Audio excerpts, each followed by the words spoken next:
Well thought on. Take my sword, give it the captain. Edgar. Haste thee for thy life. Exit Edgar. Edmund. He hath commission from thy wife and me to hang Cordelia in the prison, and to lay the blame upon her own despair that she fordid herself. Albany. The gods defend her. Bear him hence awhile. Edmund is born. Off. Enter Lear with Cordelia dead in his arms. Edgar, officer, and others following. Lear. Howl, howl, howl, howl. Oh, you are men of stone. Had I your tongues and eyes, I'ld use them so that heaven's vault should crack. She's gone forever. I know when one is dead and when one lives. She's dead as earth, lend me a looking glass. If that her breath will mist or stain the stone, why, then she lives. Kent. Is this the promised end? Edgar. Or image of that horror? Albany. Fall and cease. Lear. This feather stirs. She lives. If it be so, it is a chance which does redeem all sorrows that ever I have felt. Kent. Oh, my good master. Kneeling. Lear. Prithee away. Edgar. 'Tis noble, Kent, your friend. Lear. A plague upon you. Murderers, traitors all. I might have saved her. Now she's gone forever. Cordelia, Cordelia. Stay a little. Ha. What is thou say'st? Her voice was ever soft, gentle, and low, an excellent thing in woman. I killed the slave that was a-hanging thee. Officer. 'Tis true, my lords, he did. Lear. Did I not, fellow? I have seen the day. With my good biting falchion, I would have made them skip. I am old now, and these same crosses spoil me. Who are you? Mine eyes are not the best. I'll tell you straight. Kent. If fortune brag of two she loved and hated, one of them we behold. Lear. This is a dull sight, are you not, Kent? Kent. The same. Your servant, Kent. Where is your servant Caius? Lear. He's a good fellow. I can tell you that.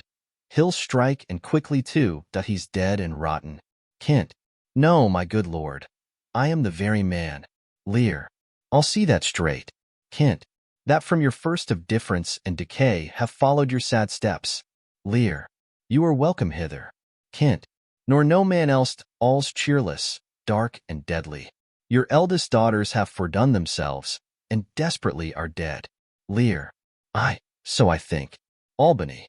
He knows not what he says, and vain is it that we present us to him. Edgar. Very bootless. Enter an officer. Officer. Edmund is dead, my lord. Albany. That's but a trifle here. You lords and noble friends know our intent.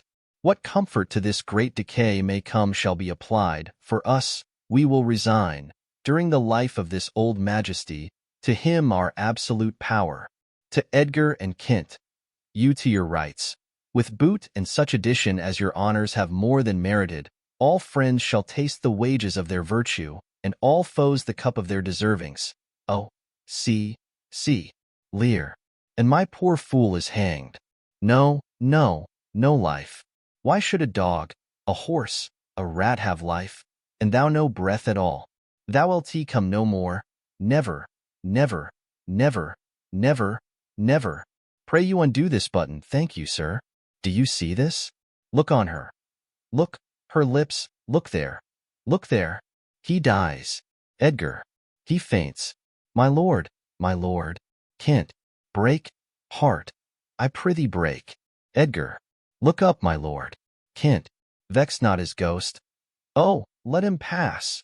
He hates him that would upon the rack of this rough world stretch him out longer. Edgar. He is gone indeed. Kent. The wonder is, he hath endured so long. He but usurped his life. Albany. Bear them from hence, our present business is general woe. To Edgar and Kent. Friends of my soul, you twain, rule in this realm and the gored state sustain. Kent. I have a journey, sir, shortly to go. My master calls me, I must not say no. Edgar. The weight of this sad time we must obey. Speak what we feel, not what we ought to say. The oldest hath borne most. We that are young shall never see so much, nor live so long. Exeunt with a dead march. Love's labours lost. Contents. Act I. Scene I'd up the King of Navarre's park. Scene 2 the park. Act 2. Scene I. The King of Navarre's park. A pavilion and tents at a distance. Act 3. Scene I. The King of Navarre's park. Act 4. Scene I. The King of Navarre's park. Scene 2. The same. Scene 3. The same. Act V. Scene I. The King of Navarre's park. Scene 2. The same, before the princess's pavilion. Dramatis personae. King of Navarre, also known as Ferdinand. Biron, Lord attending on the King Longueville, Lord attending on the King Domain, Lord attending on the King. The Princess of France. Rosalind, Lady attending on the Princess Maria, Lady attending on the Princess Catherine, Lady attending on the Princess Boyet, Lord attending on the Princess. Don Adriano da Armado, a fantastical Spaniard moth, page to Armado. Jaconetta, a country wench. Costard, a clown. Dull, a constable. Holofernes, a schoolmaster. Sir Nathaniel, a curate. A forester. Marcad, a messenger from France. Lords, blackamoors, officers and others, attendants on the king and princess. Scene, Navarre. Act I. Scene I. The King of Navarre's park. Enter Ferdinand, King of Navarre, Biron, Longueville, and Domain. King, let fame, that all hunt after in their lives, live registered upon our brazen tombs, and then grace us in the disgrace of death.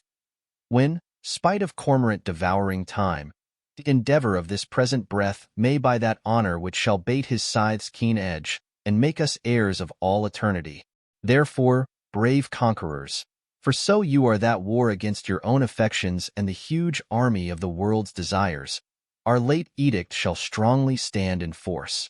Navarre shall be the wonder of the world.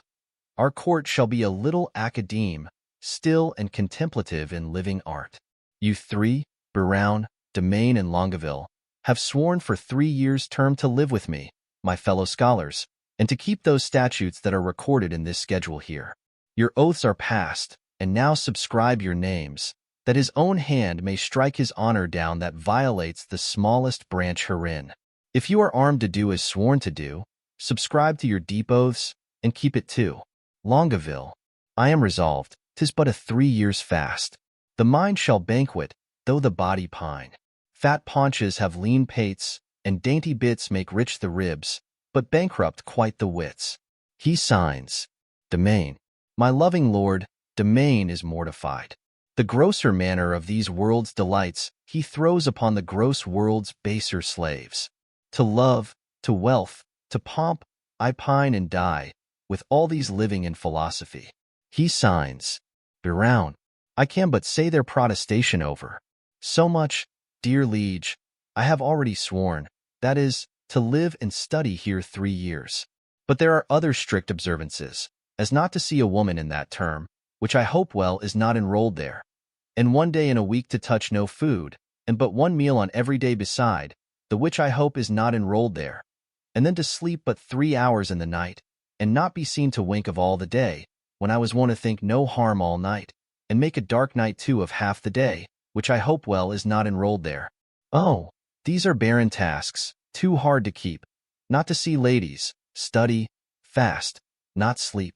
King, your oath is passed to pass away from these. Biron, let me say no, my liege, and if you please. I only swore to study with your grace and stay here in your court for 3 years' space. Longueville, you swore to that, Biron, and to the rest. Biron, by yea and nay, sir, then I swore in jest. What is the end of study, let me know. King, why, that to know which else we should not know. Biron, things hid and barred, you mean, from common sense? King, aye, that is study's godlike recompense. Biron, come on, then, I will swear to study so, to know the thing I am forbid to know, as thus to study where I well may dine, when I to feast expressly am forbid, or study where to meet some mistress fine, when mistresses from common sense are hid, or, having sworn too hard a keeping oath, study to break it, and not break my troth. If study's gain be thus, and this be so, study knows that which yet it doth not know. Swear me to this, and I will ne'er say no. King, these be the stops that hinder study quite, and train our intellects to vain delight. Biron, why, all delights are vain, but that most vain which, with pain purchased, doth inherit pain. As painfully to pore upon a book to seek the light of truth, while truth the while doth falsely blind the eyesight of his look. Light seeking light doth light of light beguile.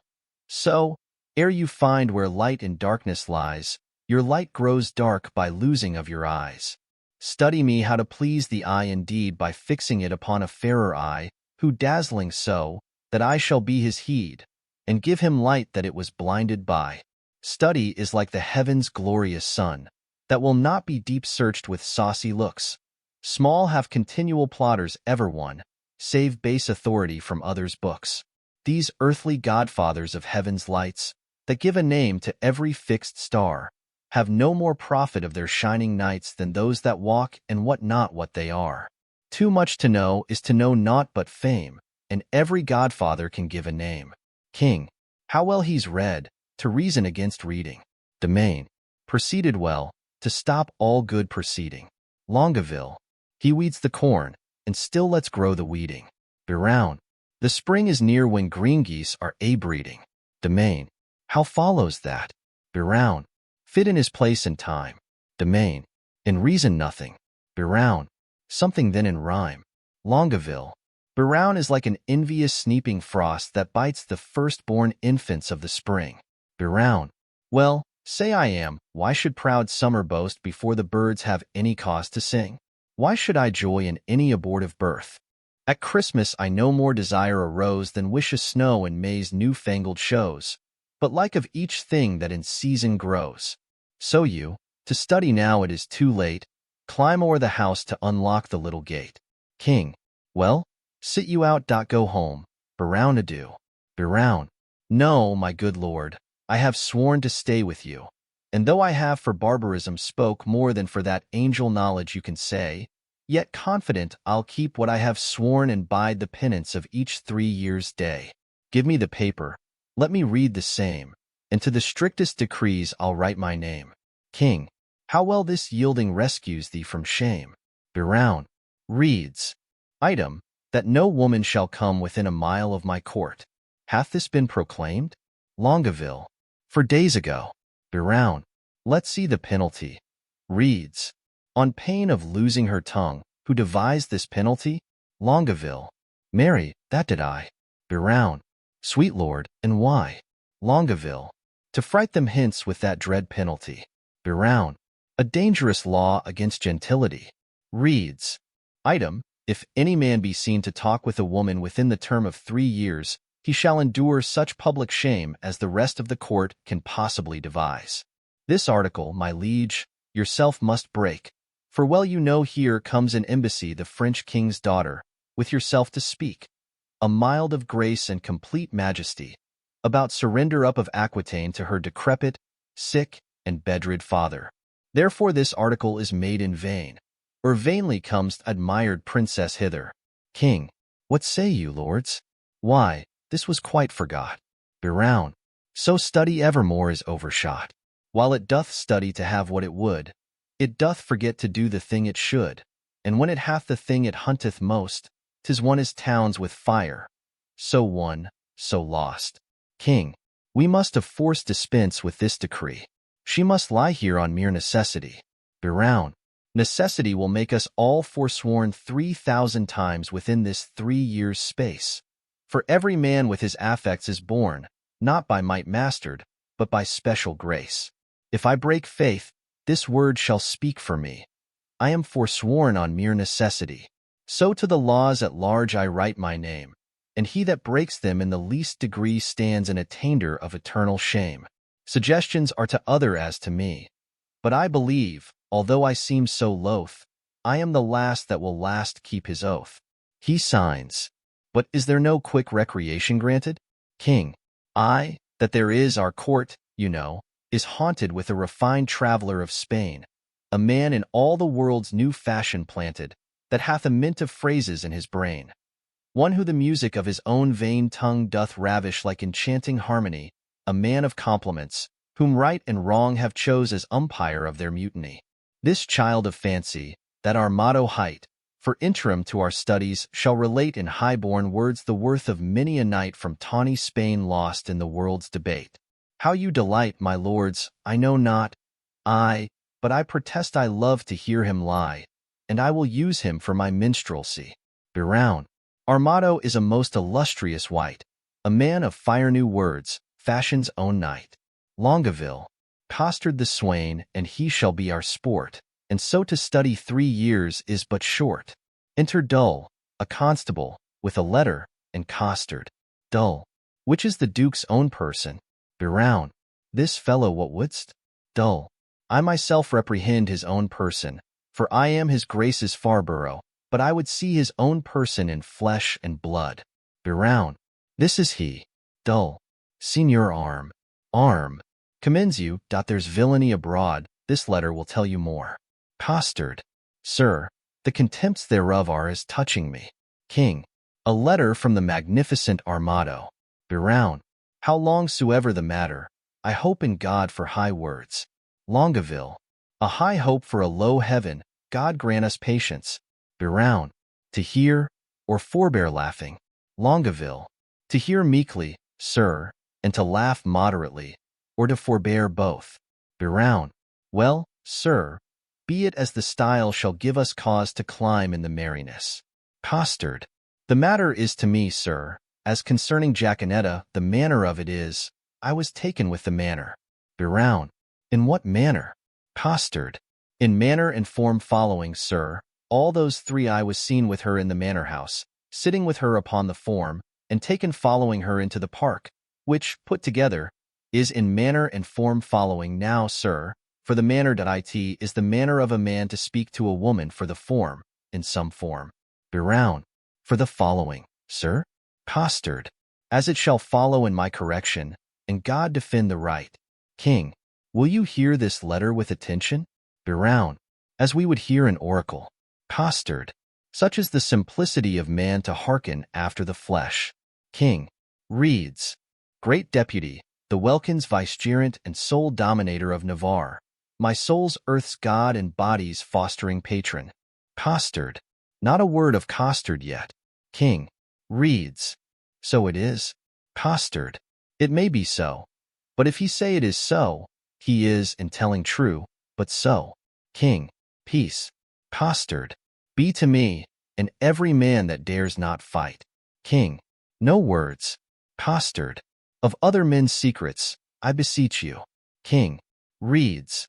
So it is, besieged with sable-colored melancholy, I did commend the black oppressing humor to the most wholesome physic of thy health-giving air.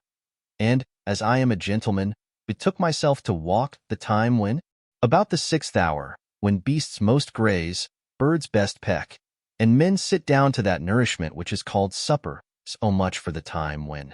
Now for the ground which, I mean, I walked upon. It is a clepthy park.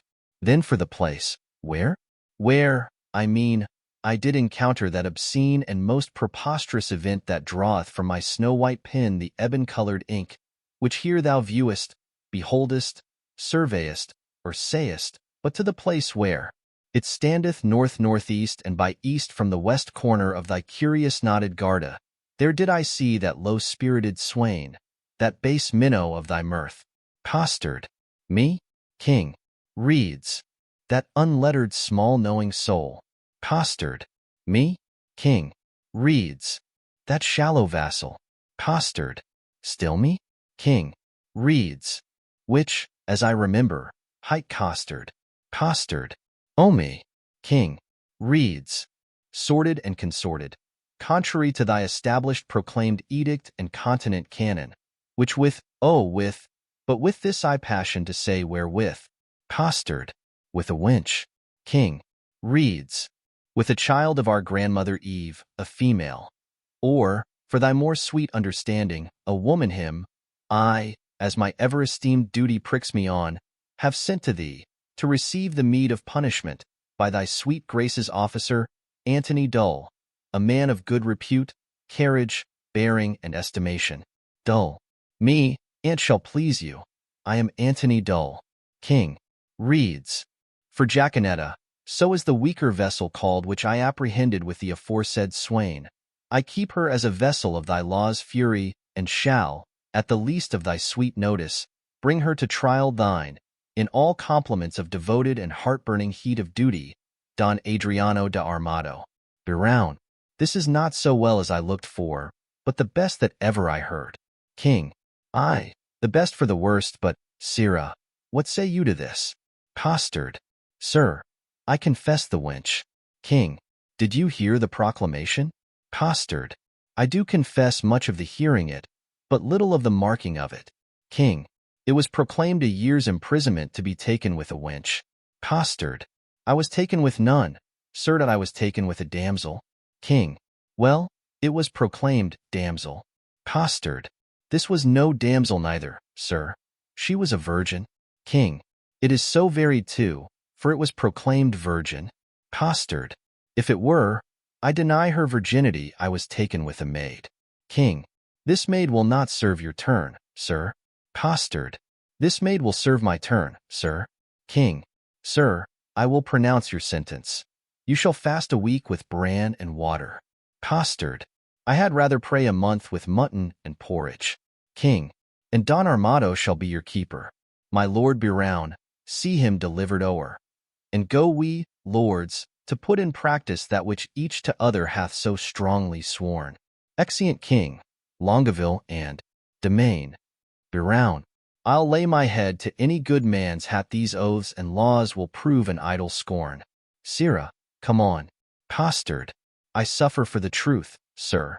For true it is I was taken with Jaconetta, and Jaconetta is a true girl, and therefore welcome the sour cup of prosperity. Affliction may one day smile again. Until then, sit thee down, sorrow. Exeunt. Scene 2, the park. Enter Armado and Moth, his page.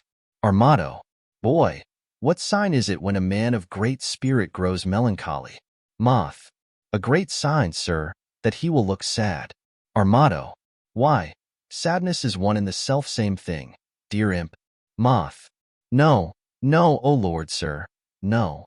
Armado, how canst thou part sadness and melancholy, my tender juvenile? Moth, by a familiar demonstration of the working, my tough signor. Armado, why tough signor? Why tough signor? Moth, why tender juvenile? Why tender juvenile? Armado, I spoke it, tender juvenile, as a congruent epitheton appertaining to thy young days, which we may nominate tender. Moth, and I, tough signor, as an appurtenant title to your old time, which we may name tough. Armado, pretty and apt. Moth, how mean you, sir? I pretty in my saying apt, or I apt, and my saying pretty? Armado, thou pretty, because little. Moth, little pretty, because little wherefore apt? Armado, and therefore apt, because quick. Moth, speak you this in my praise, master? Armado, in thy condign praise. Moth, I will praise an eel with the same praise. Armado, what, that an eel is ingenious. Moth, that an eel is quick. Armado, I do say thou art quick in answers, thou heat'st my blood. Moth, I am answered, sir. Armado, I love not to be crossed. Moth, aside. He speaks the mere contrary. Crosses love not him. Armado, I have promised to study 3 years with the Duke. Moth, you may do it in an hour, sir. Armado, impossible. Moth, how many is one thrice told? Armado, I am ill at reckoning. It fitteth the spirit of a tapster. Moth, you are a gentleman and a gamester, sir. Armado, I confess both, they are both the varnish of a complete man. Moth, then I am sure you know how much the gross sum of douces amounts to. Armado, it doth amount to one more than 2. Moth, which the base vulgar do call 3. Armado, true. Moth, why, sir, is this such a piece of study? Now here's 3 studied ere ye'll thrice wink, and how easy it is to put years to the word 3. And study 3 years in 2 words, the dancing horse will tell you. Armado, a most fine figure. Moth, aside. To prove you a cipher. Armado, I will hereupon confess I am in love, and as it is base for a soldier to love, so am I in love with a base wench. If drawing my sword against the humor of affection would deliver me from the reprobate thought of it, I would take Desire prisoner, and ransom him to any French courtier for a new devised curtsy. I think scorn to sigh. Methinks I should outswear Cupid. Comfort me, boy, what great men have been in love? Moth. Hercules, master.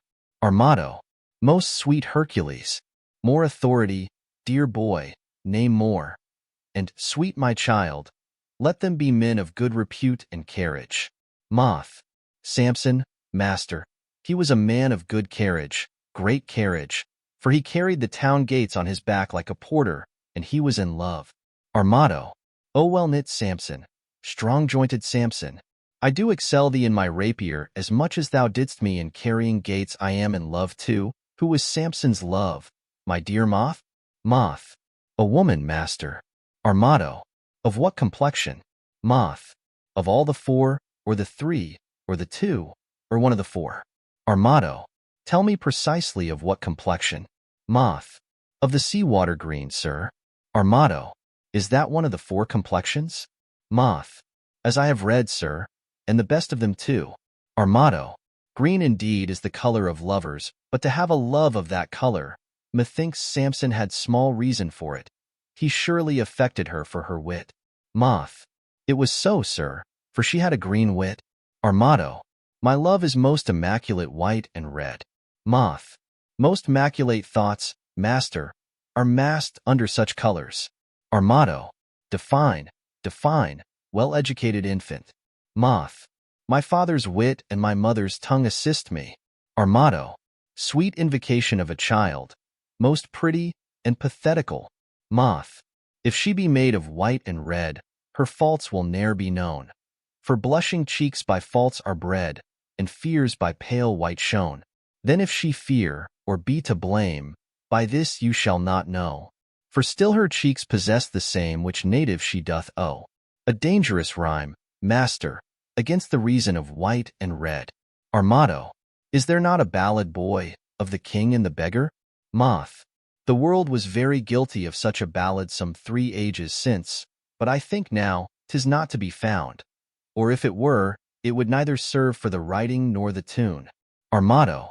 I will have that subject newly writ o'er, that I may example my digression by some mighty precedent, boy. I do love that country girl that I took in the park with the rational hind costard. She deserves well. Moth. Aside. To be whipped, and yet a better love than my master. Armado. Sing. Boym, why spirit grows heavy in love. Moth. And that's great marvel, loving a light wench. Armado. I say sing. Moth. Forbear till this company be past. Enter Costard the clown, Dull the constable, and Jacanetta a wench. Dull. Sir, the Duke's pleasure is that you keep Costard safe, and you must suffer him to take no delight, nor no penance, but he must fast 3 days a week for this damsel. I must keep her at the park. She is allowed for the day woman. Fare you well. Armado. I do betray myself with blushing maid. Jacanetta. Man. Armado. I will visit thee at the lodge. Jacanetta. That's hereby. Armado. I know where it is situate. Jacanetta. Lord, how wise you are. Armado.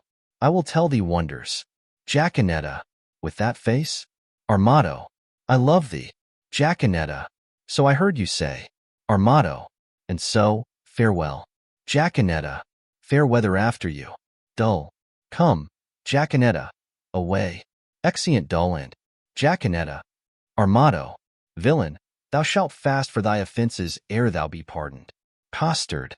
Well, sir, I hope when I do it I shall do it on a full stomach. Armado. Thou shalt be heavily punished. Costard.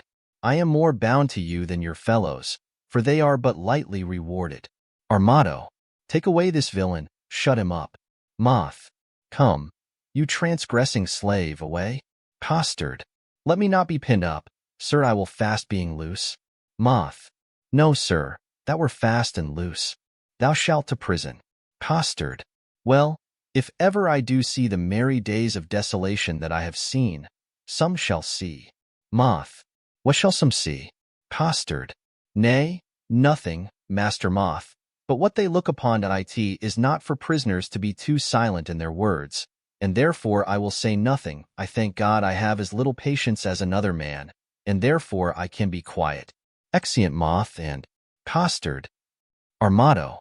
I do affect the very ground, which is base, where her shoe, which is baser, guided by her foot, which is basest, doth tread, I shall be forsworn, which is a great argument of falsehood. If I love, and how can that be true love which is falsely attempted? Love is a familiar. Love is a devil. There is no evil angel but love. Yet was Samson so tempted, and he had an excellent strength. Yet was Solomon so seduced, and he had a very good wit. That Cupid's buttshaft is too hard for Hercules' club, and therefore too much odds for a Spaniard's rapier. The first and second cause will not serve my turn. The passado he respects not, the duello he regards not. His disgrace is to be called boy, but his glory is to subdue men. Ado, valor, rust, rapier, be still, drum, for your manager is in love. Yeah, he loveth. Assist me, some extemporal god of rhyme, for I am sure I shall turn sonnet, devise, wit, write, pen, for I am for whole volumes in folio. Exit. Act 2. Scene I. The King of Navarre's park. A pavilion in tents at a distance. Enter the Princess of France, with 3 attending ladies, Rosalind, Maria, Catherine, and 3 lords, Boyet, and 2 others. Boyet. Now, madam, summon up your dearest spirits. Consider who the king your father sends, to whom he sends, and what's his embassy. Yourself, held precious in the world's esteem, to parley with the sole inheritor of all perfections that a man may owe, matchless Navarre. The plea of no less weight than Aquitaine, a dowry for a queen. Be now as prodigal of all dear grace as nature was in making graces dear when she did starve the general world beside, and prodigally gave them all to you. Princess, good Lord Boyet, my beauty, though but mean, needs not the painted flourish of your praise. Beauty is bought by judgment of the eye, not uttered by base sale of chapmen's tongues. I am less proud to hear you tell my worth than you much willing to be counted wise in spending your wit in the praise of mine. But now to task the tasker. Good Boyet, you are not ignorant. All telling fame doth noise abroad. Navarre hath made a vow, till painful study shall outwear 3 years, no woman may approach his silent court. Therefore 'tis seemeth it a needful course, before we enter his forbidden gates, to know his pleasure. And in that behalf, bold of your worthiness, we single you as our best moving fair solicitor. Tell him the daughter of the King of France, on serious business craving quick dispatch, importunes personal conference with his grace. Haste signifies so much, while we attend, like humble-visaged suitors, his high will. Boyet, proud of employment, willingly I go. Princess, all pride is willing pride, and yours is so. Exit. Boyet, who are the votaries, my loving lords, that are vow-fellows with this virtuous duke? Lord Longueville is one. Princess, know you the man? Maria, I know him, madam. At a marriage feast between Lord Perigord and the beauteous heir of Jacques Falconbridge, solemnized in Normandy, saw I this Longueville. A man of sovereign parts, he is esteemed, well fitted in arts, glorious in arms. Nothing becomes him ill that he would well. The only soil of his fair virtue's gloss, if virtue's gloss will stain with any soil, is a sharp wit matched with too blunt a will, whose edge hath power to cut, whose will still wills it should none spare that come within his power. Princess, some merry mocking lord, belike. Is so? Maria, they say so most that most his humors know. Princess, such short-lived wits do wither as they grow. Who are the rest? Catherine, the young Domain, a well-accomplished youth, of all that virtue love for virtue loved. Most power to do most harm, least knowing ill, for he hath wit to make an ill shape good, and shape to win grace though he had no wit. I saw him at the Duke Alsace once, and much too little of that good I saw is my report to his great worthiness. Rosalind, another of these students at that time was there with him, if I have heard a truth. Baroun they call him, but a merrier man, within the limit of becoming mirth. I never spent an hour's talk withal. His eye begets occasion for his wit, For every object that the one doth catch the other turns to a mirth-moving jest, which his fair tongue, conceit's expositor, delivers in such apt and gracious words that aged ears play truant at his tales, and younger hearings are quite ravished, so sweet and voluble is his discourse. Princess, God bless my ladies. Are they all in love, that every one her own hath garnished with such bedecking ornaments of praise? Lord, here comes Boyet. Enter Boyet. Princess, now what admittance, Lord? Boyet. Navarre had notice of your fair approach, and he and his competitors in oath were all addressed to meet you, gentle lady. Before I came merry, thus much I have learned. He rather means to lodge you in the field, like one that comes here to besiege his court, than seek a dispensation for his oath, to let you enter his unpeopled house. Enter King of Navarre, Longueville, Domain, Biron, and attendants. Here comes Navarre. King, fair princess, welcome to the court of Navarre. Princess, fair, I give you back again, and welcome I have not yet. The roof of this court is too high to be yours, and welcome to the wide fields too base to be mine.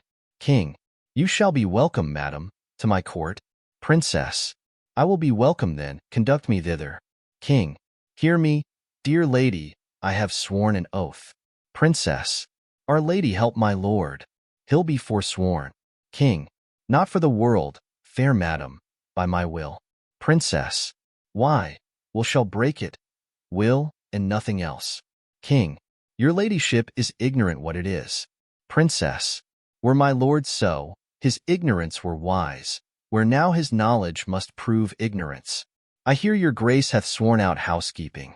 'Tis deadly sin to keep that oath, my lord, and sin to break it. But pardon me, I am too sudden bold. To teach a teacher ill beseemeth me. Vouchsafe to read the purpose of my coming, and suddenly resolve me in my suit. She gives him a paper. King, madam, I will, if suddenly I may. Princess, you will the sooner that I were away, for you'll prove perjured if you make me stay. The king reads the paper. Biron, to Rosalind, did not I dance with you in Brabant once? Rosalind, did not I dance with you in Brabant once? Biron, I know you did. Rosalind, how needless was it then to ask the question? Biron, you must not be so quick. Rosalind, 'tis long of you that spur me with such questions. Biron, your wit's too hot, it speeds too fast, 'twill tire. Rosalind, not till it leave the rider in the mire. Biron, what time o' day? Rosalind, the hour that fools should ask. Biron, now fair befall your mask. Rosalind, fair fall the face it covers. Biron, and send you many lovers. Rosalind, amen, so you be none. Biron, nay, then will I be gone. King, madam, your father here doth intimate the payment of 100,000 crowns, being but the one half of an entire sum dispersed by my father in his wars. But say that he or we, as neither have received that sum, yet there remains unpaid 100,000 more, in surety of the which one part of Aquitaine is bound to us, although not valued to the money's worth. If then the king your father will restore but that one half which is unsatisfied, we will give up our right in Aquitaine, and hold fair friendship with his majesty. But that, it seems, he little purposeth, for here he doth demand to have repaid 100,000 crowns, and not demands, on payment of 100,000 crowns, to have his title live in Aquitaine, which we much rather had to part withal, and have the money by our father lent, than Aquitaine, so gelded as it is. Dear princess, were not his request so far from reason's yielding, your fair self should make a yielding, gainst some reason in my breast, and go well satisfied to France again. Princess, you do the king my father too much wrong, and wrong the reputation of your name, in so unseeming to confess receipt of that which hath so faithfully been paid. King, I do protest I never heard of it, and if you prove it, I'll repay it back or yield up Aquitaine. Princess, we arrest your word. Boyet, you can produce acquittances for such a sum from special officers of Charles his father. King, satisfy me so. Boyet, so please your grace, the packet is not come where that and other specialties are bound.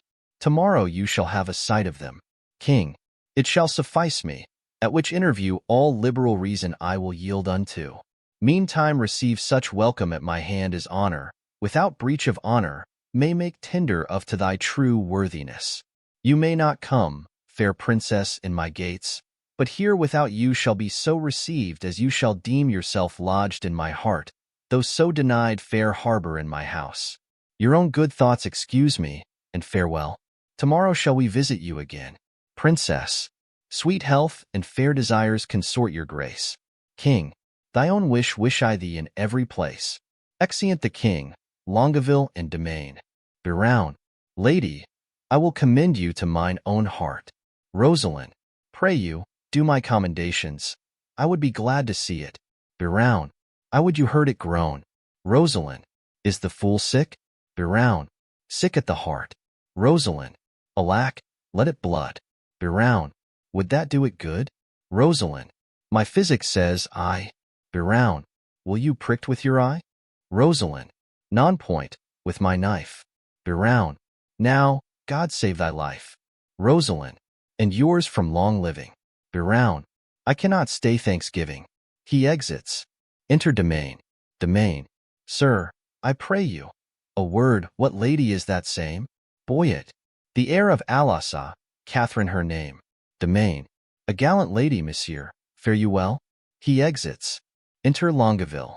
Longueville, I beseech you a word, what is she in the white? Boyet, a woman sometimes, and you saw her in the light. Longueville, perchance light in the light, I desire her name. Boyet, she hath but one for herself, to desire that were a shame. Longueville, pray you, sir, whose daughter? Boyet, her mother's, I have heard. Longueville, God's blessing on your beard. Boyet, good sir, be not offended. She is an heir of Falconbridge. Longueville, nay, my choler is ended. She is a most sweet lady. Boyet, not unlike, sir, that may be. Exit Longueville. Enter Biron. Biron, what's her name in the cap? Boyet, Rosalind, by good hap. Biron, is she wedded or no?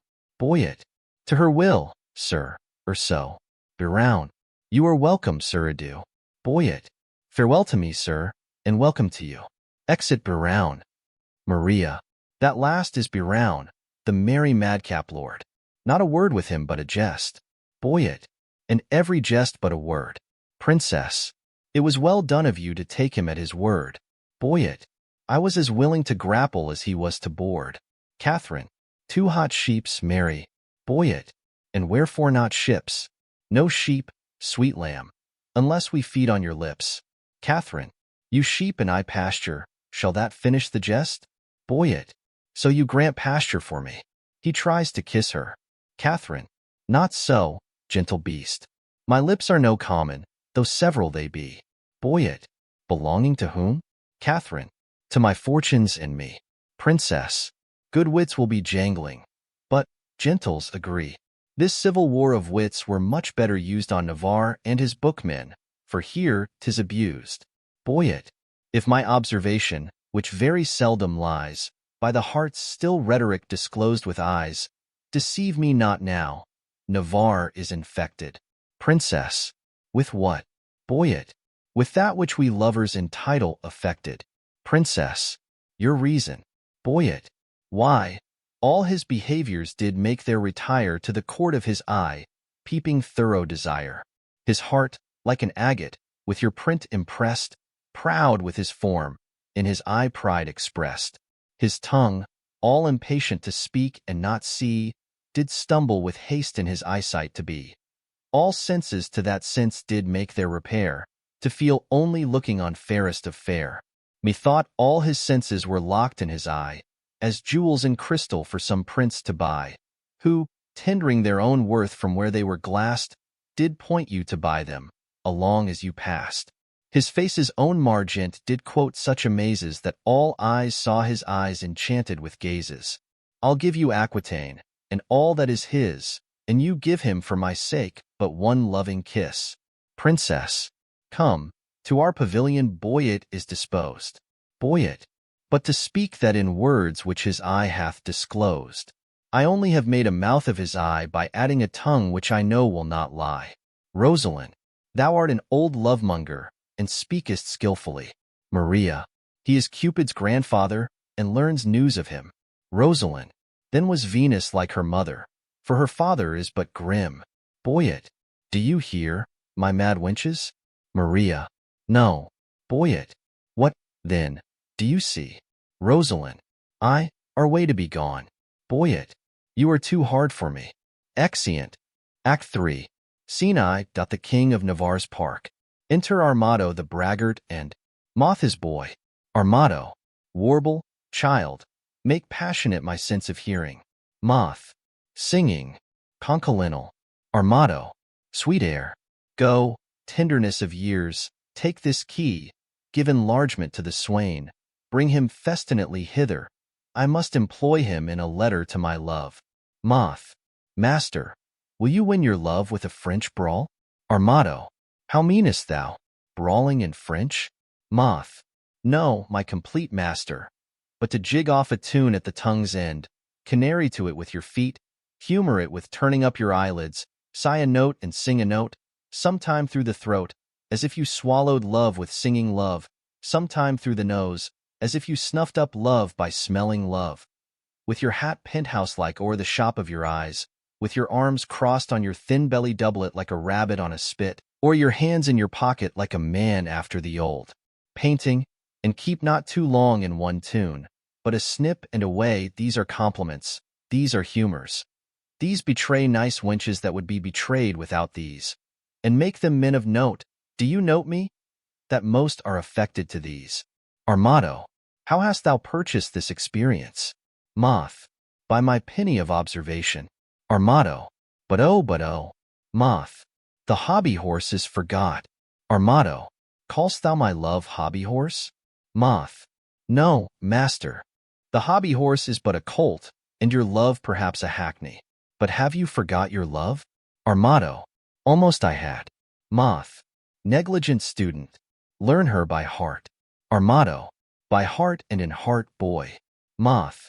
And out of heart, master, all those three I will prove. Armado. What wilt thou prove? Moth. A man, if I live, and this, by in, and without, upon the instant. By heart you love her, because your heart cannot come by her. In heart you love her, because your heart is in love with her. And out of heart you love her, being out of heart that you cannot enjoy her. Armado. I'm all these three. Moth. And 3 times as much more, and yet nothing at all. Armado. Fetch hither the swain. He must carry me a letter. Moth. A message well sympathized. A horse to be ambassador for an ass. Armado. Ha, what sayest thou? Moth. Marry, sir, you must send the ass upon the horse, for he is very slow-gaited. But I go. Armado. The way is but short a way. Moth. As swift as lead, sir. Armado. The meaning, pretty ingenious? Is not lead a metal heavy, dull, and slow? Moth. Minime. Honest master. Or rather, master. No. Armado. I say lead is slow. Moth. You are too swift, sir, to say so. Is that lead slow which is fired from a gun? Armado. Sweet smoke of rhetoric. He reputes me a cannon, and the bullet, that's he. I shoot thee at the swain. Moth. Thump then, and I flee. Exit. Armado. A most acute juvenile, voluble and free of grace. By thy favor, sweet welkin, I must sigh in thy face. Most rude melancholy, valor gives thee place. My herald is returned. Enter Moth and Costard. Moth. A wonder, master. Here's a costard broken in a shin. Armado. Some enigma, some riddle come, thy envoy begin. Costard. No egma, no riddle, no envoy, no salve in the mail, sir. Oh, sir, plantain, a plain plantain, no envoy, no salve, sir, but a plantain. Armado. By virtue, thou enforcest laughter. Thy silly thought, my spleen. The heaving of my lungs provokes me to ridiculous smiling. Oh, pardon me, my stars. Doth the inconsiderate take salve for envoy, and the word envoy for a salve? Moth. Do the wise think them other? Is not envoy a salve? Armado. No, page. It is an epilogue or discourse to make plain some obscure precedents that hath tofore been sane. I will example it. The fox, the ape, and the humblebee were still at odds, being but three. There's the moral, now the envoy. Moth. I will add the envoy, say the moral again. Our motto. The fox, the ape, and the humblebee were still at odds, being but three. Moth. Until the goose came out of door, and stayed the odds by adding four. Now will I begin your moral, and do you follow with my envoy. The fox, the ape, and the humblebee were still at odds, being but three. Our motto. Until the goose came out of door, staying the odds by adding four. Moth. A good envoy, ending in the goose, would you desire more? Costard. The boy hath sold him a bargain, a goose, that's flat. Sir, your pennyworth is good, and your goose be fat. To sell a bargain well is as cunning as fast and loose. Let me see, a fat envoy, aye, that's a fat goose. Our motto. Come hither, how did this argument begin? Moth. By saying that a costard was broken in a shin, then called you for the envoy. Costard. True, and I for a plantain, thus came your argument in, then the boy's fat envoy, the goose that you bought, and he ended the market. Our motto. But tell me, how is there a costard broken in a shin? Moth. I will tell you sensibly. Costard. Thou hast no feeling of it. Moth, I will speak that envoy. I, costard, running out, that was safely within, fell over the threshold and broke my shin. Our motto. We will talk no more of this matter. Costard. Till there be more matter in the shin. Our motto. Sirrah Costard, I will enfranchise thee. Costard. Oh, marry me to one Francis. I smell some envoy, some goose in this. Our motto. By my sweet soul, I mean setting thee at liberty, and freedoming thy person, thou wert immured, restrained, captivated, bound. Costard. True, true. And now you will be my purgation, and let me loose. Our motto. I give thee thy liberty, set thee from durance, and in lieu thereof, impose on thee nothing but this. Giving him a letter. Bear this significant to the country made Jacanetta. Giving money. There is remuneration for the best word of mine honor is rewarding my dependence. Moth, follow. Exit. Moth. Like the sequel, I. Senior Costard, adieu. Exit Moth. Costard. My sweet ounce of man's flesh, my incarnate Jew. Now will I look to his remuneration. Remuneration? Oh, that's the Latin word for 3 farthings. 3 farthings. Remuneration? What's the price of this inkle? 1 penny. No, I'll give you a remuneration. Why, it carries it. Remuneration, why, it is a fairer name than French crown. I will never buy and sell out of this word. Enter Barown. Barown. My good knave Costard, exceedingly well met. Costard. Pray you, sir, how much carnation ribbon may a man buy for a remuneration? Barown. What is a remuneration? Costard. Marry, sir, halfpenny farthing. Barown. Why, then, 3 farthing worth of silk. Costard. I thank your worship, God be why you. Barown. Stay, slaved, I must employ thee. As thou wilt win my favor, good my knave, do one thing for me that I shall entreat. Costard. When would you have it done, sir? Barown. This afternoon. Costard. Well, I will do it, sir, fare you well. Barown. Thou knowest not what it is. Costard. I shall know, sir, when I have done it. Barown. Why, villain, thou must know first. Costard. I will come to your worship tomorrow morning. Barown. It must be done this afternoon. Hark, slave, it is but this. The princess comes to hunt here in the park, and in her train there is a gentle lady. When tongues speak sweetly, then they name her name, and Rosalind they call her, ask for her, and to her white hand see thou do commend this sealed-up counsel. Gives him money. There's thy guerdon. Go. Costard. Guerdon. O sweet guerdon. Better than remuneration. 11 pence farthing better, most sweet guerdon. I will do it, sir. In print guerdon. Remuneration. Exit. Barown. And I, forsooth, in love. I, that have been love's whip, a very beetle to a humorous sigh, a critic, nay, a night-watch constable, a domineering pedant o'er the boy, than whom no mortal so magnificent.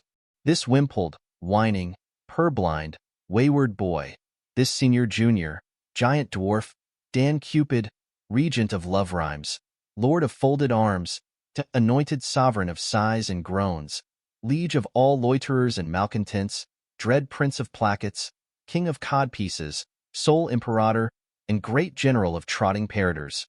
O my little heart! And I to be a corporal of his field, and wear his colors like a tumbler's hoop.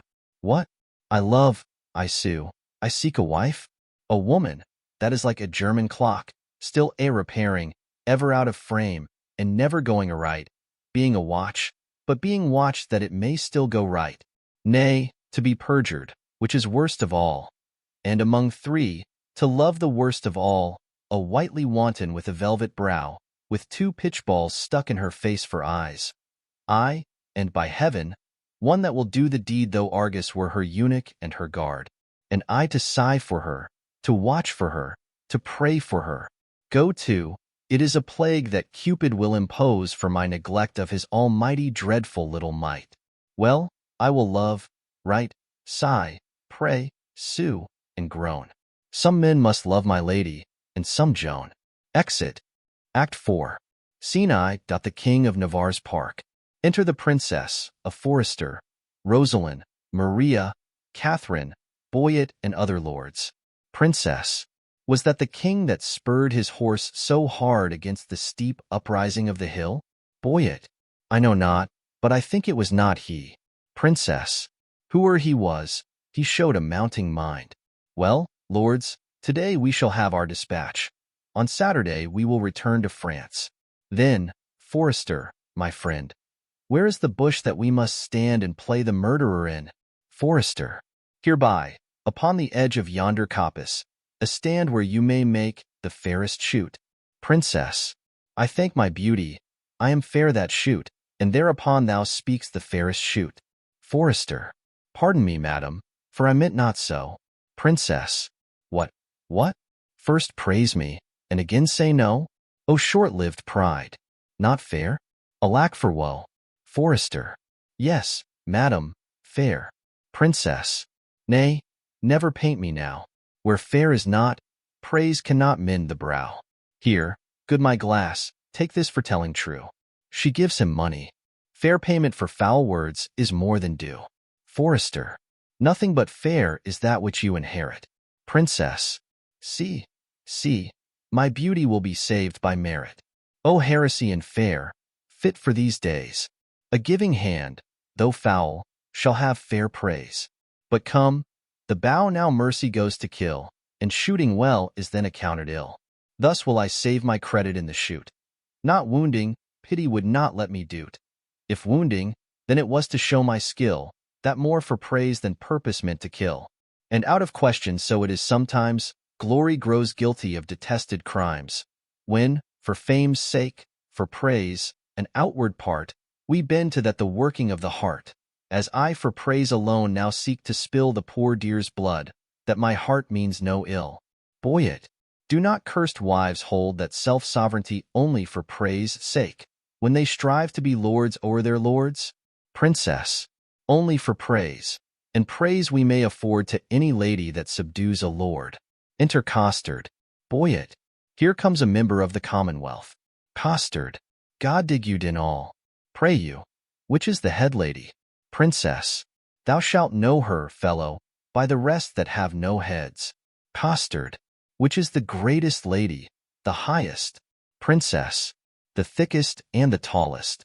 Costard. The thickest and the tallest at it is so, truth is truth. And your waist, mistress, were as slender as my wit. 10. These maids' girdles for your waist should be fit. Are not you the chief woman? You are the thickest here. Princess.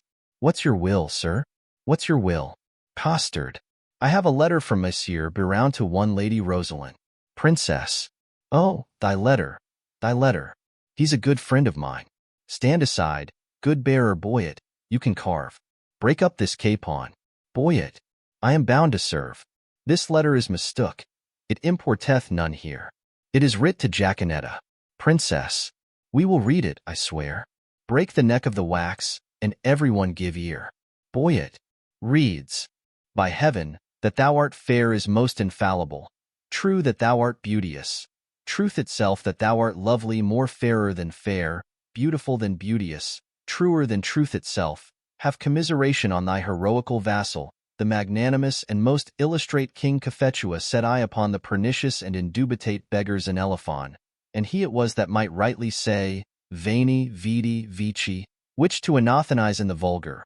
O base and obscure vulgar, videlicet, he came, see, and overcame. He came, 1. See, 2. Overcame, 3. Who came? The king. Why did he come? To see. Why did he see?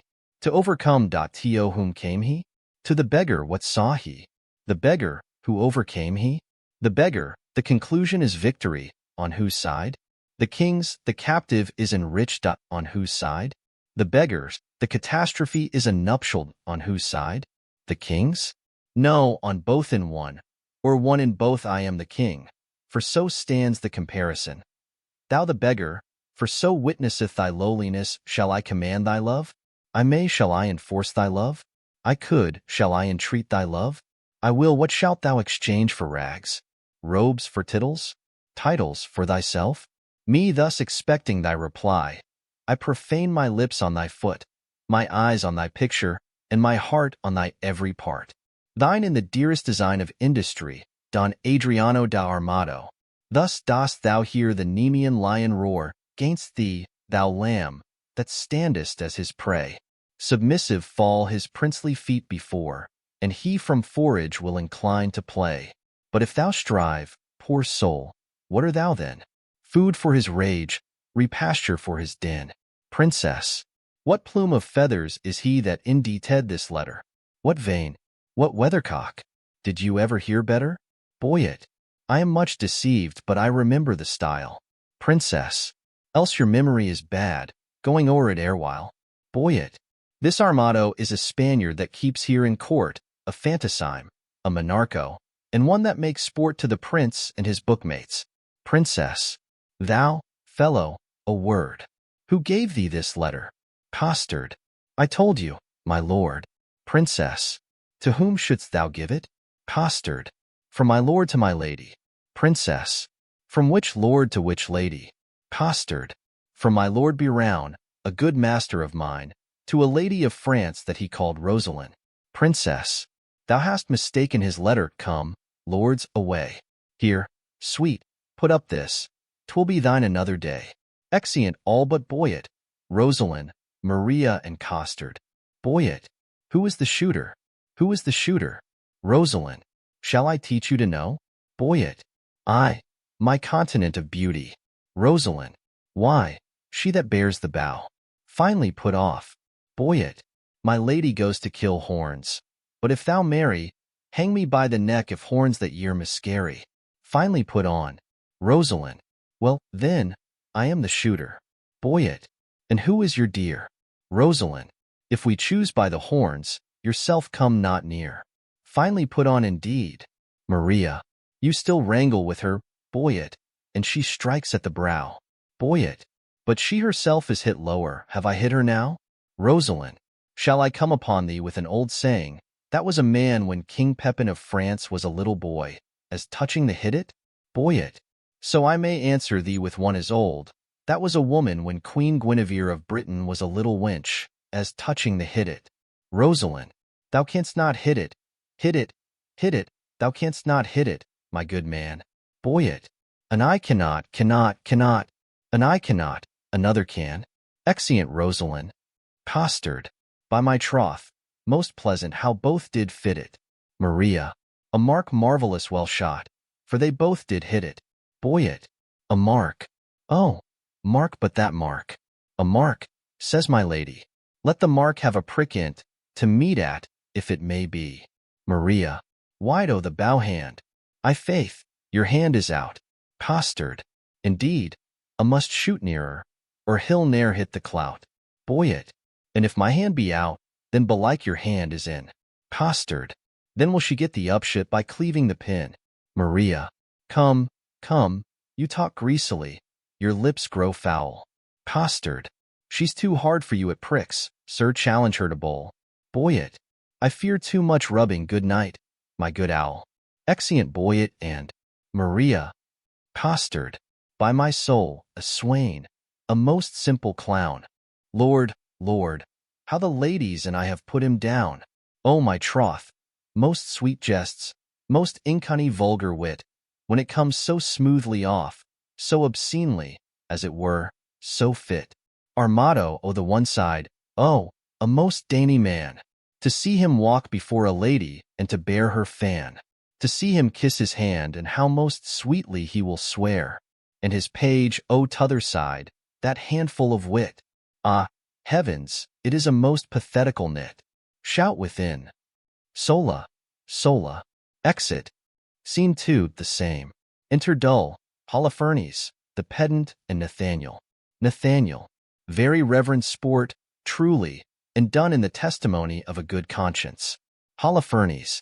The deer was, as you know, sanguis in blood, ripe as the poem water, who now hangeth like a jewel in the ear of Calo, the sky, the welkin, the heaven, and anon falleth like a crab on the face of Terra, the soil, the land, the earth.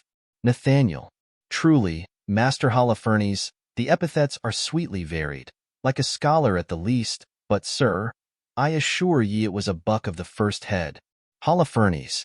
Sir Nathaniel, haud credo. Dull. 'Twas not a auld grey doe, 'twas a pricket. Holofernes. Most barbarous intimation, yet a kind of insinuation, as it were, in via, in way, of explication. Facere, as it were, replication, or rather, ostentare, to show, as it were, his inclination, after his undressed, unpolished, uneducated, unpruned, untrained, or rather, unlettered, or ratherest, unconfirmed fashion, to insert again my haud credo for a deer. Dull. I said the deer was not auld grey doe, 'twas a pricket. Holofernes. Twice sod simplicity, bis coctus. Oh, thou monster ignorance, how deformed dost thou look. Nathaniel.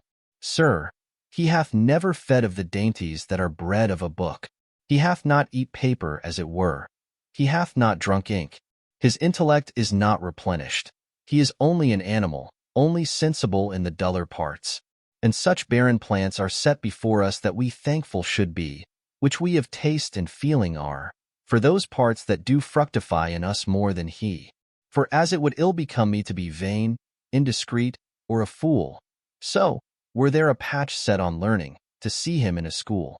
But, omni bene, say I, being of an old father's mind, many can brook the weather that love not the wind. Dull. You two are bookmen. Can you tell me by your wit what was a month old at Cain's birth? That's not 5 weeks old as yet. Holofernes. Dictina. Goodman Dull. Dictina. Goodman Dull. Dull. What is Dictina? Nathaniel. A title to Phoebe, to Luna, to the moon. Holofernes. The moon was a month old when Adam was no more, and rout not to 5 weeks when he came to 50. Th illusion holds in the exchange.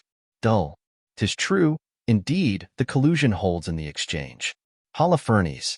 God comfort thy capacity. I say, th illusion holds in the exchange. Dull. And I say the pollution holds in the exchange, for the moon is never but a month old.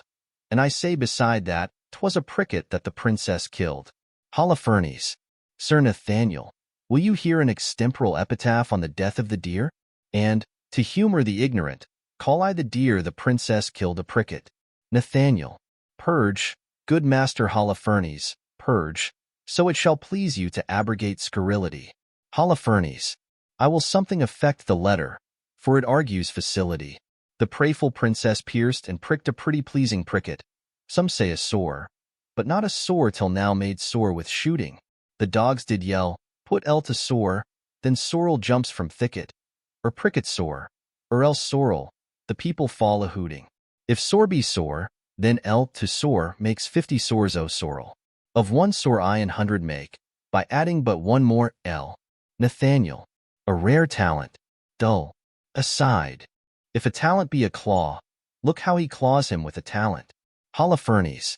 This is a gift that I have, simple, simple, a foolish extravagant spirit, full of forms, figures, shapes, objects, ideas, apprehensions, motions, revolutions. These are begot in the ventricle of memory, nourished in the womb of Pia Mater, and delivered upon the mellowing of occasion, but the gift is good in those in whom it is acute, and I am thankful for it. Nathaniel. Sir, I praise the Lord for you, and so may my parishioners, for their sons are well tutored by you, and their daughters profit very greatly under you. You are a good member of the commonwealth. Holofernes. Maherkle.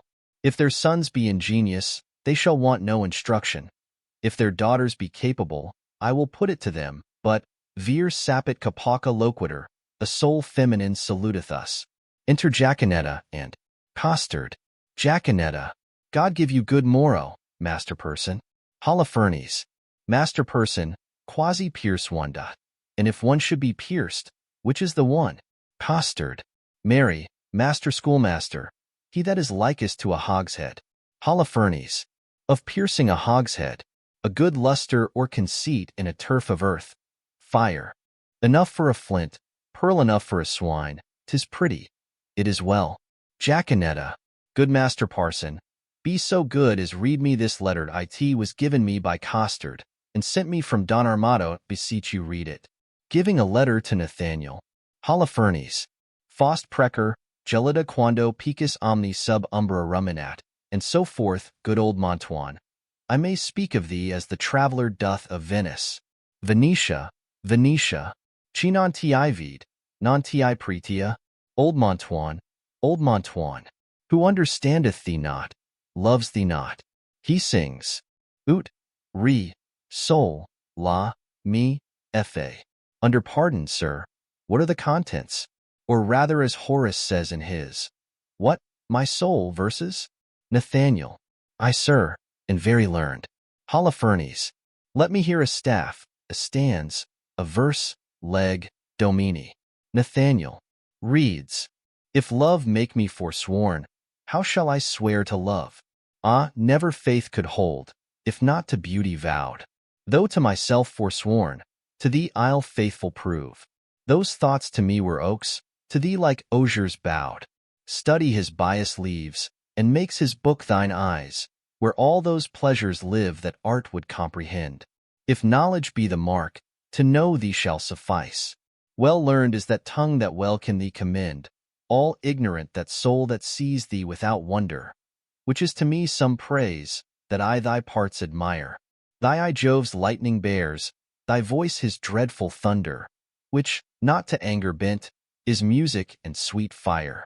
Celestial as thou art, oh, pardon love this wrong, that sings heaven's praise with such an earthly tongue. Holofernes. You find not the apostrophis, and so miss the accent. Let me supervise the canzonet. He takes the letter. Here are only numbers ratified, but, for the elegancy, facility, and golden cadence of poesy, caret avidus naso was the man, and why indeed naso, but for smelling out the odoriferous flowers of fancy, the jerks of invention, imitari is nothing. So doth the hound his master, the ape his keeper, the tired horse his rider, but, damosella virgin, was this directed to you? Jaconetta. I, sir, from one Monsieur Brown, one of the strange queen's lords. Holofernes. I will overglance the superscript. To the snow-white hand of the most beauteous Lady Rosalind I will look again on the intellect of the letter, for the nomination of the party writing to the person written unto. Your ladyship's in all desired employment, Brown Sir Nathaniel. This Brown is one of the votaries with the king, and here he hath framed a letter to a sequent of the stranger queens, which accidentally, or by the way of progression, hath miscarried. Trip and go, my sweet, deliver this paper into the royal hand of the king. It may concern much, stay not thy compliment, I forgive thy duty. Adieu. Jaconetta. Good Costard, go with me, sir, God save your life. Costard. Have with thee, my girl. Exeunt Costard and Jaconetta. Nathaniel. Sir, you have done this in the fear of God, very religiously, and as a certain father saith. Holofernes. Sir, tell not me of the father, I do fear colorable colors, but to return to the verses. Did they please you, Sir Nathaniel? Nathaniel. Marvelous well for the pen. Holofernes. I do dine today at the father's of a certain pupil of mine, where if, before repast, it shall please you to gratify the table with a grace, I will, on my privilege I have with the parents of the foresaid child or pupil, undertake your benvenuto, where I will prove those verses to be very unlearned, neither savoring of poetry, wit, nor invention. I beseech your society. Nathaniel. And thank you too. For society, saith the text, is the happiness of life. Holofernes. And certes, the text most infallibly concludes it. To dull. Sir, I do invite you too. You shall not say me nay pauca verba away. The gentles are at their game, and we will to our recreation. Exeunt. Scene 3 the same. Enter Biroun with a paper in his hand, alone. Biroun. The king, he is hunting the deer. I am coursing myself, they have pitched a toil. I am toiling in a pitch that defile. A foul word. Well, set thee down, sorrow. For so they say the fool said, and so say I, and I the fool well proved. Wit. By the Lord, this love is as mad as Ajax. It kills sheep. It kills me, I a sheep well proved again. O my side. I will not love. If I do, hang me. I've faith. I will not dot but her eye. By this light, but for her eye, I would not love her.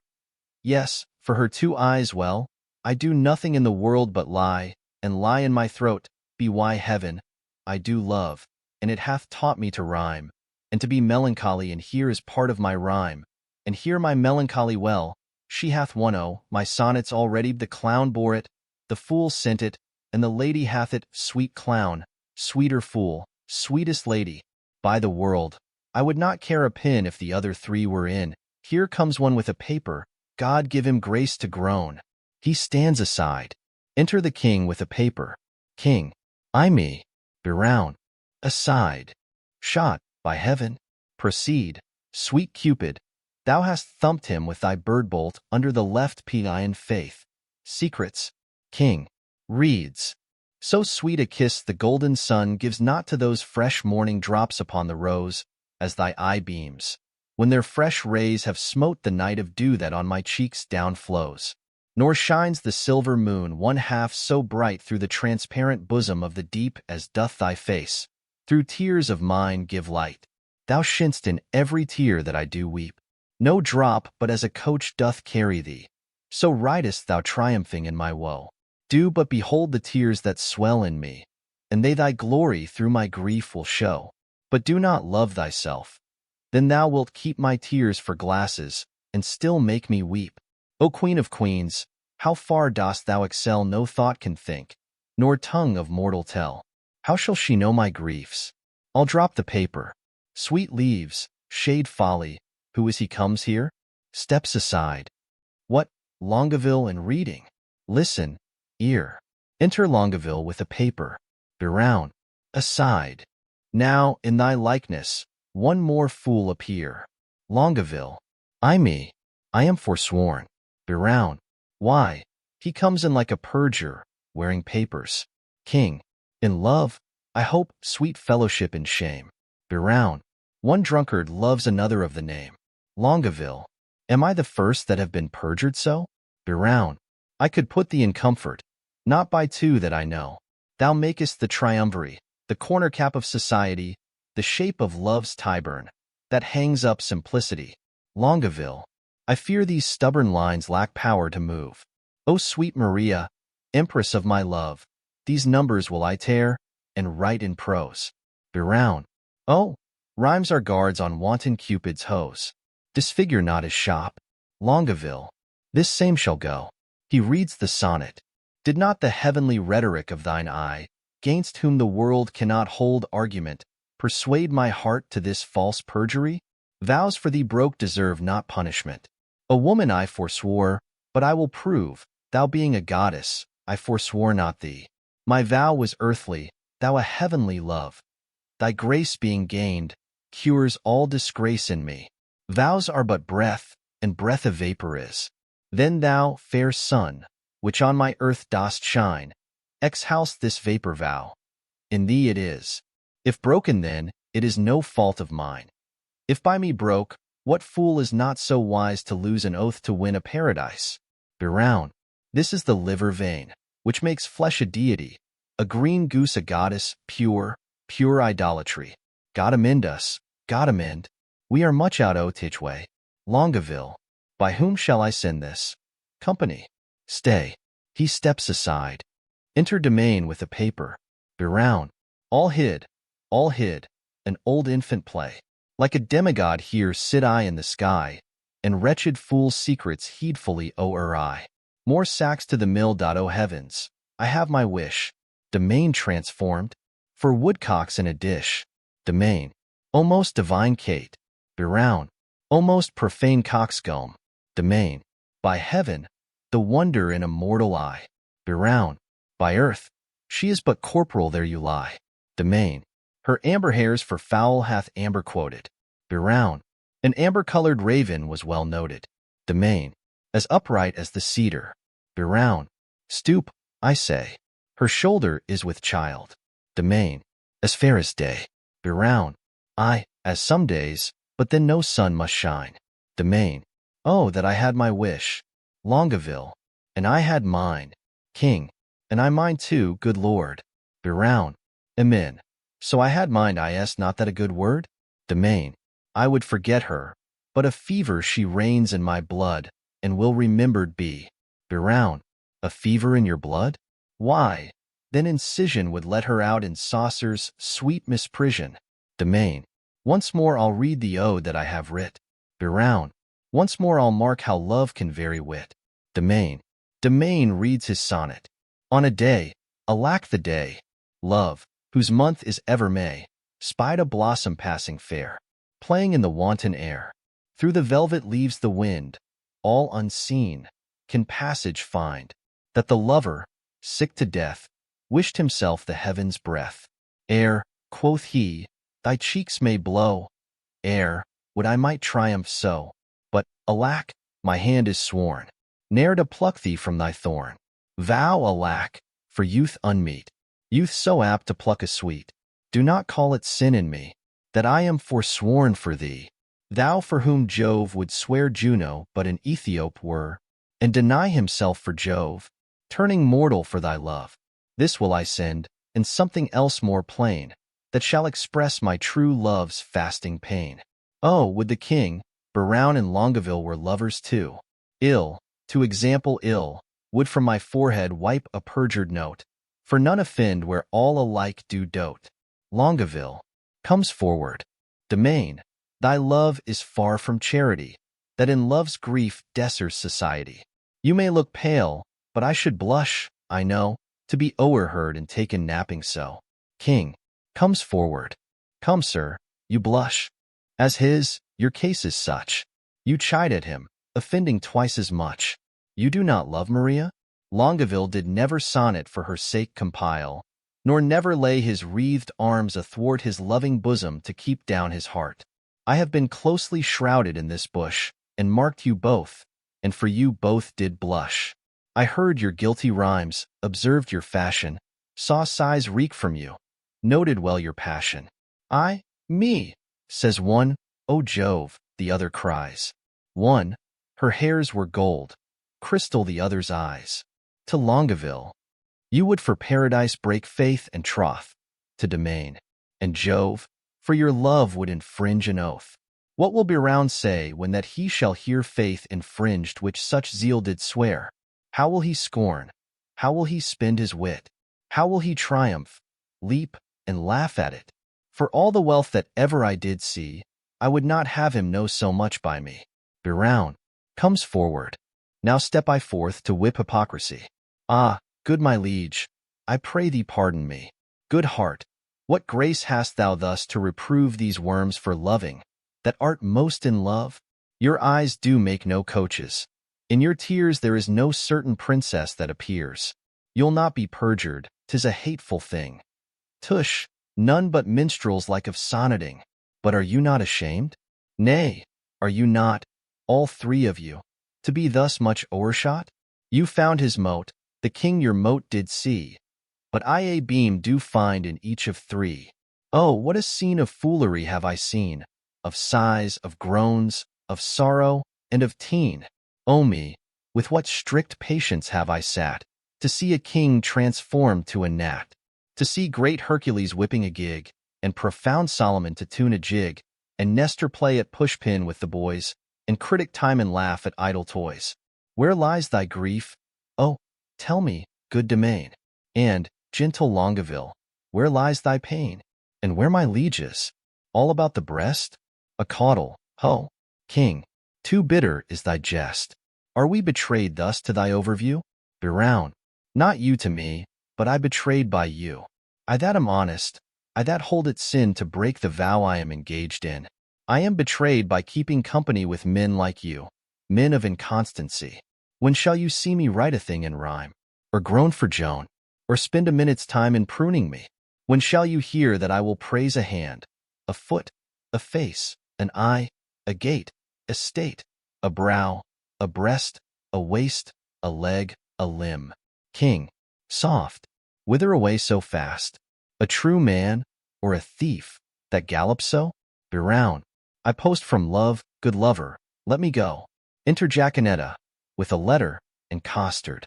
Jaconetta, God bless the king. King, what present hast thou there? Costard, some certain treason. King, what makes treason here? Costard, nay, it makes nothing, sir. King, if it mar nothing neither. The treason and you go in peace away together. Jaconetta, I beseech your grace, let this letter be read. Our person misdoubts it. 'Twas treason, he said. King, Berown, read it over. Berown reads the letter. Where hadst thou it? Jaconetta, of Costard. King, where hadst thou it? Costard, of Dun Adramatio, Dun Adramatio. Berown tears the letter. King, how now? What is in you? Why dost thou tear it? Berown, a toy, my liege, a toy, your grace needs not fear it. Longaville, it did move him to passion, and therefore let's hear it. Domain, picking up the pieces. It is Berown's writing, and here is his name.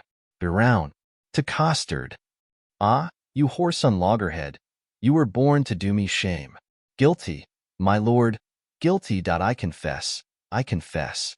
King, what? Berown, that you three fools lack me fool to make up the mess. He, and you, my liege, and I are pick-purses in love, and we deserve to die. Oh, dismiss this audience, and I shall tell you more. Domain, now the number is even. Berown, true, we are four. Will these turtles be gone? King, hence, sirs, away. Costard, walk aside the true folk, and let the traitors stay. Exeunt Costard and Jaconetta. Berown, sweet lords, sweet lovers, oh, let us embrace. As true we are as flesh and blood can be. The sea will ebb and flow, heaven show his face. Young blood doth not obey an old decree. We cannot cross the cause why we were born. Therefore of all hands must we be forsworn. King, what? Did these rent lines show some love of thine? Berown, did they? Quoth you? Who sees the heavenly Rosalind that, like a rude and savage man of Ind, at the first opening of the gorgeous east, bows not his vassal head and, strucken blind, kisses the base ground with obedient breast? What peremptory eagle-sighted eye dares look upon the heaven of her brow that is not blinded by her majesty? King, what zeal, what fury hath inspired thee now? My love, her mistress, is a gracious moon. She, an attending star, scarce seen a light.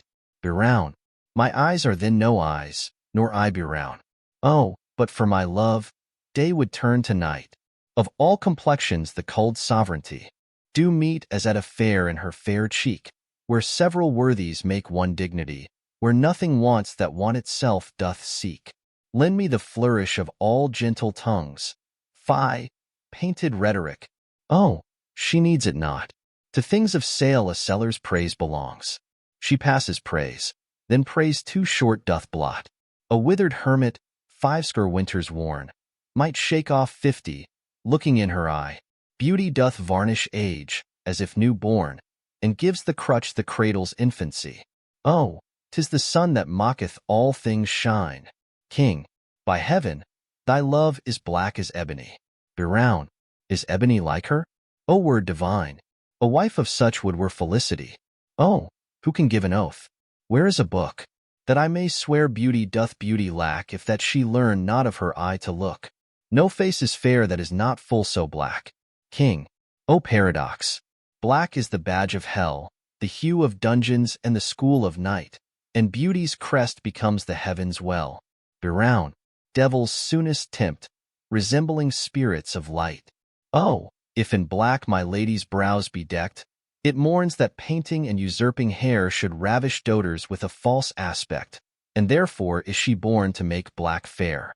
Her favor turns the fashion of the days, for native blood is counted painting now, and therefore red, that would avoid dispraise, paints itself black, to imitate her brow. Domain, to look like her are chimney sweepers black. Longaville, and since her time are colliers counted bright. King, and Ethiops of their sweet complexion crack. Domain, dark needs no candles now, for dark is light. Brown, your mistresses dare never come in rain, for fear their colors should be washed away. King, 'twere good yours did. For, sir, to tell you plain, I'll find a fairer face not washed today. Brown, I'll prove her fair, or talk till doomsday here. King, no devil will fright thee then so much as she.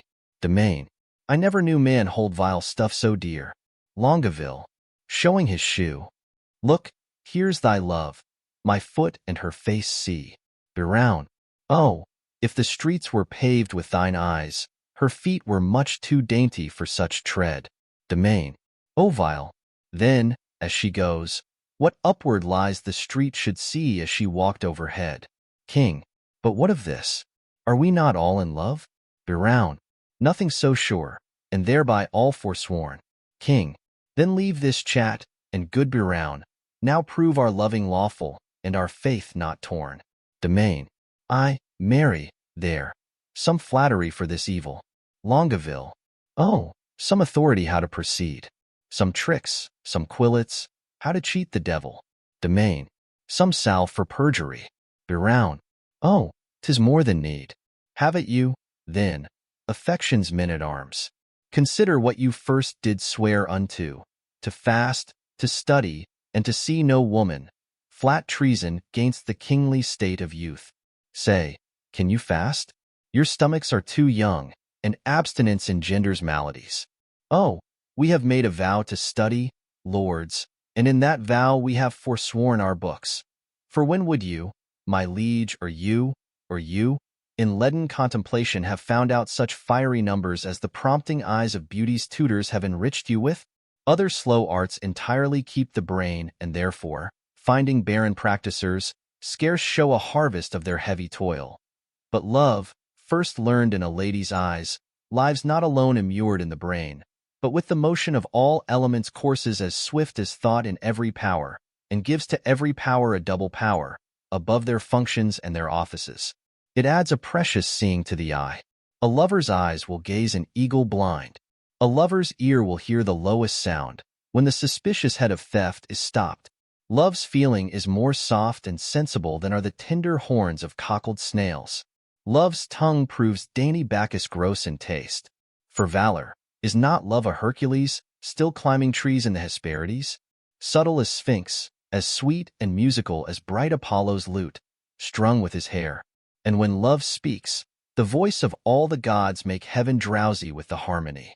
Never durst poet touch a pen to write until his ink were tempered with love's sighs.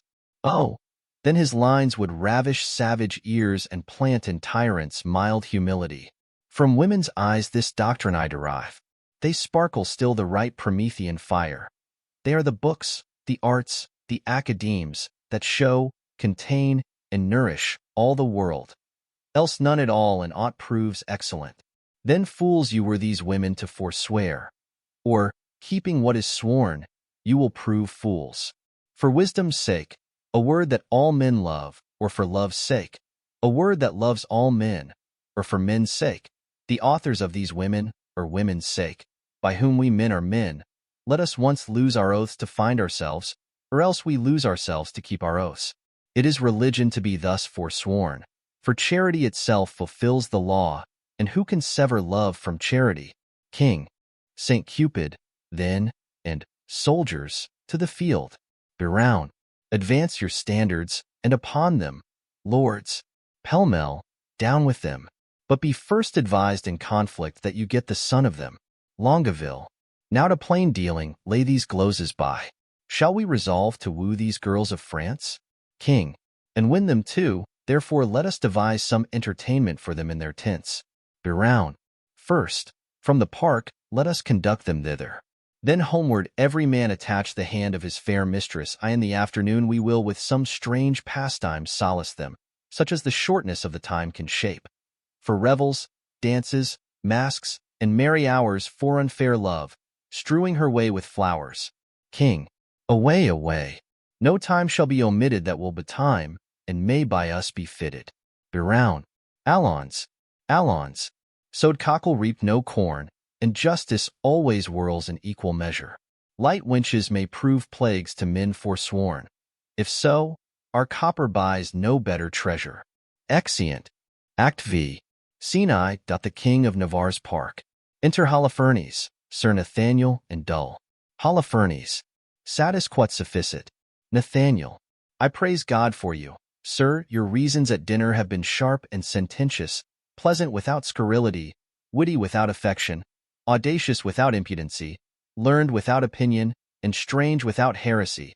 I did converse this quondam day with a companion of the king's, who was intituled, nominated, or called, Don Adriano da Armato. Holofernes.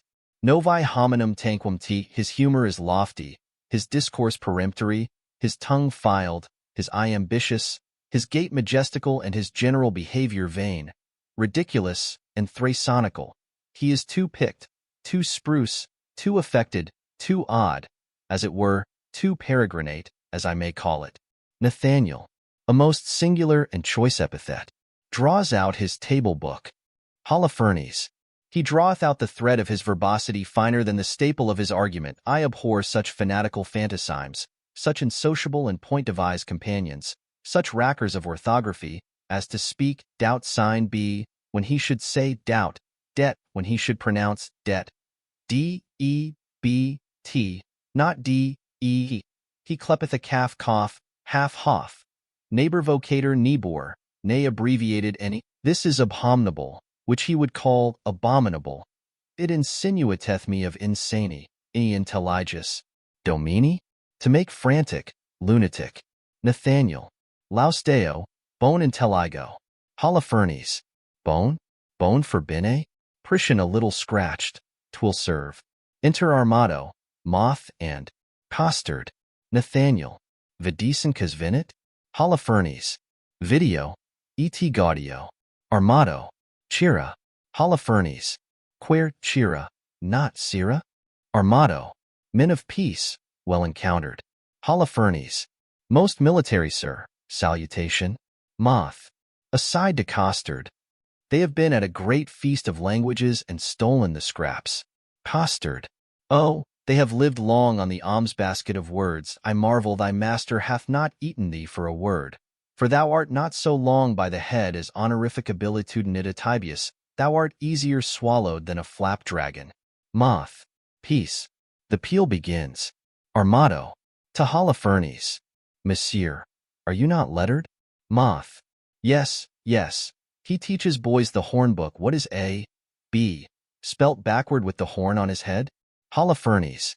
Bah, pueritia, with a horn added. Moth. Bah, most silly sheep with a horn, you hear his learning. Holofernes. Cause, thou consonant? Moth. The third of the 5 vowels, if you repeat them, or the 5th, if I. Holofernes. I will repeat them, A, E, I. Moth. The sheep, the other 2 concludes it, O, U. Armato. Now, by the salt wave of the Mediterranean, a sweet touch, a quick venue of wit. Snip, snap, quick and home. It rejoiceth my intellect, true wit. Moth. Offered by a child to an old man, which is wit-old. Holofernes. What is the figure? What is the figure? Moth. Horns. Holofernes. Thou disputes like an infant. Go whip thy gig. Moth. Lend me your horn to make one, and I will whip about your infamy unum sida. A gig of a cuckold's horn. Costard. And I had but 1 penny in the world, thou shouldst have it to buy gingerbread. Hold, there is the very remuneration I had of thy master, thou halfpenny purse of wit, thou pigeon egg of discretion. Oh, and the heavens were so pleased that thou wert but my bastard. What a joyful father wouldst thou make me! Go to, thou hast it ad dunghill, at the fingers' ends, as they say. Holofernes. Oh, I smell false Latin. Dunghill for unguium. Armato. Artsman. Preambulate. We will be singuled from the barbarous. Oh, do you not educate youth at the charge house on the top of the mountain? Holofernes. Or Mons, the hill. Armato. At your sweet pleasure, for the mountain. Holofernes. I do, sans question. Armato. Sir, it is the king's most sweet pleasure and affection to congratulate the princess at her pavilion in the posteriors of this day, which the rude multitude call the afternoon. Holofernes. The posterior of the day, most generous sir, is liable, congruent, and measurable for the afternoon. The word is well culled, chose, sweet, and apt. I do assure you, sir, I do assure. Armato. Sir, the king is a noble gentleman and my familiar. I do assure ye, very good friend, for what is inward between us, let it pass. I do beseech thee, remember thy courtesy. I beseech thee, apparel thy head, and among other importunate and most serious designs, and of great import indeed too, but let that pass, for I must tell thee it will please his grace, by the world, sometime to lean upon my poor shoulder, and with his royal finger thus dally with my excrement, with my mustachio, but, sweetheart, let that past be why the world. I recount no fable. Some certain special honors it pleaseth his greatness to impart to Armato, a soldier, a man of travel, that hath seen the world, but let that pass, the very all of all is. But, sweetheart, I do implore secrecy, that the king would have me present the princess, sweet Chuck, with some delightful ostentation, or show, or pageant, or antic, or firework now, understanding that the curate and your sweet self are good at such eruptions and sudden breaking out of mirth, as it were. I have acquainted you, withal, to the end to crave your assistance. Holofernes. Sir, you shall present before her the 9 worthies, Sir Nathaniel, as concerning some entertainment of time, some show in the posterior of this day, to be rendered by our assistance, the king's command, and this most gallant, illustrate, and learned gentleman, before the princess, I say, none so fit as to present the 9 worthies. Nathaniel. Where will you find men worthy enough to present them? Holofernes. Joshua, yourself, myself, and this gallant gentleman, Judas Maccabeus. This swain, because of his great limb or joint, shall pass Pompey the Great, the page, Hercules. Armato. Pardon, sir. Error. He is not quantity enough for that worthy's thumb. He is not so big as the end of his club. Holofernes. Shall I have audience? He shall present Hercules in minority, his enter and exit shall be strangling a snake, and I will have an apology for that purpose. Moth. An excellent device. So, if any of the audience hiss, you may cry well done. Hercules, now thou crushest the snake. That is the way to make an offense gracious, though few have the grace to do it. Armato. For the rest of the worthies? Holofernes. I will play 3 myself. Moth. Thrice worthy gentlemen. Armato. Shall I tell you a thing? Holofernes. We attend. Armato. We will have, if this fadge not, an antic. I beseech you, follow. Holofernes. Via, goodman Dull. Thou hast spoken no word all this while. Dull. Nor understood none neither, sir. Holofernes. Allons. We will employ thee. Dull. I'll make one in a dance, or so. Or I will play on the tabor to the worthies, and let them dance the hay. Holofernes. Most dull, honest dull. To our sport, away. Exeunt. Scene 2 at the same, before the princess's pavilion. Enter the princess, Rosalind, Catherine, and Maria. Princess. Sweethearts, we shall be rich ere we depart, if fairings come thus plentifully in. A lady walled about with diamonds. Look you what I have from the loving king. Rosalind. Madam, came nothing else along with that? Princess. Nothing but this? Yes, as much love and rhyme as would be crammed up in a sheet of paper rideau, both sides the leaf, margent and all, that he was fain to seal on Cupid's name. Rosalind. That was the way to make his godhead wax, for he hath been 5,000 years a boy. Catherine. Ay, and a shrewd unhappy gallows too. Rosalind. You'll ne'er be friends with him. He killed your sister. Catherine. He made her melancholy, sad, and heavy. And so she died, had she been light, like you, of such a merry, nimble, stirring spirit, she might hop in a grandam ere she died. And so may you, for a light heart lives long. Rosalind. What's your dark meaning, mouse, of this light word? Catherine. A light condition in a beauty dark. Rosalind. We need more light to find your meaning out. Catherine. You'll mar the light by taking it in snuff. Therefore I'll darkly end the argument. Rosalind. Look what you do. You do it still dark. Catherine. So do not you, for you are a light wench. Rosalind. Indeed, I weigh not you, and therefore light. Catherine.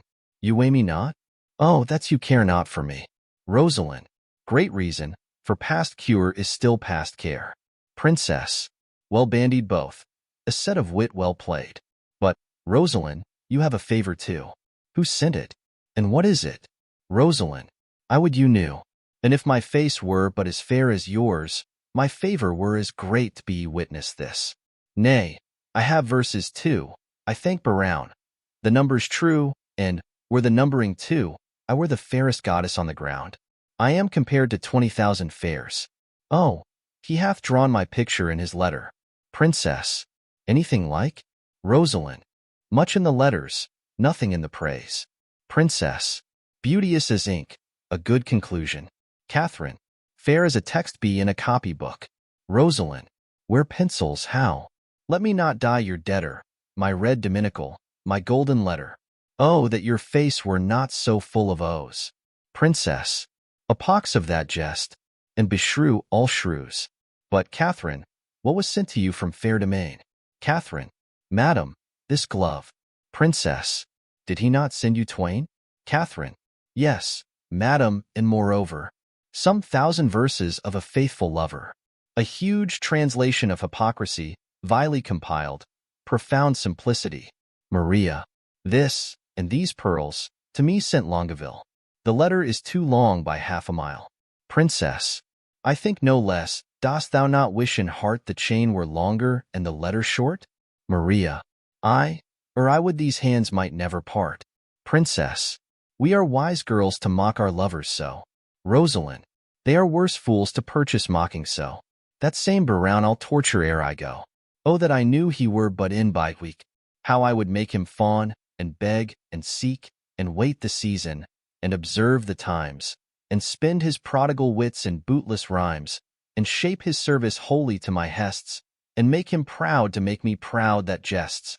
So Pertaunt-like would I o'ersway his state, that he should be my fool, and I his fate. Princess. None are so surely caught, when they are catched, as wit turned fool folly, in wisdom hatched, hath wisdom's warrant and the help of school and wit's own grace to grace a learned fool. Rosalind.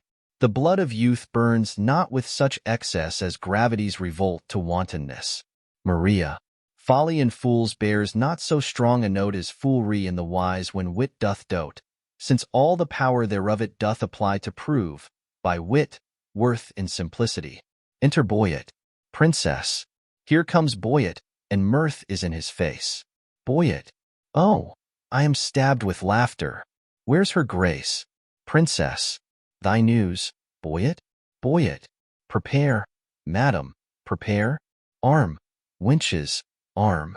Encounters mounted are against your peace, love doth approach disguised. Armed in arguments, you'll be surprised. Muster your wits, stand in your own defense, or hide your heads like cowards, and fly hence. Princess. Saint Denis to Saint Cupid, what are they that charge their breath against us? Say, scout, say. Boyet. Under the cool shade of a sycamore I thought to close mine eyes some half an hour, when lo, to interrupt my purposed rest. Toward that shade I might behold addressed the king and his companions. Warily I stole into a neighbor thicket by, and overheard what you shall overhear. That, by and by, disguised they will be here. Their herald is a pretty knavish page that well by heart hath conned his embassage. Action and accent did they teach him there. Thus must thou speak, and thus thy body bear. And ever and anon they made a doubt presence majestical would put him out. For, quoth the king, an angel shalt thou see. Yet fear not thou, but speak audaciously. The boy replied, an angel is not evil. I should have feared her had she been a devil. With that all laughed and clapped him on the shoulder, making the bold wag by their praises bolder. One rubbed his elbow thus and fleered, and swore a better speech was never spoke before. Another with his finger and his thumb cried via, we will do tea, come what will come. The third he capered and cried, all goes well. The fourth turned on the toe, and down he fell. With that they all did tumble on the ground, with such a zealous laughter, so profound, that in this spleen ridiculous appears, to check their folly, passion's solemn tears. Princess, but what, come they to visit us? Boy it, they do, and are apparelled thus, like Muscovites or Russians, as I guess. Their purpose is to parley, court, and dance, and every one his love feet will advance unto his several mistress, which they'll know by favors several which they did bestow. Princess, and will they so? The gallants shall be tasked. 4 ladies, we will every one be masked, and not a man of them shall have the grace, despite of suit, to see a lady's face. Hold, Rosalind, this favor thou shalt wear, and then the king will court thee for his dear. Hold, take thou this, my sweet, and give me thine. So shall Biround take me for Rosalind, and change you favors too. So shall your loves woo contrary, deceived by these removes. Rosalind, come on, then, where the favors most in sight. Catherine, but in this changing, what is your intent? Princess, the effect of my intent is to cross theirs. They do it but in mocking merriment, and mock for mock is only my intent. Their several counsels they unbosom shall to loves mistook, and so be mocked withal upon the next occasion that we meet, with visages displayed to talk and greet. Rosalind, but shall we dance, if they desire us to't? Princess, no, to the death we will not move a foot, nor to their pinned speech render we no grace, but while 'tis spoke each turn away her face. Boy it, why, that contempt will kill the speaker's heart, and quite divorce his memory from his part. Princess, therefore I do it, and I make no doubt the rest will ne'er come in, if he be out. There's no such sport as sport by sport o'erthrown, to make theirs ours and ours none but our own. So shall we stay, mocking intended game, and they, well mocked, depart away with shame. Sound trumpet, within. Boy it, the trumpet sounds to be masked, the maskers come. The ladies mask. Enter blackamoors with music, moth, with a speech, the king, Biround, Longueville and Domain disguised. Moth, all hail, the richest beauties on the earth. Boy it, beauties no richer than rich taffeta. Moth, a holy parcel of the fairest dames. The ladies turn their backs to him, that ever turned their backs to mortal views. Biround, their eyes, villain, their eyes. Moth, that ever turned their eyes to mortal views. Out, boy it, true, out indeed. Moth, out of your favors, heavenly spirits, vouchsafe not to behold. Biround, once to behold, rogue. Moth, once to behold with your sunbeamed eyes, with your sunbeamed eyes. Boy it, they will not answer to that epithet. You were best call it daughter-beamed eyes. Moth, they do not mark me, and that brings me out. Biround, is this your perfectness? Begone, you rogue. Exit Moth. Rosalind, what would these strangers know their minds? Boy it, if they do speak our language, 'tis our will that some plain man recount their purposes. Know what they would. Boy it, what would you with the princess? Biround, nothing but peace and gentle visitation. Rosalind, what would they, say they? Boy it, nothing but peace and gentle visitation. Rosalind. Why, that they have, and bid them so be gone. Boy it. She says you have it, and you may be gone. King. Say to her we have measured many miles to tread a measure with her on this grass. Boy it. They say that they have measured many a mile to tread a measure with you on this grass. Rosalind. It is not so. Ask them how many inches is in 1 mile? If they have measured many, the measure then of one is easily told. Boy it. If to come hither you have measured miles and many miles, the princess bids you tell how many inches doth fill up 1 mile. Biroun. Tell her we measure them by weary steps. Boy it. She hears herself. Rosalind. How many weary steps? Of many weary miles you have o'ergone are numbered in the travel of 1 mile? Biroun. We number nothing that we spend for you. Our duty is so rich, so infinite, that we may do it still without account. Vouchsafe to show the sunshine of your face, that we, like savages, may worship it. Rosalind. My face is but a moon, and clouded too. King. Blessed are clouds, to do as such clouds do. Vouchsafe, bright moon, and these thy stars to shine, those clouds removed upon our watery eyne. Rosalind. O vain petitioner, beg a greater matter. Thou now requests but moonshine in the water. King. Then in our measure do but vouchsafe one change. Thou bidst me beg, this begging is not strange. Rosalind. Play. Music then? Nay, you must do it soon. Music plays. Not yet? No dance. Thus change I like the moon. King. Will you not dance? How come you thus estranged? Rosalind. You took the moon at full, but now she's changed. King. Yet still she is the moon, and I the man. The music plays, vouchsafe some motion to it. Rosalind. Our ears vouchsafe it. King. But your legs should do it. Rosalind. Since you are strangers and come here by chance, will not be nice, take hands, we will not dance. King. Why take we hands then? Rosalind. Only to part friends. Curtsy, sweethearts, and so the measure ends. King. More measure of this measure. Be not nice.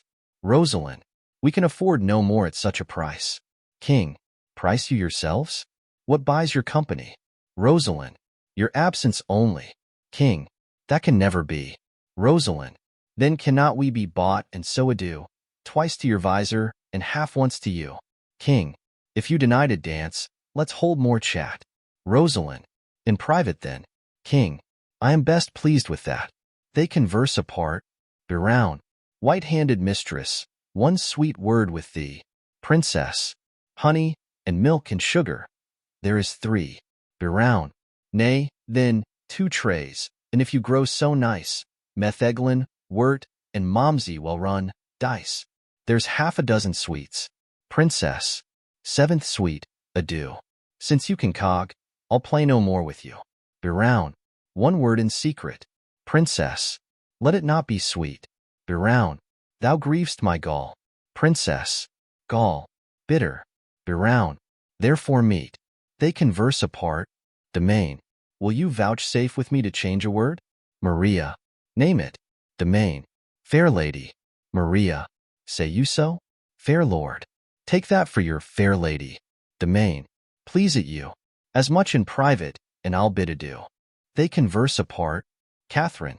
What? Was your visor made without a tongue? Longueville. I know the reason, lady, why you ask. Catherine. Oh, for your reason. Quickly, sir, I Longueville. You have a double tongue within your mask, and would afford my speechless visor half. Catherine. Veal, quoth the Dutchman, is not veal a calf? Longueville. A calf, fair lady? Catherine. No, a fair lord calf. Longueville. Let's part the word. Catherine. No, I'll not be your half. Take all and wean it. It may prove an ox. Longueville. Look how you butt yourself in these sharp mocks. Will you give horns, chaste lady? Do not so. Catherine. Then die a calf before your horns do grow. Longueville. 1 word in private with you ere I die. Catherine. Bleat softly, then. The butcher hears you cry. They converse apart. Boy it. The tongues of mocking wenches are as keen as is the razor's edge invisible, cutting a smaller hair than may be seen. Above the sense of sense, so sensible seemeth their conference, their conceits have wings fleeter than arrows, bullets, wind, thought, swifter things. Rosalind, not one word more. My maids, break off, break off. Berown, by heaven, all dry beaten with pure scoff. King, farewell, mad wenches, you have simple wits. Exeunt king, lords, and blackamoors. Princess, 20 adieus, my frozen Muscovites. Are these the breed of wits so wondered at? Boyet, tapers they are, with your sweet breaths puffed out. Rosalind, well-liking wits they have, gross, gross, fat, fat. Princess, O poverty and wit, kingly poor flout, will they not, think you, hang themselves tonight? Or ever but in visors show their faces? This pert Brown was out of countenance quite. Rosalind, they were all in lamentable cases. The king was weeping ripe for a good word. Princess, Brown did swear himself out of all suit. Maria, Domain was at my service, and his sword. Non-point, quoth I. My servant straight was mute. Catherine, Lord Longueville said I came o'er his heart, and trow you what he called me? Princess, qualm, perhaps. Catherine, yes, in good faith. Princess, go, sickness as thou art. Rosalind, well, better wits have worn plain statute caps, but will you hear? The king is my love sworn. Princess, and quick Brown hath plighted faith to me. Catherine, and Longueville was for my service born. Maria, Domain is mine as sure as bark on tree. Boyet, madam, and pretty mistresses, give ear. Immediately they will again be here in their own shapes, for it can never be they will digest this harsh indignity. Princess, will they return? Boyet, they will, God knows, and leap for joy, though they are lame with blows. Therefore, change favors, and, when they repair, blow like sweet roses in this summer air. Princess, how blow? How blow? Speak to be understood. Boyet, fair ladies masked are roses in their bud. Dismasked, their damask sweet commixture shown, are angels veiling clouds, or roses blown. Princess, avaunt, perplexity. What shall we do if they return in their own shapes to woo? Rosalind, good madam, if by me you'll be advised, let's mock them still, as well known as disguised. Let us complain to them what fools were here, disguised like Muscovites in shapeless gear, and wonder what they were, and to what end their shallow shows and prologue vilely pinned, and their rough carriage so ridiculous, should be presented at our tent to us. Boyet, ladies, withdraw, the gallants are at hand. Princess, whip to our tents, as roes run o'er the land. Exeunt Princess, Rosalind, Catherine, and Maria. Enter the king, Brown, Longueville, and Domain as themselves. King, fair sir, God save you. Where's the princess? Boyet, gone to her tent. Please it your majesty command me any service to her thither? King, that she vouchsafe me audience for one word. Boyet, I will, and so will she, I know, my lord. Exit. Brown, this fellow pecks up wit as pigeons peas, and utters it again when God doth please. He is wit's peddler, and retails his wares at wakes and wassails, meetings, markets, fairs, and we that sell by gross, the Lord doth know, have not the grace to grace it with such show. This gallant pins the wenches on his sleeve. Had he been Adam, he had tempted Eve. He can carve too, and lisp, why, this is he that kissed his hand away in courtesy. This is the ape of form, Monsieur the Nice, that, when he plays at tables, chides the dice in honorable terms, nay, he can sing a mean most meanly, and in ushering mend him who can, the ladies call him sweet. The stairs, as he treads on them, kiss his feet. This is the flower that smiles on everyone, to show his teeth as white as whale's bone, and consciences that will not die in debt pay him the due of honey-tongued Boyet. King, a blister on his sweet tongue, with my heart, that put Armado's page out of his part. Enter the princess, Rosalind, Maria, Catherine with Boyet. Brown, see where it comes. Behavior. What wert thou till this man showed thee, and what art thou now? King, all hail, sweet madam, and fair time of day. Princess, fair in all hail is foul, as I conceive. King, Construe my speeches better, if you may. Princess. Then wish me better, I will give you leave. King. We came to visit you, and purpose now to lead you to our court, vouchsafe it then. Princess. This field shall hold me, and so hold your vow. Nor God nor I delights in perjured men. King. Rebuke me not for that which you provoke. The virtue of your I must break my oath. Princess. You nickname virtue. Vice you should have spoke. For virtue's office never breaks men's troth. Now by my maiden honor, yet as pure as the unsullied lily, I protest, a world of torments though I should endure, I would not yield to be your house's guest. So much I hate a breaking cause to be of heavenly oaths, vowed with integrity. King.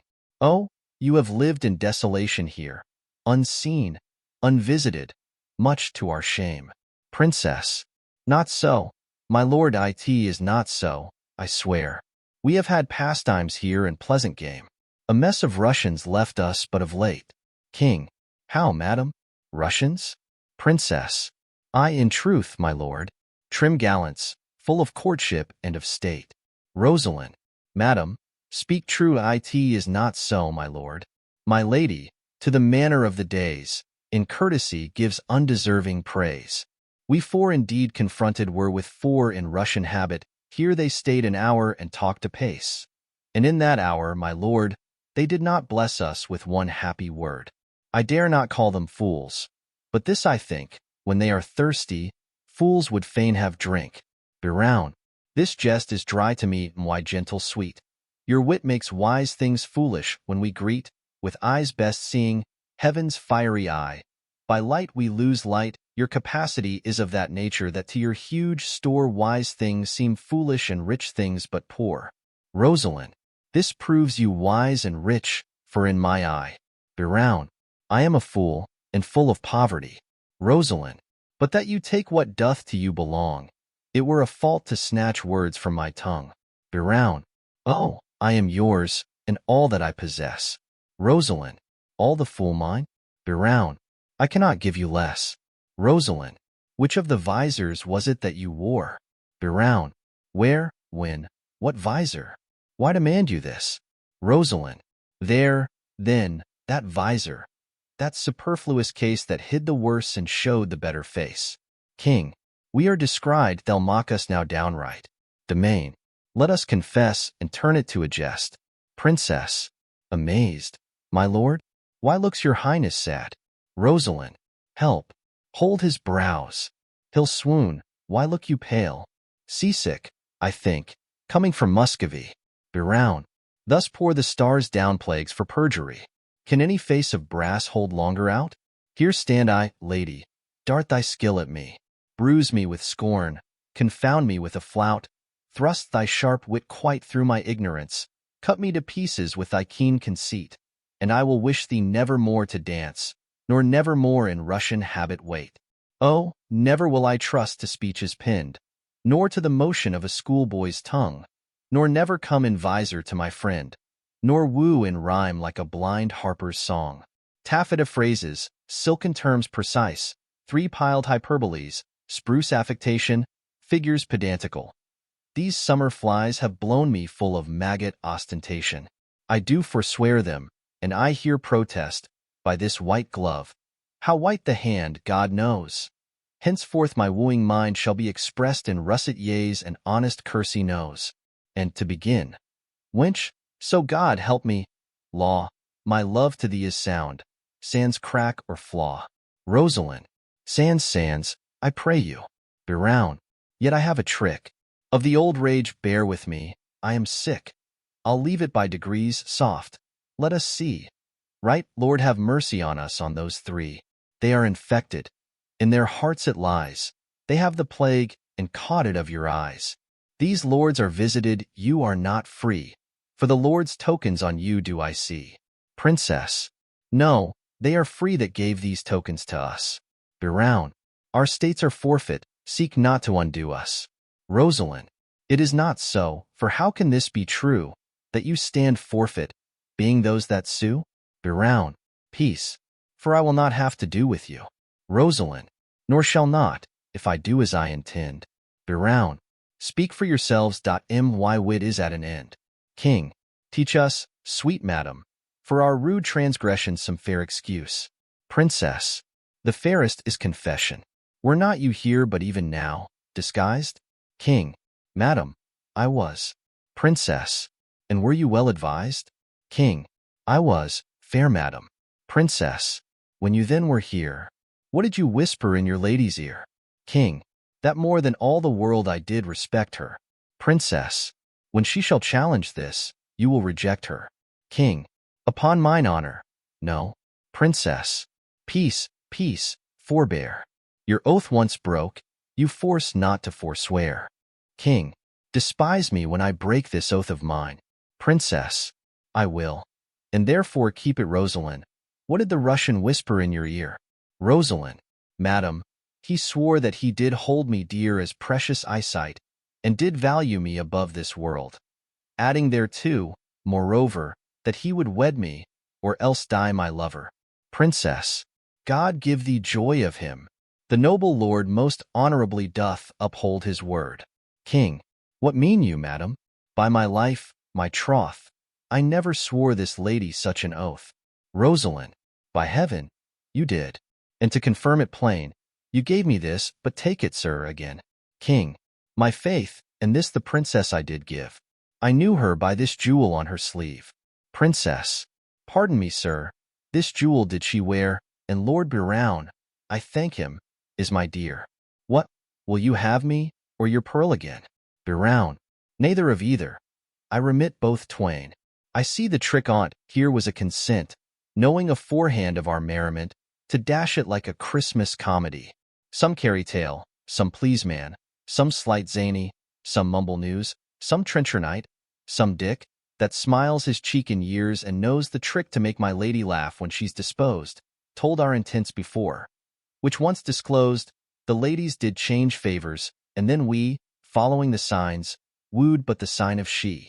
Now, to our perjury to add more terror, we are again forsworn in will and error. Much upon this, 'tis, to buoy it. And might not you forestall our sport, to make us thus untrue? Do not you know my lady's foot by squire, and laugh upon the apple of her eye? And stand between her back, sir, and the fire, holding a trencher, jesting merrily? You put our page out. Go, you are allowed. Die when you will, a smock shall be your shroud.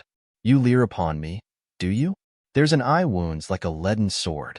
Buoy it, full merrily. Hath this brave manage, this career, been run? Biroun, lo, he is tilting straight. Peace, I have done. Enter Costard. Welcome, pure wit, thou part's to fair fray. Costard, O lord, sir, they would know whether the three worthies shall come in or no. Biroun, what, are there but three? Costard, no, sir, but it is vara fine. For every 1% 3. Biroun, and 3 times thrice is 9. Costard, not so, sir, under correction, sir, I hope it is not so.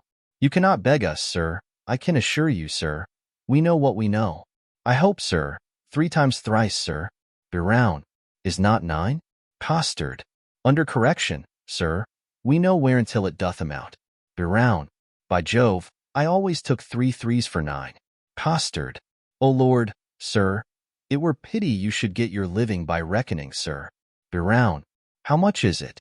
Costard, O lord, sir, the parties themselves, the actors, sir, will show where until it doth amount. For mine own part, I am, as they say, but to parfect one man in one poor man. Pompeian the Great, sir. Biroun, art thou one of the worthies? Costard, it pleased them to think me worthy of Pompey the Great. For mine own part, I know not the degree of the worthy, but I am to stand for him. Biroun, go bid them prepare. Costard, we will turn it finely off, sir. We will take some care. Exit Costard. King, Biroun, they will shame us, let them not approach. Biroun, we are shame-proof, my lord, and 'tis some policy to have one show worse than the king's and his company. King, I say they shall not come. Princess, nay, my good lord, let me o'errule you now. That sport best pleases that doth least know how, where zeal strives to content, and the contents die in the zeal of that which it presents. Their form confounded makes most form and mirth, when great things laboring perish in their birth. Biroun. A right description of our sport, my lord. Enter our motto, the braggart. Our motto, anointed. I implore so much expense of thy royal sweet breath as will utter a brace of words. Our motto and King talk apart. Princess. Doth this man serve God? Biroun. Why ask you? Princess. He speaks not like a man of God his making. Our motto. That is all one, my fair, sweet, honey monarch. For, I protest, the schoolmaster is exceeding fantastical. Too vain, too vain, but we will put it, as they say, to Fortuna de la Guerra. I wish you the peace of mind. Most royal couplement. Exit. King. Here is like to be a good presence of worthies. He presents Hector of Troy, the swain, Pompey the Great, the parish curate, Alexander, Armado's page, Hercules, the pedant, Judas Maccabeus. And if these four worthies in their first show thrive, these four will change habits and present the other five. Biroun. There is 5 in the first show. King. You are deceived, 'tis not so. Biroun. The pedant, the braggart, the hedge priest, the fool, and the boy. A bait throw at novum, and the whole world again cannot pick out 5 such. Take each one in his vein. King. The ship is under sail, and here she comes amain. Enter Costard as Pompey. Costard. I Pompey am. Biroun. You lie, you are not he. Costard. I Pompey am. Boyet. With leopard's head on knee. Biroun. Well said. Old mocker, I must needs be friends with thee. Costard. I Pompey am. Pompey surnamed the big, the main, the great. Costard. It is great, sir.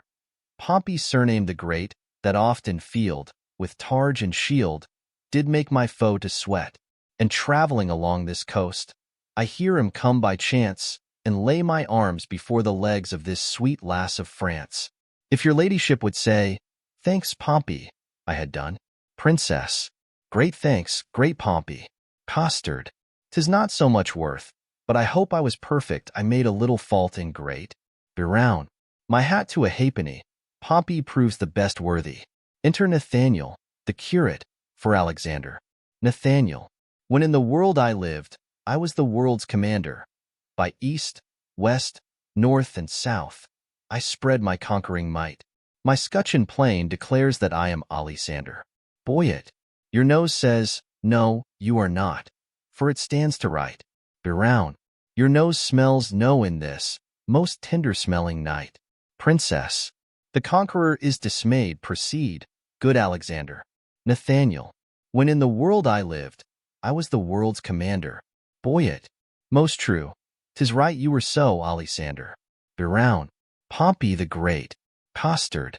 Your servant, and Costard. Biroun. Take away the conqueror. Take away Alisander. Costard.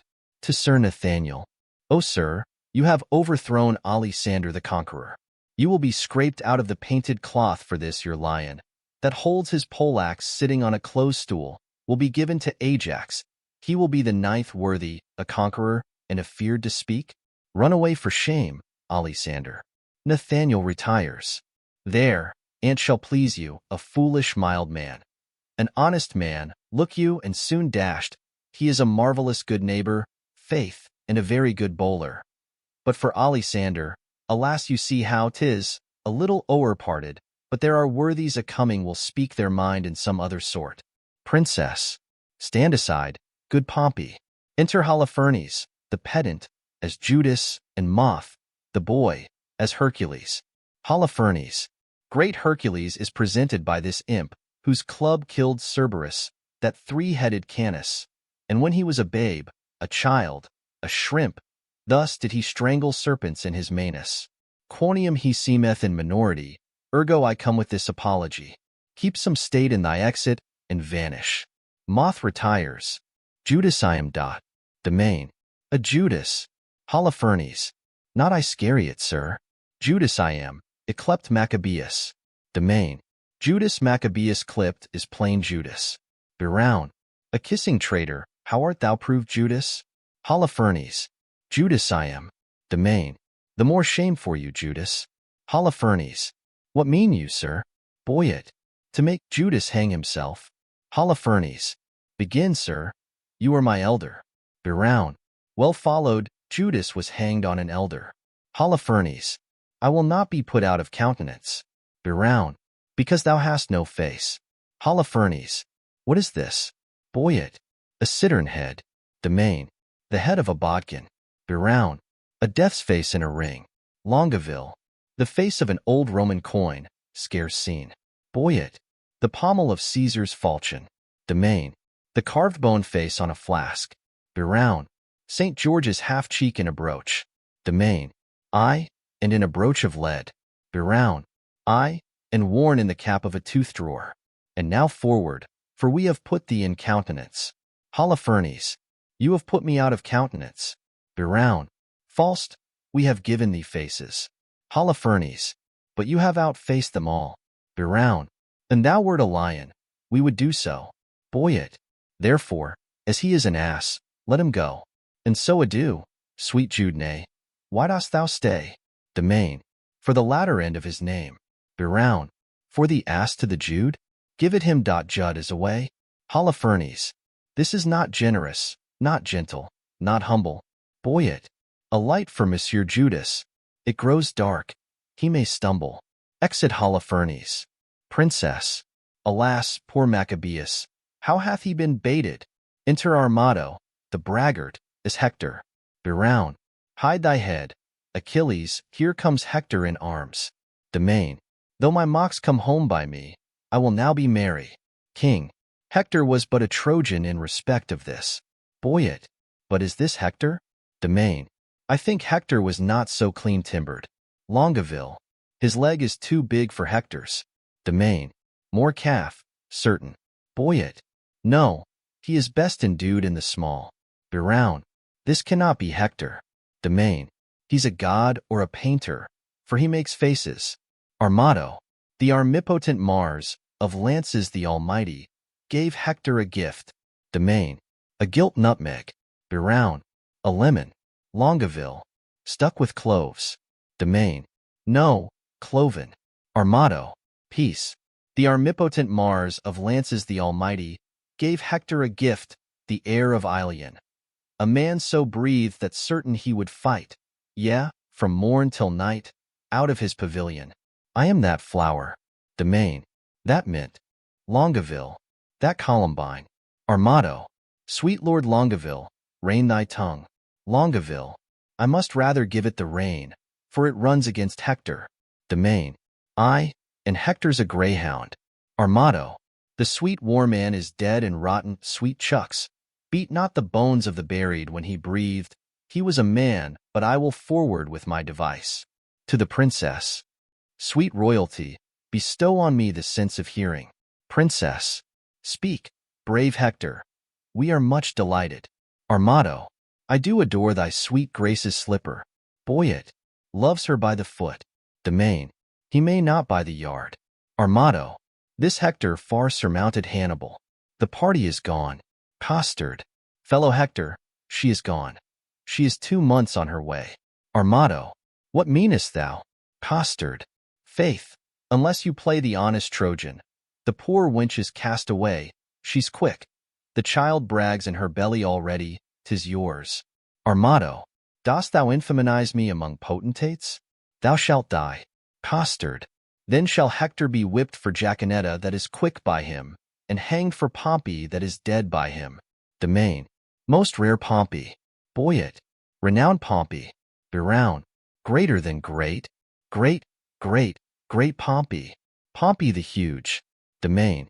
Hector trembles. Biroun. Pompey is moved. More Atesh, more Atesh. Stir them on. Stir them on. Domain. Hector will challenge him. Biroun. Aye. If he have no more man's blood in his belly than will sup a flea. Armado. By the North Pole, I do challenge thee. Costard. I will not fight with a pole. Like a northern man I'll slash.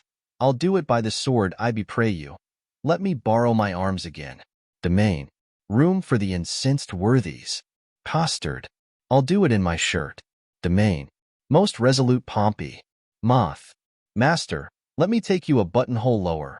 Do you not see Pompey is uncasing for the combat? What mean you? You will lose your reputation. Armato. Gentlemen and soldiers, pardon me, I will not combat in my shirt. Domain.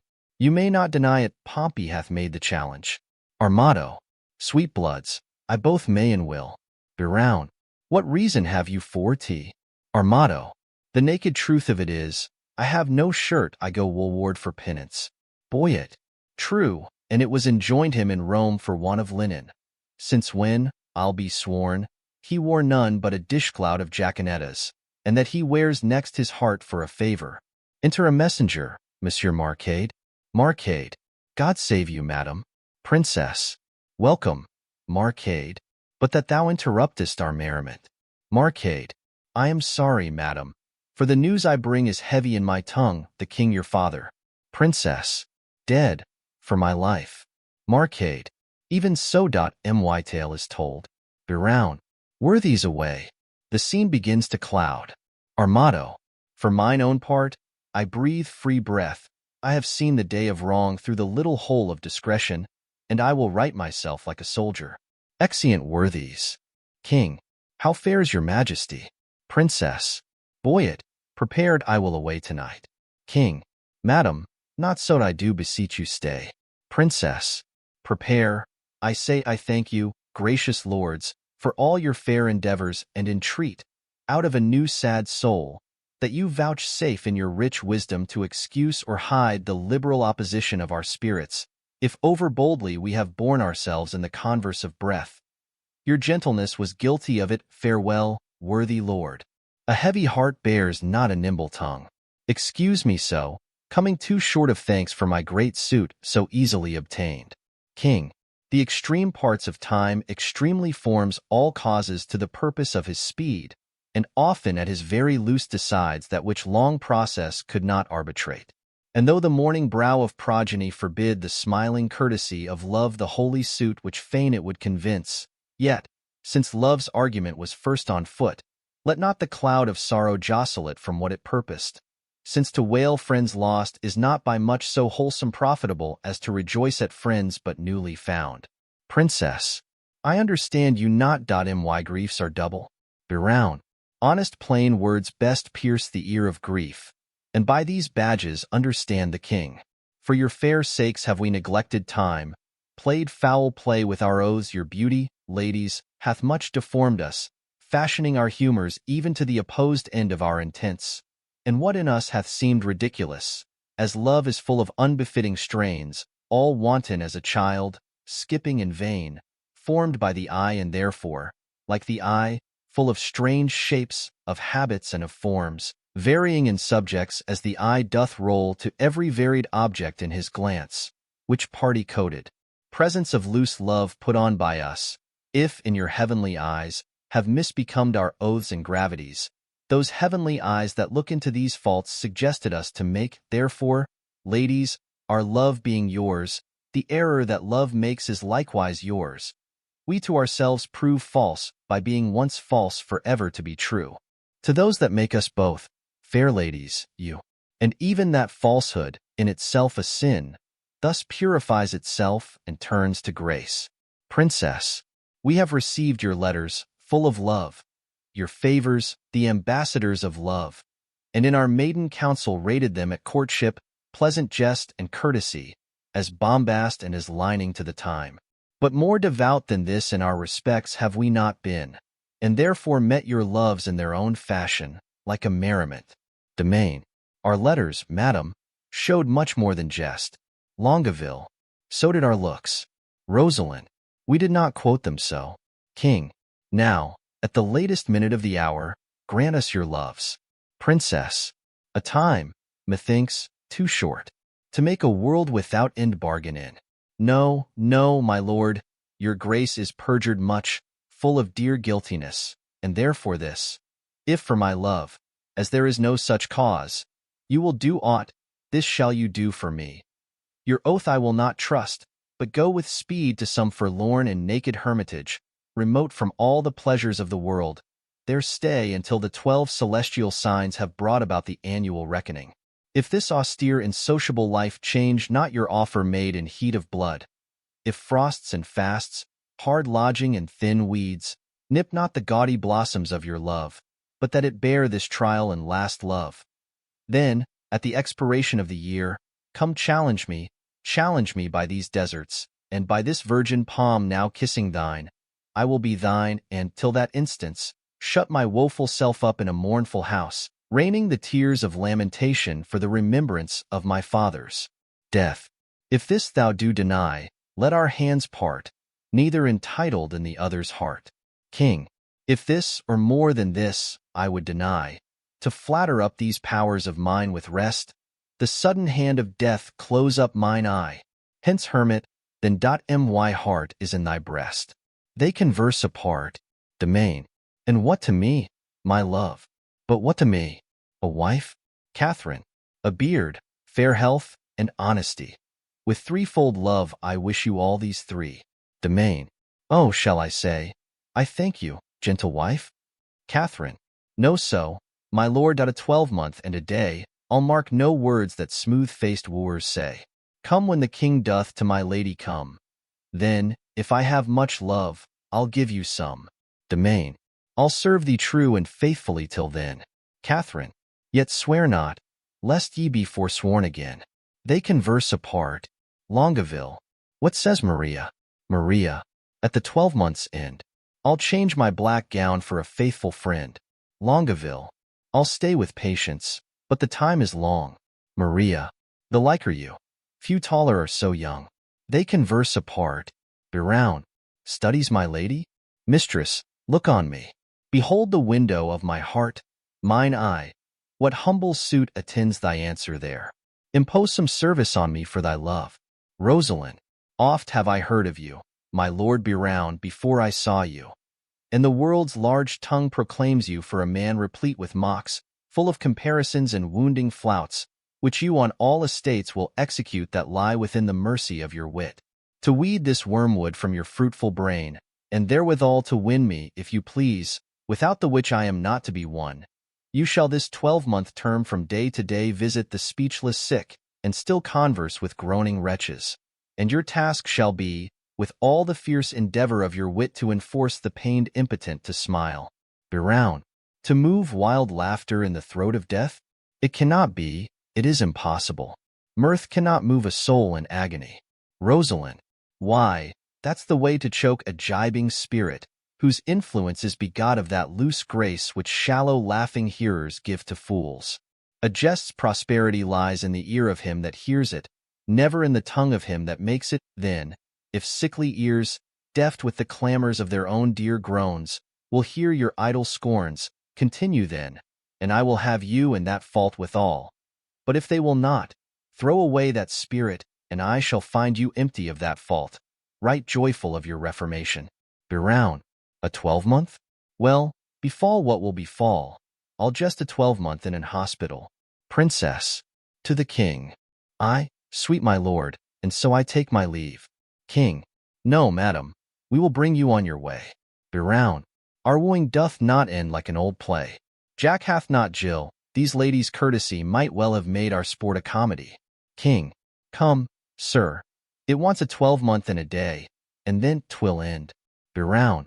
That's too long for a play. Enter Armado, the braggart. Armado. Sweet majesty, vouchsafe me. Princess. Was not that Hector?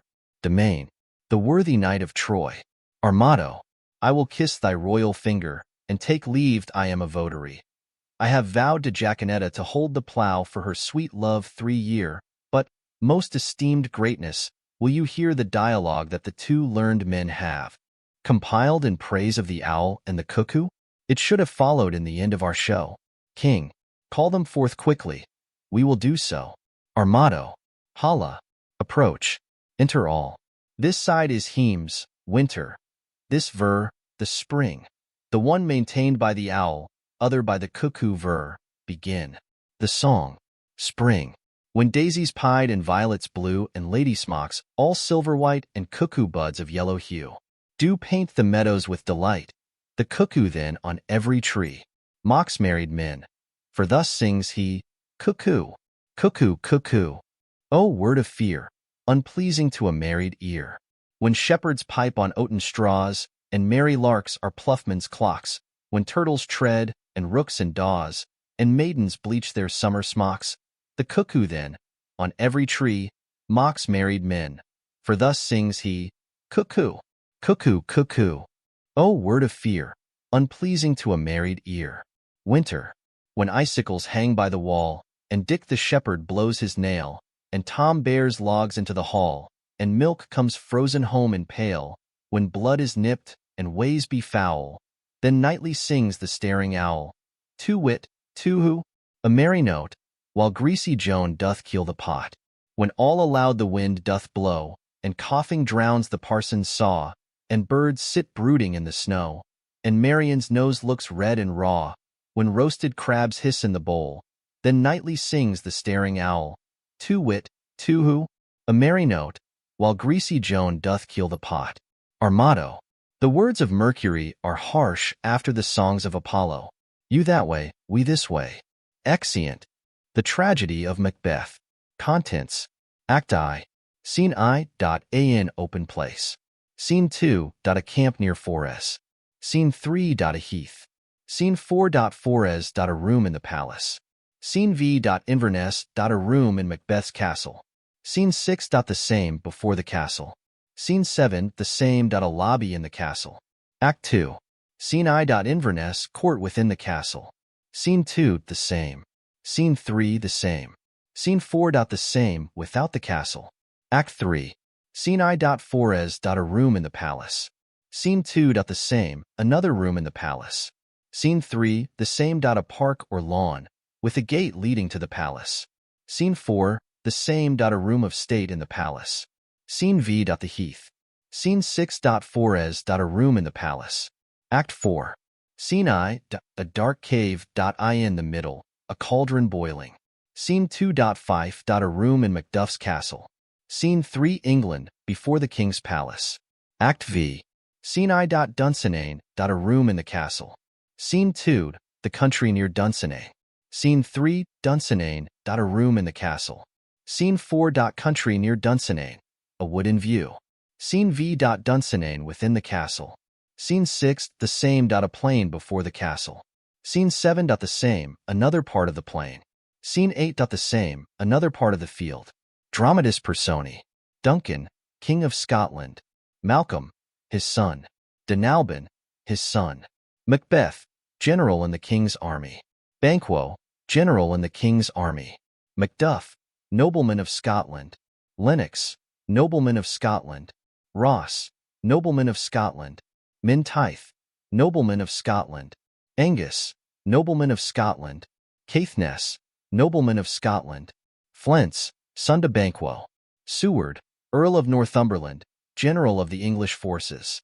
Young Seward, his son. Satan, an officer attending on Macbeth. Boy, son to Macduff. An English doctor. A Scottish doctor. A soldier. A porter. An old man. Lady Macbeth. Lady Macduff. Gentlewoman attending on Lady Macbeth. Hecate, and 3 witches.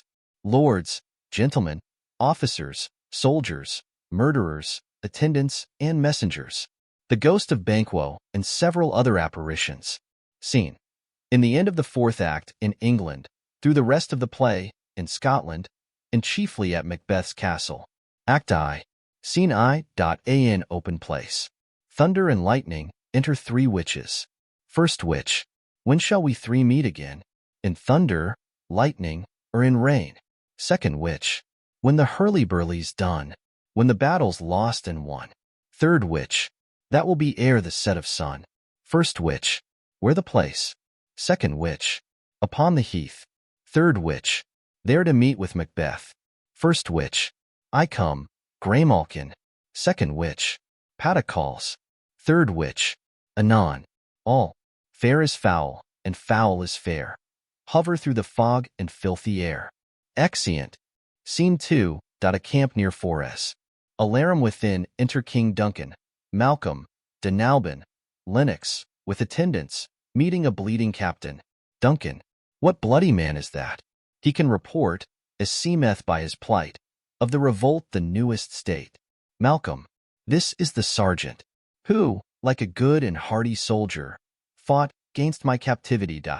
Hail, brave friend. Say to the king the knowledge of the broil as thou didst leave it. Soldier, doubtful it stood, as two spent swimmers that do cling together and choke their art, the merciless Macdonwald, worthy to be a rebel, for to that the multiplying villainies of nature do swarm upon him.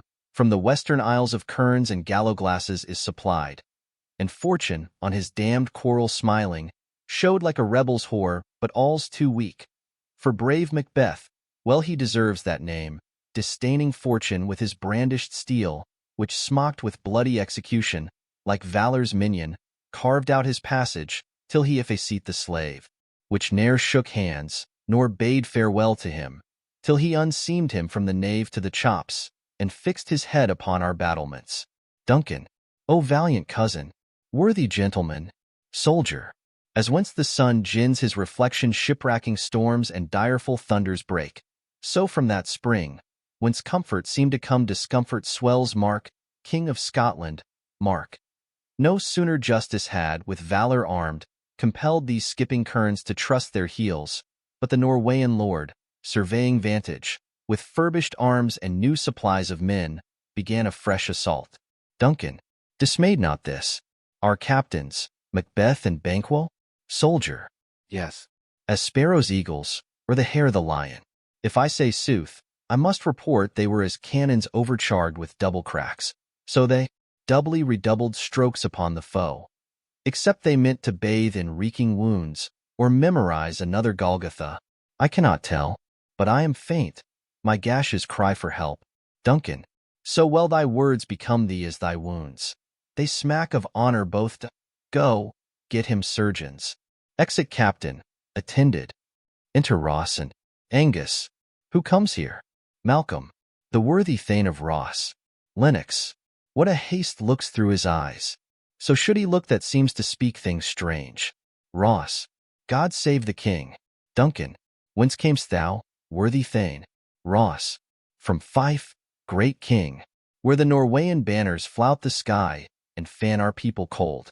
Norway himself, with terrible numbers, assisted by that most disloyal traitor, the Thane of Cawdor, began a dismal conflict, till that Bellona's bridegroom, lapped in proof, confronted him with self-comparisons, point against point, rebellious arm gainst arm, curbing his lavish spirit, and, to conclude, the victory fell on us.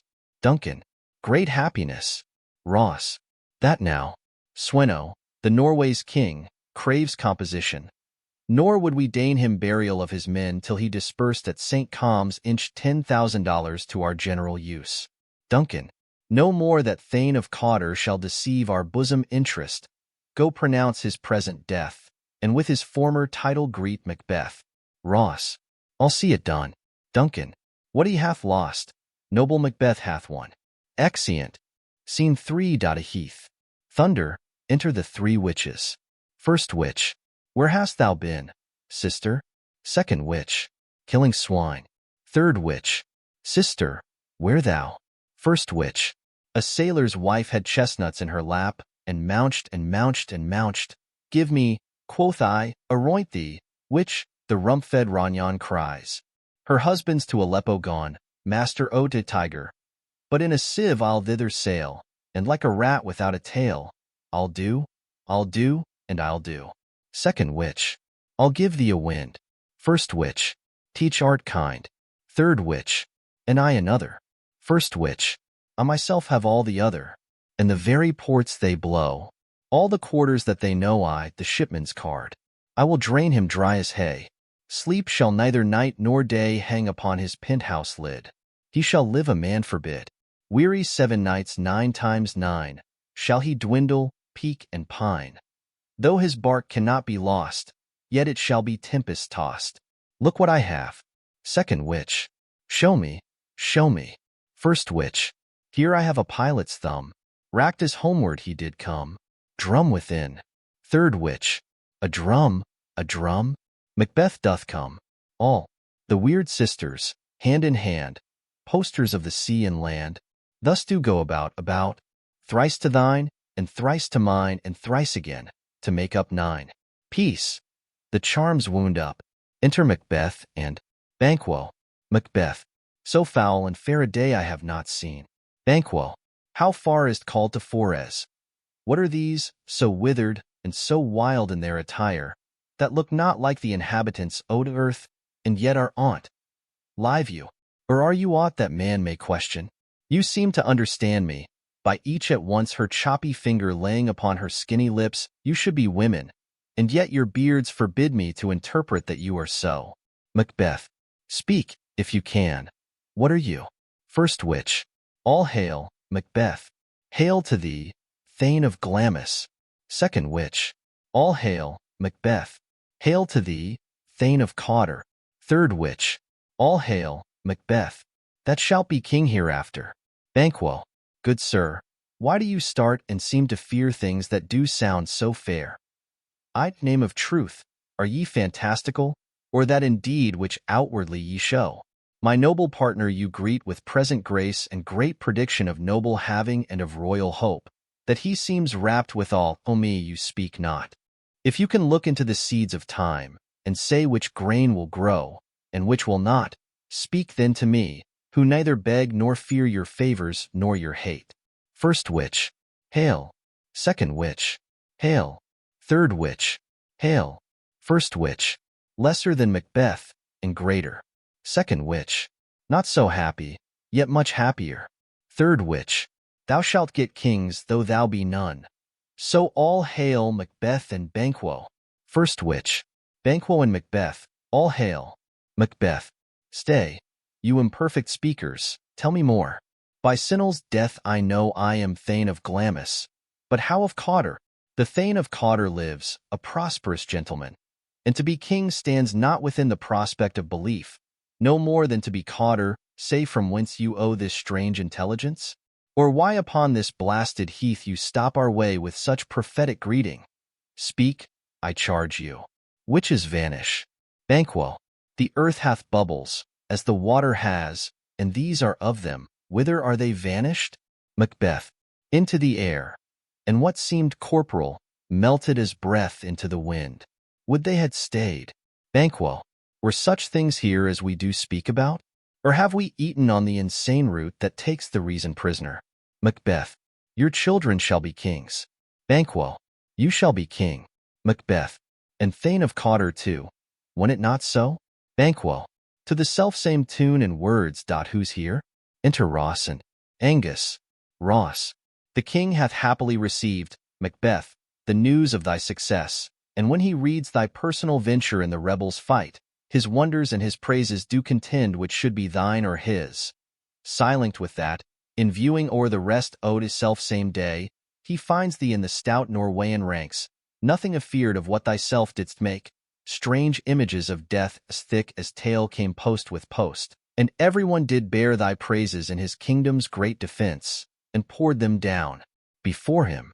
Angus, we are sent to give thee from our royal master thanks, only to herald thee into his sight, not pay thee.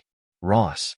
And for an earnest of a greater honor, he bade me, from him, call thee Thane of Cawdor, in which addition, hail, most worthy Thane, for it is thine. Banquo. What? Can the devil speak true? Macbeth. The Thane of Cawdor lives. Why do you dress me in borrowed robes? Angus. Who was the Thane lives yet, but under heavy judgment bears that life which he deserves to lose, whether he was combined with those of Norway, or did line the rebel with hidden help and vantage, or that with both he labored in his country's wrack, I know not. But treason's capital, confessed and proved, have overthrown him. Macbeth. Aside. Glamis and Thane of Cawdor. The greatest is behind. To Ross and Angus. Thanks for your pains. To Banquo. Do you not hope your children shall be kings, when those that gave the Thane of Cawdor to me promised no less to them? Banquo.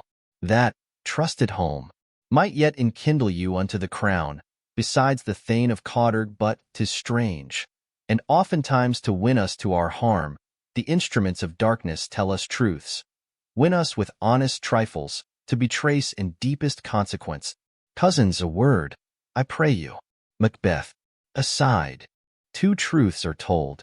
As happy prologues to the swelling act of the imperial theme. I thank you, gentlemen. Aside. This supernatural soliciting cannot be ill. Cannot be good that if ill, why hath it given me earnest of success, commencing in a truth? I am Thane of Cawdor. If good, why do I yield to that suggestion whose horrid image doth unfix my hair, and make my seated heart knock at my ribs against the use of nature? Present fears are less than horrible imaginings. My thought, whose murder yet is but fantastical, shakes so my single state of man that function is smothered in surmise, and nothing is but what is not. Banquo. Look, how our partners wrapped. Macbeth. Aside. If chance will have me king, why, chance may crown me without my stir. Banquo. New honors come upon him, like our strange garments, cleave not to their mold but with the aid of use. Macbeth. Aside. Come what come may. Time and the hour runs through the roughest day. Banquo. Worthy Macbeth, we stay upon your leisure. Macbeth. Give me your favor. My dull brain was wrought with things forgotten. Kind gentlemen, your pains are registered where every day I turn the leaf to read them. Let us toward the kingdom. Think upon what hath chanked, and at more time, the interim having waited, let us speak our free hearts each to other. Banquo. Very gladly. Macbeth. Till then, enough. Come, friends. Exeunt. Scene 4.4 A room in the palace. Flourish. Enter Duncan, Malcolm, de Nalbin, Lennox, and attendants. Duncan. Is execution done on Cawdor? Are not those in commission yet returned? Malcolm. My liege. They are not yet come back, but I have spoke with one that saw him die, who did report that very frankly he confessed his treasons, implored your highness pardon, and set forth a deep repentance. Nothing in his life became him like the leaving it.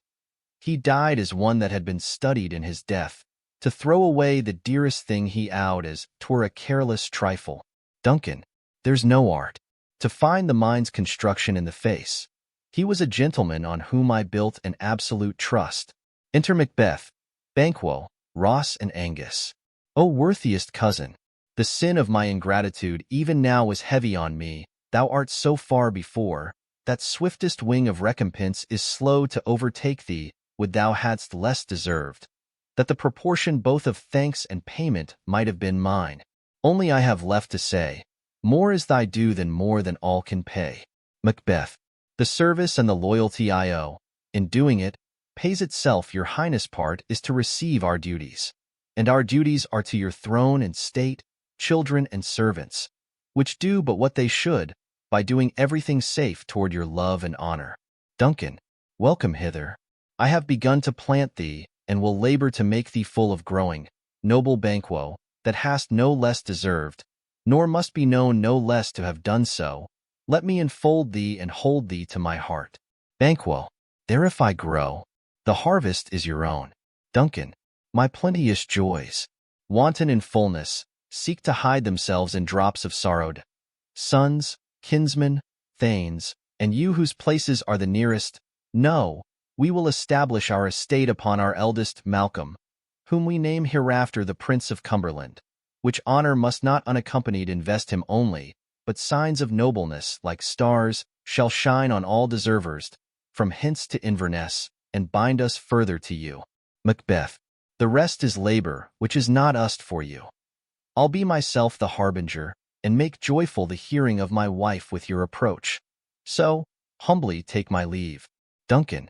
My worthy Cawdor. Macbeth. Aside. The Prince of Cumberland. That is a step on which I must fall down, or else o'erleap. For in my way it lies. Stars, hide your fires. Let not light see my black and deep desires. The eye wink at the hand, yet let that be which the eye fears, when it is done, to see. Exit. Duncan. True, worthy Banquo. He is full so valiant, and in his commendations I am fed. It is a banquet to me. Let's after him, whose care is gone before to bid us welcome. It is a peerless kinsman. Flourish. Exeunt. Scene v. Inverness. A room in Macbeth's castle. Enter Lady Macbeth. Reading. A letter. Lady Macbeth. They met me in the day of success, and I have learned by the perfect report they have more in them than mortal knowledge. When I burned in desire to question them further, they made themselves air, into which they vanished, whiles I stood wrapped in the wonder of it. Came missives from the king, who all hailed me, Thane of Cawdor, by which title before, these weird sisters saluted me, and referred me to the coming on of time, with Hail, King that shalt be. This have I thought good to deliver thee, my dearest partner of greatness, that thou mightst not lose the dues of rejoicing, by being ignorant of what greatness is promised thee. Lay it to thy heart, and farewell. Glamis thou art and Cawdor, and shalt be what thou art promised, yet do I fear thy nature. It is too full o' to milk of human kindness to catch the nearest way thou wouldst be great. Art not without ambition, but without the illness should attend it, what thou wouldst highly, that wouldst thou holily. Wouldst not play false, and yet wouldst wrongly win, of great Glamis, that which cries, thus thou must do, if thou have it, and that which rather thou dost fear to do, than wishest, should be undone. Hie thee hither, that I may pour my spirits in thine ear, and chastise with the valor of my tongue all that impedes thee from the golden round, which fate and metaphysical aid doth seem to have thee crowned withal. Enter a messenger. What is your tidings? Messenger. The king comes here tonight. Lady Macbeth, thou art mad to say it. Is not thy master with him? Who, were't so, would have informed for preparation. Messenger. So please you, it is true our Thane is coming. One of my fellows had the speed of him, who, almost dead for breath, had scarcely more than would make up his message. Lady Macbeth, give him tending. He brings great news. Exit messenger. The raven himself is hoarse. That croaks the fatal entrance of Duncan under my battlements. Come, you spirits that tend on mortal thoughts, unsex me here, and fill me, from the crown to the toe, topful of direst cruelty. Make thick my blood, stop up to access and passage to remorse, that no compunctious visitings of nature shake my fell purpose, nor keep peace between affect and it. Come to my woman's breasts, and take my milk for gall, your murdering ministers, wherever in your sightless substances you wait on nature's mischief. Come, thick night, and pall thee in the dunnest smoke of hell, that my keen knife see not the wound it makes, nor heaven peep through the blanket of the dark to cry, Hold, hold. Enter Macbeth. Great Glamis, worthy Cawdor, greater than both, by the all hail hereafter. Thy letters have transported me beyond this ignorant present, and I feel now the future in the instant. Macbeth, my dearest love, Duncan comes here tonight. Lady Macbeth, and when goes hence? Macbeth, tomorrow, as he purposes. Lady Macbeth, oh, never shall sun that morrow see. Your face, my Thane, is as a book where men may read strange matters. Oh, beguile the time. Look like the time. Bear welcome in your eye, your hand, your tongue. Look like the innocent flower, but be the serpent under't. He that's coming must be provided for.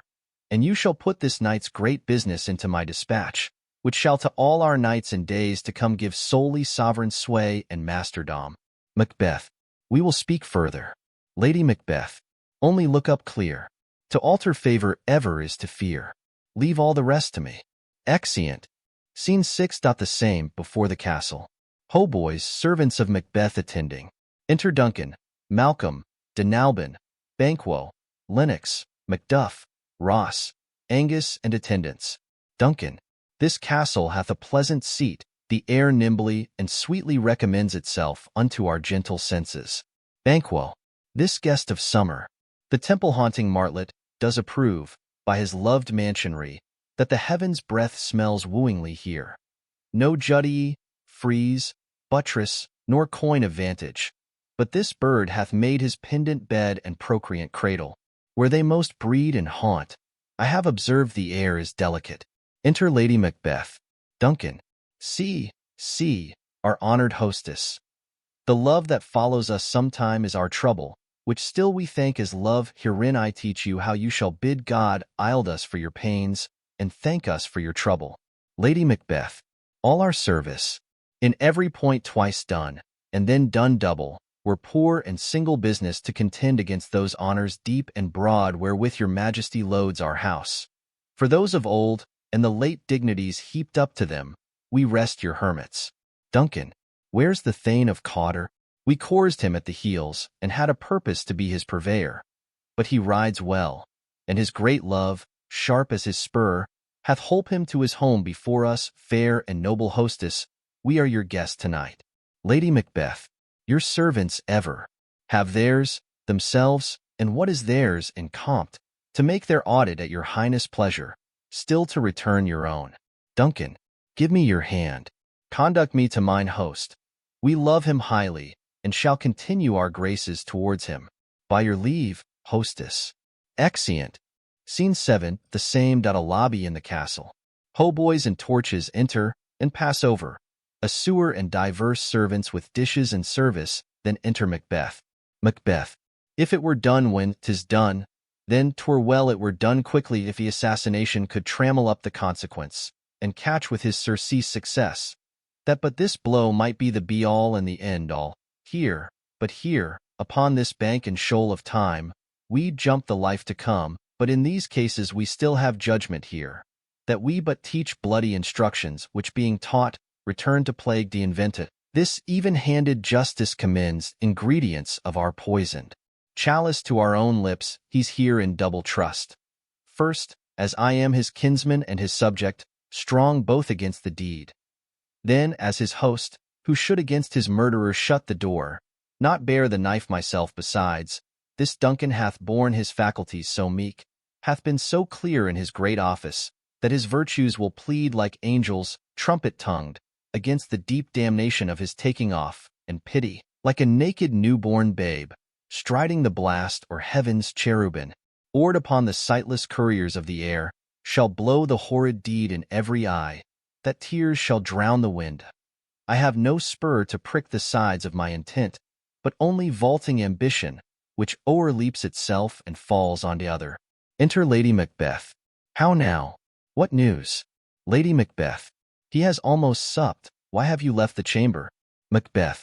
Hath he asked for me? Lady Macbeth. Know you not he has? Macbeth. We will proceed no further in this business. He hath honored me of late, and I have bought golden opinions from all sorts of people, which would be worn now in their newest gloss, not cast aside so soon. Lady Macbeth. Was the hope drunk, wherein you dressed yourself? Hath it slept since? And wakes it now, to look so green and pale at what it did so freely? From this time such I account thy love. Art thou afeard to be the same in thine own act and valor as thou art in desire?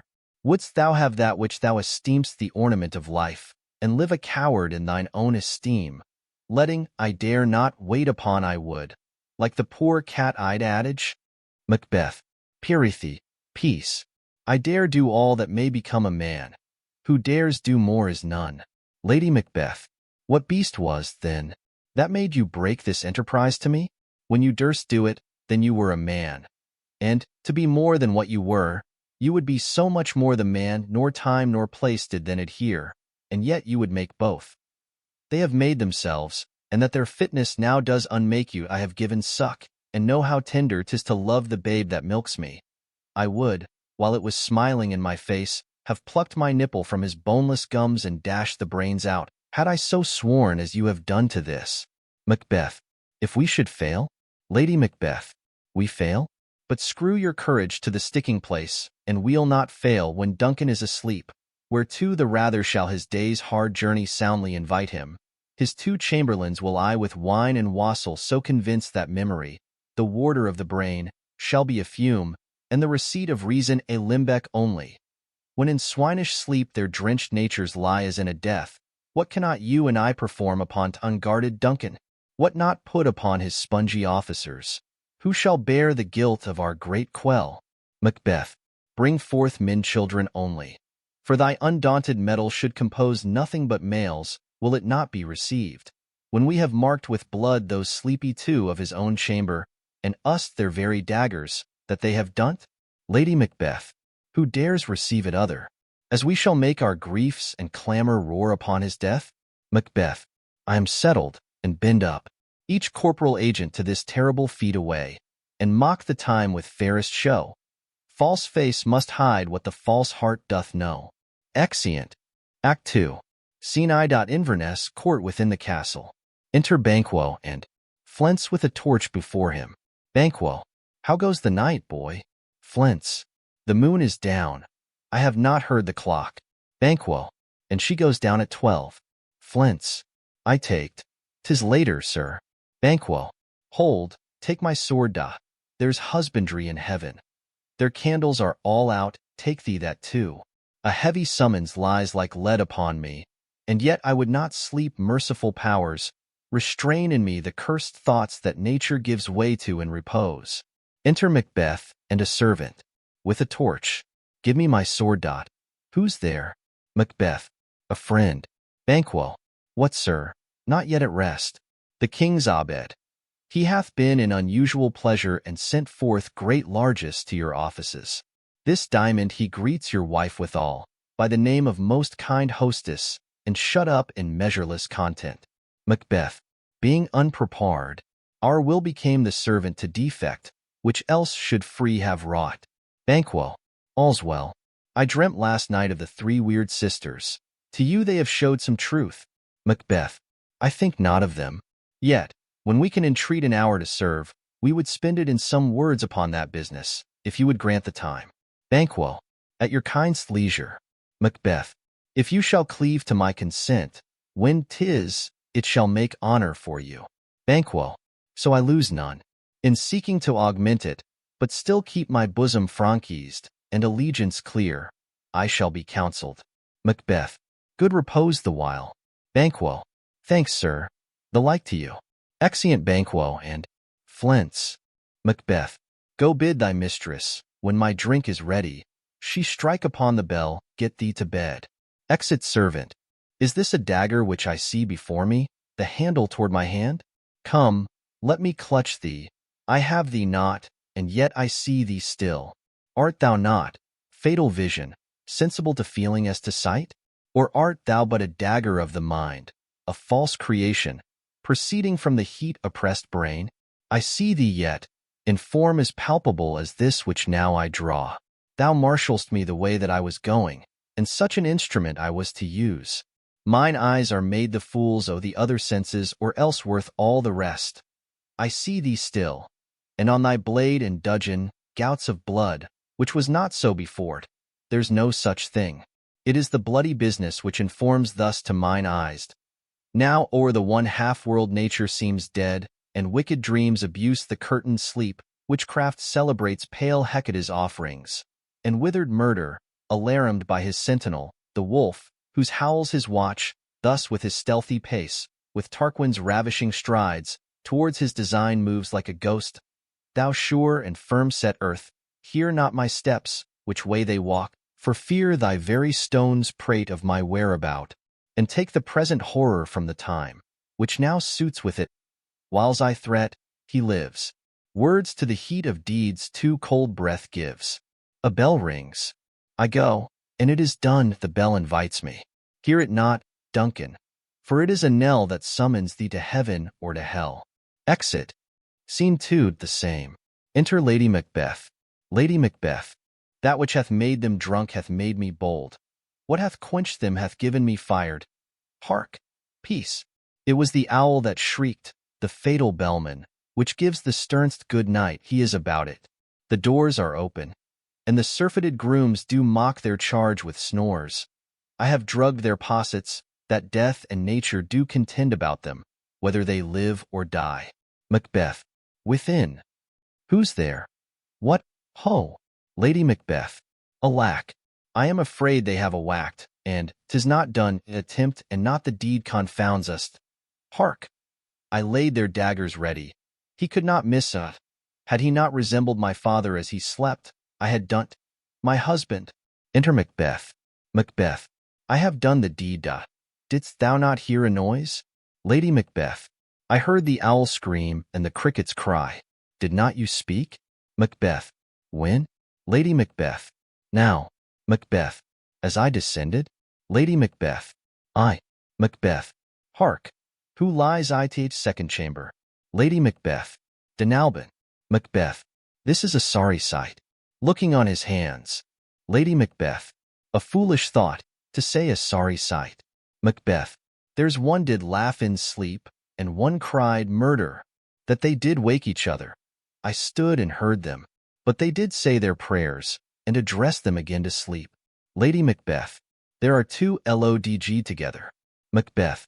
One cried, God bless us, and amen, the other, as they had seen me with these hangman's hands. Listening their fear, I could not say amen, when they did say, God bless us. Lady Macbeth. Consider it not so deeply. Macbeth. But wherefore could not I pronounce amen? I had most need of blessing, and amen stuck in my throat. Lady Macbeth. These deeds must not be thought after these ways. So it will make us mad. Macbeth.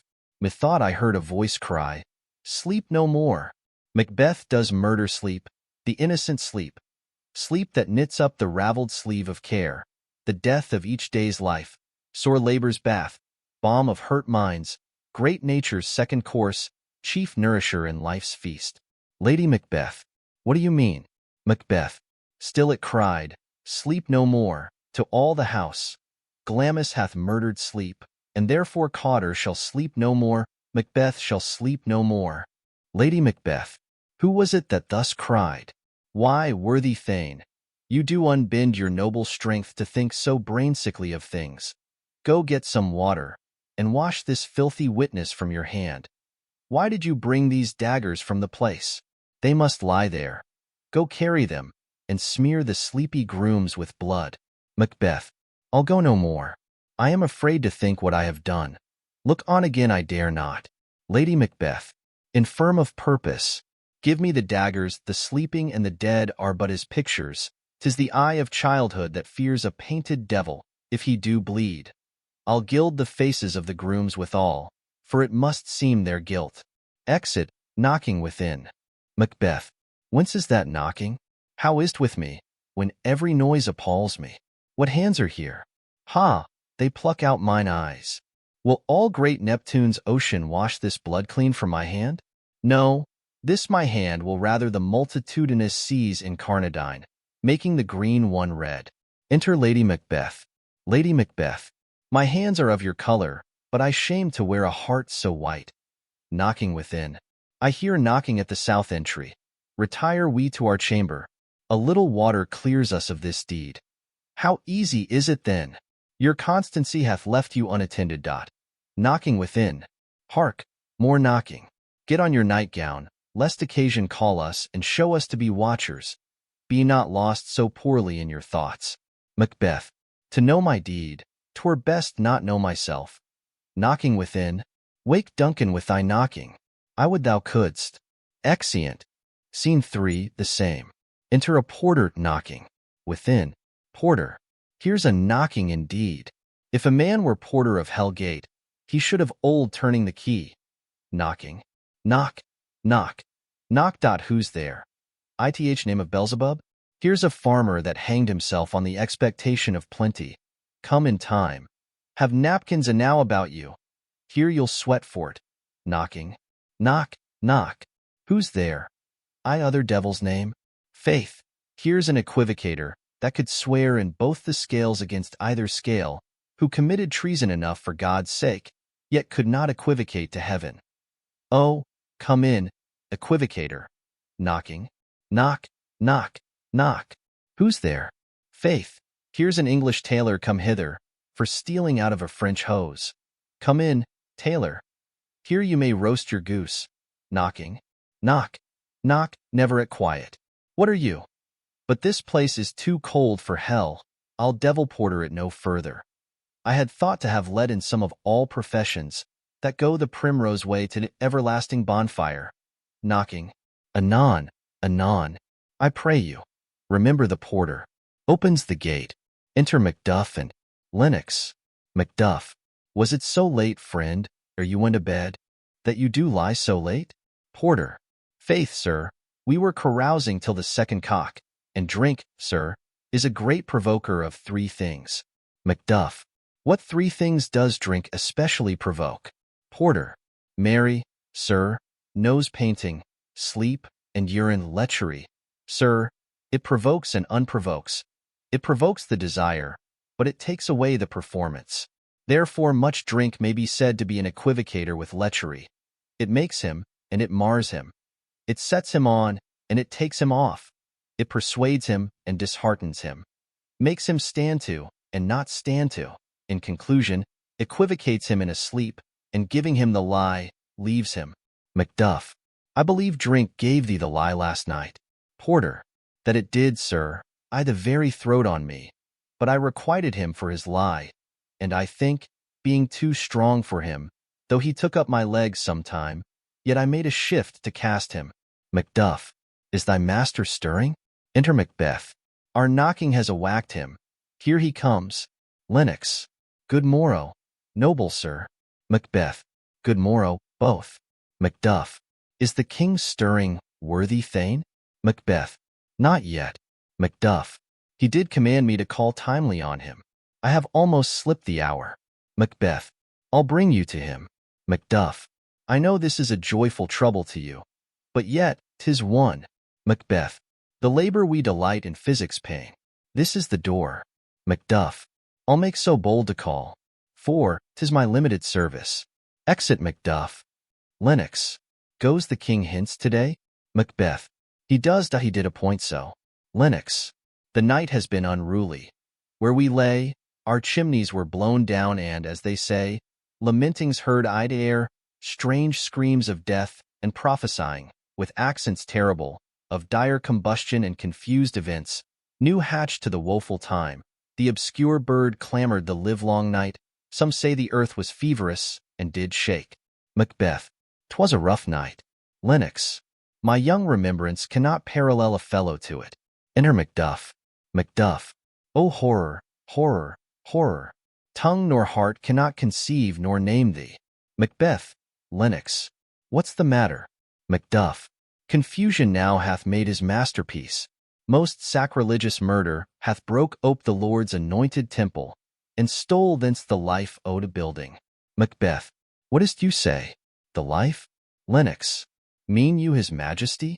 Macduff. Approach the chamber, and destroy your sight with a new Gorgon. O not bid me speak. See, and then speak yourselves. Exeunt Macbeth and Lennox. Awake, awake! Ring the alarum bell. Murder and treason. Banquo and Denalban. Malcolm. Awake! Shake off this downy sleep, death's counterfeit, and look on death itself. Up, up, and see the great doom's image. Malcolm. Banquo.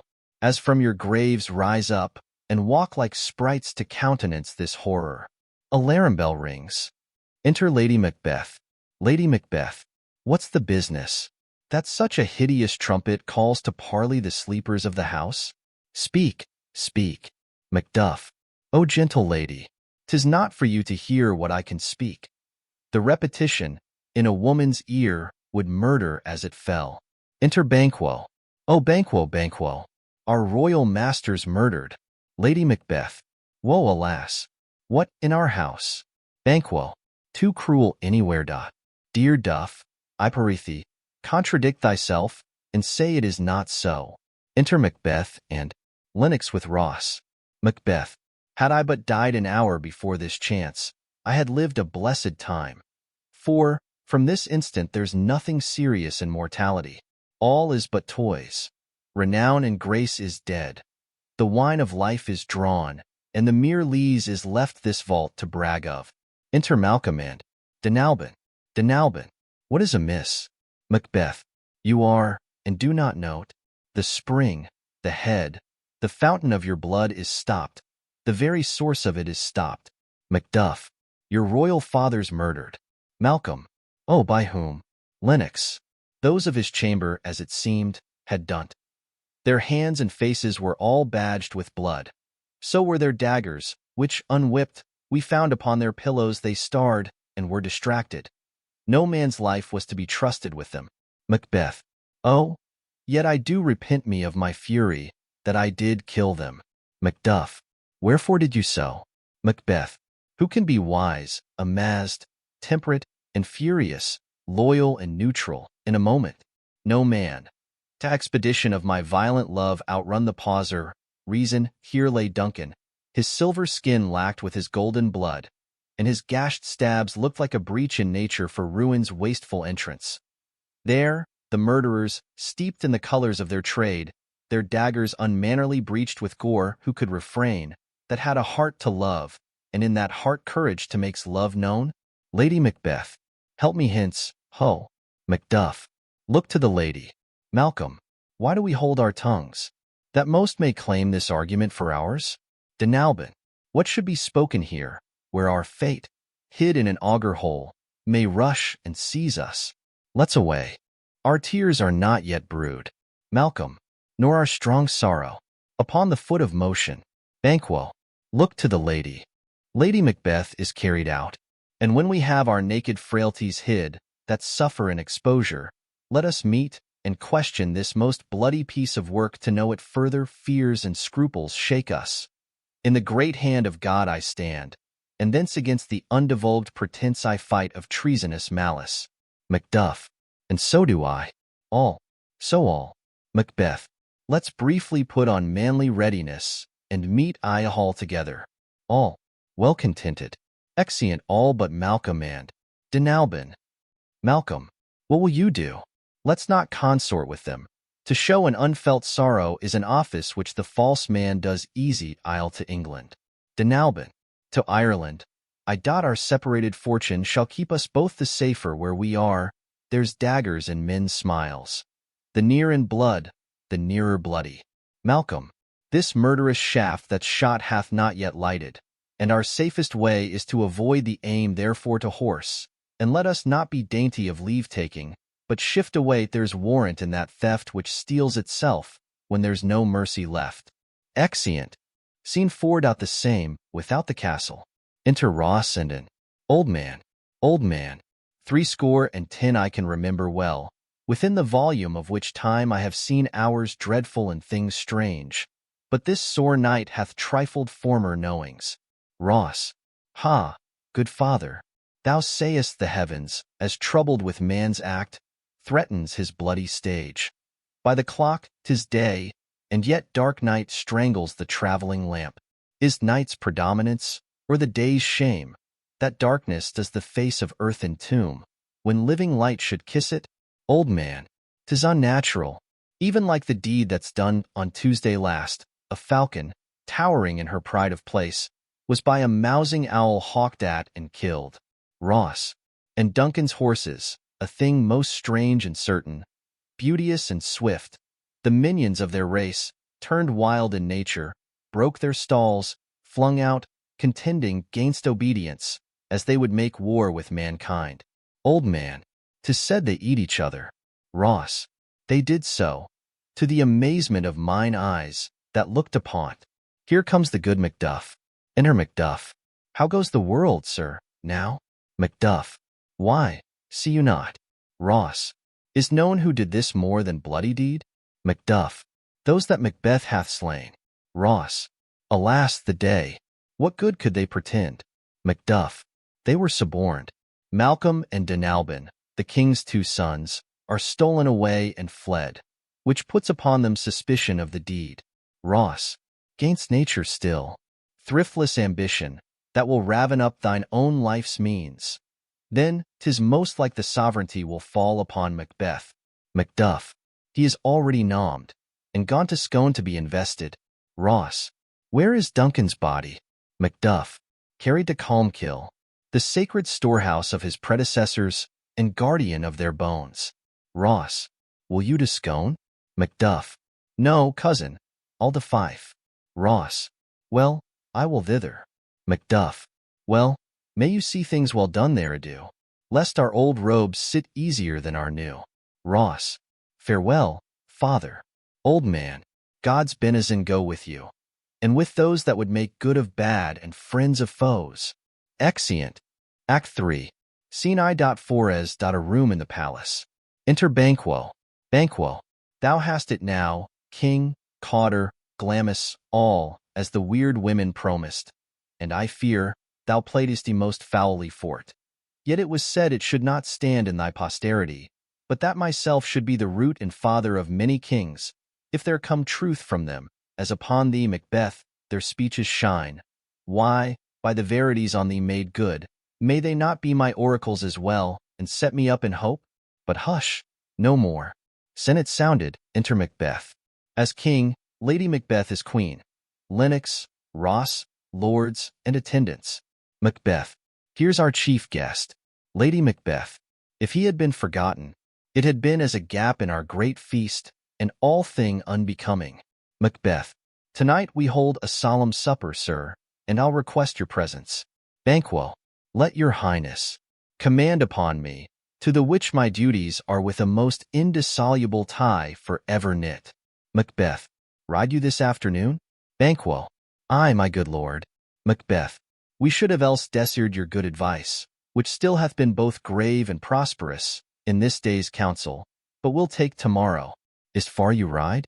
Banquo, as far, my lord, as will fill up the time, twixt this and supper. Go not my horse the better, I must become a borrower of the night, for a dark hour or twain. Macbeth, fail not our feast. Banquo, my lord, I will not.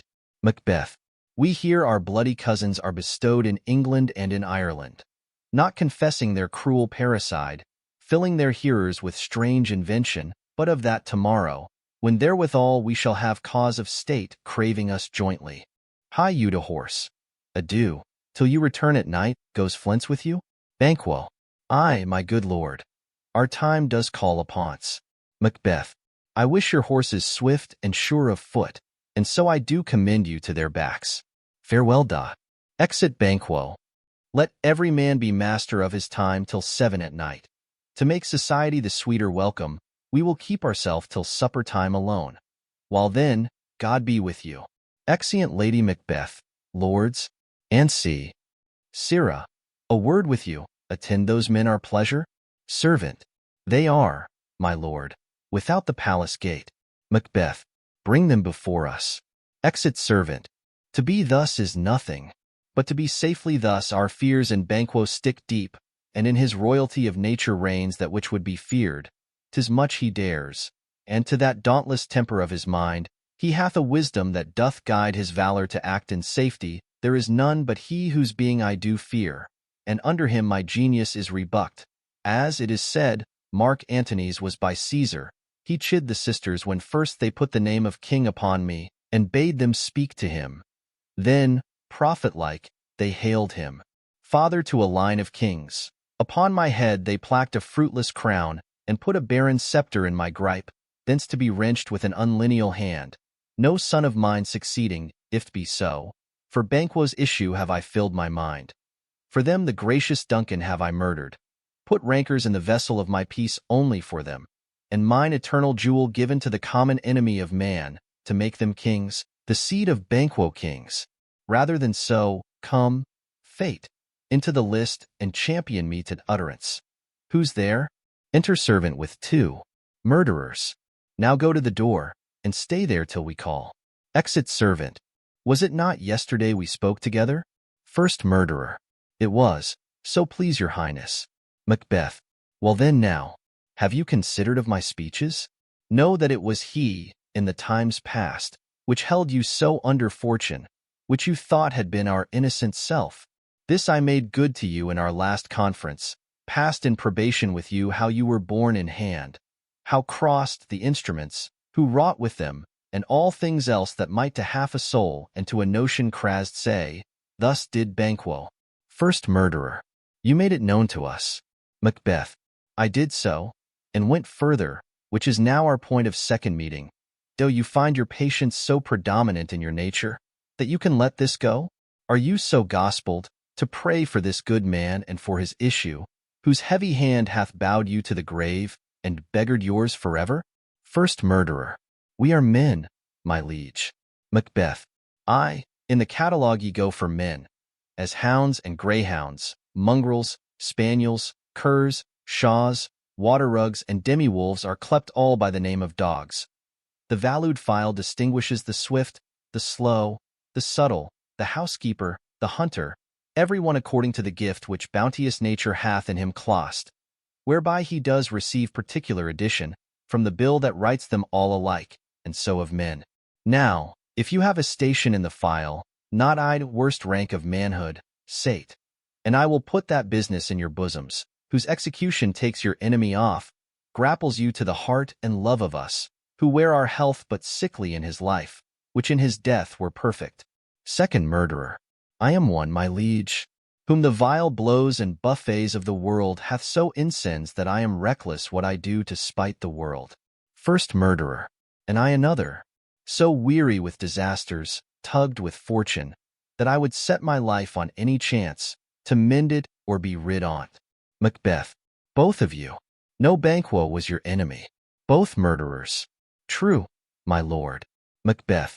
So is he mine, and in such bloody distance, that every minute of his being thrusts against my nearest of life. And though I could with barefact power sweep him from my sight, and bid my will avouch it, yet I must not, for certain friends that are both his and mine, whose loves I may not drop, but wail his fall who I myself struck down. And thence it is that I to your assistance do make love, masking the business from the common eye for sundry weighty reasons. Second murderer. We shall, my lord, perform what you command us. First murderer. Though our lives.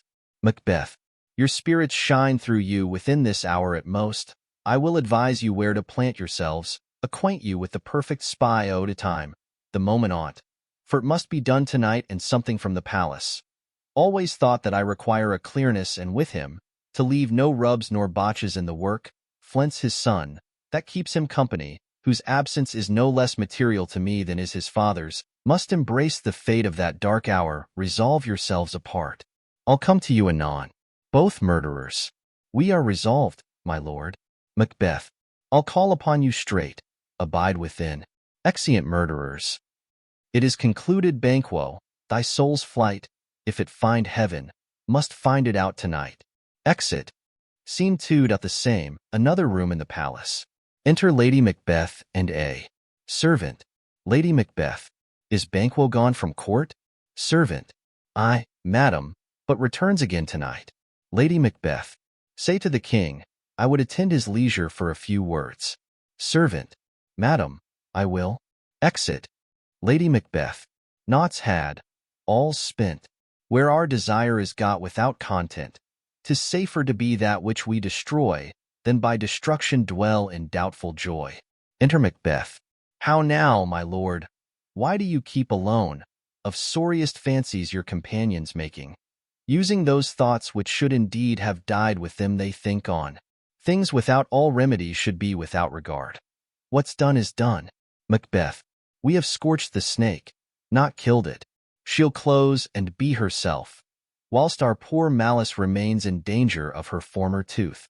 But let the frame of things disjoint, both the worlds suffer, ere we will eat our meal in fear, and sleep in the affliction of these terrible dreams that shake us nightly. Better be with the dead, whom we, to gain our peace, have sent to peace, than on the torture of the mind to lie in restless ecstasy. Duncan is in his grave.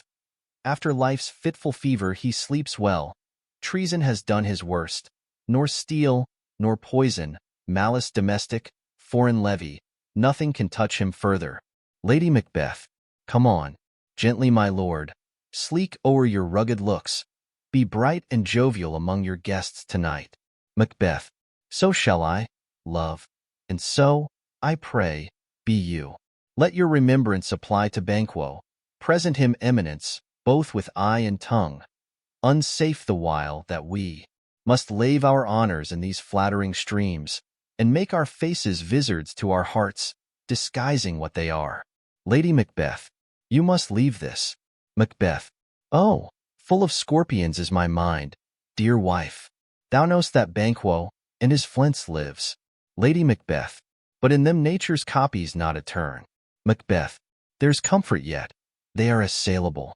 Then be thou jocund, ere the bat hath flown his cloistered flight, ere to black Hecate's summons the shard-born beetle, with his drowsy hums, hath rung night's yawning peal, there shall be done a deed of dreadful note.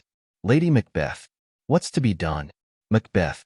Be innocent of the knowledge, dearest chuck, till thou applaud the deed come, sealing night, scarf up the tender eye of pitiful day, and with thy bloody and invisible hand cancel and tear to pieces that great bond which keeps me pale.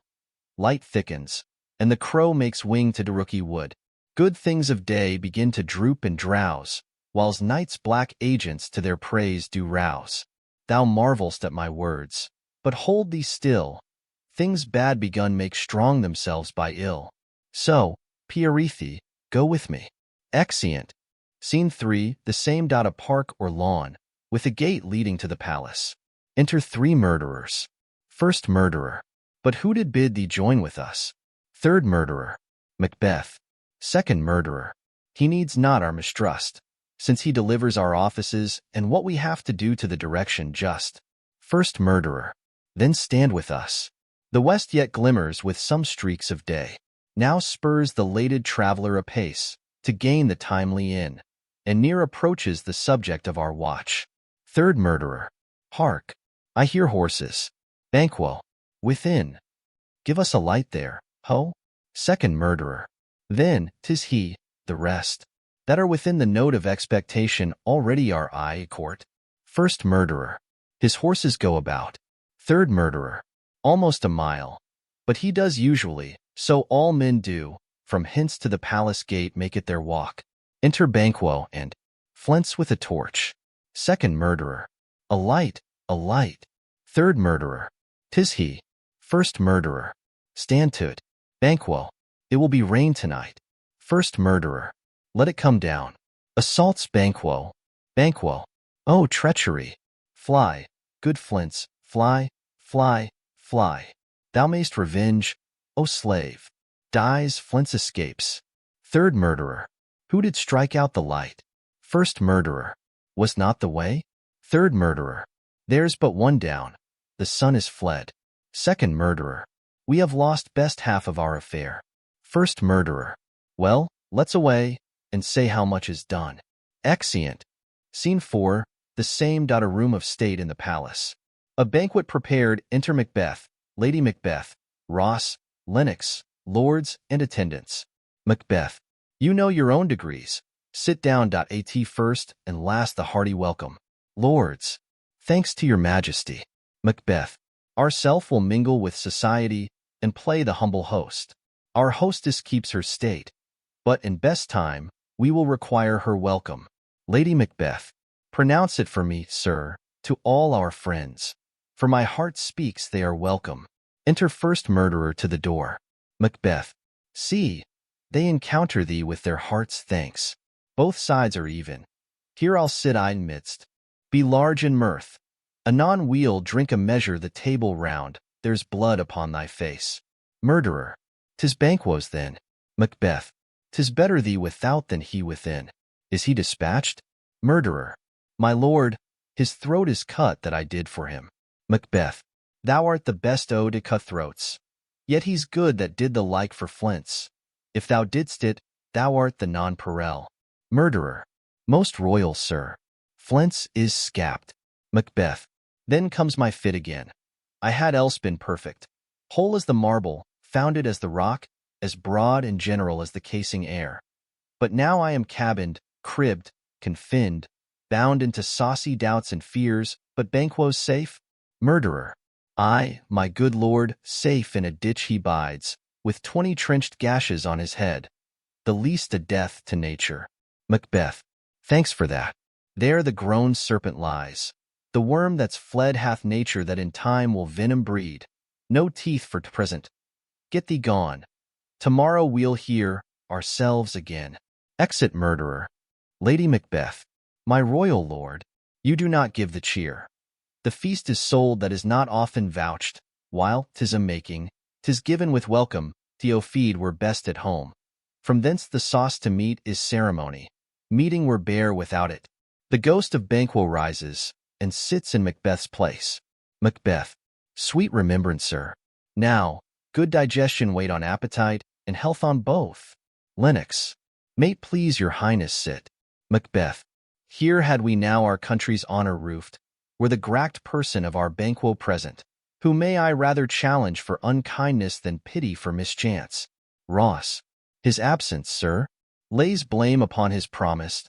pleased your highness to grace us with your royal company? Macbeth. The table's full. Lennox. Here is a place reserved, sir. Macbeth. Where? Lennox. Here, my good lord. What is that moves your highness? Macbeth. Which of you have done this? Lords. What, my good lord? Macbeth. Thou canst not say I did it. Never shake thy gory locks at me. Ross. Gentlemen, rise. His highness is not well. Lady Macbeth. Sit, worthy friends. My lord is often thus, and hath been from his youth. Pray you, keep seat. The fit is momentary. Upon a thought he will again be well. If much you note him, you shall offend him, and extend his passion. Feed, and regard him not. Are you a man? Macbeth. Aye, and a bold one, that dare look on that which might appall the devil. Lady Macbeth. O proper stuff. This is the very painting of your fear.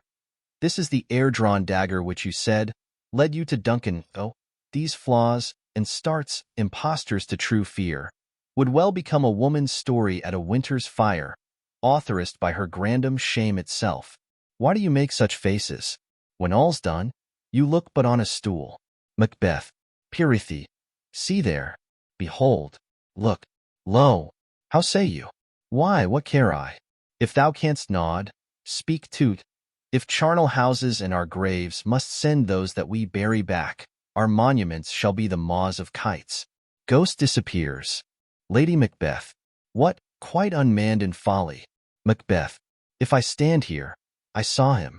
Lady Macbeth. Fie, for shame. Macbeth. Blood hath been shed ere now, in olden time, ere humane statute purged the gentle wheel. Aye, and since too, murders have been performed too terrible for the ear. The time has been, that, when the brains were out, the man would die, and there an end. But now they rise again, with 20 mortal murders on their crowns, and push us from our stools. This is more strange than such a murder is. Lady Macbeth. My worthy lord, your noble friends do lack you. Macbeth. I do forget. Do not muse at me, my most worthy friends. I have a strange infirmity, which is nothing to those that know me. Come, love and health to all. Then I'll sit down. Give me some wine, fill full. I drink to the general joy o' the whole table, and to our dear friend Banquo, whom we miss. Would he were here. Ghost rises again. To all in him we thirst, and all to all. Lords, our duties, and the pledge. Macbeth. Avaunt, and quit my sight. Let the earth hide thee. Thy bones are marrowless, thy blood is cold. Thou hast no speculation in those eyes which thou dost glare with. Lady Macbeth. Think of this, good peers, but as a thing of custom. 'Tis no other, only it spoils the pleasure of the time. Macbeth. What man dare I dare? Approach thou like the rugged Russian bear, the armed rhinoceros, or Turcan tiger. Take any shape but that, and my firm nerves shall never tremble, or be alive again, and dare me to the desert with thy sword. If trembling I inhabit then, protest me the baby of a girl. Hence, horrible shadow, unreal mockery. Hence, ghost disappears. Why so? Being gone, I am a man again. Pray you, sit still. Lady Macbeth. You have displaced the mirth, broke the good meeting with most admired disorder. Macbeth. Can such things be, and overcome us like a summer's cloud, without our special wonder? You make me strange even to the disposition that I owe, when now I think you can behold such sights, and keep the natural ruby of your cheeks, when mine are blanched with fear. Ross. What sights, my lord? Lady Macbeth. I pray you, speak not. He grows worse and worse. Question enrages him. It he once, good night. Stand not upon the order of your going, but go at once. Lennox. Good night, and better health. Attend his majesty. Lady Macbeth. A kind good night to all. Exeunt all lords and attendants. Macbeth. It will have blood, they say. Blood will have blood. Stones have been known to move and trees to speak. Augurs and understood relations have by magpies and choughs and rooks brought forth the secret man of blood. What is the night? Lady Macbeth. Almost at odds with morning. Which is which? Macbeth. How say'st thou? that Macduff denies his person at our great bidding. Lady Macbeth, did you send to him, sir? Macbeth, I hear it by the way, but I will send. There's not a one of them but in his house I keep a servant feed. I will tomorrow, and betimes I will, to the weird sisters. More shall they speak. For now I am bent to know, by the worst means the worst for mine own good, all causes shall give way. I am in blood stepped in so far that, should I wade no more, returning were as tedious as go o'er. Strange things I have in head, that will to hand, which must be acted ere they may be scanned. Lady Macbeth, you lack the season of all natures, sleep. Macbeth, come, will to sleep down why strange and self-abuse is the initiate fear that wants hard use. We are yet but young indeed. Exeunt. Scene V'd at the heath. Thunder, enter the three witches meeting Hecate. First witch. Why, how now? Hecate, you look angrily. Hecate, have I not reason? Beldams as you are, saucy and overbold? How did you dare to trade and traffic with Macbeth in riddles and affairs of death?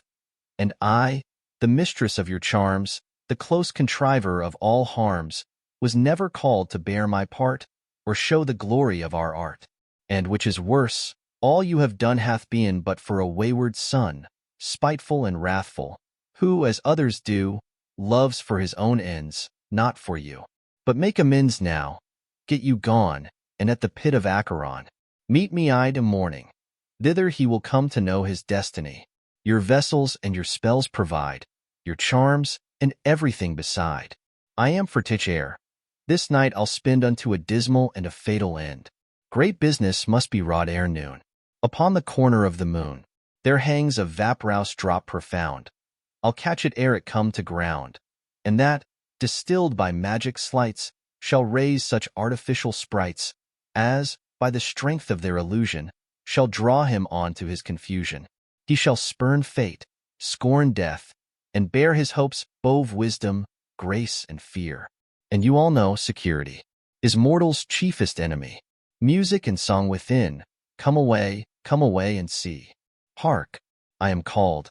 My little spirit, see, sits in a foggy cloud and stays for me. Exit. First witch. Come, let's make haste. She'll soon be back again. Exeunt. Scene 6.4 as. A room in the palace. Enter Lennox and another. Lord. Lennox. My former speeches have but hit your thoughts, which can interpret farther. Only, I say, things have been strangely born. The gracious Duncan was pitted of Macbeth. Marry, he was dead. And the right valiant Banquo walked too late, whom, you may say, if't please you, Flint's killed, for Flint's fled. Men must not walk too late. Who cannot want the thought, how monstrous it was for Malcolm and for Denalban to kill their gracious father? Damned fact, how it did grieve Macbeth. Did he not straight, in pious rage, the two delinquents tear that were the slaves of drink and thralls of sleep? Was not that nobly done? Aye, and wisely too. For 'twould have angered any heart alive, to hear the men deny that, I say, he has borne all things well, and I do think, that had he Duncan's sons under his key, as, an't please heaven, he shall not, they should find what 'twere to kill a father, so should Flint's. But, peace! For from broad words, and 'cause he failed his presence at the tyrant's feast, I hear, Macduff lives in disgrace, sir. Can you tell where he bestows himself? Lord, the son of Duncan, from whom this tyrant holds the due of birth, lives in the English court and is received of the most pious Edward with such grace that the malevolence of fortune nothing takes from his high respect. Thither Macduff is gone to pray the holy king, upon his aid to wake Northumberland, and warlike Seward that, by the help of these, with him above to ratify the work, we may again give to our tables meat, sleep to our nights, free from our feasts and banquets bloody knives, do faithful homage, and receive free honors, all which we pine for now, and this report hath so exasperate the king that he prepares for some attempt of war. Lennox. Sent he to Macduff? Lord. He did, and with an absolute sir, not I. The cloudy messenger turns me his back and hums, as who should say, you'll rue the time that clogs me with this answer. Lennox. And that well might. Advise him to a caution.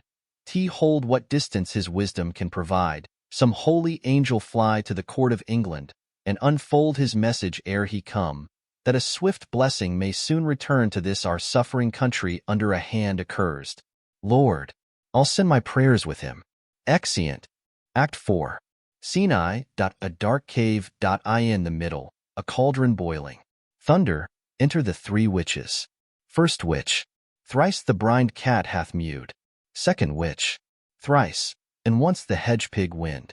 Third witch, harpier cries, 'tis time, 'tis time. First witch, round about the cauldron go. In the poisoned entrails throw. Toad, that under cold stone days and nights has 31 sweltered venom sleeping got. Boil thou first charmed pot. All, double, double, toil and trouble, fire, burn, and cauldron, bubble.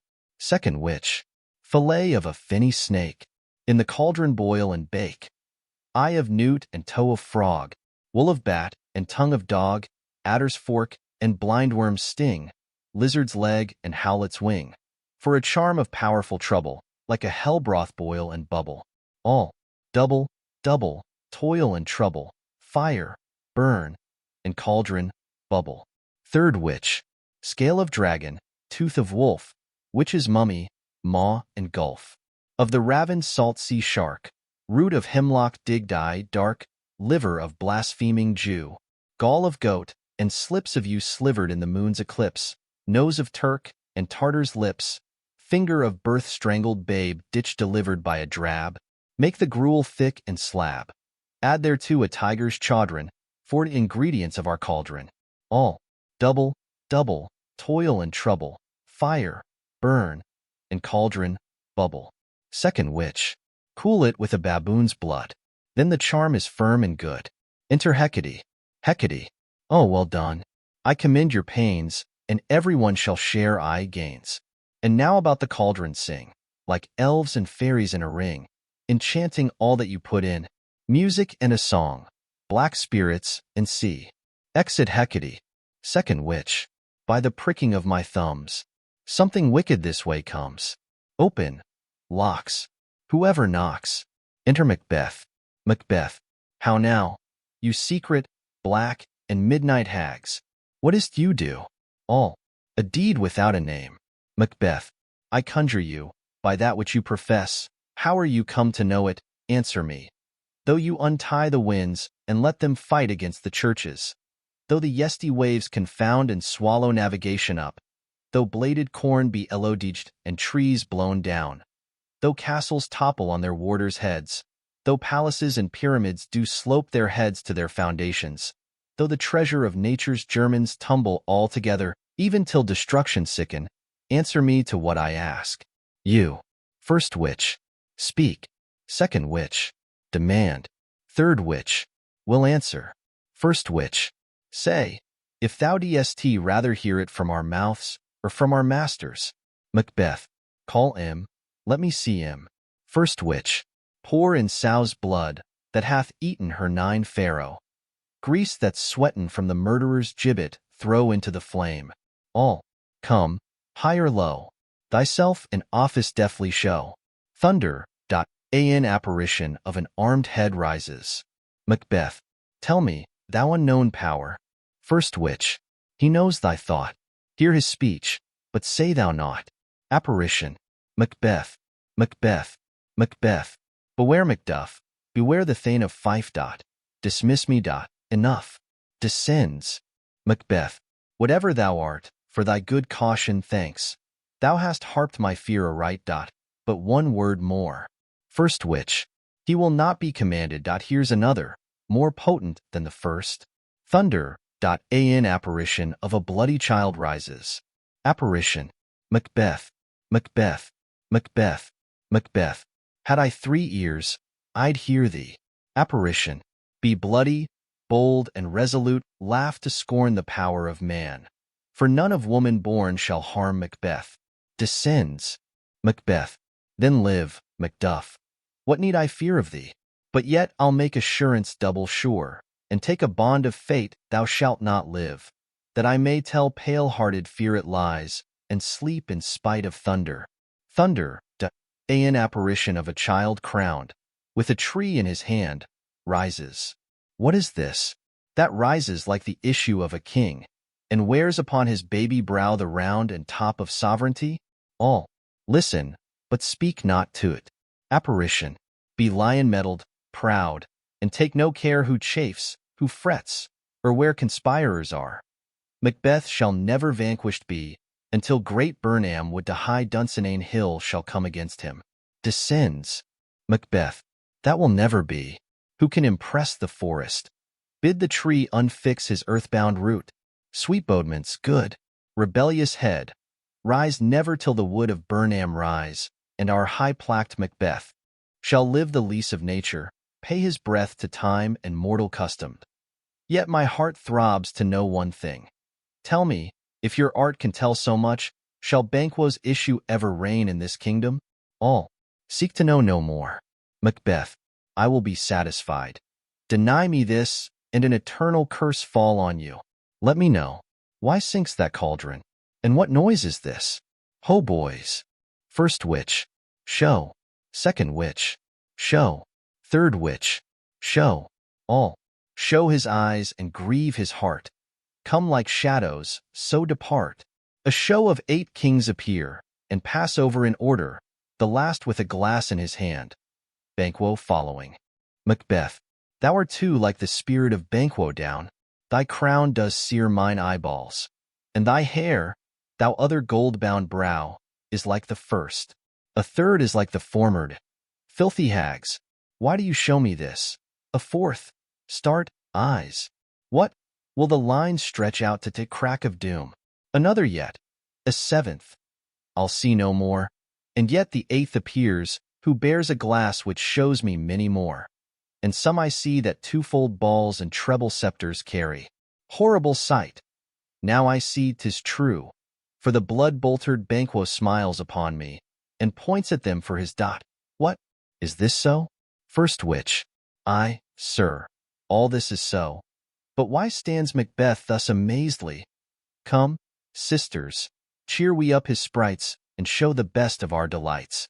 I'll charm the air to give a sound, while you perform your antic round, that this great king may kindly say, our duties did his welcome pay. Music the witches dance, and vanish. Macbeth, where are they? Gone. Let this pernicious hour stand I accursed in the calendar. Come in, without there. Enter Lennox. Lennox, what's your grace's will? Macbeth, saw you the weird sisters? Lennox, no, my lord. Macbeth, came they not by you? Lennox, no, indeed, my lord. Macbeth, infected be the air whereon they ride, and damned all those that trust them. I did hear the galloping of horse. Who came by? Lennox, 'tis 2 or 3, my lord, that bring you word Macduff is fled to England. Macbeth, fled to England. Lennox, aye, my good lord. Macbeth, time, thou anticipatst my dread exploits. The flighty purpose never is o'ertook unless the deed go with it. From this moment the very firstlings of my heart shall be the firstlings of my hand, and even now, to crown my thoughts with acts, be it thought and done. The castle of Macduff I will surprise. Seize upon Fife. Give to now his sword his wife, his babes, and all unfortunate souls that trace him in his line, and boasting like a fool. This deed I'll do before this purpose cool. But no, more sights. Where are these gentlemen? Come, bring me where they are. Exeunt. Scene 2. Fife. A room in Macduff's castle. Enter Lady Macduffer, son and Ross. Lady Macduff, what had he done to make him fly the land? Ross, you must have patience, madam. Lady Macduff, he had none. His flight was madness. When our actions do not, our fears do make us traitors. Ross, you know not whether it was his wisdom or his fear. Lady Macduff, wisdom, to leave his wife, to leave his babes, his mansion, and his titles, in a place from whence himself does fly? He loves us not. He wants the natural touch. For the poor wren, the most diminutive of birds, will fight her young ones in her nest against the owl. All is the fear, and nothing is the love. As little is the wisdom, where the flight so runs against all reason. Ross. My dearest coz, I pray you, school yourself. But, for your husband, he is noble, wise, judicious, and best knows the fits Odysseus, and I dare not speak much further. But cruel are the times, when we are traitors and do not know ourselves. When we hold rumor from what we fear, yet know not what we fear, but float upon a wild and violent sea each way and move. I take my leave of you. Shall not be long, but I'll be here again. Things at the worst will cease, or else climb upward to what they were before. My pretty cousin, blessing upon you. Lady Macduff. Fathered he is, and yet he's fatherless. Ross. I am so much a fool, should I stay longer. It would be my disgrace and your discomfort. I take my leave at once. Exit. Lady Macduff. Sirrah, your father's dead. And what will you do now? How will you live? Son. As birds do, mother. Lady Macduff. What? With worms and flies. Son. With what I get, I mean, and so do they. Lady Macduff. Poor bird. Thou dst never fear the net nor lime, the pitfall nor the gin. Son. Why should I, mother? Poor birds they are not set for. My father is not dead, for all you're saying. Lady Macduff. Yes, he is dead. How wilt thou do for a father? Son. Nay, how will you do for a husband? Lady Macduff. Why, I can buy me 20 at any market. Son. Then you'll buy him to sell again. Lady Macduff. Thou speak'st with all thy wit, and yet, I faith, with wit enough for thee. Son. Was my father a traitor, mother? Lady Macduff. Aye, that he was. Son. What is a traitor? Lady Macduff. Why, one that swears and lies. Son. And be all traitors that do so? Lady Macduff. Every one that does so is a traitor, and must be hanged. Son. And must they all be hanged that swear and lie? Lady Macduff. Every one. Son. Who must hang them? Lady Macduff. Why, the honest men. Son. Then the liars and swearers are fools. For there are liars and swearers, and now to beat the honest men and hang up them. Lady Macduff. Now, God help thee, poor monkey. But how wilt thou do for a father? Son. If he were dead, ULD weep for him. If you would not, it were a good sign that I should quickly have a new father. Lady Macduff. Poor prattler, how thou talk'st. Enter a messenger. Messenger. Bless you, fair dame. I am not to you known, though in your state of honor I am perfect. I doubt some danger does approach you nearly. If you will take a homely man's advice, be not found here. Hence, with your little ones. To fright you thus, methinks, I am too savage. To do worse to you were fell cruelty, which is too nigh your person. Heaven preserve you. I dare abide no longer. Exit. Lady Macduff. Whither should I fly? I have done no harm, but I remember now I am in this earthly world, where to do harm is often laudable, to do good sometime accounted dangerous folly. Why then, alas, do I put up that womanly defense, to say I have done no harm? What are these faces? Enter murderers. First murderer. Where is your husband? Lady Macduff. I hope, in no place so unsanctified where such as thou mayst find him. First murderer. He's a traitor. Son. Thou least, thou shag-eared villain. First murderer. What, you egg? Stabbing him. Young fry of treachery. Son. He has killed me, mother. Run away, I pray you. Dies. Exit Lady Macduff. Crying murder, and pursued by the murderers. Scene 3. England, before the king's palace. Enter Malcolm and Macduff. Malcolm. Let us seek out some desolate shade, and there weep our sad bosoms empty. Macduff. Let us rather hold fast the mortal sword, and like good men, bestride our downfallen birthdom, each new morn new widows howl, new orphans cry. New sorrows strike heaven on the face, that it resounds as if it felt with Scotland, and yelled out like syllable of dolor. Malcolm. What I believe I'll wail. What no believe. And what I can redress, as I shall find the time to friend, I will. What you have spoke, it may be so, perchance. This tyrant, whose sole name blisters our tongues, was once thought honest. You have loved him well. He hath not touched you yet, I am young. But something you may deserve of him through me, and wisdom to offer up a weak, poor, innocent lamb to appease an angry god. Macduff. I am not treacherous, Malcolm, but Macbeth is. A good and virtuous nature may recoil in an imperial charge, but I shall crave your pardon. That which you are, my thoughts cannot transpose. Angels are bright still, though the brightest fell. Though all things foul would wear the brows of grace, yet grace must still look so. Macduff. I have lost my hopes. Malcolm. Perchance even there where I did find my doubts. Why in that rawness left you wife and child, those precious motives, those strong knots of love, without leave-taking? I pray you, let not my jealousies be your dishonors, but mine own safeties you may be rightly just, whatever I shall think. Macduff. Bleed, bleed, poor country, great tyranny, lay thou thy basis sure, for goodness dare not check thee.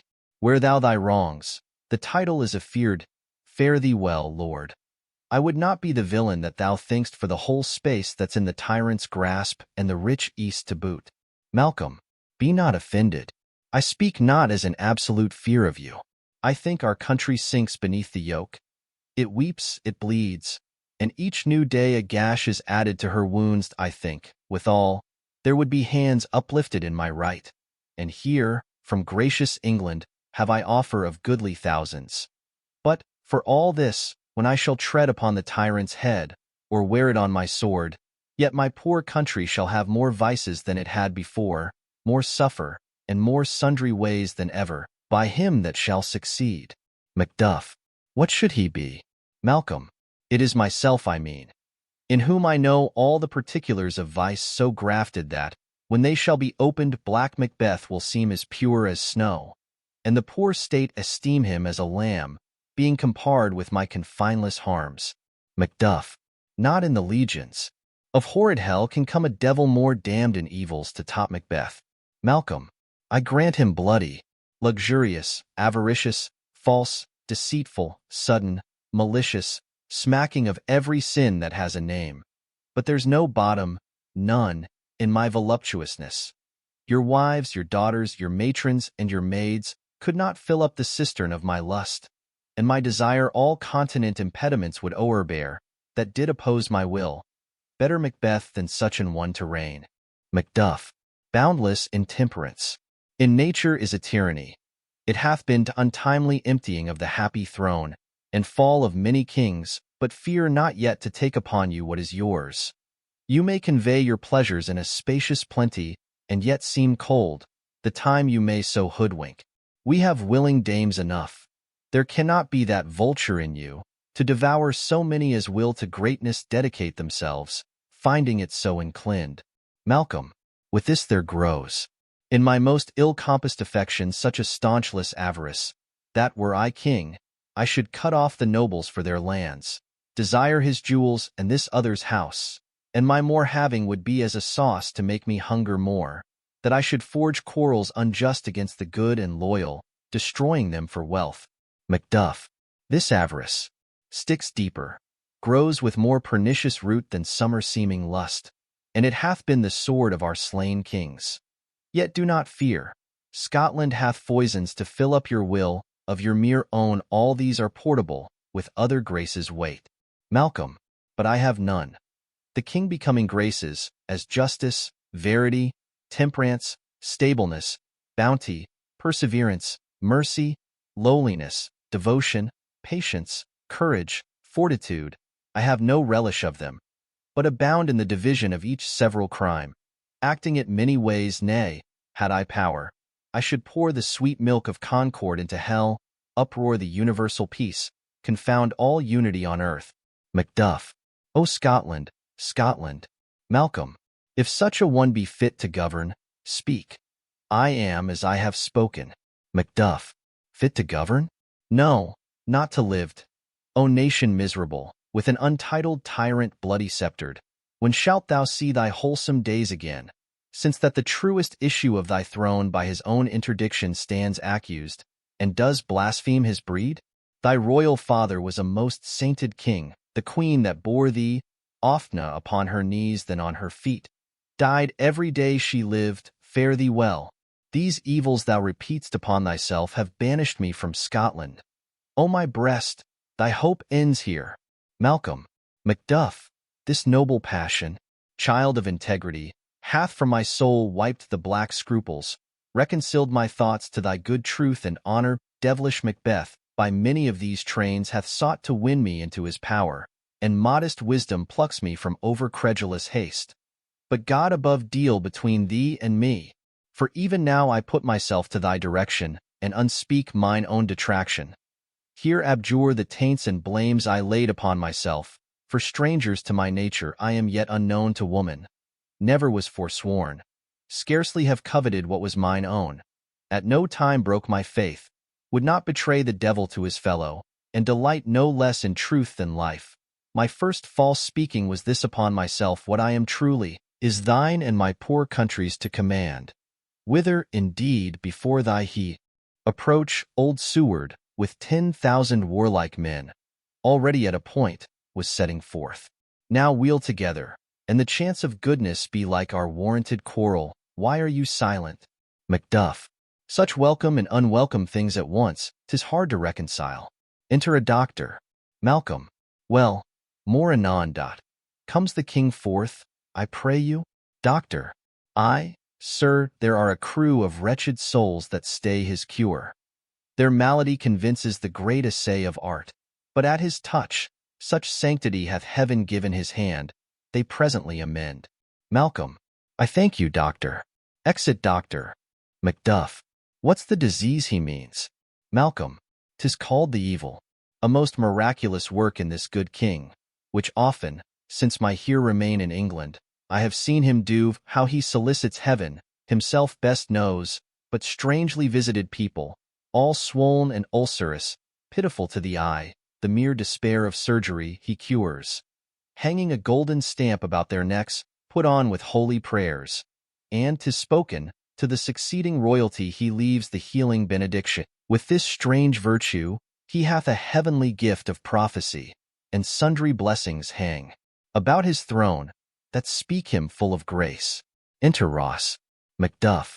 See, who comes here? Malcolm. My countryman, but yet I know him not. Macduff. My ever-gentle cousin, welcome hither. Malcolm. I know him now, good God. Betimes remove the means that makes us strangers. Ross. Sir, amen. Macduff. Stand Scotland where it did? Ross. Alas, poor country, almost afraid to know itself. It cannot be called our mother, but our grave, where nothing, but who knows nothing, is once seen to smile. Where sighs and groans and shrieks that rent the air are made, not marked. Where violent sorrow seems a modern ecstasy, the dead man's knell is there scarce asked for who. And good men's lives expire before the flowers in their caps, dying or ere they sicken. Macduff. Oh, relation. Too nice, and yet too true. Malcolm. What's the newest grief? Ross. That of an hour's age, doth hiss the speaker. Each minute teems a new one. Macduff. How does my wife? Ross. Why, well. Macduff. And all my children? Ross. Well, too. Macduff. The tyrant has not battered at their peace? Ross. No, they were well at peace when I did leave him. Macduff. Be not a niggard of your speech. How goest? Ross. When I came hither to transport the tidings, which I have heavily borne, there ran a rumor of many worthy fellows that were out, which was to my belief witnessed the rather, for that I saw the tyrant's power afoot. Now is the time of help. Your eye in Scotland would create soldiers, make our women fight, to doff their dire distresses. Malcolm. Beat their comfort. We are coming thither. Gracious England hath lent us good Seward and 10,000 men. An older and a better soldier none that Christendom gives out. Ross. Would I could answer this comfort with the like. But I have words that would be howled out in the desert air, where hearing should not latch them. Macduff. What concern they? The general cause? Or is it a fee-grief due to some single breast? Ross. No mind that's honest, but in it shares some woe, though the main part pertains to you alone. Macduff. If it be mine, keep it not from me, quickly let me have it. Ross. Let not your ears despise my tongue forever, which shall possess them with the heaviest sound that ever yet they heard. Macduff. I guess at it. Ross, your castle is surpriest. Your wife and babes savagely slaughtered.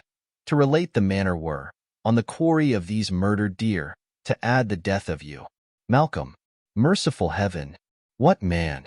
Ne'er pull your hat upon your brows. Give sorrow words, the grief that does not speak whispers the o'er-fraught heart, and bids it break. Macduff, my children too?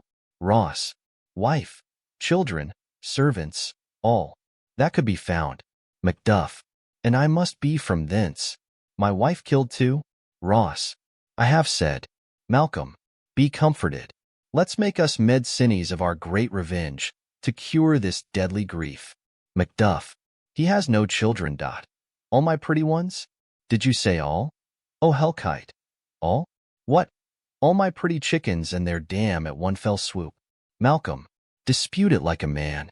Macduff, I shall do so, but I must also feel it as a man. I cannot but remember such things were, that were most precious to me. Did heaven look on, and would not take their part? Sinful Macduff, they were all struck for thee. Not that I am, not for their own demerits, but for mine, fell slaughter on their souls. Heaven rest them now. Malcolm, be this the whetstone of your sword, let grief convert to anger. Blunt not the heart, enrage it. Macduff, oh, I could play the woman with mine eyes and braggart with my tongue.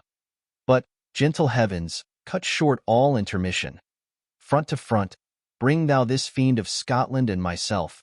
Within my sword's length set him. If he scape, heaven forgive him too.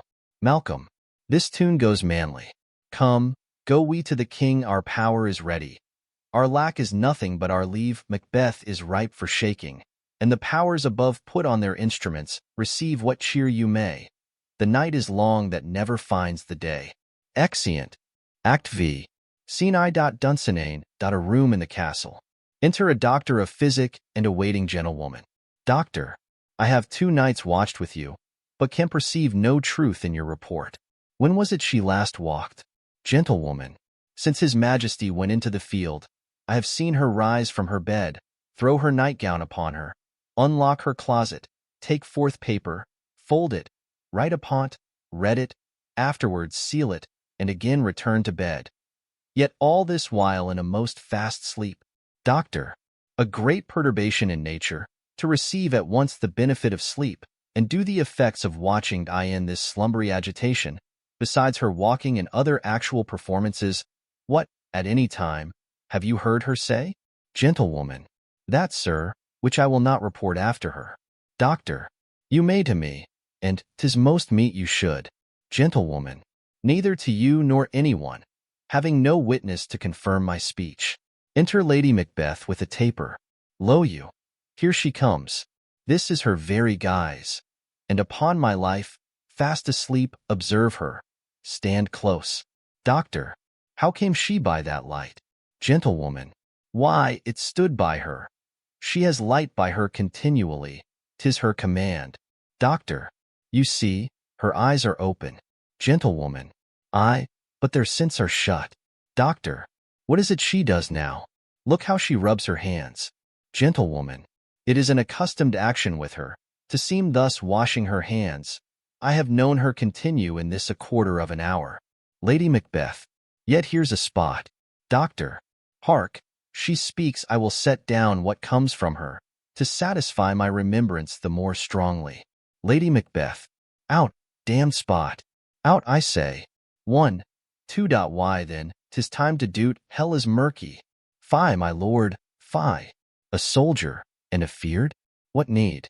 We fear who knows it, when none can call our power to account. Yet who would have thought the old man to have had so much blood in him? Doctor, do you mark that? Lady Macbeth, the Thane of Fife had a wife. Where is she now? What, will these hands ne'er be clean? No more o' that, my lord, no more o' that. You mar all with this starting. Doctor, go to, you have known what you should not. Gentlewoman, she has spoke what she should not, I am sure of that. Heaven knows what she has known. Lady Macbeth, here's the smell of the blood still. All the perfumes of Arabia will not sweeten this little hand. Oh, oh, oh. Doctor, what a sigh is there? The heart is sorely charged. Gentlewoman, I would not have such a heart in my bosom for the dignity of the whole body. Doctor, well, well, well. Gentlewoman, pray God it be, sir. Doctor, this disease is beyond my practice. Yet I have known those which have walked in their sleep, who have died holily in their beds. Lady Macbeth, wash your hands, put on your nightgown. Look not so pale, I tell you yet again, Banquo's buried. He cannot come out on's grave. Doctor, even so? Lady Macbeth, to bed, there's knocking at the gate. Come, come, come, come, give me your hand. What's done cannot be undone. To bed, to bed, to bed. Exit. Doctor, will she go now to bed? Gentlewoman, directly. Doctor, foul whisperings are abroad, unnatural deeds do breed unnatural troubles. Infected minds to their deaf pillows will discharge their secrets. More needs she the divine than the physician. God, God, forgive us all. Look after her. Remove from her the means of all annoyance, and still keep eyes upon her, though good night. My mind she has mated, and amazed my sight. I think, but dare not speak. Gentlewoman, good night, good doctor. Exeunt. Scene 2, the country near Dunsinane. Enter, with drum and colours Menteith, Caithness, Angus, Lennox, and soldiers. Menteith. The English power is near, led on by Malcolm, his uncle Seward, and the good Macduff. Revenges burn in them. For their dear causes would to the bleeding and the grim alarm excite the mortified man. Angus. Near Burnham Wood. Shall we well meet them, that way are they coming. Caithness. Who knows if Denalban be with his brother? Lennox. For certain, sir, he is not that I have a file of all the gentry. There is Seward's son and many unrough youths, that even now protest their first of manhood. Menteith. What is the tyrant? Caithness. Great Dunsinane he strongly fortifies. Some say he's mad. Others, that lesser hate him, do call it valiant fury. But, for certain, he cannot buckle his distempered cause within the belt of rule. Angus. Now does he feel his secret murders sticking on his hands. Now minutely revolts upbraid his faith breach. Those he commands move only in command, nothing in love. Now does he feel his title hang loose about him, like a giant's robe upon a dwarfish thief. Menteith. Who, then, shall blame his pestered senses to recoil and start, when all that is within him does condemn itself for being there? Caithness. Well, march we on, to give obedience where 'tis truly out. Meet we the medecine of the sickly wheel, and with him pour we, in our country's purge, each drop of us. Lennox. Or so much as it needs, to do the sovereign flower, and drown the weeds. Make we our march towards Burnham. Exeunt. Marching. Scene 3, Dunsinane, a room in the castle. Enter Macbeth, doctor and attendants. Macbeth. Bring me no more reports. Let them fly all. Till Burnham would remove to Dunsinane I cannot taint with fear. What's the boy, Malcolm? Was he not born of woman? The spirits that know all mortal consequences have pronounced me thus. Fear not, Macbeth. No man that's born of woman shall e'er have power upon thee. Then fly, false thanes, and mingle with the English epicures. The mind I sway by, and the heart I bear, shall never sag with doubt nor shake with fear. Enter a servant. The devil damn thee, black, thou cream effacit loon. Where got'st thou that goose look? Servant. There is 10,000. Macbeth. Geese, villain? Servant. Soldiers, sir. Macbeth. Go prick thy face and overread thy fear. Thou lily-livered boy, what soldiers, Patch? Death of thy soul. Those linen cheeks of thine are counselors to fear. What soldiers, Wayface? Servant. The English force, so please you. Macbeth. Take thy face hence. Exit servant. Satan. I am sick at heart. When I behold Satan, I say, this push will cheer me ever or disseat me now. I have lived long enough. My way of life is fallen into the sere, the yellow leaf, and that which should accompany old age, as honor, love, obedience, troops of friends, I must not look to have. But, in their stead, curses, not loud but deep, mouth honor, breath, which the poor heart would fain deny, and dare not. Satan. Enter Satan. Satan. What's your gracious pleasure? Macbeth. What news more? Satan. All is confirmed, my lord, which was reported. Macbeth. I'll fight till from my bones my flesh be hacked. Give me my armor. Satan. 'Tis not needed yet. Macbeth. I'll put it on. Send out more horses, scur the country round. Hang those that talk of fear, give me mine armor. How does your patient, doctor? Doctor. Not so sick, my lord, as she is troubled with thick-coming fancies that keep her from her rest. Macbeth. Cure her of that. Canst thou not minister to a mind diseased, pluck from the memory a rooted sorrow, raise out the written troubles of the brain, and with some sweet oblivious antidote cleanse the stuffed bosom of that perilous stuff which weighs upon the heart? Doctor. Therein the patient must minister to himself. Macbeth. Throw physic to the dogs, I'll none of it. Come, put mine armor on. Give me my staff. Satan. Send out. Doctor. The thanes fly from me. Come, sir, dispatch. If thou couldst, doctor, cast the water of my land, find her disease, and purge it to a sound and pristine health, I would applaud thee to the very echo that should applaud again. Pult off, I say it. What rhubarb, senna, or what purgative drug would scour these English hints? Hear'st thou of them? Doctor. Aye, my good lord, your royal preparation makes us hear something. Macbeth. Bring it after me. I will not be afraid of death and bane, till Burnham Forest come to Dunsinane. Exeunt all except Doctor. Doctor. Were I from Dunsinane away and clear, profit again should hardly draw me here. Exit. Scene 4. Country near Dunsinane. A wood in view. Enter, with drum and colours, Malcolm, old Seward and his son, Macduff, Menteith, Caithness, Angus, Lennox, Ross and soldiers, marching. Malcolm. Cousins, I hope the days are near at hand that Chambers will be safe. Menteith. We doubt it nothing. Seward. What wood is this before us? Menteith. The wood of Burnham. Malcolm.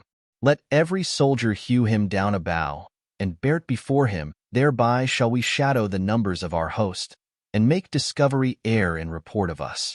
Soldiers. It shall be done. Seward. We learn no other, but the confident tyrant keeps still in Dunsinane, and will endure our setting down before't. Malcolm. 'Tis his main hope, for where there is advantage to be given, both more and less have given him the revolt, and none serve with him but constrained things, whose hearts are absent too. Macduff. Let our just censures attend the true event, and put we on industrious soldiership. Seward. The time approaches that will with due decision make us know what we shall say we have, and what we owe. Thoughts speculative their unsure hopes relate, but certain issue strokes must arbitrate, towards which advance the war. Exeunt. Marching. Scene V. Dunsinane within the castle.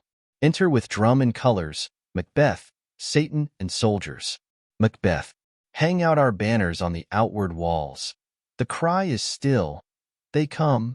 Our castle's strength will laugh a siege to scorn. Here let them lie till famine and the ague eat them up. Were they not forked with those that should be ours, we might have met them dareful, beard to beard, and beat them backward home. A cry of women within. What is that noise? Satan. It is the cry of women, my good lord. Exit. Macbeth. I have almost forgot the taste of fears. The time has been, my senses would have cooled to hear a night shriek, and my fell of hair would at a dismal treatise rouse and stir as life were in't. I have supped full with horrors. Direness, familiar to my slaughterous thoughts, cannot once start me. Enter Satan. Wherefore was that cry? Satan.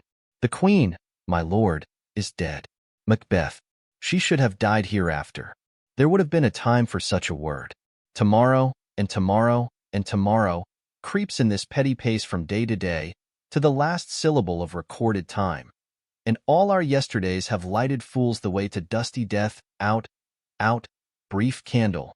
Life's but a walking shadow, a poor player that struts and frets his hour upon the stage, and then is heard no more. It is a tale told by an idiot, full of sound and fury, signifying nothing. Enter a messenger. Thou comest to use thy tongue, thy story quickly. Messenger. Gracious my lord, I should report that which I say I saw, but know not how to do't. Macbeth. Well, say, sir. Messenger. As I did stand my watch upon the hill, I looked toward Burnham, and anon methought the wood began to move. Macbeth. Liar and slave. Messenger. Let me endure your wrath, if't be not so. Within this 3 mile may you see it coming. I say, a moving grove. Macbeth. If thou speak'st false, upon the next tree shalt thou hang alive, till famine cling thee. If thy speech be sooth, I care not if thou dost for me as much doth. I pull in resolution, and begin to doubt the equivocation of the fiend, that lies like truth, fear not, till Burnham would do come to Dunsinane. And now a wood comes toward Dunsinane. Arm, and out. If this which he avouches does appear, there is nor flying hence nor tarrying here. I gin to be aweary of the sun, and wish to estate the world were now undone. Ring the alarum bell, blow, wind. Come, rack. At least we'll die with harness on our back. Exeunt. Scene 6, the same. A plain before the castle. Enter, with drum and colours, Malcolm, old Seward, Macduff and their army, with bows. Malcolm. Now near enough your leafy screens throw down, and show like those you are doth. You, worthy uncle, shall with my cousin, your right noble son, lead our first battle. Worthy Macduff, and we shall take upon's what else remains to do, according to our order. Seward. Fare you well, doth. Do we but find the tyrant's power tonight, let us be beaten, if we cannot fight. Macduff. Make all our trumpets speak. Give them all breath, those clamorous harbingers of blood and death. Exeunt. Scene 7. The same, another part of the plain. Alarums, enter Macbeth. Macbeth. They have tied me to a stake, I cannot fly, but, bear-like, I must fight the coursed. What's he that was not born of woman? Such a one am I to fear, or none. Enter young Seward. Young Seward. What is thy name? Macbeth. Thou wilt be afraid to hear it. Young Seward. No, though thou call'st thyself a hotter name than any is in hell. Macbeth. My name's Macbeth. Young Seward. The devil himself could not pronounce a title more hateful to mine ear. Macbeth. No, nor more fearful. Young Seward. Thou least, abhorred tyrant, with my sword I'll prove the lie thou speak'st. They fight, and young Seward is slain. Macbeth. Thou wast born of woman, but swords I smile at, weapons laugh to scorn, brandished by man that's of a woman born. Exit. Alarums, enter Macduff. Macduff. That way the noise is dot. Tyrant, show thy face. If thou be'st slain, and with no stroke of mine, my wife and children's ghosts will haunt me still. I cannot strike at wretched kerns, whose arms are hired to bear their staves, either thou, Macbeth, or else my sword, with an unbattered edge, I sheathe again undayed, there thou shouldst be. By this great clatter, one of greatest note seems bruited, let me find him, fortune, and more I beg not. Exit alarums. Enter Malcolm and old Seward. Seward. This way, my lord. The castle's gently rendered. The tyrant's people on both sides do fight. The noble thanes do bravely in the war. The day almost itself professes yours, and little is to do. Malcolm. We have met with foes that strike beside us. Seward. Enter, sir, the castle. Exeunt alarums. Scene 8. The same, another part of the field. Enter Macbeth. Macbeth. Why should I play the Roman fool, and die on mine own sword? Whiles I see lives, the gashes do better upon them. Enter Macduff. Macduff. Turn, hellhound, turn. Macbeth. Of all men else I have avoided thee, but get thee back. My soul is too much charged with blood of thine already. Macduff. I have no words. My voice is in my sword. Thou bloodier villain than terms can give thee out. They fight. Macbeth. Thou losest labor. As easy mayst thou the entrenchant air with thy keen sword impress, as make me bleed. Let fall thy blade on vulnerable crests. I bear a charmed life, which must not yield to one of woman born. Macduff. Despair thy charm. And let the angel whom thou still hast served tell thee, Macduff was from his mother's womb untimely ripped. Macbeth. Accursed be that tongue that tells me so, for it hath cowed my better part of man.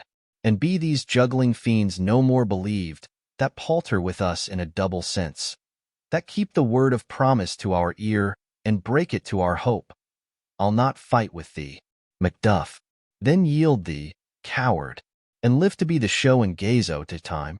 We'll have thee, as our rarer monsters are, painted upon a pole, and under it, here may you see the tyrant. Macbeth. I will not yield. To kiss the ground before young Malcolm's feet, and to be baited with the rabble's curse.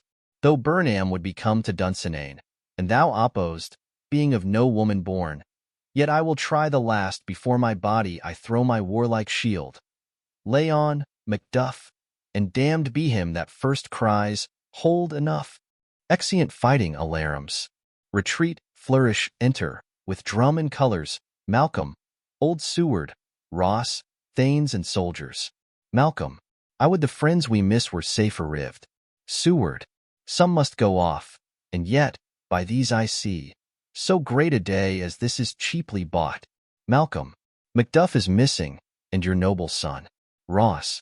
Your son, my lord, has paid a soldier's debt. He only lived but till he was a man, the which no sooner had his prowess confirmed in the unshrinking station where he fought, but like a man he died. Seward. Then he is dead? Ross. Aye, and brought off the field. Your cause of sorrow must not be measured by his worth, for then it hath no end. Seward. Had he his hurts before? Ross. Aye, on the front. Seward. Why then, God's soldier be he. Had I as many sons as I have hairs, I would not wish them to a fairer death, and so his knell is knolled. Malcolm. He's worth more sorrow, and that I'll spin for him. Seward. He's worth no more. They say he parted well and paid his score, and so, God be with him. Here comes newer comfort. Enter Macduff with Macbeth's head. Macduff.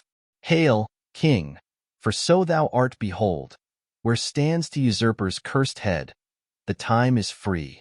I see thee compassed with thy kingdom's pearl, that speak my salutation in their minds, whose voices I desire aloud with mine. Hail, King of Scotland. All. Hail, King of Scotland. Flourish. Malcolm. We shall not spend a large expense of time before we reckon with your several loves, and make us even with you my thanes and kinsmen, henceforth be earls, the first that ever Scotland Indiana such an honor nommed. What's more to do, which would be planted newly with the time, as calling home our exiled friends abroad, that fled the snares of watchful tyranny, producing forth the cruel ministers of this dead butcher, and his fiend-like queen, who, as 'tis thought, by self and violent hands took off her life. This, and what needful else that calls upon us, by the grace of grace, we will perform in measure, time, and place. So thanks to all at once, and to each one, whom we invite to see us crowned at Scone. Flourish exeunt. Measure for measure. Contents. Act I. Scene I.An apartment in the Duke's palace. Scene 2. A street. Scene 3. A monastery. Scene 4. A nunnery. Act 2. Scene I. A hall in Angelo's house. Scene 2. Another room in the same. Scene 3. A room in a prison. Scene 4. A room in Angelo's house. Act 3. Scene I. A room in the prison. Scene 2. The street before the prisons. Act 4. Scene I. A room in Mariana's house. Scene 2. A room in the prison. Scene 3. Another room in the same. Scene 4. A room in Angelo's house. Scene V. Fields without the town. Scene 6. Street near the city gate. Act V. Scene I. A public place near the city gate. Dramatis personae. Vincenzo, Duke of Vienna. Aeschylus, an ancient lord. Provost. Elbow, a simple constable. Abhorsen, an executioner. A justice. Varius, a gentleman, servant to the Duke. Angelo, deputy to the Duke. Mariana, betrothed to Angelo. Boy, singer. Servant, to Angelo. Messenger, from Angelo. Isabella, sister to Claudio. Francisca, a nun. Claudio, a young gentleman. Juliet, betrothed to Claudio. Lucio, a fantastic. Two gentlemen. Friar Thomas. Friar Peter. Mistress Overdone, a BAWD. Pompey, servant to Mistress Overdone Froth, a foolish gentleman. Barnardine, a dissolute prisoner. Lords, officers, servants, citizens, and attendants seen. Vienna. Act I. Scene I.An apartment in the Duke's palace. Enter Duke, Aeschylus, lords, and attendants. Duke. Aeschylus. Aeschylus. My lord. Duke. Of government the properties to unfold would seem in me to affect speech and discourse, since I am put to know that your own science exceeds, in that, the lists of all advice my strength can give you, then no more remains but that, to your sufficiency, as your worth is able, and let them work, the nature of our people, our city's institutions, and the terms for common justice, you're as pregnant in as art and practice hath enriched any that we remember, there is our commission, from which we would not have you warped.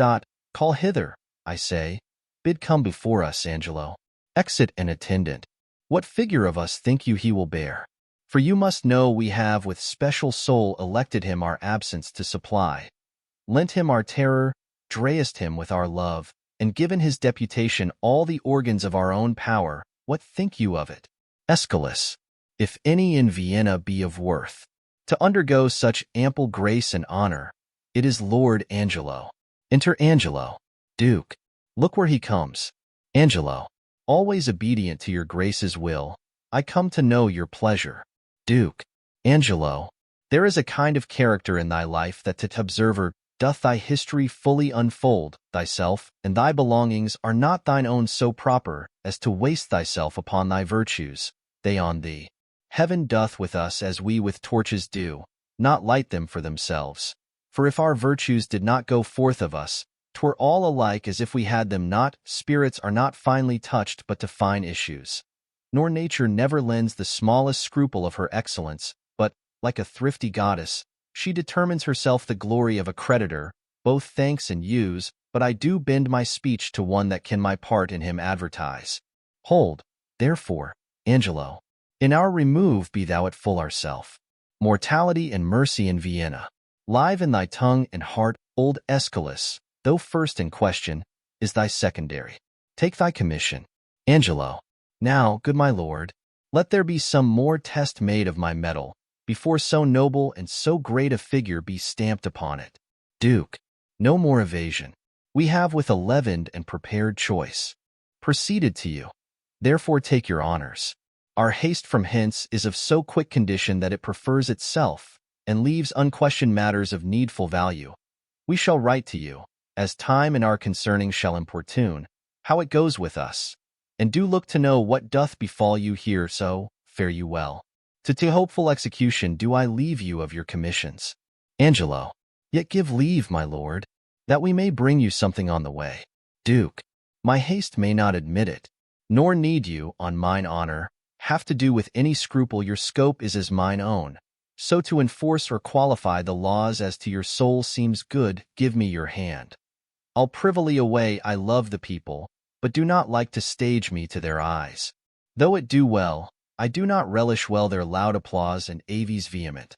Nor do I think the man of safe discretion that does affect it. Once more, fare you well. Angelo. The heavens give safety to your purposes. Aeschylus. Led forth and bring you back in happiness. Duke. I thank you. Fare you well. Exit. Aeschylus. I shall desire you, sir, to give me leave to have free speech with you, and it concerns me to look into the bottom of my place. A power I have, but of what strength and nature I am not yet instructed. Angelo. 'Tis so with me. Let us withdraw together, and we may soon our satisfaction have touching that point. Aeschylus. I'll wait upon your honor. Exeunt. Scene 2. A street. Enter Lucio and two other gentlemen. Lucio. If the Duke, with the other dukes, come not to composition with the King of Hungary, why then all the dukes fall upon the king. First gentleman. Heaven grant us its peace, but not the King of Hungary's. Second gentleman. Amen. Lucio. Thou concludst like the sanctimonious pirate that went to sea with the 10 Commandments, but scraped one out of the table. Second gentleman, thou shalt not steal. Lucio, I, that he raised. First gentleman, why, 'twas a commandment to command the captain and all the rest from their functions. They put forth to steal. There's not a soldier of us all that, in the thanksgiving before meat, do relish the petition well that prays for peace. Second gentleman, I never heard any soldier dislike it. Lucio, I believe thee, for I think thou never wast where grace was said. Second gentleman, no, a dozen times at least. First gentleman, what, in meter? Lucio, in any proportion or in any language. First gentleman, I think, or in any religion. Lucio, aye, why not? Grace is grace, despite of all controversy. As, for example, thou thyself art a wicked villain, despite of all grace. First gentleman, well, there went but a pair of shears between us. Lucio, I grant, as there may between the lists and the velvet, thou art the list. First gentleman, and thou the velvet, thou art good velvet. Thou art a three-piled piece. I warrant thee I had as lief be a list of an English kersey as be piled, as thou art piled, for a French velvet. Do I speak feelingly now? Lucio, I think thou dost, and indeed, with most painful feeling of thy speech that I will, out of thine own confession, learn to begin thy health. But, whilst I live, forget to drink after thee. First gentleman, I think I have done myself wrong, have I not? Second gentleman, yes, that thou hast, whether thou art tainted or free. Enter mistress overdone, a bawd. Lucio, behold, behold, where Madam Mitigation comes. I have purchased as many diseases under her roof as come to. Second gentleman, to what, I pray? First gentleman, judge. Second gentleman, to $3,000 a year. First gentleman, I, and more. Lucio, a French crown more. First gentleman, thou art always figuring diseases in me, but thou art full of error. I am sound. Lucio, nay, not, as one would say, healthy, but so sound as things that are hollow. Thy bones are hollow, impiety has made a feast of thee. First gentleman, how now? Which of your hips has the most profound sciatica? Bawd. Well, well, there's one yonder arrested and carried to prison was worth 5,000 of you all. First gentleman, who's that, I pray thee? Bawd. Marry, sir, that's Claudio. Signor Claudio? First gentleman, Claudio to prison? 'Tis not so. Bawd. Nay, but I know 'tis so that I saw him arrested, saw him carried away. And which is more, within these 3 days his head to be chopped off. Lucio. But, after all this fooling, I would not have it so. Art thou sure of this? Bawd. I am too sure of it, and it is for getting Madame Julietta with child. Lucio. Believe me, this may be. He promised to meet me 2 hours since, and he was ever precise in promise-keeping. Second gentleman. Besides, you know, it draws something near to the speech we had to such a purpose. First gentleman. But most of all agreeing with the proclamation. Lucio. Away. Let's go learn the truth of it.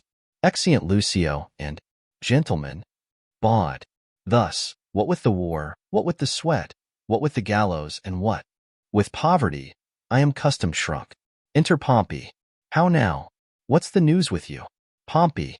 Yonder man is carried to prison. Bawd. Well, what has he done? Pompey. A woman. Bawd. But what's his offense? Pompey. Groping for trouts in a peculiar river. Bawd. What? Is there a maid with child by him? Pompey. No, but there's a woman with maid by him. You have not heard of the proclamation, have you? Bawd. What proclamation, man? Pompey. All houses in the suburbs of Vienna must be plucked down. Bawd. And what shall become of those in the city? Pompey. They shall stand for seed. They had gone down too, but that a wise burgher put in for them. Bawd. But shall all our houses of resort in the suburbs be pulled down? Pompey. To the ground, mistress. Bawd. Why? Here's a change indeed in the commonwealth. What shall become of me? Pompey. Come, fear not, you good counselors lack no clients, though you change your place. You need not change your trade, I'll be your tapster still. Courage, there will be pity taken on you. You that have worn your eyes almost out in the service, you will be considered. Enter Provost, Claudio, Juliet, and officers. Baud. What's to do here? Thomas Tapster. Let's withdraw. Pompey. Here comes Signor Claudio, led by the Provost to prison, and there's Madame Juliet. Exeunt Baud and Pompey. Claudio. Fellow, why dost thou show me thus to the world? Bear me to prison, where I am committed. Provost. I do it not in evil disposition, but from Lord Angelo by special charge. Claudio. Thus can the demigod authority make us pay down for our offense by weight. The words of heaven, on whom it will, on whom it will not, so, yet still 'tis just. Enter Lucio and 2 gentlemen. Lucio. Why, how now, Claudio? Whence comes this restraint? Claudio. From too much liberty, my Lucio, liberty. As surfeit is the father of much fast, so every scope by the immoderate use turns to restraint our natures do pursue, like rats that raven down their proper bane, a thirsty evil, and when we drink, we die. Lucio. If I could speak so wisely under an arrest, I would send for certain of my creditors, and yet, to say the truth, I had as lief have the foppery of freedom as the morality of imprisonment. What's thy offense, Claudio? Claudio. What but to speak of would offend again? Lucio. What, is't murder? Claudio. No. Lucio. Lechery? Claudio. Call it so. Provost. Away, sir. You must go. Claudio. One word, good friend. Lucio. A word with you. Lucio. 100. If they'll do you any good. Is lechery so looked after? Claudio. Thus stands it with me. Upon a true contract I got possession of Julietta's bed. You know the lady. She is fast my wife. Save that we do the denunciation lack of outward order, this we came not to only for propagation of a dower remaining in the coffer of her friends, from whom we thought it meet to hide our love till time had made them for us, but it chances the stealth of our most mutual entertainment with character too gross is writ on Juliet. Lucio. With child, perhaps? Claudio. Unhappily, even so. And the new deputy now for the Duke. Whether it be the fault and glimpse of newness, or whether that the body public be a horse whereon the governor doth ride, who newly in the seat, that it may know he can command, lets it straight feel the spur. Whether the tyranny be in his place, or in his eminence that fills it up, I stagger in. But this new governor awakes me all the enrolled penalties which have, like unscoured armor, hung by to wall so long that 19 zodiacs have gone round, and none of them been worn. And for a name now puts the drowsy and neglected act freshly on me, 'tis surely for a name. Lucio. I warrant it is, and thy head stands so tickle on thy shoulders that a milkmaid, if she be in love, may sigh it off, send after the Duke, and appeal to him. Claudio. I have done so, but he's not to be found. I prithee, Lucio, do me this kind service. This day my sister should the cloister enter, and there receive her approbation. Acquaint her with the danger of my state. Implore her, in my voice, that she make friends to the strict deputy. Bid herself assay him. I have great hope in that, for in her youth there is a prone and speechless dialect such as moves men. Beside, she hath prosperous art when she will play with reason and discourse, and well she can persuade. Lucio. I pray she may, as well for the encouragement of the like, which else would stand under grievous imposition, as for the enjoying of thy life, who I would be sorry should be thus foolishly lost at a game of tic-tac I'll to her. Claudio.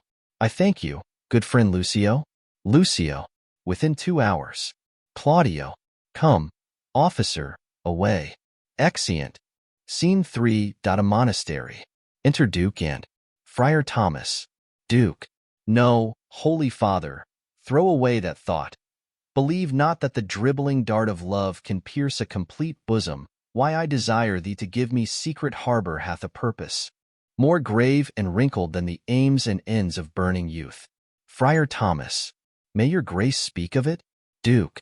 My holy sir, none better knows than you how I have ever loved the life removed, and held an idle price to haunt assemblies where youth and cost, a witless bravery keeps. I have delivered to Lord Angelo, a man of stricture and firm abstinence, my absolute power and place here in Vienna, and he supposes me traveled to Poland. For so I have strewed it in the common ear, and so it is received now, pious sir, you will demand of me why I do this? Friar Thomas. Gladly, my lord. Duke.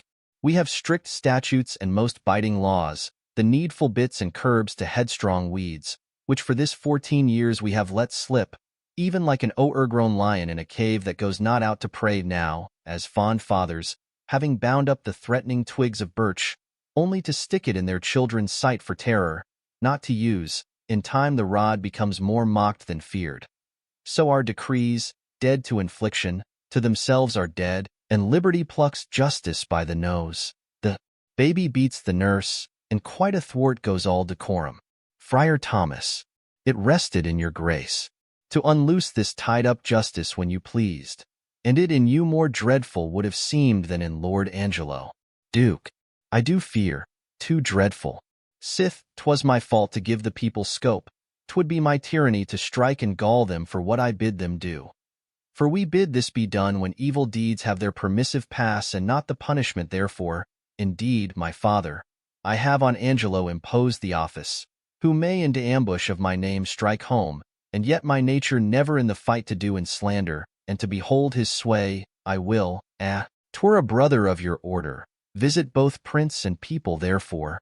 I prithee, supply me with the habit, and instruct me how I may formally in person bear like a true friar. Mo reasons for this action at our more leisure shall I render you. Only this one. Lord Angelo is precise, stands at a guard with envy, scarce confesses that his blood flows or that his appetite is more to bread than stone. Hence shall we see, if power change purpose, what our seemers be. Exeunt. Scene 4. A nunnery. Enter Isabella and Francisca, a nun. Isabella. And have you nuns no farther privileges? Francisca. Are not these large enough? Isabella. Yes, truly. I speak not as desiring more, but rather wishing a more strict restraint upon the sisterhood, the votarists of St. Clare. Lucio. Within. Ho. Peace be in this place. Isabella. Who's that which calls? Francisca. It is a man's voice, gentle Isabella, turn you the key, and know his business of him. You may, I may not. You are yet unsworn. When you have vowed, you must not speak with men but in the presence of the prioress. Then, if you speak, you must not show your face. Or if you show your face, you must not speak. He calls again, I pray you answer him. Exit Francisca. Isabella. Peace and prosperity. Who is that calls? Enter Lucio. Lucio. Hail, virgin. If you be, as those cheek roses proclaim you are no less, can you so stead me as bring me to the sight of Isabella, a novice of this place, and the fair sister to her unhappy brother Claudio? Isabella. Why her unhappy brother? Let me ask, the rather for I now must make you know I am that Isabella, and his sister. Lucio. Gentle and fair, your brother kindly greets you. Not to be weary with you, he's in prison. Isabella. Woe me. For what? Lucio. For that which, if myself might be his judge, he should receive his punishment in thanks. He hath got his friend with child. Isabella. Sir, make me not your story. Lucio. 'Tis true. I would not, though 'tis my familiar sin with maids to seem the lapwing, and to jest, tongue far from heart, play with all virgins so. I hold you as a thing enskied and sainted by your renouncement an immortal spirit, and to be talked with in sincerity, as with a saint. Isabella. You do blaspheme the good in mocking me. Lucio. Do not believe it fewness and truth, 'tis thus. Your brother and his lover have embraced. As those that feed grow full, as blossoming time that from the seedness the bare fallow brings to teeming foison, even so her plenteous womb expresseth his full tilth and husbandry. Isabella. Someone with child by him? My cousin Juliet? Lucio. Is she your cousin? Isabella. Adoptedly, as schoolmaids change their names by vain though apt affection. Lucio. She it is. Isabella. Oh, let him marry her. Lucio. This is the point. The Duke is very strangely gone from hence, bore many gentlemen, myself being one, in hand and hope of action. But we do learn, by those that know the very nerves of state, his givings out were of an infinite distance from his true mint design upon his place, and with full line of his authority governs Lord Angelo, a man whose blood is very snowbroth, one who never feels the wanton stings and motions of the sense, but doth rebate and blunt his natural edge with profits of the mind, study, and fast. He, to give fear to use and liberty, which have for long run by the hideous law as mice by lions, hath picked out an act, under whose heavy sense your brother's life falls into forfeit. He arrests him on it, and follows close the rigor of the statute to make him an example. All hope is gone, unless you have the grace by your fair prayer to soften Angelo, and that's my pith of business twixt you and your poor brother. Isabella.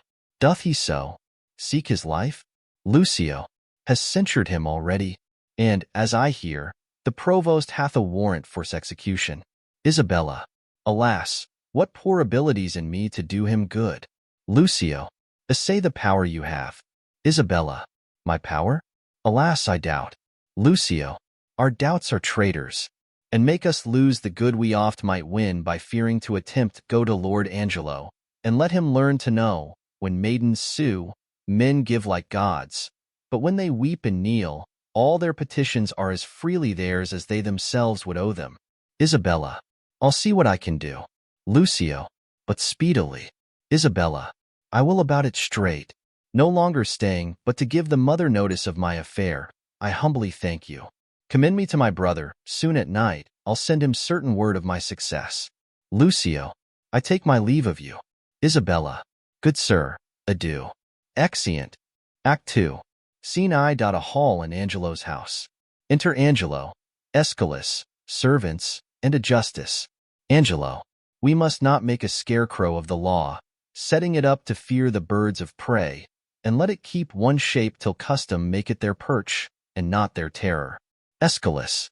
Aye, but yet, let us be keen, and rather cut a little than fall and bruise to death. Alas, this gentleman, whom I would save, had a most noble father. Let but your honor know, whom I believe to be most straight in virtue, that, in the working of your own affections, had time cohered with place, or place with wishing, or that the resolute acting of your blood could have attained to effect of your own purpose, whether you had not sometime in your life erred in this point which now you censure him, and pulled the law upon you. Angelo. 'Tis one thing to be tempted, Aeschylus, another thing to fall.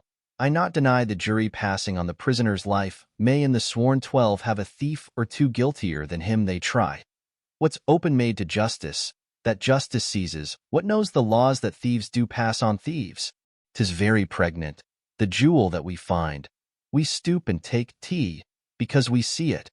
But what we do not see, we tread upon, and never think of it. You may not so extenuate his offense, for I have had such faults, but rather tell me, when I that censure him do so offend, let mine own judgment pattern out my death, and nothing come impartial. Sir, he must die. Enter Provost. Aeschylus. Be it as your wisdom will. Angelo. Where is the Provost? Provost. Here, if it like your honor. Angelo. See that Claudio. Be executed by 9 tomorrow morning. Bring him his confessor, let him be prepared, for that's the utmost of his pilgrimage. Exit Provost. Aeschylus. Well, heaven forgive him, and forgive us all. Some rise by sin, and some by virtue fall.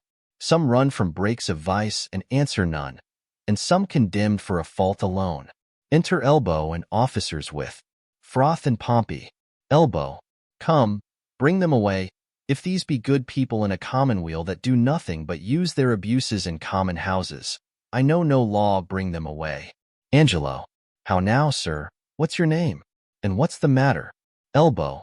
If it please your honor, I am the poor Duke's constable, and my name is Elbow. I do lean upon justice, sir, and do bring in here before your good honor 2 notorious benefactors.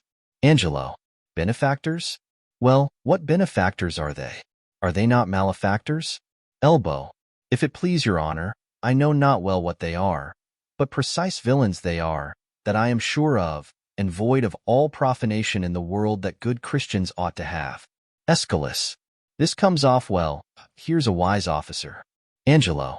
Go to, what quality are they of? Elbow is your name? Why dost thou not speak? Elbow? Pompey. He cannot, sir, that he's out at elbow. Angelo. What are you, sir? Elbow. He, sir? A tapster, sir. Parcel bought.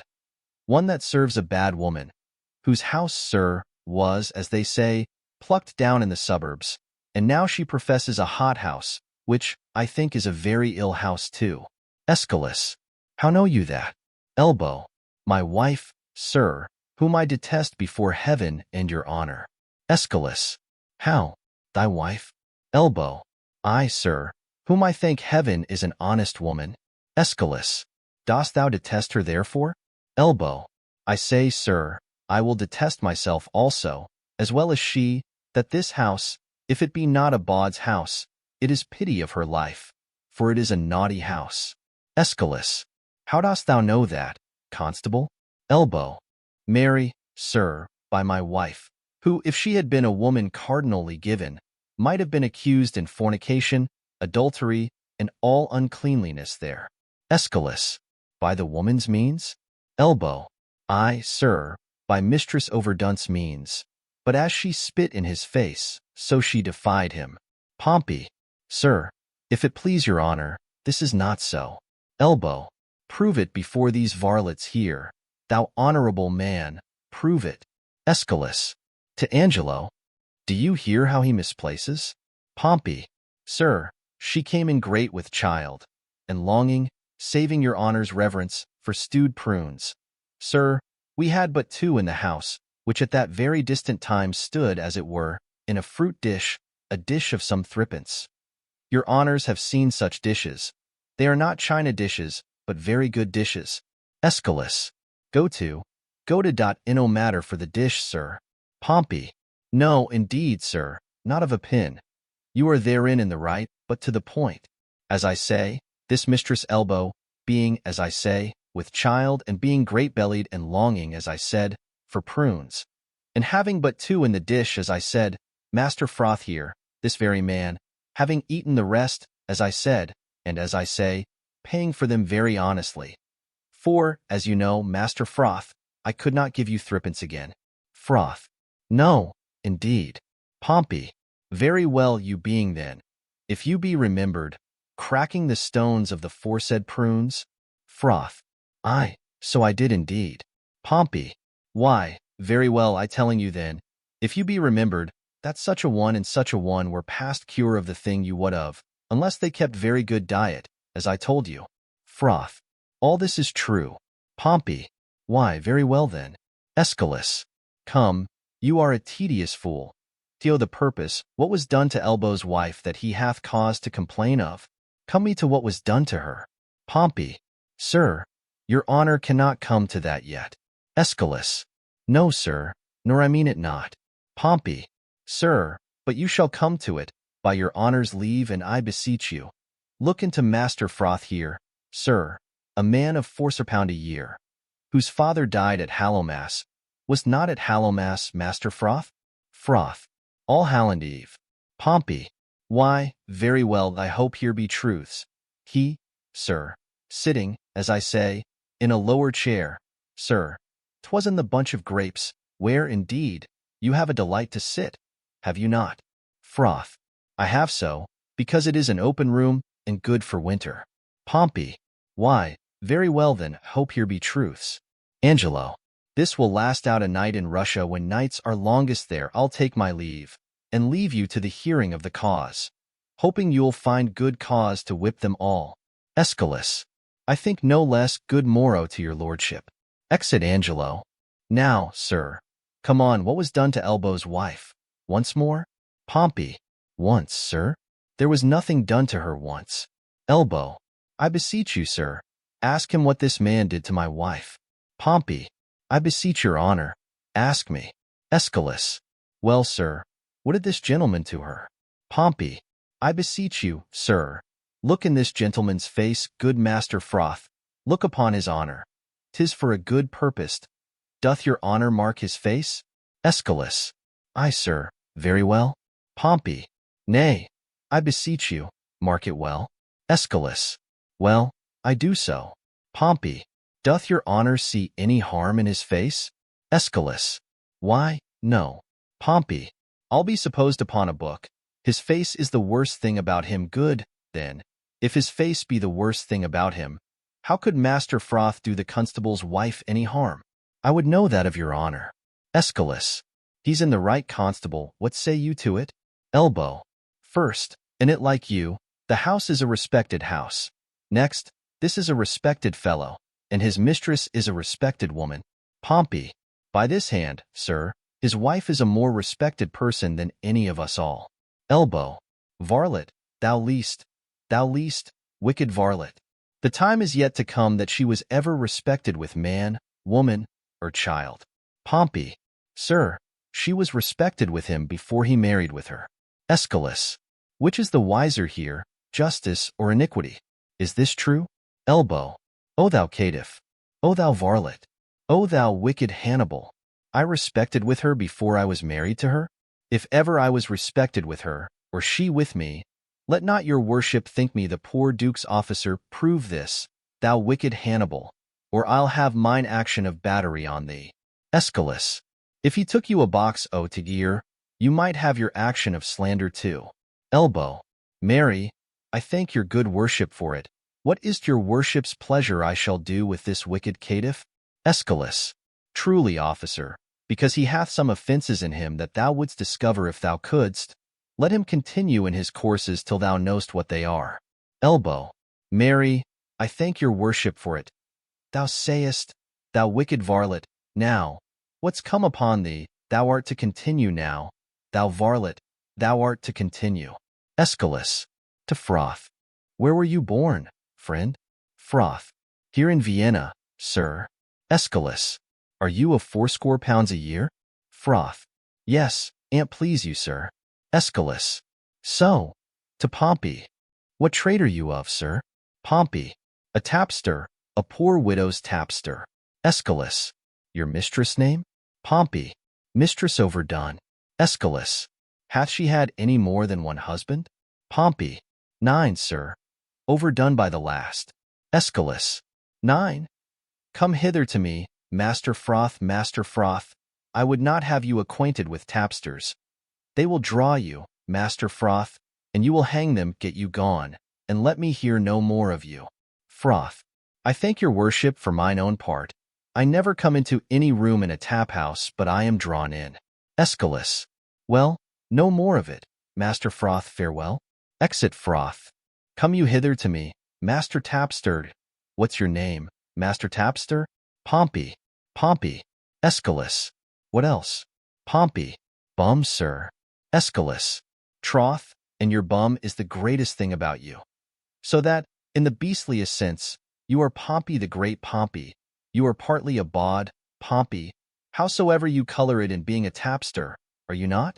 Come, tell me true, it shall be the better for you. Pompey. Truly, sir, I am a poor fellow that would live. Aeschylus. How would you live, Pompey? By being a bawd? What do you think of the trade, Pompey? Is it a lawful trade? Pompey. If the law would allow it, sir. Aeschylus. But the law will not allow it, Pompey, nor it shall not be allowed in Vienna. Pompey. Does your worship mean to geld and splay all the youth of the city? Aeschylus. No, Pompey. Pompey. Truly, sir, in my poor opinion, they will tit then. If your worship will take order for the drabs and the knaves, you need not to fear the bawds. Aeschylus. There is pretty orders beginning. I can't tell you. It is but heading and hanging. Pompey. If you head and hang all that offend that way but for 10 year together, you'll be glad to give out a commission for more heads.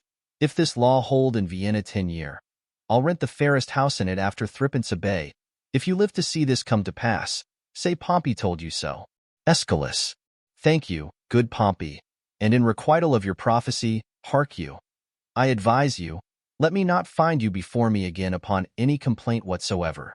No, not for dwelling where you do. If I do, Pompey, I shall beat you to your tent, and prove a shrewd Caesar to you. I in plain dealing, Pompey, I shall have you whipped. So for this time, Pompey, fare you well. Pompey. I thank your worship for your good counsel. Aside. But I shall follow it as the flesh and fortune shall better determine. Whip me. No, no. Let Carmen whip his jade. The valiant heart's not whipped out of his trade. Exit. Aeschylus. Come hither to me, Master Elbow. Come hither, Master Constable. How long have you been in this place of constable? Elbow. 7 year and a half, sir. Aeschylus. I thought, by the readiness in the office, you had continued in it some time. You say 7 years together? Elbow. And a half, sir. Aeschylus. Alas, it hath been great pains to you. They do you wrong to put you so oft upon't. Are there not men in your ward sufficient to serve it? Elbow. Faith, sir, few of any wit in such matters as they are chosen. They are glad to choose me for them. I do it for some piece of money, and go through with all. Aeschylus.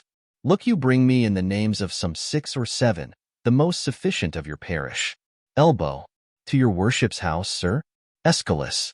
To my house, fare you well. Exit Elbow. What's o'clock, think you? Justice. 11, sir. Aeschylus. I pray you home to dinner with me. Justice. I humbly thank you. Aeschylus. It grieves me for the death of Claudio, but there's no remedy. Justice. Lord Angelo is severe. Aeschylus. It is but needful. Mercy is not itself that oft looks so. Pardon is still the nurse of second woe. But yet, poor Claudio, there's no remedy. Come, sir. Exeunt. Scene 2. Another room in the same. Enter Provost and a servant. Servant. He's hearing of a cause. He will come straight. I'll tell him of you. Provost. Pray you do. Exit servant. I'll know. His pleasure. May be he will relent, alas. He hath but as offended in a dream. All sects, all ages, smack of this vice, and he to die for t. Enter Angelo. Angelo. Now, what's the matter, Provost? Provost. Is it your will Claudio shall die tomorrow? Angelo. Did not I tell thee yet? Hadst thou not order? Why dost thou ask again? Provost. Lest I might be too rash. Under your good correction, I have seen when, after execution, judgment hath repented o'er his doom. Angelo. Go to. Let that be mine. Do you your office, or give up your place, and you shall well be spared. Provost. I crave your honor's pardon. What shall be done, sir, with the groaning Juliet? She's very near her hour. Angelo. Dispose of her. To some more fitter place, and that with speed. Enter servant. Servant. Here is the sister of the man condemned desires access to you. Angelo. Hath he a sister? Provost. Ay, my good lord, a very virtuous maid, and to be shortly of a sisterhood, if not already. Angelo. Well, let her be admitted. Exit servant. See you the fornicatress be removed. Let her have needful but not lavish means. There shall be order for it. Enter Lucio and Isabella. Provost. Offering to retire. Save your honor. Angelo. Stay a little while. To Isabella. You are welcome. What's your will? Isabella. I am a woeful suitor to your honor. Please but your honor hear me. Angelo. Well, what's your suit? Isabella. There is a vice that most I do abhor, and most desire should meet the blow of justice, for which I would not plead, but that I must, for which I must not plead, but that I am at war twixt will and will not. Angelo. Well, the matter? Isabella. I have a brother is condemned to die. I do beseech you, let it be his fault, and not my brother. Provost. Heaven give thee moving graces. Angelo. Condemn the fault, and not the actor of it? Why, every fault's condemned ere it be done. Mine were the very cipher of a function to find the faults whose fine stands in record, and let go by the actor. Isabella. Oh, just but severe law. I had a brother. Then, heaven keep your honor. Going. Lucio. To Isabella. Give not o'er so, theo him again. Entreat him, kneel down before him, hang upon his gown. You are too cold, if you should need a pin, you could not with more tame a tongue desire it. To him, I say. Isabella. Must he needs die? Angelo. Maiden. No remedy. Isabella. Yes, I do think that you might pardon him, and neither heaven nor man grieve at the mercy. Angelo. I will not do't. Isabella. But can you if you would? Angelo. Look, what I will not, that I cannot do. Isabella. But might you do't, and do the world no wrong, if so your heart were touched with that remorse as mine is to him? Angelo. He's sentenced. 'Tis too late. Lucio. To Isabella. You are too cold. Isabella. Too late? Why, note I that do speak a word may call it back again. Well, believe this. No ceremony that to great ones longs, not the king's crown, nor the deputed sword, the marshal's truncheon, nor the judge's robe, become them with one half so good a grace as mercy does. If he had been as you, and you as he, you would have slipped like him, but he like you would not have been so stern. Angelo. Pray you be gone. Isabella. I would to heaven I had your potency, and you were Isabel. Should it then be thus? No. I would tell what 'twere to be a judge and what a prisoner. Lucio. Aside. I touch him. There's the vein. Angelo. Your brother is a forfeit of the law, and you but waste your words. Isabella. Alas, alas. Why, all the souls that were forfeit once, and he that might the vantage best have took found out the remedy. How would you be if he, which is the top of judgment, should but judge you as you are? Oh, think on that, and mercy then will breathe within your lips, like man new made. Angelo. Be you content, fair maid. It is the law, not I, condemns your brother. Were he my kinsman, brother, or my son, it should be thus with him. He must die tomorrow. Isabella. Tomorrow? Oh, that's sudden. Spare him, spare him. He's not prepared for death. Even for our kitchens we kill the fowl of season. Shall we serve heaven with less respect than we do minister to our gross selves? Good, my lord, bethink you. Who is it that hath died for this offense? There's many have committed it. Lucio. Aye, well said. Angelo. The law hath not been dead, though it hath slept. Those many had not dared to do that evil if the first that did the edict infringe had answered for his deed. Now 'tis awake, takes note of what is done, and, like a prophet, looks in a glass that shows what future evils, either now, or by remissness new conceived, and so in progress to be hatched and born, are now to have no successive degrees, but, where they live, to end. Isabella. Yet show some pity. Angelo. I show it most of all when I show justice. For then I pity those I do not know, which a dismissed offense would after gall, and do him right that, answering one foul wrong, lives not to act another. Be satisfied. Your brother dies tomorrow. Be content. Isabella. So you must be the first that gives this sentence, and he that suffers. Oh, it is excellent to have a giant's strength, but it is tyrannous to use it like a giant. Lucio. That's well said. Isabella. Could great men thunder, as Jove himself does, Jove would ne'er be quiet, for every pelting petty officer would use his heaven for thunder.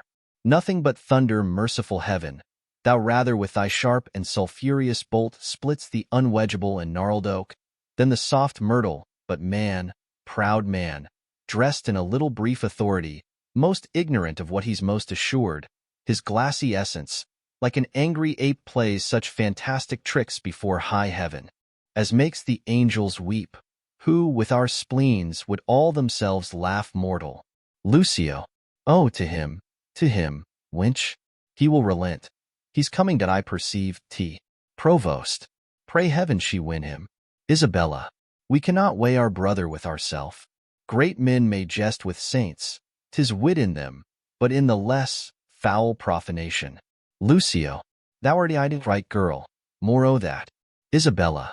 That in the captain's but a choleric word, which in the soldier is flat blasphemy. Lucio. Art advised o' that? More on't. Angelo. Why do you put these sayings upon me? Isabella. Because authority, though it err like others, hath yet a kind of medicine in itself that skins the vice. Oh, go to your bosom, knock there, and ask your heart what it doth know that's like my brother's fault. If it confess a natural guiltiness such as is his, let it not sound a thought upon your tongue against my brother's life. Angelo. She speaks, and 'tis such sense that my sense breeds with it. Going. Fare you well. Isabella. Gentle my lord, turn back. Angelo. I will bethink me, come again tomorrow. Isabella. Hark how I'll bribe you, good my lord, turn back. Angelo. How? Bribe me? Isabella. I. with such gifts that heaven shall share with you. Lucio, you had marred all else. Isabella, not with fond shekels of the tested gold or stones, whose rates are either rich or poor as fancy values them, but with true prayers that shall be up at heaven and enter their ere sunrise, prayers from preserved souls, from fasting maids, whose minds are dedicate to nothing temporal. Angelo, well, come to me tomorrow. Lucio, aside to Isabella, go to, 'tis well, away. Isabella, heaven keep your honor safe. Angelo, aside, amen. For I am that way going to temptation, where prayers cross. Isabella, at what hour tomorrow? Shall I attend your lordship? Angelo, at any time forenoon. Isabella, save your honor. Exeunt Isabella, Lucio, and Provost. Angelo, from thee, even from thy virtue. What's this? What's this? Is this her fault or mine? The tempter or the tempted? Who sins most? Ha? Not she, nor doth she tempt. But it is I that, lying by the violet in the sun, do as the carrion does, not as the flower, corrupt with virtuous season. Can it be that modesty may more betray our sense than woman's lightness? Having waste ground enough, shall we desire to raise the sanctuary and pitch our evils there? Oh, fie, fie, fie! What dost thou, or what art thou, Angelo? Dost thou desire her foully for those things that make her good? Oh, let her brother live. Thieves for their robbery have authority when judges steal themselves. What do I love her, that I desire to hear her speak again and feast upon her eyes? What is thy dream on, O cunning enemy, that, to catch a saint, with saints dost bait thy hook? Most dangerous is that temptation that doth goad us on to sin in loving virtue. Never could the strumpet with all her double vigor, art, and nature, once stir my temper, but this virtuous maid subdues me quite ever till now when men were fond. I smiled and wondered how. Exit. Scene 3. A room in a prison. Enter Duke disguised as a friar and Provost. Duke. Hail to you, Provost. So I think you are. Provost. I am the Provost. What's your will, good friar? Duke. Bound by my charity and my blessed order, I come to visit the afflicted spirits here in the prison. Deal me the common right to let me see them, and to make me know the nature of their crimes, that I may minister to them accordingly. Provost. I would do more than that, if more were needful. Enter Juliet. Look, here comes one, a gentlewoman of mine, who, falling in the flaws of her own youth, hath blistered her report she is with child, and he that got it, sentenced. A young man more fit to do another such offense than die for this. Duke. When must he die? Provost. As I do think, tomorrow. To Juliet. I have provided for you. Stay a while, and you shall be conducted. Duke. Repent you, fair one, of the sin you carry? Juliet. I do, and bear the shame most patiently. Duke. I'll teach you how you shall arraign your conscience, and try your penitence, if it be sound or hollowly put on. Juliet. I'll gladly learn. Duke. Love you the man that wronged you? Juliet. Yes, as I love the woman that wronged him. Duke. So then it seems your most offenseful act was mutually committed? Juliet. Mutually. Duke. Then was your sin of heavier kind than his? Juliet. I do confess it, and repent it, father. Duke. 'Tis meet so, daughter.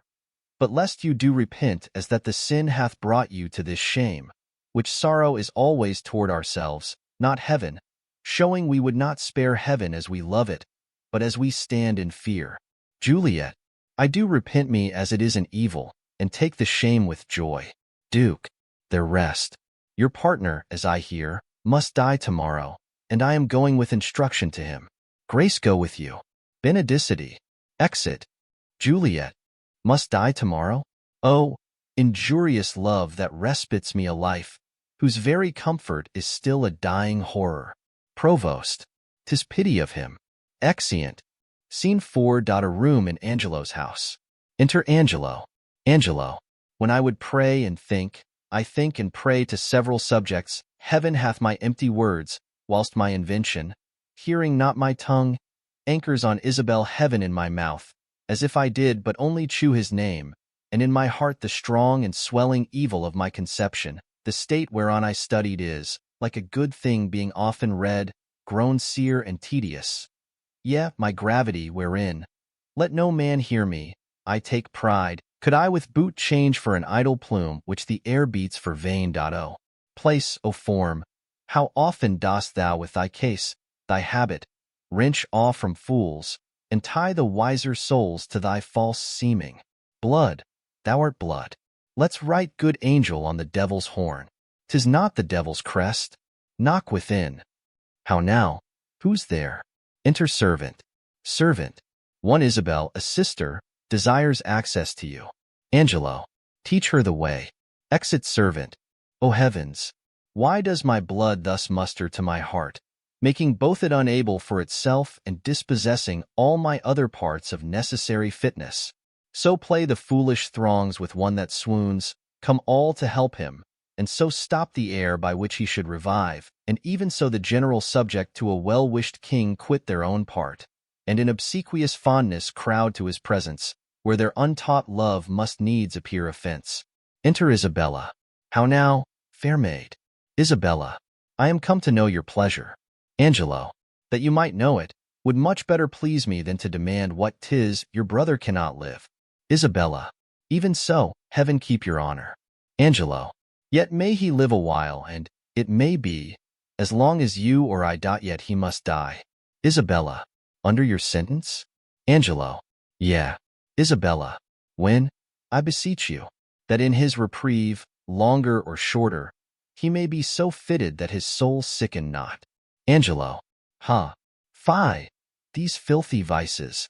It were as good to pardon him that hath from nature stolen a man already made, as to remit their saucy sweetness that do coin heaven's image in stamps that are forbid. 'Tis all as easy falsely to take away a life true made as to put metal in restrained means to make a false one. Isabella. 'Tis set down so in heaven, but not in earth. Angelo. Say you so? Then I shall pose you quickly. Which had you rather, that the most just law now took your brother's life, or, to redeem him, give up your body to such sweet uncleanness as she that he hath stained? Isabella. Sir, believe this. I had rather give my body than my soul. Angelo. I talk not of your soul. Our compelled sins stand more for number than for a compt. Isabella. How say you? Angelo. Nay, I'll not warrant that, for I can speak against the thing I say. Answer to this. I, now the voice of the recorded law, pronounce a sentence on your brother's life. Might there not be a charity in sin to save this brother's life? Isabella. Please you to do't. I'll take it as a peril to my soul. It is no sin at all, but charity. Angelo. Pleased you to do't at peril of your soul, were equal poise of sin and charity. Isabella. That I do beg his life. If it be sin, heaven let me bear it, you granting of my suit. If that be sin, I'll make it my morn prayer to have it added to the faults of mine, and nothing of your answer. Angelo. Nay, but hear me. Your sense pursues not mine. Either you are ignorant, or seem so crafty, and that's not good. Isabella. Let me be ignorant, and in nothing good, but graciously to know I am no better. Angelo. Thus wisdom wishes to appear most bright when it doth tax itself, as these black masks proclaim an in-shield beauty 10 times louder than beauty could, displayed. But mark me. To be received plain, I'll speak more gross. Your brother is to die. Isabella. So. Angelo.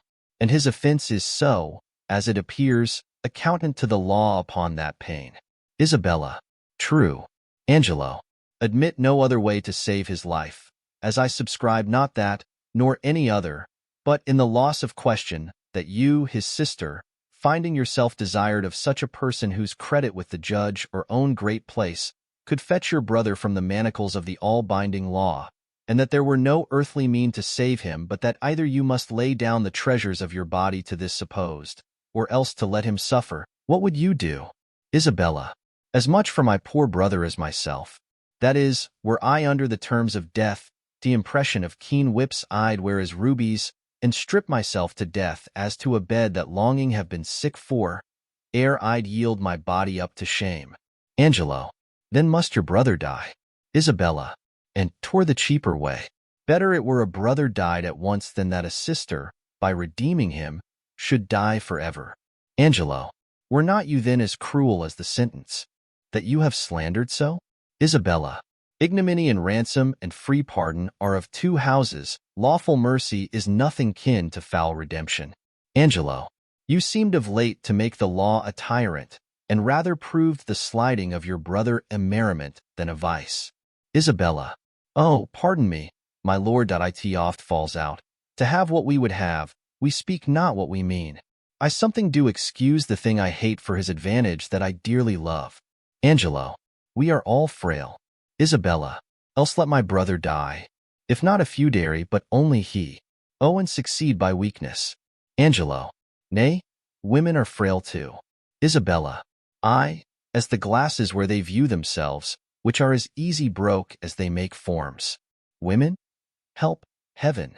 Men their creation mar, and profiting by them, nay, call us 10 times frail, for we are soft as our complexions are, and credulous to false prints. Angelo, I think it well, and from this testimony of your own sex, since I suppose we are made to be no stronger than faults may shake our frames, let me be bold. I do arrest your words. Be ye that you are, that is, a woman. If you be more, you're none. If you be one, as you are well expressed by all external warrants, show it now by putting on the destined livery. Isabella, I have no tongue but one, gentle my lord. Let me entreat you speak the former language. Angelo, plainly conceive, I love you. Isabella, my brother did love Juliet, and you tell me that he shall die for T. Angelo, he shall not, Isabel, if you give me love. Isabella, I know your virtue hath a license in't, which seems a little fouler than it is, to pluck on others. Angelo, believe me, on mine honor, my words express my purpose. Isabella, little honor to be much believed, and most pernicious purpose. Seeming. I will proclaim thee, Angelo, look for't. Sign me a present pardon for my brother, or with an outstretched throat, I'll tell the world aloud what man thou art. Angelo, who will believe thee, Isabel? My unsoiled name, austereness of my life, my vouch against you, and my place I state will so your accusation overweigh that you shall stifle in your own report, and smell of calumny. I have begun, and now I give my sensual race the rein. Fit thy consent to my sharp appetite. Lay by all nicety and prolixous blushes that banish what they sue for, redeem thy brother by yielding up thy body to my will, or else he must not only die the death, but thy unkindness shall his death draw out to lingering sufferance. Answer me tomorrow, or, by the affection that now guides me most, I'll prove a tyrant to him. As for you, say what you can, my false o'er weighs your true. Exit. Isabella, to whom should I complain? Did I tell this, who would believe me? O perilous mouths, that bear in them one and the self-same tongue, either of condemnation or approof, bidding the law make curtsy to their will, hooking both right and wrong to the appetite, to follow as it draws. All to my brother, though he hath fallen by prompture of the blood, yet hath he in him such a mind of honor that, had he 20 heads to tender down on 20 bloody blocks, he'd yield them up before his sister should her body stoop to such abhorred pollution.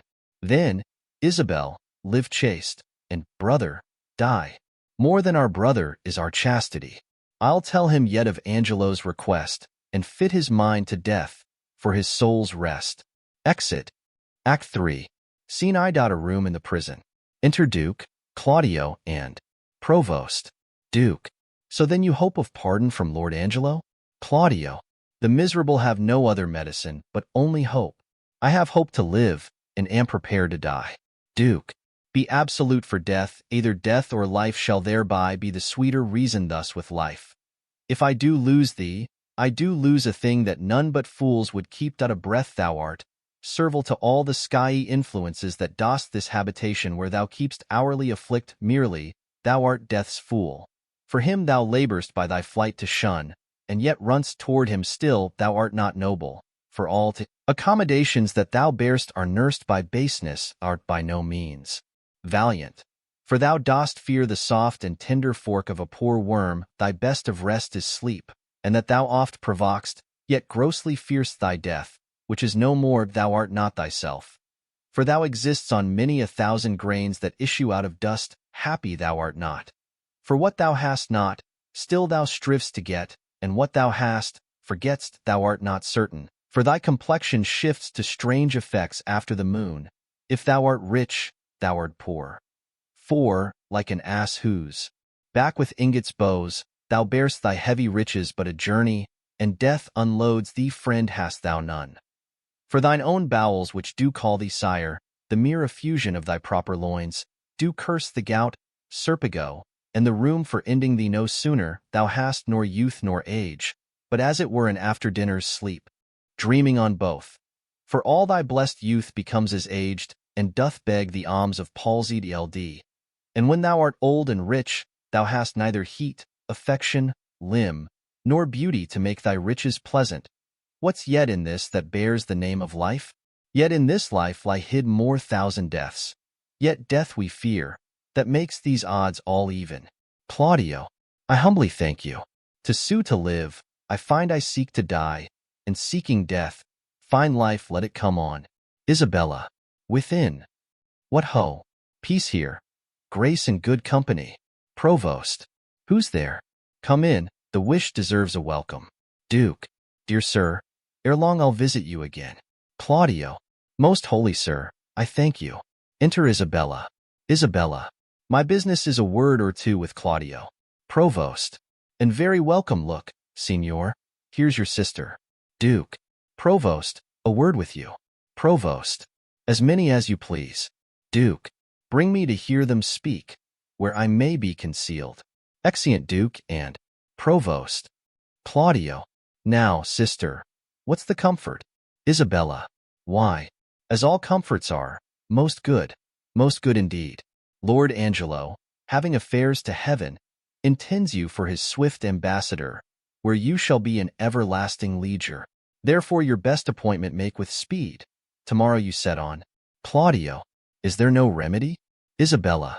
None, but such remedy as, to save a head, to cleave a heart in twain. Claudio. But is there any? Isabella. Yes, brother, you may live. There is a devilish mercy in the judge, if you'll implore it, that will free your life, but fetter you till death. Claudio. Perpetual durance? Isabella. Aye, just perpetual durance. A restraint, though all the world's vastity you had, to a determined scope. Claudio. But in what nature? Isabella. In such a one as, you consenting to't, would bark your honor from that trunk you bear, and leave you naked. Claudio. Let me know the point. Isabella. Oh, I do fear thee, Claudio, and I quake, lest thou a feverous life shouldst entertain, and 6 or 7 winters more respect than a perpetual honor. Darest thou die? The sense of death is most in apprehension, and the poor beetle that we tread upon in corporal sufferance finds a pang as great as when a giant dies. Claudio. Why give you me this shame? Think you I can a resolution fetch from flowery tenderness? If I must die, I will encounter darkness as a bride and hug it in mine arms. Isabella. There spake my brother. There my father's grave did utter forth a voice, yes, thou must die. Thou art too noble to conserve a life in base appliances, this outward sainted deputy, whose settled visage and deliberate word nips youth eye ahead, and follies doth anew as falcon doth the fowl, is yet a devil. His filth within being cast, he would appear a pond as deep as hell. Claudio. The precise Angelo? Isabella. Oh, 'tis the cunning livery of hell the damned's body to invest and cover in precise guards. Dost thou think, Claudio, if I would yield him my virginity, thou mightst be freed? Claudio. O heavens, it cannot be. Isabella. Yes, he would give it thee from this rank offense, so to offend him still, this night's the time that I should do what I abhor to name, or else thou deest tomorrow. Claudio. Thou shalt not do't. Isabella. Oh, were it but my life, I'd throw it down for your deliverance as frankly as a pin. Claudio. Thanks, dear Isabel. Isabella. Be ready, Claudio, for your death tomorrow. Claudio. Yes, has he affections in him, that thus can make him bite the law by nose when he would force it? Sure it is no sin, or of the deadly seven it is the least? Isabella. Which is the least? Claudio. If it were damnable, he being so wise, why would he for the momentary trick be perdurably fined? O Isabel! Isabella! What says my brother? Claudio. Death is a fearful thing. Isabella. And shamed life a hateful. Claudio. Aye, but to die, and go we know not where, to lie in cold obstruction and to rot.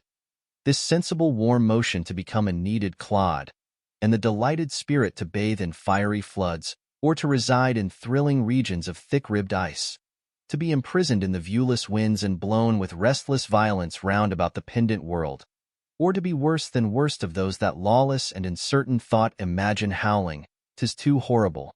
The weariest and most loathed worldly life that age, ache, penury, and imprisonment can lay on nature is a paradise to what we fear of death. Isabella. Alas, alas! Claudio. Sweet sister, let me live. What sin you do to save a brother's life? Nature dispenses with the deed so far that it becomes a virtue. Isabella. O you beast! O faithless coward! O dishonest wretch!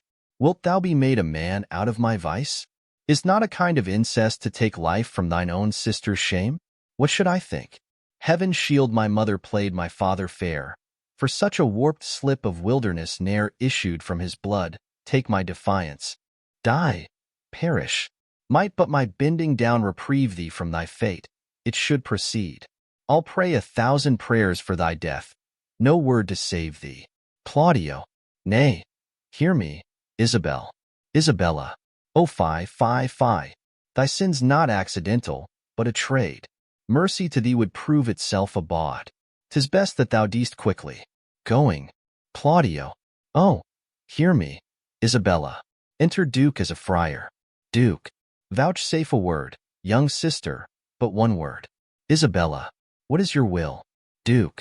Might you dispense with your leisure, I would by and by have some speech with you. The satisfaction I would require is likewise your own benefit. Isabella. I have no superfluous leisure, my stay must be stolen out of other affairs, but I will attend you a while.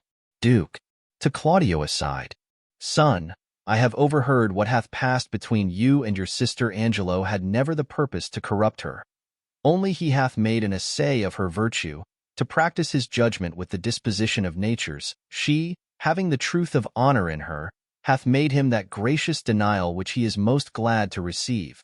I am confessor to Angelo, and I know this to be true. Therefore prepare yourself to death. O not satisfy your resolution with hopes that are fallible. Tomorrow you must die. Go to your knees and make ready. Claudio. Let me ask my sister pardon. I am so out of love with life that I will sue to be rid of it. Duke. Hold you there, farewell. Exit Claudio. Enter Provost. Provost, a word with you. Provost. What's your will, father? Duke. That, now you are come, you will be gone, leave me a while with the maid. My mind promises with my habit no loss shall touch her by my company. Provost. In good time. Exit Provost. Duke.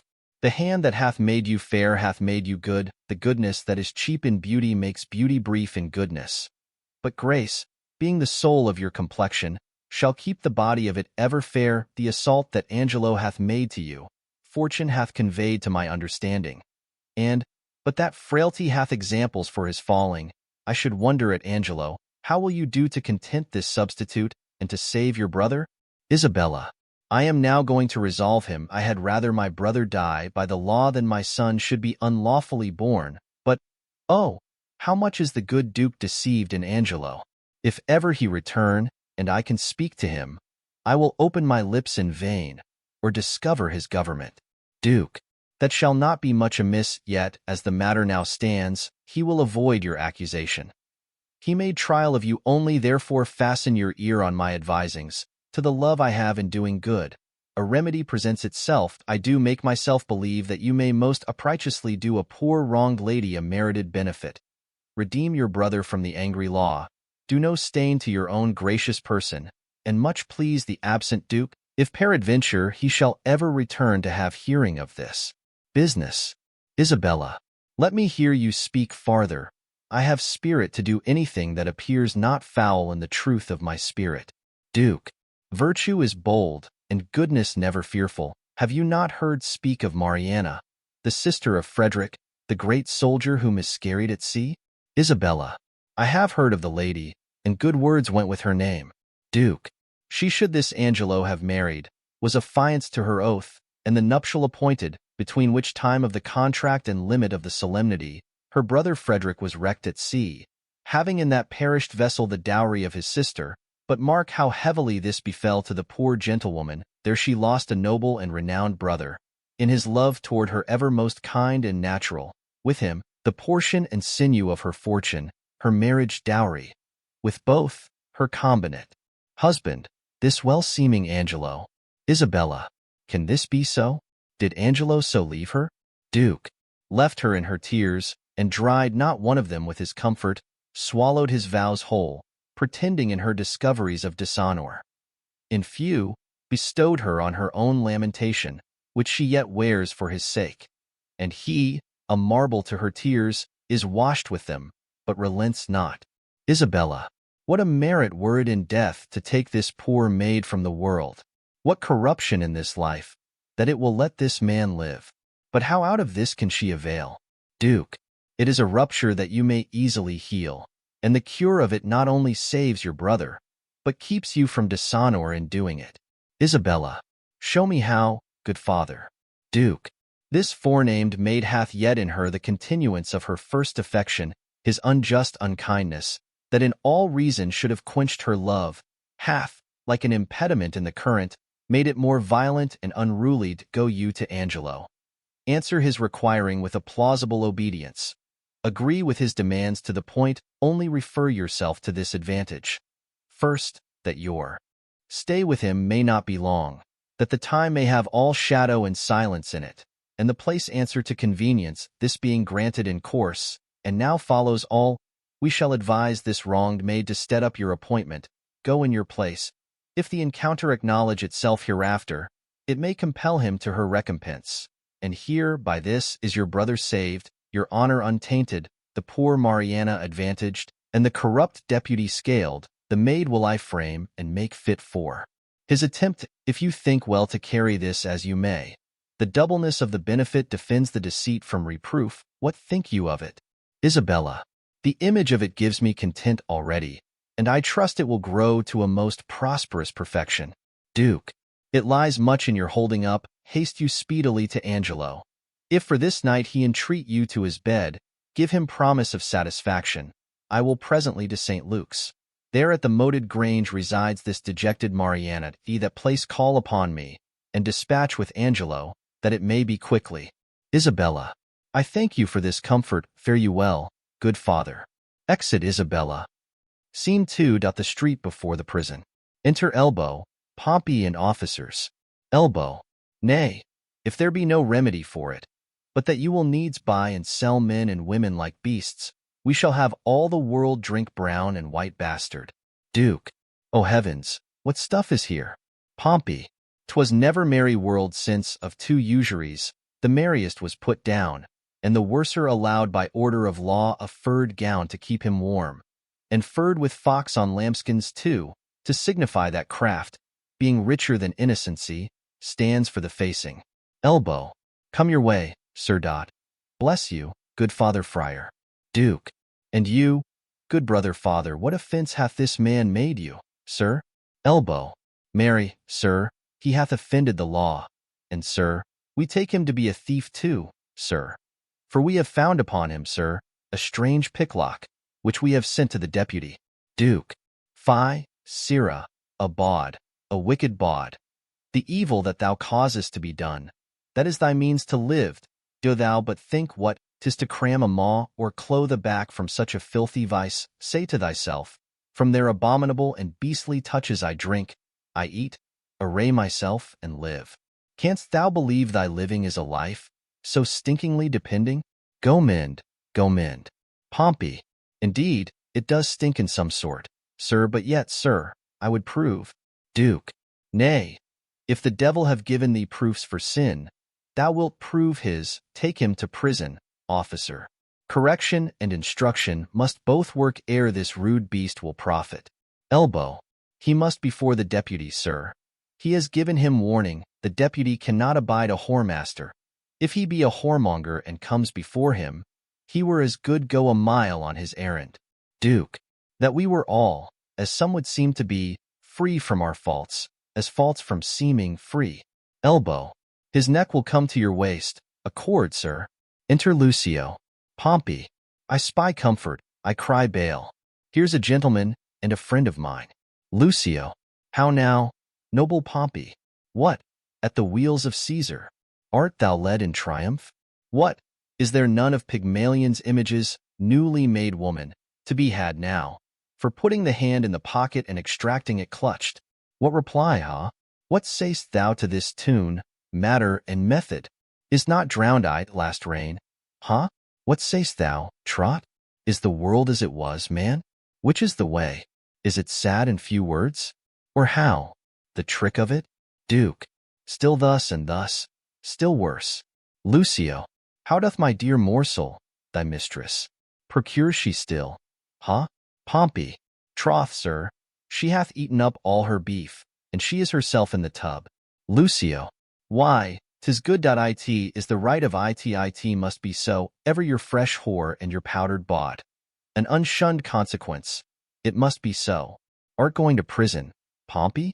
Pompey. Yes, faith, sir. Lucio. Why, 'tis not amiss, Pompey. Farewell, go. Say I sent thee thither for debt, Pompey? Or how? Elbow. For being a bawd. For being a bawd. Lucio. Well, then, imprison him, if imprisonment be the due of a bawd. Why, 'tis his right bawd is he doubtless, and of antiquity, too bawd-born. Farewell, good Pompey, commend me to the prison. Pompey, you will turn good husband now. Pompey, you will keep the house. Pompey.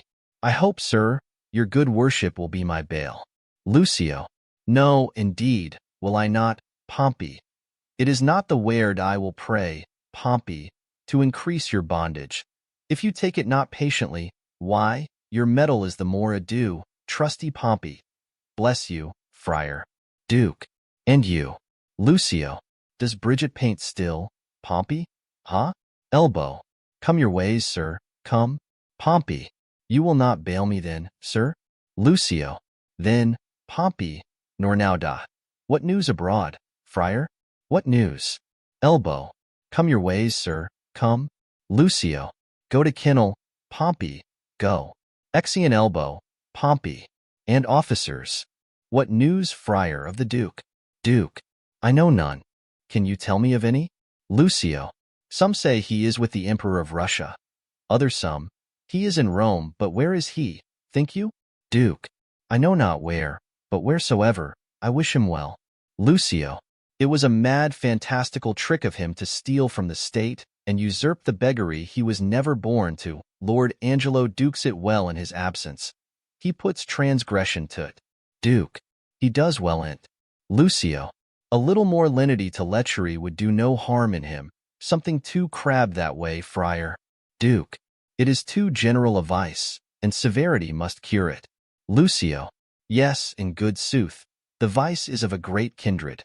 It is well allied. But it is impossible to extirp it quite, friar, till eating and drinking be put down. They say this Angelo was not made by man and woman after this downright way of creation. Is it true, think you? Duke. How should he be made, then? Lucio. Some report a sea-maid spawned him. Some, that he was begot between two stockfishes, but it is certain that when he makes water, his urine is congealed ice. That I know to be true, and he is a motion ungenerative. That's infallible. Duke. You are pleasant, sir, and speak apace. Lucio. Why, what a ruthless thing is this in him, for the rebellion of a codpiece to take away the life of a man. Would the Duke that is absent have done this? Ere he would have hanged a man for the getting 100 bastards, he would have paid for the nursing 1,000. He had some feeling of the sport. He knew the service, and that instructed him to mercy. Duke. I never heard the absent Duke much detected for women. He was not inclined that way. Lucio. Oh, sir, you are deceived. Duke. 'Tis not possible. Lucio. Who? Not the Duke? Yes, your beggar of 50. and his use was to put a ducat in her clack dish. The Duke had crotchets in him. He would be drunk too, that let me inform you. Duke, you do him wrong, surely. Lucio, sir, I was an inward of his. A shy fellow was the Duke, and I believe I know the cause of his withdrawing. Duke, what, I prithee, might be the cause? Lucio, no, pardon, 'tis a secret must be locked within the teeth and the lips, but this I can let you understand. The greater file of the subject held the Duke to be wise. Duke, wise? Why, no question but he was. Lucio, a very superficial, ignorant, unweighing fellow. Duke, either this is envy in you, folly, or mistaking the very stream of his life, and the business he hath helmed, must upon a warranted need give him a better proclamation. Let him be but testimonied in his own bringings forth, and he shall appear to the envious a scholar, a statesman, and a soldier. Therefore you speak unskillfully. Or, if your knowledge be more, it is much darkened in your malice. Lucio, sir, I know him, and I love him. Duke, love talks with better knowledge, and knowledge with dearer love. Lucio, come, sir, I know what I know. Duke, I can hardly believe that, since you know not what you speak. But, if ever the Duke return, as our prayers are he may, let me desire you to make your answer before him. If it be honest you have spoke, you have courage to maintain it, I am bound to call upon you, and I pray you your name? Lucio, sir, my name is Lucio, well known to the Duke. Duke, he shall know you better, sir, if I may live to report you. Lucio, I fear you not. Duke, oh, you hope the Duke will return no more, or you imagine me too unhurtful and opposite, but indeed, I can do you little harm. You'll forswear this again. Lucio, I'll be hanged first. Thou art deceived in me, friar, but no more of this. Canst thou tell if Claudio die tomorrow or no? Duke, why should he die, sir? Lucio, why? For filling a bottle with a tundish. I would the Duke we talk of were returned again. This ungenitured agent will unpeople the province with continency. Sparrows must not build in his house eaves, because they are lecherous. The Duke yet would have dark deeds darkly answered. He would never bring them to light, would he were returned. Marry, this Claudio is condemned for untrussing. Farewell, good friar. I prithee pray for me. The Duke, I say to thee again, would eat mutton on Fridays. He's now past it. Yet, and I say to thee, he would mouth with a beggar though she smelt brown bread and garlic. Say that I said so. Farewell. Exit. Duke, no might nor greatness in mortality can censure, scape. Back-wounding calumny the whitest virtue strikes. What king so strong can tie the gall up in the slanderous tongue? But who comes here? Enter Aeschylus, provost and officers with mistress overdone. A bawd. Aeschylus, go, away with her to prison. Bawd, good my lord, be good to me, your honor is accounted a merciful man. Good my lord. Aeschylus, double and treble admonition, and still forfeit in the same kind? This would make mercy swear, and play the tyrant. Provost, a bawd of 11 years' continuance, may it please your honor. Bawd, my lord, this is one Lucio's information against me, Mistress Kate. Keep down was with child by him in the Duke's time. He promised her marriage. His child is 1.25 years old. Come Philip and Jacob, I have kept it myself, and see how he goes about to abuse me. Aeschylus, that fellow is a fellow of much license. Let him be called before us. Away with her to prison. Go to, no more words. Exeunt officers with bawd. Provost, my brother Angelo will not be altered. Claudio must die tomorrow. Let him be furnished with divines, and have all charitable preparation. If my brother wrought by my pity, it should not be so with him. Provost, so please you, this friar hath been with him, and advised him for entertainment of death. Aeschylus, good even, good father. Duke, bliss and goodness on you. Aeschylus, of whence are you? Duke, not of this country, though my chance is now to use it for my time. I am a brother of gracious order, late come from the sea in special business from his holiness. Aeschylus, what news abroad ith world? Duke, none, but that there is so great a fever on goodness that the dissolution of it must cure it. Novelty is only in request, and as it is as dangerous to be aged in any kind of course as it is virtuous to be constant in any undertaking. There is scarce truth enough alive to make societies secure, but security enough to make fellowships accursed. Much upon this riddle runs the wisdom of the world. This news is old enough, yet it is every day's news. I pray you, sir, of what disposition was the Duke? Aeschylus. One that, above all other strifes, contended especially to know himself. Duke. What pleasure was he given to? Aeschylus. Rather rejoicing to see another marry, than marry at anything which professed to make him rejoice. A gentleman of all temperance, but leave we him to his events, with a prayer they may prove prosperous. And let me desire to know how you find Claudio prepared. I am made to understand that you have lent him visitation. Duke. He professes to have received no sinister measure from his judge, but most willingly humbles himself to the determination of justice. Yet had he framed to himself, by the instruction of his frailty, many deceiving promises of life, which I, by my good leisure, have discredited to him, and now he is resolved to die. Aeschylus. You have paid the heavens your function, and the prisoner the very debt of your calling. I have labored for the poor gentleman to the extremest shore of my modesty, but my brother justice have I found so severe that he hath forced me to tell him he is indeed justice. Duke. If his own life answer the straightness of his proceeding, it shall become him well, wherein if he chance to fail, he hath sentenced himself. Aeschylus. I am going to visit the prisoner. Fare you well. Duke. Peace be with you. Exeunt Aeschylus and Provost. He who the sword of heaven will bear should be as holy as severe, pattern in himself to know, grace to stand and virtue go, more nor less to others paying than by self-offences weighing. Shame to him whose cruel striking kills for faults of his own liking. Twice treble shame on Angelo, to weed my vice and let his grow. Oh, what may man within him hide, though angel on the outward side? How may likeness, made in crimes, make practice on the times, to draw with idle spiders strings most ponderous and substantial things? Craft against vice I must apply. With Angelo tonight shall lie, his old betrothed but despised. So disguise shall, by disguised, pay with falsehood false exacting, and perform an old contracting. Exit. Act 4. Scene I. A room in Mariana's house. Enter Mariana and a boy singing. Song. Take, oh take those lips away, that so sweetly were forsworn, and those eyes, the break of day, lights that do mislead the morn. But my kisses bring again, seals of love, but sealed in vain, sealed in vain. Enter Duke as a friar. Mariana. Break off thy song and haste thee quick away. Here comes a man of comfort, whose advice hath often stilled my brawling discontent. Exit boy. I cry you mercy, sir, and well could wish you had not found me here so musical. Let me excuse me, and believe me so, my mirth it much displeased, but pleased my woe. Duke.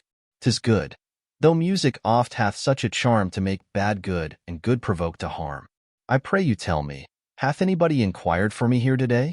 Much upon this time have I promised here to meet. Mariana. You have not been inquired after. I have sat here all day. Enter Isabella. Duke.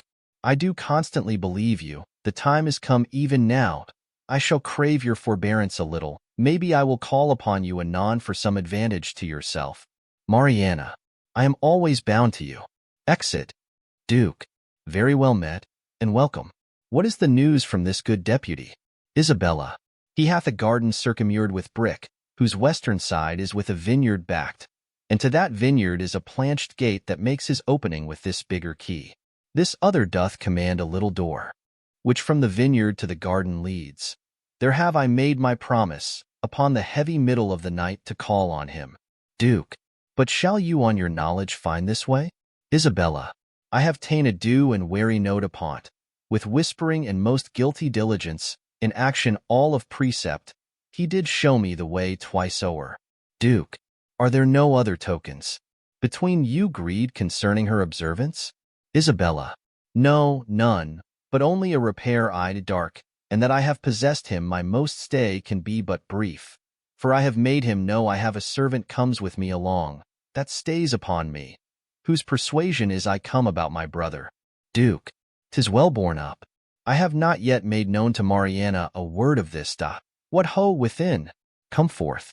Enter Mariana. I pray you be acquainted with this maid. She comes to do you good. Isabella, I do desire the like. Duke, do you persuade yourself that I respect you?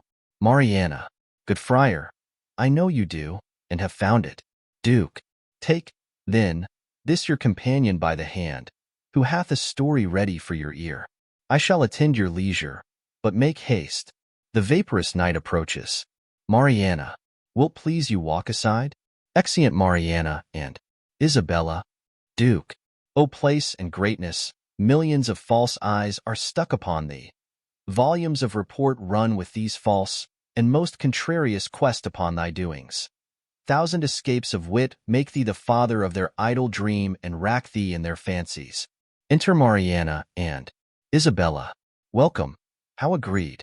Isabella, she'll take the enterprise upon her, father, if you advise it. Duke, it is not my consent, but my entreaty to. Isabella, little have you to say, when you depart from him, but, soft and low, remember now my brother. Mariana, fear me not. Duke, nor, gentle daughter, fear you not at all. He is your husband on a pre-contract. To bring you thus together 'tis no sin, sith that the justice of your title to him doth flourish the deceit. Come, let us go. Our corns to reap, for yet our tithes to sow. Exeunt. Scene 2. A room in the prison. Enter Provost and Pompey. Provost, come hither. Sirrah, can you cut off a man's head? Pompey, if the man be a bachelor, sir, I can. But if he be a married man, he's his wife's head, and I can never cut off a woman's head. Provost, come, sir, leave me your snatches, and yield me a direct answer. Tomorrow morning are to die Claudio and Barnardine. Here is in our prison a common executioner, who in his office lacks a helper. If you will take it on you to assist him, it shall redeem you from your gyves.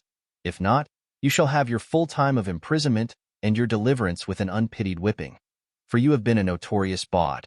Pompey, sir, I have been an unlawful bawd time out of mind, but yet I will be content to be a lawful hangman. I would be glad to receive some instruction from my fellow partner. Provost, what ho a poor son? Where's a poor son there? Enter a poor son. A poor son. Do you call, sir? Provost, sirrah, here's a fellow will help you tomorrow in your execution. If you think it meet, compound with him by the year, and let him abide here with you. If not, use him for the present, and dismiss him. He cannot plead his estimation with you. He hath been a bawd. A porson. A bawd, sir? Fie upon him. He will discredit our mystery. Provost, go to, sir. You weigh equally. A feather will turn the scale. Exit. Pompey, pray, sir, by your good favor. For surely, sir, a good favor you have, but that you have a hanging look. Do you call, sir, your occupation a mystery? A porson. Aye, sir, a mystery. Pompey, painting, sir, I have heard say, is a mystery. And your whores, sir, being members of my occupation, using painting, do prove my occupation a mystery. But what mystery there should be in hanging? If I should be hanged, I cannot imagine. A porson. Sir, it is a mystery. Pompey, proof. A porson. Every true man's apparel fits your thief. If it be too little for your thief, your true man thinks it big enough. If it be too big for your thief thinks it little enough, so every true man's apparel fits your thief. Enter Provost. Provost, are you agreed? Pompey, sir, I will serve him. For I do find your hangman is a more penitent trade than your bawd. He doth oftener ask forgiveness.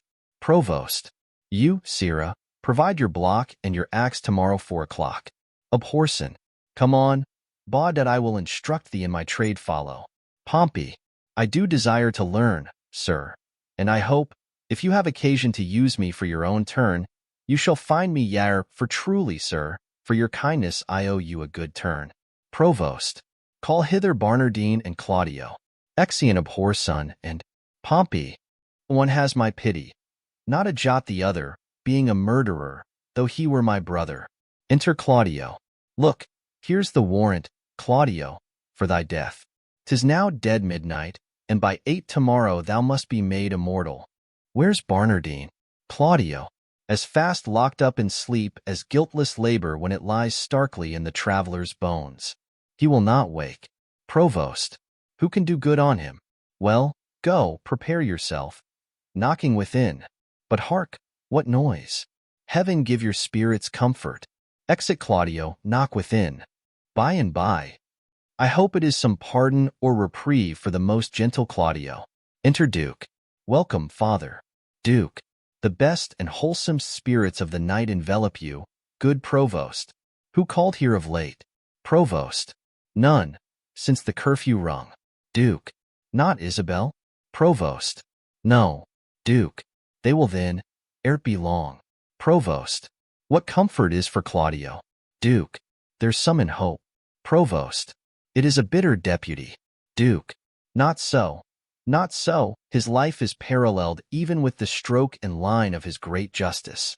He doth with holy abstinence subdue that in himself which he spurs on his power to qualify in others. Were he mealed with that which he corrects, then were he tyrannous. But this being so, he's just. Knocking within, Provost goes. To the door. Now are they come. This is a gentle Provost, seldom when the steel jailer is the friend of men. Knocking within. How now? What noise? That spirits possessed with haste that wounds Don sisting postern with these strokes. Provost returns. Provost. There he must stay until the officer arise to let him in. He is called up. Duke. Have you no countermand for Claudio yet, but he must die tomorrow? Provost. None, sir, none. Duke. As near the dawning, Provost, as it is, you shall hear more ere morning. Provost. Happily. You something know, yet I believe there comes no countermand, and no such example have we. Besides, upon the very siege of justice Lord Angelo hath to the public ear professed the contrary. Enter a messenger. This is his lordship's man. Duke. And here comes Claudio's pardon. Messenger. My lord hath sent you this note, and by me this further charge, that you swerve not from the smallest article of it, neither in time, matter, or other circumstance good morrow. For, as I take it, it is almost day. Provost. I shall obey him. Exit messenger. Duke. Aside. This is his pardon, purchased by such sin for which the pardoner himself is in. Hence hath offense his quick celerity, when it is born in high authority. When vice makes mercy, mercy's so extended that for the false love is offender friend. Now, sir, what news? Provost. I told you, Lord Angelo, belike thinking me remiss in mine office, awakens me with this unwonted putting on. Methinks strangely, for he hath not used it before. Duke. Pray you. Let's hear. Provost. Reads. Whatsoever you may hear to the contrary, let Claudio be executed by 4 of the clock, and in the afternoon, Barnardine, for my better satisfaction, let me have Claudio's head sent me by 5. Let this be duly performed, with a thought that more depends on it than we must yet deliver. Thus fail not to do your office, as you will answer it at your peril. What say you to this, sir? Duke. What is that Barnardine who is to be executed into afternoon? Provost. A Bohemian born, but here nursed up and bred. One that is a prisoner 9 years old. Duke. How came it that the absent Duke had not either delivered him to his liberty, or executed him? I have heard it was ever his manner to do so. Provost. His friends still wrought reprieves for him, and indeed, his fact till now in the government of Lord Angelo came not to an undoubtful proof. Duke. It is now apparent? Provost. Most manifest, and not denied by himself. Duke. Hath he borne himself penitently in prison? How seems he to be touched? Provost. A man that apprehends death no more dreadfully but as a drunken sleep. Careless, reckless, and fearless of what's past, present, or to come. Insensible of mortality and desperately mortal. Duke. He wants advice. Provost. He will hear none. He hath evermore had the liberty of the prison. Give him leave to escape hence, he would not, drunk many times a day, if not many days entirely drunk. We have very oft awaked him, as if to carry him to execution, and showed him a seeming warrant for it hath not moved him at all. Duke. More of him anon there is written in your brow, Provost, honesty and constancy.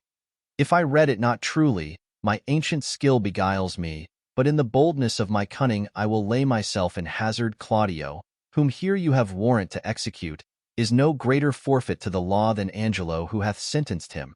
Though make you understand this in a manifested effect, I crave but 4 days' respite, for the which you are to do me both a present and a dangerous courtesy. Provost. Pray, sir, in what? Duke. In the delaying death. Provost. Alack, how may I do it?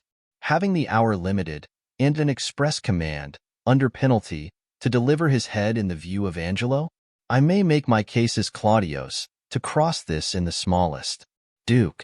By the vow of mine order, I warrant you, if my instructions may be your guide. Let this Barnardine be this morning executed, and his head borne to Angelo. Provost.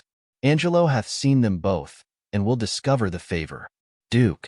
Oh, death's a great disguiser, and you may add to it, shave the head and tie the beard, and say it was the desire of the penitent to be so bared before his death. You know the course is common.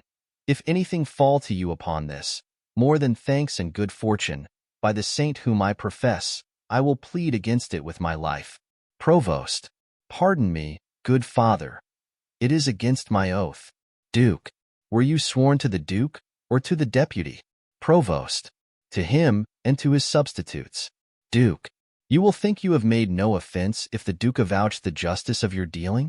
Provost. But what likelihood is in that? Duke. Not a resemblance, but a certainty, yet since I see you fearful, that neither my coat, integrity, nor persuasion, can with ease attempt you, I will go further than I meant, to pluck all fears out of you. Look you, sir, here is the hand and seal of the Duke. You know the character, I doubt not, and the signet is not strange to you. Provost. I know them both. Duke. The contents of this is the return of the Duke. You shall anon overread it at your pleasure, where you shall find within these 2 days he will be here. This is a thing that Angelo knows not. For he this very day receives letters of strange tenor, perchance of the Duke's death, perchance entering into some monastery. But, by chance, nothing of what is writ. Look, unfolding star calls up the shepherd. Put not yourself into amazement how these things should be. All difficulties are but easy. When they are known, call your executioner, and off with Barnardine's head. I will give him a present shrift, and advise him for a better place. Yet you are amazed. But this shall absolutely resolve you. Come away. It is almost clear dawn. Exeunt. Scene 3, another room in the same. Enter Pompey. Pompey. I am as well acquainted here as I was in our house of profession. One would think it were Mistress Overdunt's own house, for here be many of her old customers. First, here's young Master Rash. He's in for a commodity of brown paper and old ginger, £17 pounds, of which he made 5 marks ready money. Mary, then ginger was not much in request, for the old women were all dead. Then is there here one Master Caper, at the suit of Master Threepile the mercer, for some 4 suits of peach-colored satin, which now peaches him a beggar. Then have we here young Daisy, and young Master Deepvow, and Master Copperspur, and Master Starvelackey, the rapier and dagger man, and young Dropair that killed Lusty Pudding, and Master Forthright the tilter, and brave Master Shoetie the great traveller, and Wild Half-Can that stabbed Potts, and I think 40 more, all great doers in our trade, and are now for the Lord's sake. Enter Abhorson. Abhorson. Sirrah, bring Barnardine hither. Pompey. Master Barnardine. You must rise and be hanged, Master Barnardine. Abhorson. What ho, Barnardine. Barnardine. Within. Apoxo your throats. Who makes that noise there? What are you? Pompey. Your friends, sir. The hangman. You must be so good, sir, to rise and be put to death. Barnardine. Within. Away, you rogue, away. I am sleepy. Abhorson. Tell him he must awake, and that quickly too. Pompey. Pray, Master Barnardine, awake till you are executed, and sleep afterwards. Abhorson. Go in to him, and fetch him out. Pompey. He is coming, sir. He is coming. I hear his straw rustle. Enter Barnardine. Abhorson. Is the axe upon the block, Sirrah? Pompey. Very ready, sir. Barnardine. How now, Abhorson? What's the news with you? Abhorson. Truly, sir, I would desire you to clap into your prayers. For, look you, the warrant's come. Barnardine. You rogue, I have been drinking all night. I am not fitted for't. Pompey. Oh, the better, sir. For he that drinks all night and is hanged betimes in the morning may sleep the sounder all the next day. Enter Duke. Abhorson. Look you, sir, here comes your ghostly father. Dio we jest now, think you? Duke. Sir, induced by my charity, and hearing how hastily you are to depart, I am come to advise you, comfort you, and pray with you. Barnardine. Friar, not I that I have been drinking hard all night, and I will have more time to prepare me, or they shall beat out my brains with billets. I will not consent to die this day, that's certain. Duke. Oh, sir, you must, and therefore I beseech you look forward on the journey you shall go. Barnardine. I swear I will not die today for any man's persuasion. Duke. But hear you. Barnardine. Not a word, if you have anything to say to me, come to my ward, for thence will not I today. Exit. Duke. Unfit to live or die, O gravel heart. After him, fellows, bring him to the block. Exeunt Abhorson and Pompey. Enter Provost. Provost. Now, sir, how do you find the prisoner? Duke. A creature unprepared, unmeet for death, and to transport him in the mind he is were damnable. Provost. Here in the prison, Father, there died this morning of a cruel fever one Ragozine, a most notorious pirate, a man of Claudio's years. His beard and head just of his color. What if we do omit this reprobate till he were well inclined, and satisfy the deputy with the visage of Ragozine, more like to Claudio? Duke. Oh, 'tis an accident that heaven provides. Dispatch it presently. The hour draws on prefixed by Angelo. See this be done, and sent according to command, whiles I persuade this rude wretch willingly to die. Provost. This shall be done, good father, presently. But Barnardine must die this afternoon. And how shall we continue Claudio, to save me from the danger that might come if he were known alive? Duke. Let this be done. Put them in secret holds, both Barnardine and Claudio. Ere twice the sun hath made his journal greeting to yonder generation, you shall find your safety manifested. Provost. I am your free dependent. Duke. Quick, dispatch, and send the head to Angelo. Exit Provost. Now will I write letters to Angelo, the provost, he shall bear them, whose contents shall witness to him I am near at home, and that by great injunctions I am bound to enter publicly, him I'll desire to meet me at the consecrated fount, a league below the city, and from thence, by cold gradation and well-balanced form, we shall proceed with Angelo. Enter Provost. Provost. Here is the head. I'll carry it myself. Duke. Convenient is it, make a swift return, for I would commune with you of such things that want no ear but yours. Provost. I'll make all speed. Exit. Isabella. Within. Peace, ho, be here. Duke. The tongue of Isabel. She's come to know if yet her brother's pardon be come hither. But I will keep her ignorant of her good, to make her heavenly comforts of despair when it is least expected. Enter Isabella. Isabella. Ho, by your leave. Duke. Good morning to you, fair and gracious daughter. Isabella. The better, given me by so holy a man. Hath yet the deputy sent my brother's pardon? Duke. He hath released him, Isabel, from the world. His head is off, and sent to Angelo. Isabella. Nay, but it is not so. Duke.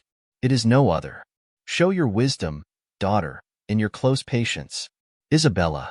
Oh, I will to him and pluck out his eyes. Duke. You shall not be admitted to his sight. Isabella.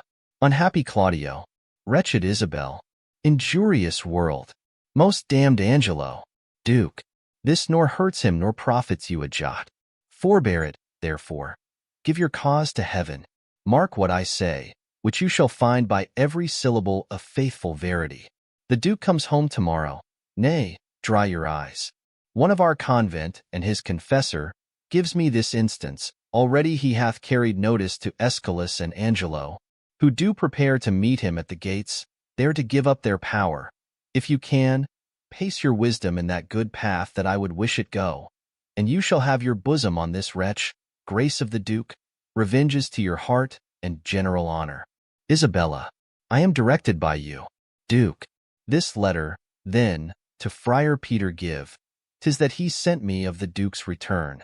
Say, by this token, I desire his company at Mariana's house tonight. Her cause and yours I'll perfect him withal, and he shall bring you before the Duke. And to the head of Angelo accuse him home and home for my poor self. I am combined by a sacred vow, and shall be absent, wend you with this letter. Command these fretting waters from your eyes with a light heart. Trust not my holy order. If I pervert your course, who's here? Enter Lucio. Lucio. Good even, friar. Where's the provost? Duke. Not within, sir. Lucio. O pretty Isabella, I am pale at mine heart to see thine eyes so red. Thou must be patient. I am fain to dine and sup with water and bran. I dare not for my head fill my belly. One fruitful meal would set me to't, but they say the Duke will be here tomorrow. Be why my troth, Isabel, I loved thy brother. If the old fantastical Duke of Dark Corners had been at home, he had lived. Exit Isabella. Duke. Sir, the Duke is marvelous little beholding to your reports, but the best is, he lives not in them. Lucio. Friar, thou knowest not the Duke so well as I do. He's a better woodman than thou taxed him for. Duke. Well, you'll answer this one day, fare you well. Lucio.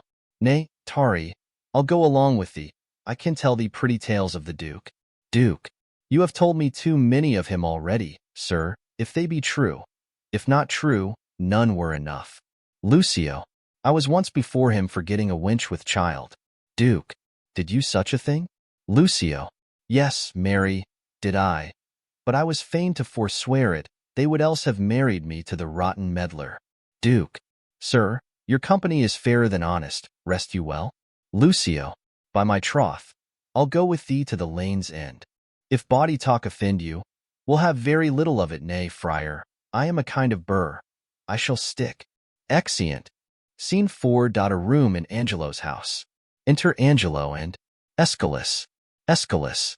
Every letter he hath writ hath disvouched other. Angelo. In most uneven and distracted manner, his actions show much like to madness. Pray heaven his wisdom be not tainted, and why meet him at the gates and redeliver our authorities there? Aeschylus. I guess not. Angelo. And why should we proclaim it in an hour before his entering, that if any crave redress of injustice, they should exhibit their petitions in the street? Aeschylus. He shows his reason for that, to have a dispatch of complaints, and to deliver us from devices hereafter, which shall then have no power to stand against us. Angelo. Well, I beseech you, let it be proclaimed. Betimes ith morn I'll call you at your house. Give notice to such men of sort and suit as are to meet him. Aeschylus. I shall, sir, fare you well. Exit. Angelo. Good night. This deed unshapes me quite, makes me unpregnant and dull to all proceedings, a deflowered maid, and by an eminent body that enforced the law against it, but that her tender shame will not proclaim against her maiden loss. How might she tongue me? Yet reason dares her no, for my authority bears so credent bulk that no particular scandal once can touch, but it confounds the breather. He should have lived, save that his riotous youth, with dangerous sense, might in the times to come have ta'en revenge by so receiving a dishonored life with ransom of such shame, would yet he had lived. Alack, when once our grace we have forgot, nothing goes right. We would, and we would not. Exit. Scene V. Fields without the town. Enter Duke, in his own habit, and Friar Peter. Duke. These letters at fit time deliver me. The provost knows our purpose and our plot. The matter being afoot, keep your instruction and hold you ever to our special drift, though sometimes you do blench from this to that as cause doth minister. Go call at Flavius' house, and tell him where I stay. Give the like notice to Valentius, Roland, and to Crassus, and bid them bring the trumpets to the gate. But send me Flavius first. Friar Peter. It shall be speeded well. Exit Friar Peter. Enter Varius. Duke. I thank thee, Varius, thou hast made good haste. Come, we will walk. There's other of our friends will greet us here anon. why gentle Various. Exeunt. Scene 6. Street near the city gate. Enter Isabella and Mariana. Isabella. To speak so indirectly I am loath. I would say the truth, but to accuse him so that is your part. Yet I am advised to do it, he says, to veil full purpose. Mariana. Be ruled by him. Isabella.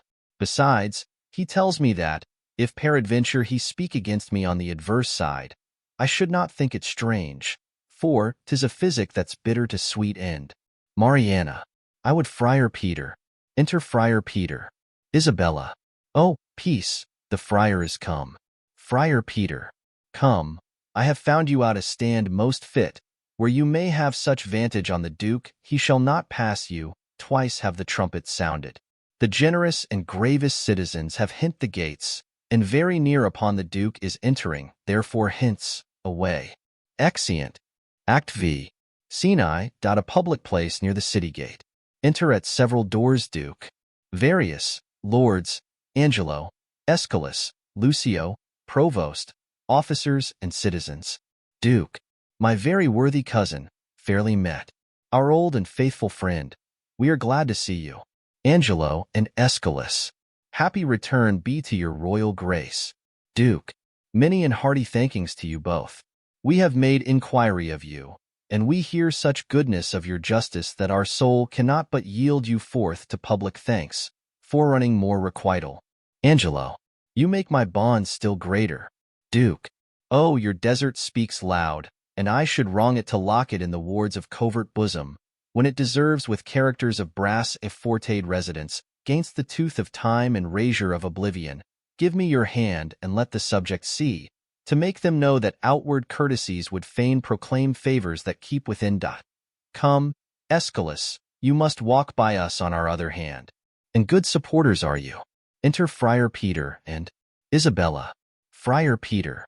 Now is your time, speak loud, and kneel before him. Isabella. Justice, O royal Duke. Veil your regard upon a wronged. I would fain have said, a maid. O worthy prince, dishonor not your eye by throwing it on any other object till you have heard me in my true complaint, and given me justice, justice, justice, justice. Duke. Relate your wrongs. I in what? By whom? Be brief. Here is Lord Angelo shall give you justice. Reveal yourself to him. Isabella. O worthy Duke. You bid me seek redemption of the devil. Hear me yourself, for that which I must speak must either punish me, not being believed, or wring redress from you. Hear me, oh hear me, hear. Angelo. My lord, her wits, I fear me, are not firm. She hath been a suitor to me for her brother, cut off by course of justice. Isabella.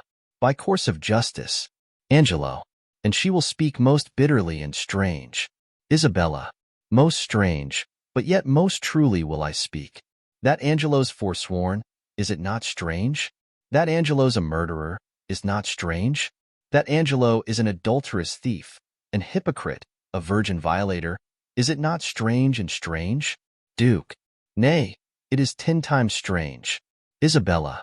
It is not truer he is Angelo. Then this is all as true as it is strange. Nay, it is 10 times true, for truth is truth to end of reckoning. Duke. Away with her, poor soul. She speaks this in infirmity of sense. Isabella. O prince, I conjure thee, as thou believest there is another comfort than this world, that thou neglect me not with that opinion that I am touched with madness. Make not impossible that which but seems unlike. 'Tis not impossible but one. The wickedest caitiff on the ground may seem as shy, as grave, as just, as absolute as Angelo.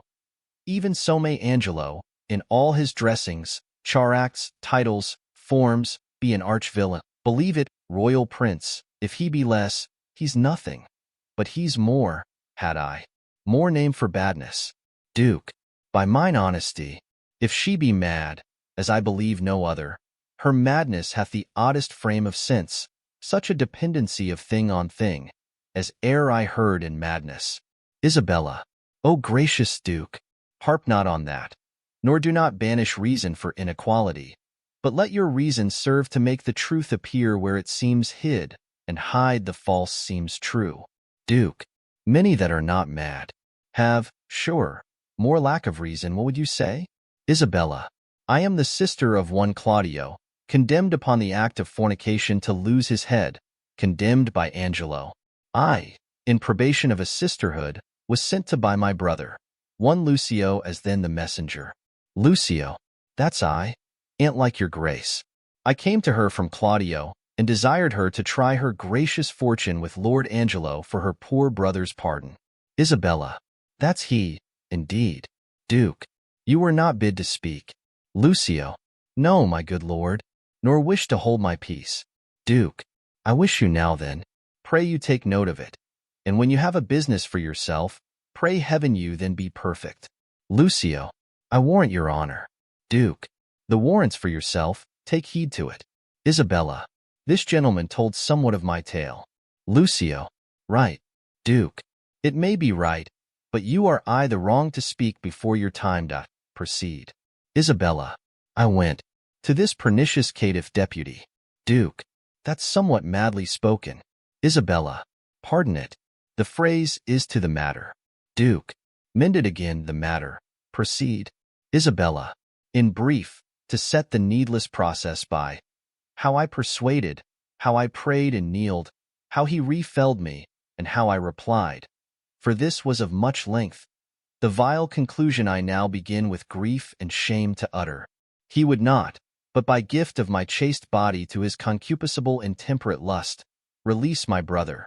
And after much debatement, my sisterly remorse confutes mine honor, and I did yield to him. But the next morn betimes, his purpose surfeiting, he sends a warrant for my poor brother's head.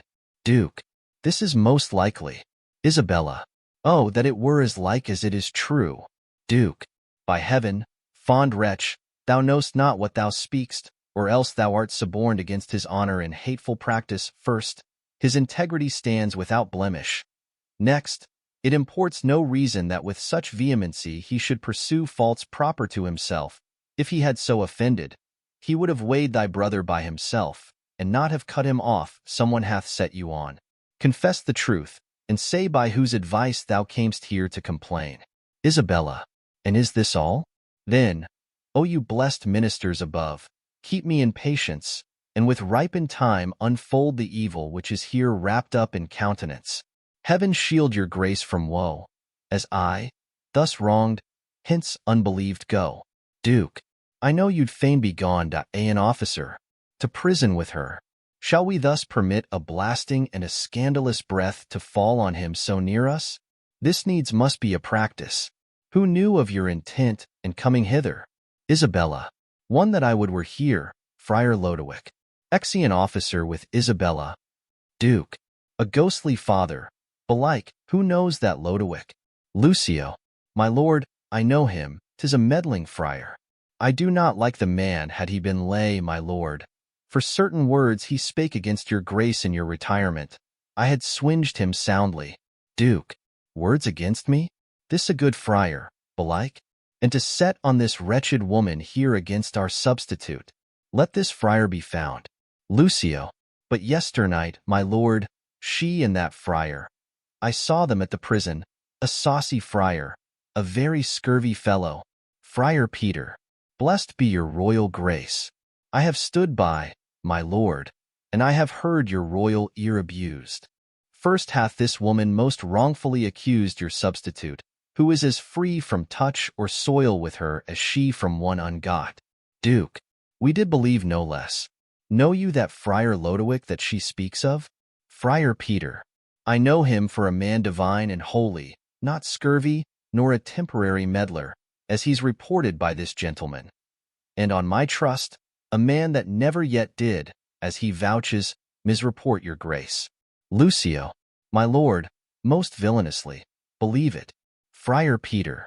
Well, he in time may come to clear himself, but at this instant he is sick, my lord, of a strange fever upon his mere request, being come to knowledge that there was complaint intended gainst Lord Angelo, came I hither to speak, as from his mouth, what he doth know is true and false, and what he with his oath and all probation will make up full clear whensoever he's convent. First, for this woman, to justify this worthy nobleman, so vulgarly and personally accused, her shall you hear.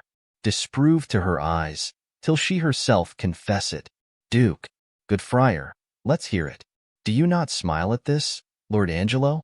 O heaven, the vanity of wretched fools. Give us some seats. Come, cousin Angelo, in this I'll be impartial, be you judge of your own cause. Enter Mariana, veiled. Is this the witness, friar? First let her show her face, and after speak. Mariana, pardon, my lord. I will not show my face until my husband bid me. Duke, what, are you married? Mariana, no, my lord. Duke, are you a maid? Mariana, no, my lord. Duke, a widow then? Mariana, neither, my lord. Duke, why, you are nothing then, neither maid, widow, nor wife. Lucio, my lord, she may be a punk, for many of them are neither maid, widow, nor wife. Duke, silence that fellow, I would he had some cause to prattle for himself. Lucio, well, my lord. Mariana, my lord, I do confess I ne'er was married, and I confess besides, I am no maid. I have known my husband, yet my husband knows not that ever he knew me. Lucio, he was drunk then, my lord, it can be no better. Duke, for the benefit of silence, would thou wert so too. Lucio, well, my lord. Duke, this is no witness for Lord Angelo. Mariana, now I come to't, my lord. She that accuses him of fornication in self-same manner doth accuse my husband, and charges him, my lord, with such a time when I'll depose I had him in mine arms with all the effect of love. Angelo, charges she more than me? Mariana, not that I know. Duke, no? You say your husband. Mariana, why, just, my lord, and that is Angelo, who thinks he knows that he ne'er knew my body, but knows, he thinks, that he knows Isabel's. Angelo, this is a strange abuse. Let's see thy face. Mariana, my husband bids me. Now I will unmask. Unveiling. This is that face, thou cruel Angelo, which once thou swerst was worth the looking on. This is the hand which, with a vowed contract, was fast belocked in thy.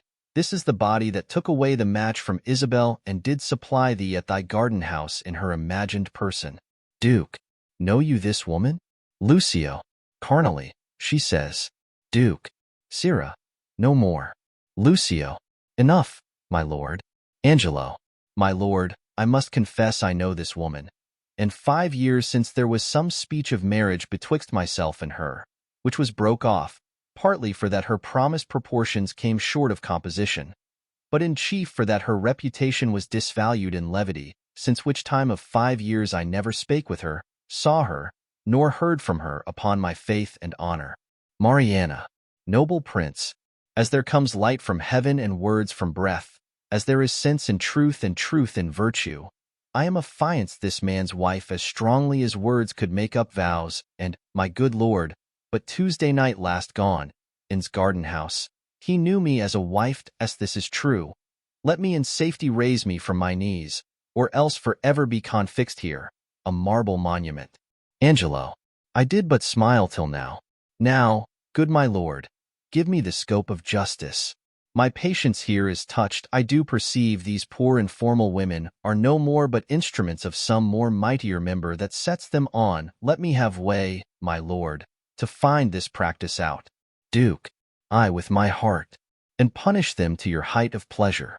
Thou foolish friar, and thou pernicious woman, compact with her that's gone, think'st thou thy oaths, though they would swear down each particular saint, were testimonies against his worth and credit, that's sealed in approbation? You, Lord Aeschylus, sit with my cousin. Lend him your kind pains to find out this abuse, whence 'tis derived. There is another friar that set them on. Let him be sent for. Friar Peter, would he were here, my lord, for he indeed hath set the women on to this complaint. Your provost knows the place where he abides, and he may fetch him. Duke, go, do it instantly. Exit provost. And you, my noble and well-warranted cousin, whom it concerns to hear this matter forth, do with your injuries as seems you best. In any chastisement I for a while will leave you, but stir not you till you have well determined upon these slanderers. Aeschylus. My lord, will do it throughly. Exit Duke. Signor Lucio, did not you say you knew that Friar Lodowick to be a dishonest person? Lucio. Cuculus non facit monachum, honest in nothing but in his clothes, and one that hath spoke most villainous speeches of the Duke. Aeschylus. We shall entreat you to abide here till he come, and enforce them against him. We shall find this friar a notable fellow. Lucio. As any in Vienna, on my word. Aeschylus. Call that same Isabel here once again. I would speak with her. Exit an attendant. Pray you, my lord, give me leave to question. You shall see how I'll handle her. Lucio. Not better than he, by her own report. Aeschylus. Say you? Lucio. Marry, sir, I think, if you handled her privately, she would sooner confess. Perchance, publicly, she'll be ashamed. Enter at several doors Duke as a friar, provost, and Isabella. With officers. Aeschylus. I will go darkly to work with her. Lucio. That's the way. For women are light at midnight. Aeschylus. To Isabella. Come on, mistress. Here's a gentlewoman denies all that you have said. Lucio. My lord, here comes the rascal I spoke of, here with the provost. Aeschylus. In very good time, speak not you to him till we call upon you. Lucio. Mum. Aeschylus. Come, sir. Did you set these women on to slander Lord Angelo? They have confessed you did. Duke. 'Tis false. Aeschylus. How? Know you where you are? Duke. Respect to your great place, and let the devil be sometime honored for his burning throne. Where is the Duke? 'Tis he should hear me speak. Aeschylus. The Duke's in us, and we will hear you speak. Look you speak justly. Duke. Boldly, at least, but, oh, poor souls, come you to seek the lamb here of the fox. Good night to your redress. Is the Duke gone? Then is your cause gone too. The Duke's unjust thus to retort your manifest appeal, and put your trial in the villain's mouth which here you come to accuse. Lucio. This is the rascal. This is he I spoke of. Aeschylus. Why, thou unreverend and unhallowed friar, is't not enough thou hast suborned these women to accuse this worthy man, but, in foul mouth, and in the witness of his proper ear, to call him villain, and then to glance from him to Duke himself, to tax him with injustice? Take him hence, to do rack with him. We'll touse you joint by joint, but we will know his purpose. What? Unjust? Duke. Be not so hot, the Duke. Dare no more stretch this finger of mine than he dare rack his own. His subject am I not, nor here provincial my business in this state made me a looker-on here in Vienna, where I have seen corruption boil and bubble till it o'er in the stove laws for all faults, but faults so countenanced that the strong statutes stand like the forfeits in a barber's shop, as much in mock as mark. Aeschylus. Slander to the state. Away with him to prison. Angelo. What can you vouch against him, Signor Lucio? Is this the man that you did tell us of? Lucio. 'Tis he, my lord. Come hither, Goodman Baldpate. Do you know me? Duke. I remember you, sir. By the sound of your voice I met you at the prison, in the absence of the Duke. Lucio. Oh, did you so? And do you remember what you said of the Duke? Duke. Most notedly, sir. Lucio. Do you so, sir? And was the Duke a fleshmonger, a fool, and a coward, as you then reported him to be? Duke. You must, sir, change persons with me, ere you make that my report. You indeed spoke so of him, and much more, much worse. Lucio. O thou damnable fellow, did not I pluck thee by the nose for thy speeches? Duke. I protest I love the Duke as I love myself. Angelo. Hark how the villain would close now, after his treasonable abuses. Aeschylus. Such a fellow is not to be talked withal. Away with him to prison. Where is the provost? Away with him to prison. Lay bolts enough upon him. Let him speak no more. Away with those giglets too, and with the other confederate companion. The provost lays hands on the Duke. Duke. Stay, sir, stay a while. Angelo. What, resists he? Help him, Lucio. Lucio. Come, sir, come, sir, come, sir, faw, sir. Why, you bald-pated lying rascal, you must be hooded, must you? Show your knave's visage, with a pox to you. Show your sheep-biting face, and be hanged an hour. Wilt not off? Pulls off the friar's hood and discovers the Duke. Duke, thou art the first knave that e'er madst a Duke.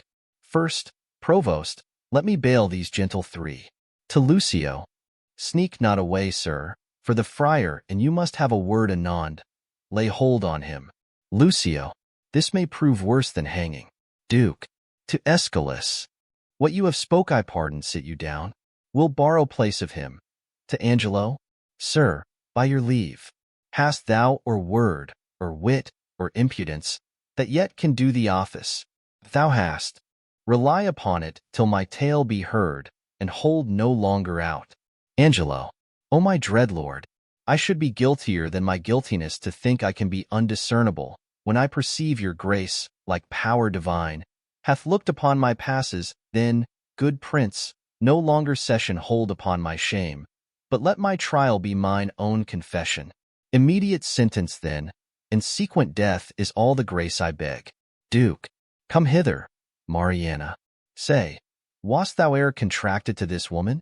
Angelo, I was, my lord. Duke, go, take her hence and marry her instantly. Do you the office, friar, which consummate?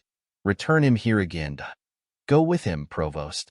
Exeunt Angelo, Mariana, Friar Peter, and Provost. Aeschylus, my lord, I am more amazed at his dishonor than at the strangeness of it. Duke, come hither. Isabel, your friar is now your prince. Asi was then advertising and wholly to your business, not changing heart with habit. I am still attorneyed at your service. Isabella, oh, give me pardon, that I, your vassal, have employed and pained your unknown sovereignty. Duke, you are pardoned, Isabel. And now, dear maid, be you as free to us. Your brother's death, I know, sits at your heart, and you may marvel why I obscured myself, laboring to save his life, and would not rather make rash remonstrance of my hidden power than let him so be lost. O most kind maid, it was the swift celerity of his death, which I did think with slower foot came on, that brained my purpose, but peace be with him. That life is better life, past fearing death, than that which lives to fear. Make it your comfort. So happy is your brother. Isabella, I do, my lord. Enter Angelo, Mariana, Friar Peter, and Provost. Duke, for this new-married man approaching here, whose salt imagination yet hath wronged your well-defended honor, you must pardon for Mariana's sake, but as he adjudged your brother, being criminal in double violation of sacred chastity and of promise breach thereon dependent, for your brother's life, the very mercy of the law cries out most audible, even from his proper tongue, and Angelo for Claudio, death for death. Haste still pays haste, and leisure answers leisure. Like doth quit like, and measure still for measure. Then, Angelo, thy faults thus manifested, which, though thou wouldst deny, denies thee vantage. We do condemn thee to the very block where Claudio stooped to death, and with like haste. Away with him. Mariana, O my most gracious lord, I hope you will not mock me with a husband. Duke, it is your husband mocked you with a husband. Consenting to the safeguard of your honor, I thought your marriage fit, else imputation, for that he knew you, might reproach your life, and choke your good to come for his possessions. Although by confiscation they are ours, we do in state and widow you with all to buy you a better husband. Mariana, O my dear lord, I crave no other, nor no better man. Duke, never crave him, we are definitive. Mariana, kneeling, gentle my liege. Duke, you do but lose your labor. Away with him to death. To Lucio? Now, sir, to you. Mariana, O my good lord. Sweet Isabel, take my part. Lend me your knees, and all my life to come I'll lend you all my life to do you service. Duke, against all sense you do importune her. Should she kneel down in mercy of this fact, her brother's ghost his paved bed would break, and take her hence in horror. Mariana, Isabel, sweet Isabel, do yet but kneel by me. Hold up your hands, say nothing, I'll speak all. They say best men are molded out of faults, and, for the most, become much more the better for being a little beates. O may my husband. O Isabel, will you not lend a knee? Duke, he dies for Claudio's death. Isabella, Kneeling. Most bounteous sir, look, if it please you, on this man condemned as if my brother lived. I partly think a due sincerity governed his deeds till he did look on me. Since it is so, let him not dim brother had but justice, in that he did the thing for which he died. For Angelo, his act did not o'ertake his bad intent, and must be buried but as an intent that perished by the way. Thoughts are no subjects, intents but merely thoughts. Mariana. Merely, my lord. Duke. Your suit's unprofitable. Stand up, I say. I have bethought me of another fault. Provost. How came it Claudio was beheaded at an unusual hour? Provost. It was commanded so. Duke. Had you a special warrant for the deed? Provost. No, my good lord, it was by private message. Duke. For which I do discharge you of your office. Give up your keys. Provost. Pardon me, noble lord. I thought it was a fault, but knew it not. Yet did repent me after more advice. For testimony whereof, one in the prison that should by private order else have died, I have reserved alive. Duke. What's he? Provost. His name is Barnardine. Duke. I would thou hadst done so by Claudio. Go fetch him hither. Let me look upon him. Exit Provost. Aeschylus. I am sorry one so learned and so wise as you, Lord Angelo, have still appeared, should slip so grossly, both in the heat of blood and lack of tempered judgment afterward. Angelo. I am sorry that such sorrow I procure, and so deep sticks it in my penitent heart that I crave death more willingly than mercy. 'Tis my deserving, and I do entreat it. Enter Provost with Barnardine, Claudio, muffled, and Juliet. Duke. Which is that Barnardine? Provost. This, my lord. Duke. There was a friar told me of this man. Sirrah, thou art said to have a stubborn soul that apprehends no further than this world, and squarce thy life according th'art condemned. But, for those earthly faults, I quit them all and pray thee take this mercy to provide for better times to come. Friar, advise him. I leave him to your hand. What muffled fellow's that? Provost. This is another prisoner that I saved, who should have died when Claudio lost his head, as like almost to Claudio as himself. Unmuffles Claudio. Duke. To Isabella. If he be like your brother, for his sake is he pardoned, and for your lovely sake, give me your hand and say you will be mine. He is my brother too, but fitter time for that. By this Lord Angelo perceives he's safe. Methinks I see a quickening in his eye. Well, Angelo, your evil quits you well. Look that you love your wife, her worth yours. I find an apt remission in myself, and yet here's one in place I cannot pardon. To Lucio. You, Sirrah, that knew me for a fool, a coward, one all of luxury, an ass, a madman. Wherein have I so deserved of you that you extol me thus? Lucio. Faith, my lord, I spoke it but according to the trick. If you will hang me for it, you may, but I had rather it would please you I might be whipped. Duke. Whipped first, sir, and hanged after. Proclaim it, Provost, round about the city, if any woman wronged by this lewd fellow, as I have heard him swear himself there's one whom he begot with child, let her appear, and he shall marry her, the nuptial finished, let him be whipped and hanged. Lucio. I beseech your highness, do not marry me to a whore. Your highness said even now I made you a duke. Good my lord, do not recompense me in making me a cuckold. Duke. Upon mine honor, thou shalt marry her. Thy slanders I forgive, and therewithal remit thy other forfeits. Take him to prison, and see our pleasure herein executed. Lucio. Marrying a punk, my lord, is pressing to death, whipping, and hanging.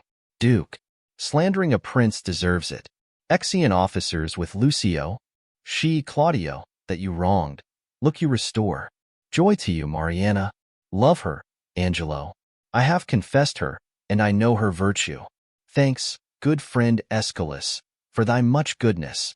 There's more behind that is more gratulate. Thanks, Provost, for thy care and secrecy. We shall employ thee in a worthier place. Forgive him, Angelo, that brought you home the head of Ragozine for Claudio's. Offense pardons itself, dear Isabel. I have a motion much imports your good.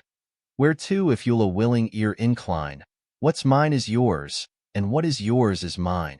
So, bring us to our palace, where we'll show what's yet behind that's meet you all should know. Exeunt. The Merchant of Venice. Contents. Act I. Scene I. Venice. A street. Scene 2. Belmont. A room in Portia's house. Scene 3. Venice. A public place. Act 2. Scene I. Belmont. A room in Portia's house. Scene 2. Venice. A street. Scene 3. The same. A room in Shylock's house. Scene 4. The same. A street. Scene V. The same before Shylock's house. Scene 6. The same. Scene 7. Belmont. A room in Portia's house. Scene 8. Venice. A street. Scene 9. Belmont. A room in Portia's house. Act 3. Scene I. Venice. A street. Scene 2. Belmont. A room in Portia's house. Scene 3. Venice. A street. Scene 4. Belmont. A room in Portia's house. Scene V. The same. A garden. Act 4. Scene I. Venice. A court of justice. Scene 2. The same. A street. Act V. Scene I. Belmont. The avenue to Portia's house. Dramatis Personae. The Duke of Venice. The Prince of Morocco. Suitor to Portia. The Prince of Aragon. Suitor to Portia. Antonio, a merchant of Venice. Bassanio, his friend. Suitor to Portia. Gratiano, friend to Antonio and Bassanio. Solanio, friend to Antonio and Bassanio. Salarino, friend to Antonio and Bassanio. Lorenzo, in love with Jessica. Shylock, a rich Jew. Tubal, a Jew, his friend. Launcelot Gobbo, a clown, servant to Shylock. Old Gobbo, father to Launcelot. Leonardo, servant to Bassanio. Balthazar, servant to Portia. Stefano, servant to Portia. Salerio, a messenger from Venice. Portia, a rich heiress. Nerissa, her waiting woman. Jessica, daughter to Shylock. Magnificos of Venice, officers of the court of justice, a jailer, servants, and other attendants. Scene, partly at Venice and partly at Belmont, the seat of Portia on the continent. Act I. Scene I. Venice. A street. Enter Antonio, Salarino, and Solanio. Antonio, in sooth I know not why I am so sad. It wearies me. You say it wearies you. But how I caught it, found it, or came by it, what stuff 'tis made of, whereof it is born, I am to learn. And such a want-wit sadness makes of me, that I have much ado to know myself.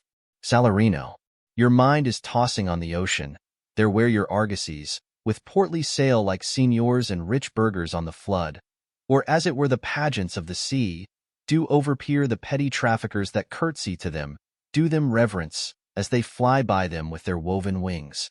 Solanio, believe me, sir, had I such venture forth, the better part of my affections would be with my hopes abroad.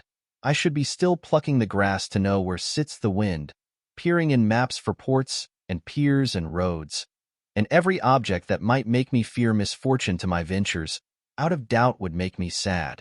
Salarino, my wind cooling my broth, would blow me to an ague when I thought what harm a wind too great might do at sea. I should not see the sandy hourglass run, but I should think of shallows and of flats, and see my wealthy Andrew docked in sand, veiling her high top lower than her ribs to kiss her burial. Should I go to church and see the holy edifice of stone, and not bethink me straight of dangerous rocks, which, touching but my gentle vessel's side, would scatter all her spices on the stream, and robe the roaring waters with my silks, and, in a word, but even now worth this, and now worth nothing? Shall I have the thought to think on this, and shall I lack the thought that such a thing bechanked would make me sad? But tell not me, I know Antonio is sad to think upon his merchandise. Antonio, believe me, note I thank my fortune for it. My ventures are not in one bottom trusted, nor to one place. Nor is my whole estate upon the fortune of this present year. Therefore my merchandise makes me not sad. Salarino, why then you are in love. Antonio, fie. Salarino, not in love neither?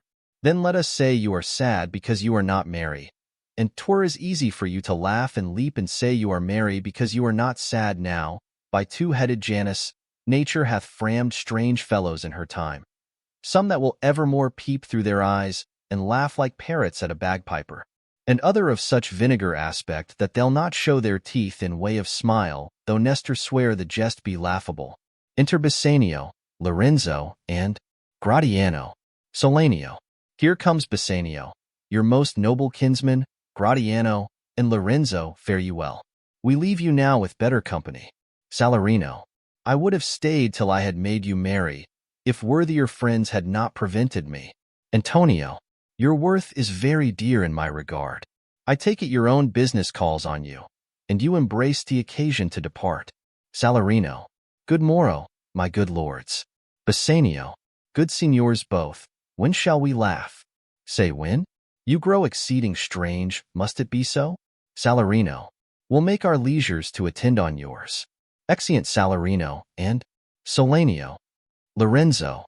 My lord Bassanio, since you have found Antonio, we too will leave you, but at dinner time I pray you have in mind where we must meet. Bassanio. I will not fail you. Gratiano.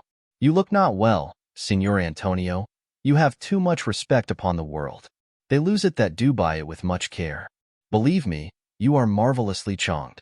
Antonio. I hold the world but as the world, Gratiano, a stage, where every man must play a part, and mine a sad one. Gratiano. Let me play the fool. With mirth and laughter let old wrinkles come, and let my liver rather heat with wine than my heart cool with mortifying groans. Why should a man whose blood is warm within sit like his grandsire cut in alabaster, sleep when he wakes, and creep into the jaundice by being peevish? I tell thee what, Antonio, I love thee, and 'tis my love that speaks. There are a sort of men whose visages do cream and mantle like a standing pond, and do a wilful stillness entertain, with purpose to be dressed in an opinion of wisdom, gravity, profound conceit, as who should say, I am Sir Oracle, and when I ope my lips, let no dog bark. O my Antonio, I do know of these that therefore only are reputed wise for saying nothing, when, I am very sure, if they should speak, would almost damn those ears which, hearing them, would call their brothers fools. I'll tell thee more of this another time, but fish not with this melancholy bait for this fool gudgeon, this opinion. Come, good Lorenzo, fare you well a while. I'll end my exhortation after dinner. Lorenzo. Well, we will leave you then till dinner time. I must be one of these same dumb wise men, for Gratiano never lets me speak. Gratiano. Well, keep me company but 2 years mo, thou shalt not know the sound of thine own tongue. Antonio. Fare you well that I'll grow a talker for this gear. Gratiano. Thanks, I faith, for silence is only commendable.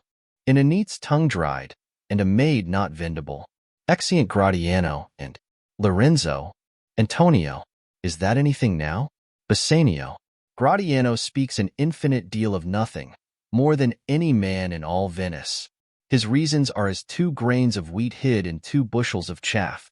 You shall seek all day ere you find them, and when you have them they are not worth the search. Antonio. Well, tell me now what lady is the same to whom you swore a secret pilgrimage, that you today promised to tell me of? Bassanio.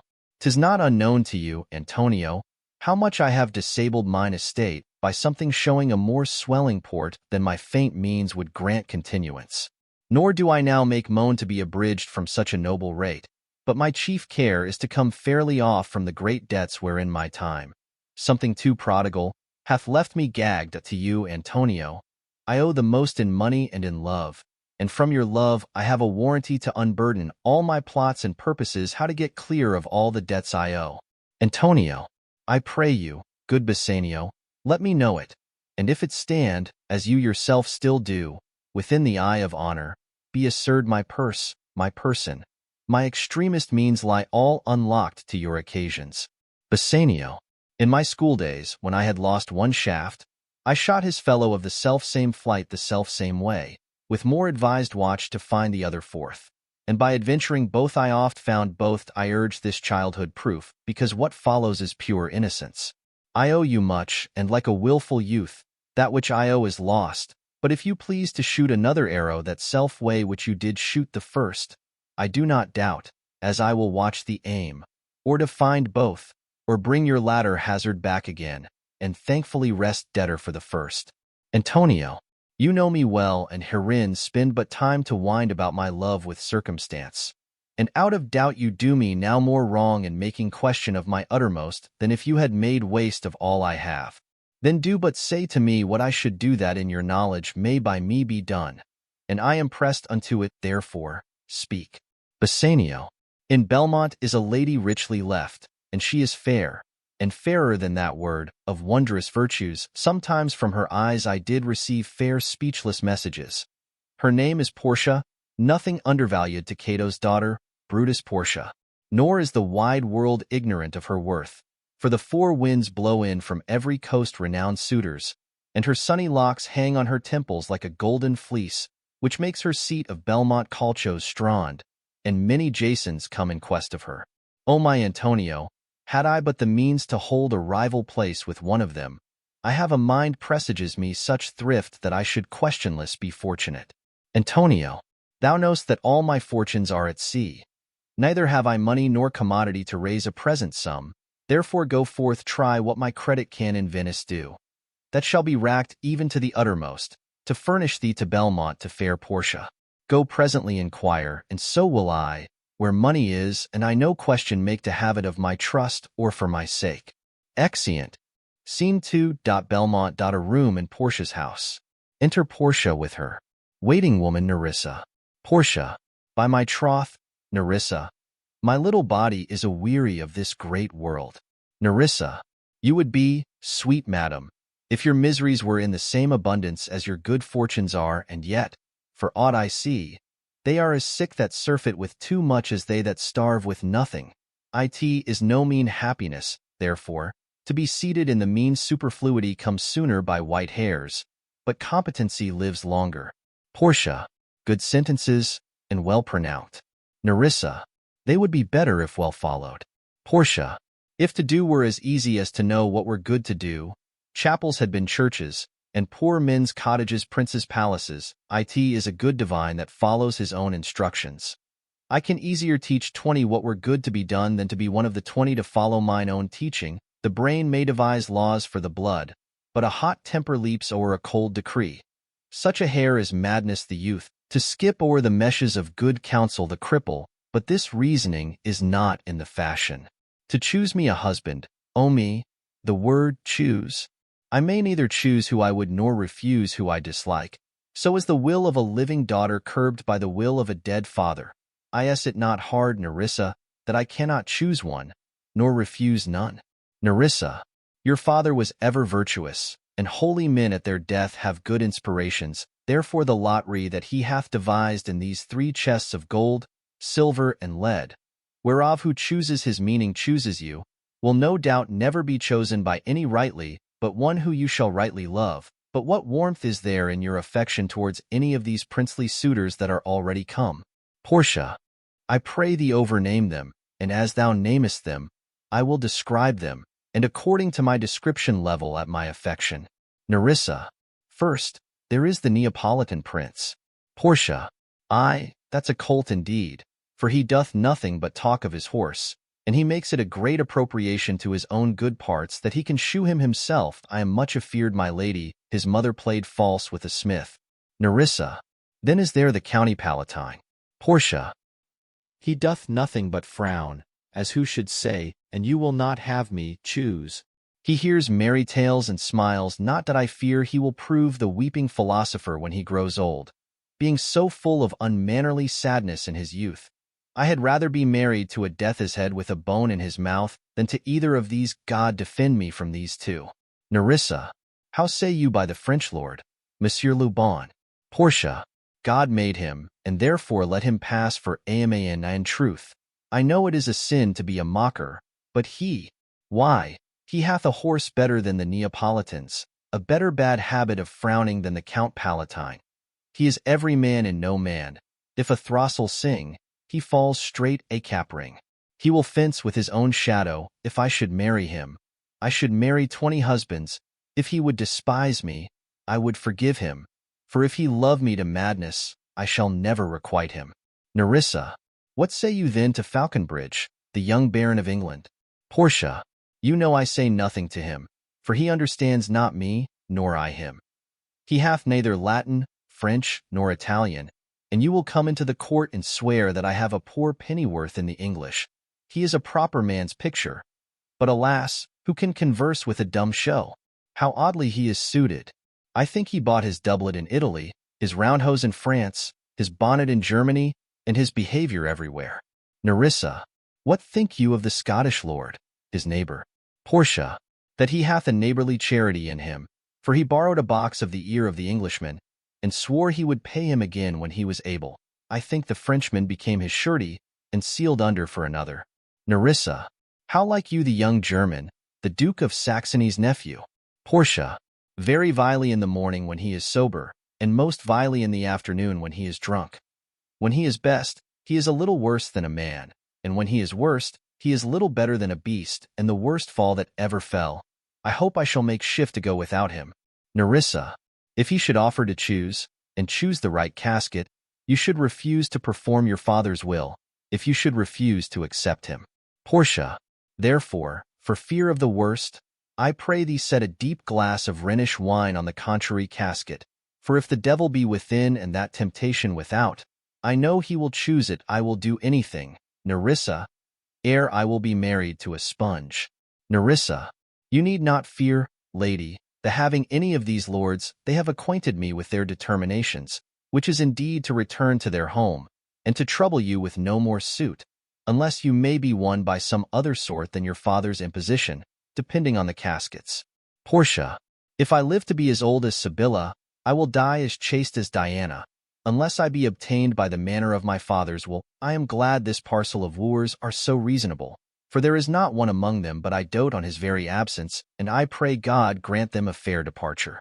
Nerissa, do you not remember, lady, in your father's time, a Venetian, a scholar and a soldier, that came hither in company of the Marquis of Montferrat? Portia, yes, it was Bassanio, as I think. So was he called. Nerissa, true, madam. He, of all the men that ever my foolish eyes looked upon, was the best deserving of fair lady. Portia, I remember him well, and I remember him worthy of thy praise. Enter a serving man. How now? What news? Serving man, the 4 strangers seek for you, madam, to take their leave, and there is a forerunner come from a 5th, the Prince of Morocco, who brings word the prince his master will be here tonight. Portia, if I could bid the 5th welcome with so good heart as I can bid the other 4 farewell, I should be glad of his approach. If he have the condition of a saint and the complexion of a devil, I had rather he should shrive me than wive me. Come, Nerissa Sira, go before, whiles we shut the gate upon one wooer. Another knocks at the door. Exeunt. Scene 3. Venice, the public place. Enter Bassanio with Shylock the Jew. Shylock, 3,000 ducats. Well? Bassanio, I, sir, for 3 months. Shylock, for 3 months. Well? Bassanio, for the which, as I told you, Antonio shall be bound. Shylock, Antonio shall become bound. Well? Bassanio, may you stead me? Will you pleasure me? Shall I know your answer? Shylock, 3,000 ducats for 3 months, and Antonio bound. Bassanio, your answer to that?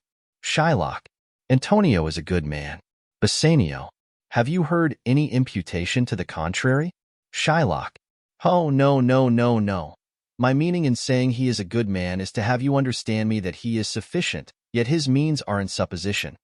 He hath an argosy bound to Tripolis, another to the Indies. I understand, moreover, upon the Rialto, he hath a 3rd at Mexico, a 4th for England, and other ventures he hath squandered abroad, but ships are but boards, sailors but men. There be land rats and water rats, water thieves and land thieves. I mean pirates, and then there is the peril of waters, winds and rocks. The man is, notwithstanding, sufficient. 3,000 ducats. I think I may take his bond. Bassanio, be assured you may.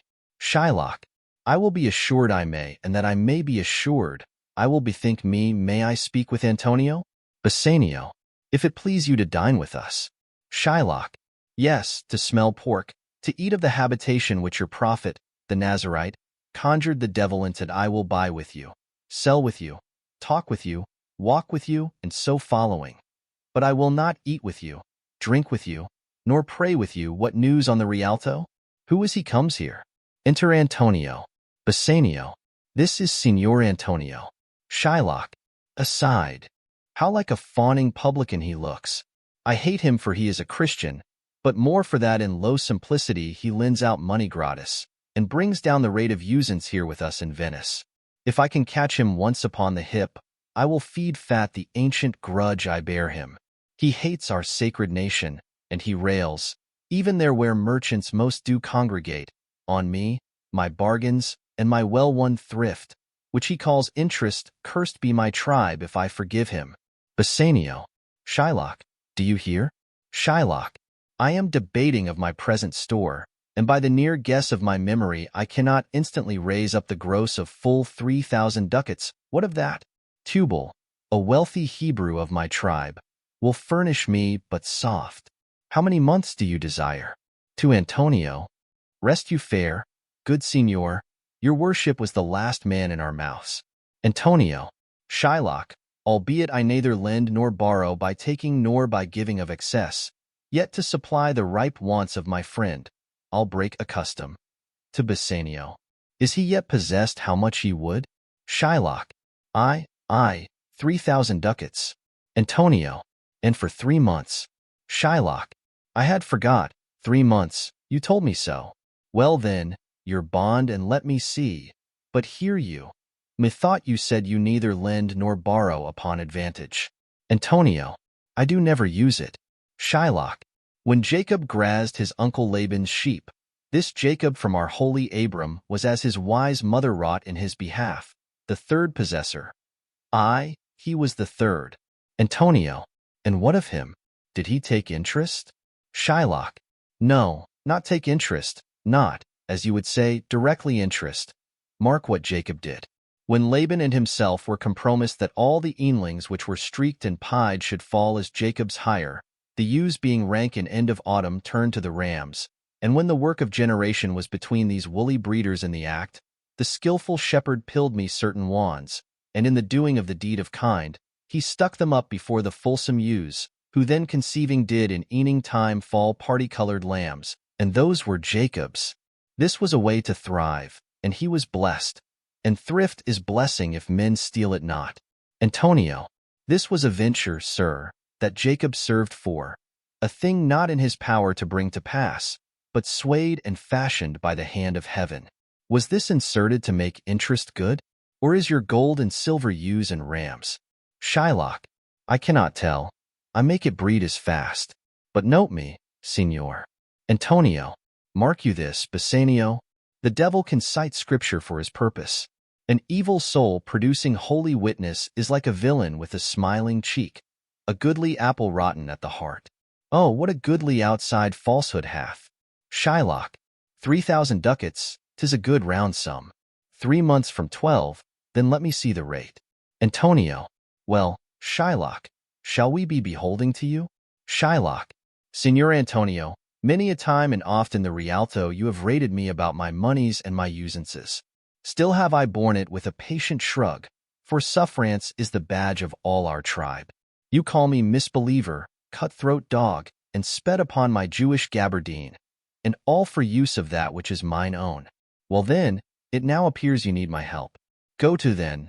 You come to me, and you say, Shylock, we would have moneys. You say so. You that did void your room upon my beard, and foot me as you spurn a stranger cur over your threshold. Moneys is your suit. What should I say to you? Should I not say, hath a dog money? Is it possible a cur can lend 3,000 ducats? Or shall I bend low and, in a bondman's key, with bated breath and whispering humbleness, say this, fair sir, you sped on me on Wednesday last. You spurned me such a day. Another time you called me dog, and for these courtesies I'll lend you thus much moneys? Antonio. I am as like to call thee so again, to sped on thee again, to spurn thee too. If thou wilt lend this money, lend it not as to thy friends. For when did friendship take a breed for barren metal of his friend? But lend it rather to thine enemy, who if he break, thou mayst with better face exact the penalty. Shylock. Why, look you how you storm. I would be friends with you, and have your love. Forget the shames that you have stained me with. Supply your present wants, and take no doit of usance for my moneys, and you'll not hear me. This is kind I offer. Bassanio, this were kindness. Shylock, this kindness will I show. Go with me to a notary, seal me there your single bond, and in a merry sport, if you repay me not on such a day in such a place, such sum or sums as are expressed in the condition, let the forfeit be nominated for an equal pound of your fair flesh, to be cut off and taken in what part of your body pleaseth me. Antonio, content, in faith, I'll seal to such a bond, and say there is much kindness in the Jew. Bassanio, you shall not seal to such a bond for me, I'll rather dwell in my necessity. Antonio, why, fear not, man, I will not forfeit it. Within these 2 months, that's a month before this bond expires, I do expect return of thrice 3 times the value of this bond. Shylock, O Father Abram, what these Christians are, whose own hard dealings teaches them suspect the thoughts of others, pray you, tell me this, if he should break his day, what should I gain by the exaction of the forfeiture? A pound of man's flesh, taken from a man, is not so estimable, profitable neither, as flesh of muttons, beefs, or goats, I say, to buy his favor. I extend this friendship. If he will take it, so if not, adieu, and for my love I pray you wrong me not. Antonio, yes, Shylock, I will seal unto this bond. Shylock, then meet me forthwith at the notary's, give him direction for this merry bond, and I will go and purse the ducat straight. See to my house left in the fearful guard of an unthrifty knave, and presently I'll be with you. Antonio, hie thee, gentle Jew. Exit Shylock. This Hebrew will turn Christian. He grows kind. Bassanio, I like not fair terms in a villain's mind. Antonio, come on. In this there can be no dismay. My ships come home a month before the day. Exeunt. Act 2. Scene I. Belmont. A room in Portia's house. Flourish of cornets. Enter the Prince of Morocco, a tawny Moor all in white, and 3 or 4 followers accordingly, with Portia, Nerissa, and their train. Prince of Morocco, mislike me not for my complexion, the shadowed livery of the burnished sun, to whom I am a neighbor and near bred. Bring me the fairest creature northward born, where Phoebus' fire scarce thaws the icicles, and let us make incision for your love to prove whose blood is reddest, his or mine. I tell thee, lady, this aspect of mine hath feared the valiant. By my love I swear the best regarded virgins of our clime have loved it too. I would not change this hue, except to steal your thoughts, my gentle queen. Portia, in terms of choice, I am not solely led by nice direction of a maiden's eyes.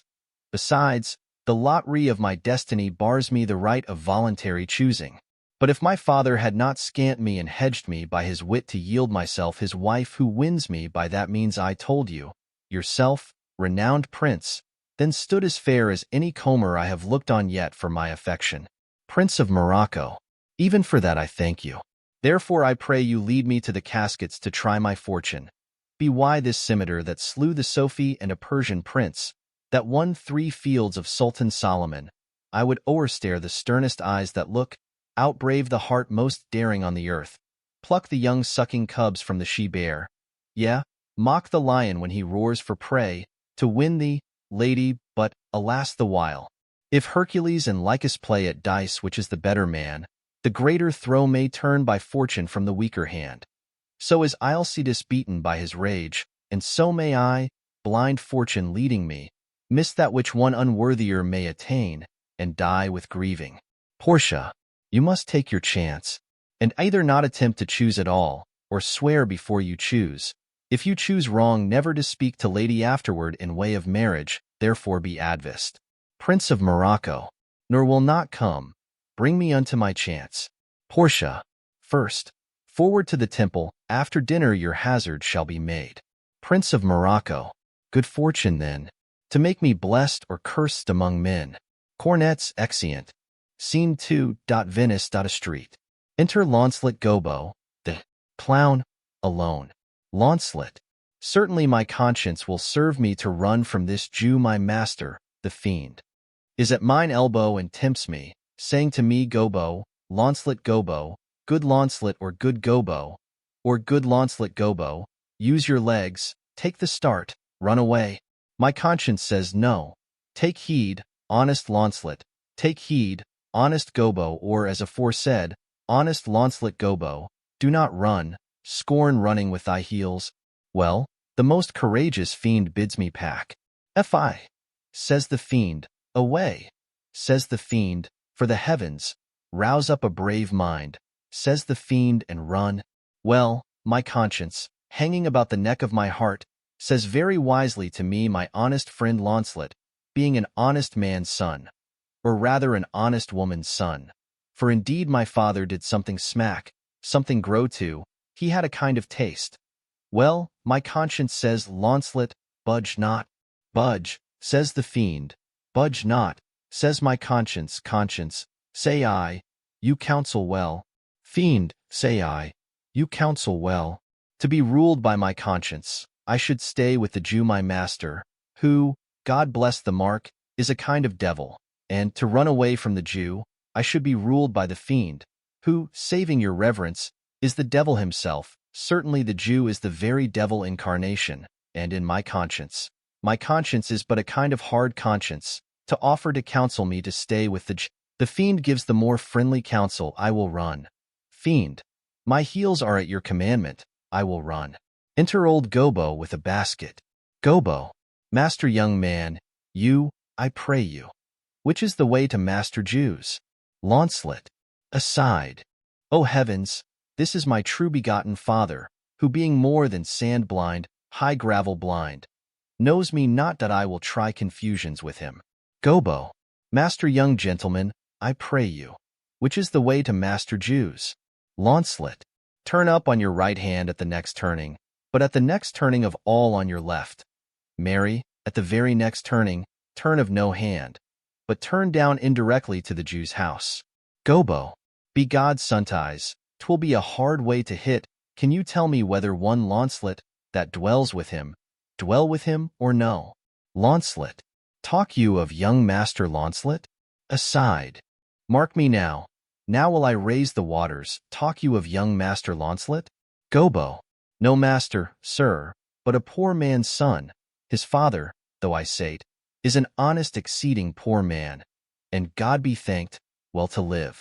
Launcelot, well, let his father be what he will. We talk of young master Launcelot. Gobbo, your worship's friend, and Launcelot, sir. Launcelot, but I pray you, ergo, old man, ergo, I beseech you, talk you of young master Launcelot?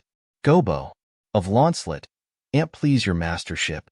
Launcelot, ergo, master Launcelot, talk not of master Launcelot, father, for the young gentleman, according to fates and destinies, and such odd sayings, the sisters three and such branches of learning, is indeed deceased, or, as you would say in plain terms, gone to heaven. Gobbo, Mary, God forbid. The boy was the very staff of my age, my very prop. Launcelot, aside. Do I look like a cudgel or a hovel post, a staff or a prop? Do you know me, father? Gobbo, alack the day. I know you not, young gentleman, but I pray you tell me, is my boy, God rest his soul, alive or dead? Launcelot, do you not know me, father? Gobbo, alack, sir, I am sand-blind, I know you not. Launcelot, nay, indeed, if you had your eyes, you might fail of the knowing me. It is a wise father that knows his own child well. Old man, I will tell you news of your son, give me your blessing, truth will come to light. Murder cannot be hid long, a man's son may, but in the end truth will out. Gobbo, pray you, sir, stand up, I am sure you are not Launcelot, my boy. Launcelot, pray you, let's have no more fooling about it, but give me your blessing. I am Launcelot, your boy that was, your son that is, your child that shall be. Gobbo, I cannot think you are my son. Launcelot, I know not what I shall think of that, but I am Launcelot, the Jew's man, and I am sure Marjorie your wife is my mother. Gobbo, her name is Marjorie. Indeed, I'll be sworn if thou be Launcelot. Thou art mine own flesh and blood, Lord worshipped might he be. What a beard hast thou got! Thou hast got more hair on thy chin than Dobbin my fill-horse has on his tail. Launcelot, it should seem, then, that Dobbin's tail grows backward, I am sure he had more hair on his tail than I have on my face when I last saw him. Gobbo, Lord, how art thou changed? How dost thou and thy master agree? I have brought him a present, how agree you now? Launcelot, well, well, but for mine own part, as I have set up my rest to run away, so I will not rest till I have run some ground. My master's a very Jew, give him a present. Give him a halter, I am famished in his service. You may tell every finger I have with my ribs, father. I am glad you are come. Give me your present to one Master Bassanio, who indeed gives rare new liveries if I serve. Not him. I will run as far as God has any ground, O rare fortune. Here comes the man. To him, father. For I am a Jew, if I serve the Jew any longer. Enter Bassanio with Leonardo and a follower or two. Bassanio, you may do so, but let it be so hasted that supper be ready at the farthest by 5 of the clock. See these letters delivered. Put the liveries to making, and desire Gratiano to come anon to my lodging. Exit a servant. Launcelot, to him, father. Gobbo, God bless your worship. Bassanio, gramercy, wouldst thou aught with me? Gobbo, here's my son, sir, a poor boy. Launcelot, not a poor boy, sir, but the rich Jew's man that would, sir, as my father shall specify. Gobbo, he hath a great infection, sir, as one would say, to serve. Launcelot, indeed the short and the long is, I serve the Jew, and have a desire, as my father shall specify. Gobbo, his master and he, saving your worship's reverence, are scarce cater cousins. Launcelot, to be brief, the very truth is that the Jew, having done me wrong, doth cause me, as my father, being I hope an old man, shall fructify unto you. Gobbo, I have here a dish of doves that I would bestow upon your worship, and my suit is. Launcelot, in very brief, the suit is impertinent to myself, as your worship shall know by this honest old man. And though I say it, though old man, yet poor man, my father. Bassanio, one speak for both, what would you? Launcelot, serve you, sir. Gobbo, that is the very defect of the matter, sir. Bassanio, I know thee well. Thou hast obtained thy suit. Shylock thy master spoke with me this day, and hath preferred thee, if it be preferment to leave a rich Jew's service to become the follower of so poor a gentleman. Launcelot, the old proverb is very well parted between my master Shylock and you. Sir, you have the grace of God, sir, and he hath enough. Bassanio, thou speakst it well. Go, father, with thy son.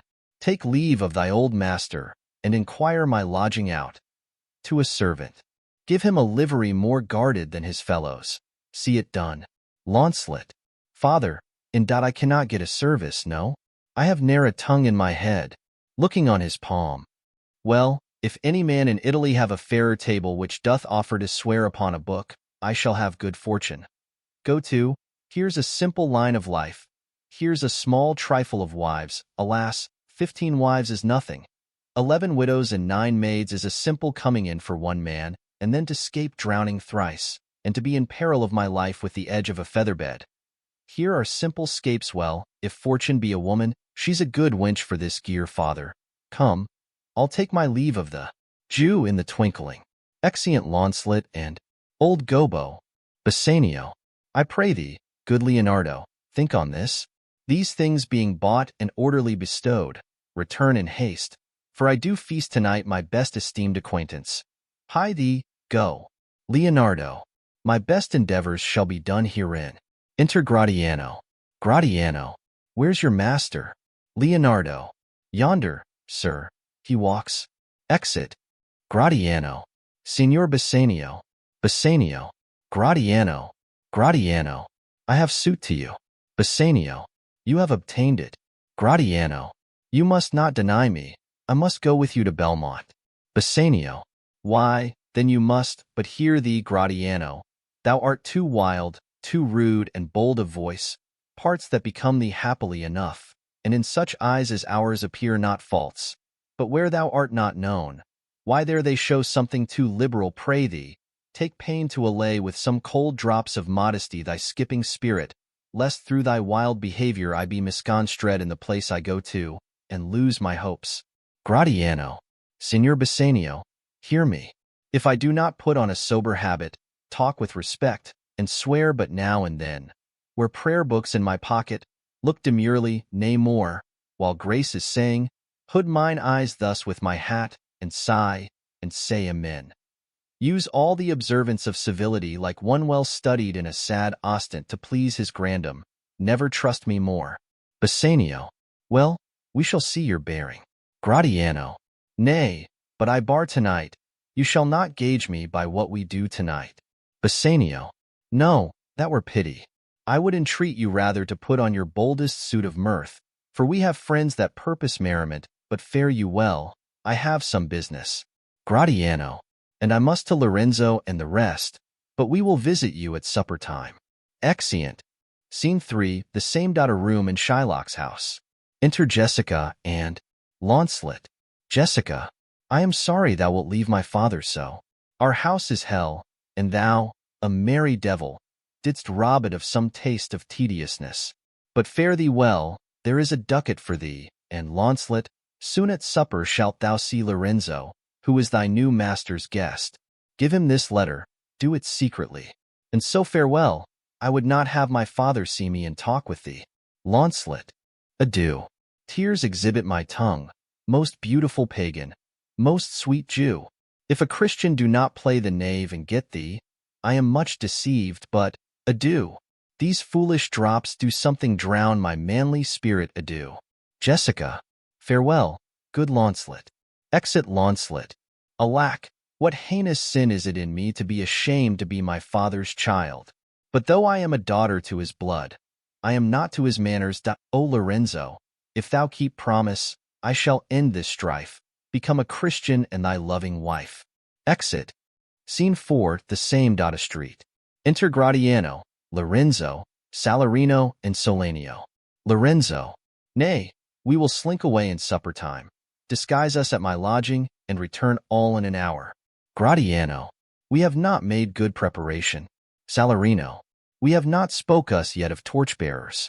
Solanio. 'Tis vile, unless it may be quaintly ordered, and better in my mind not undertook. Lorenzo.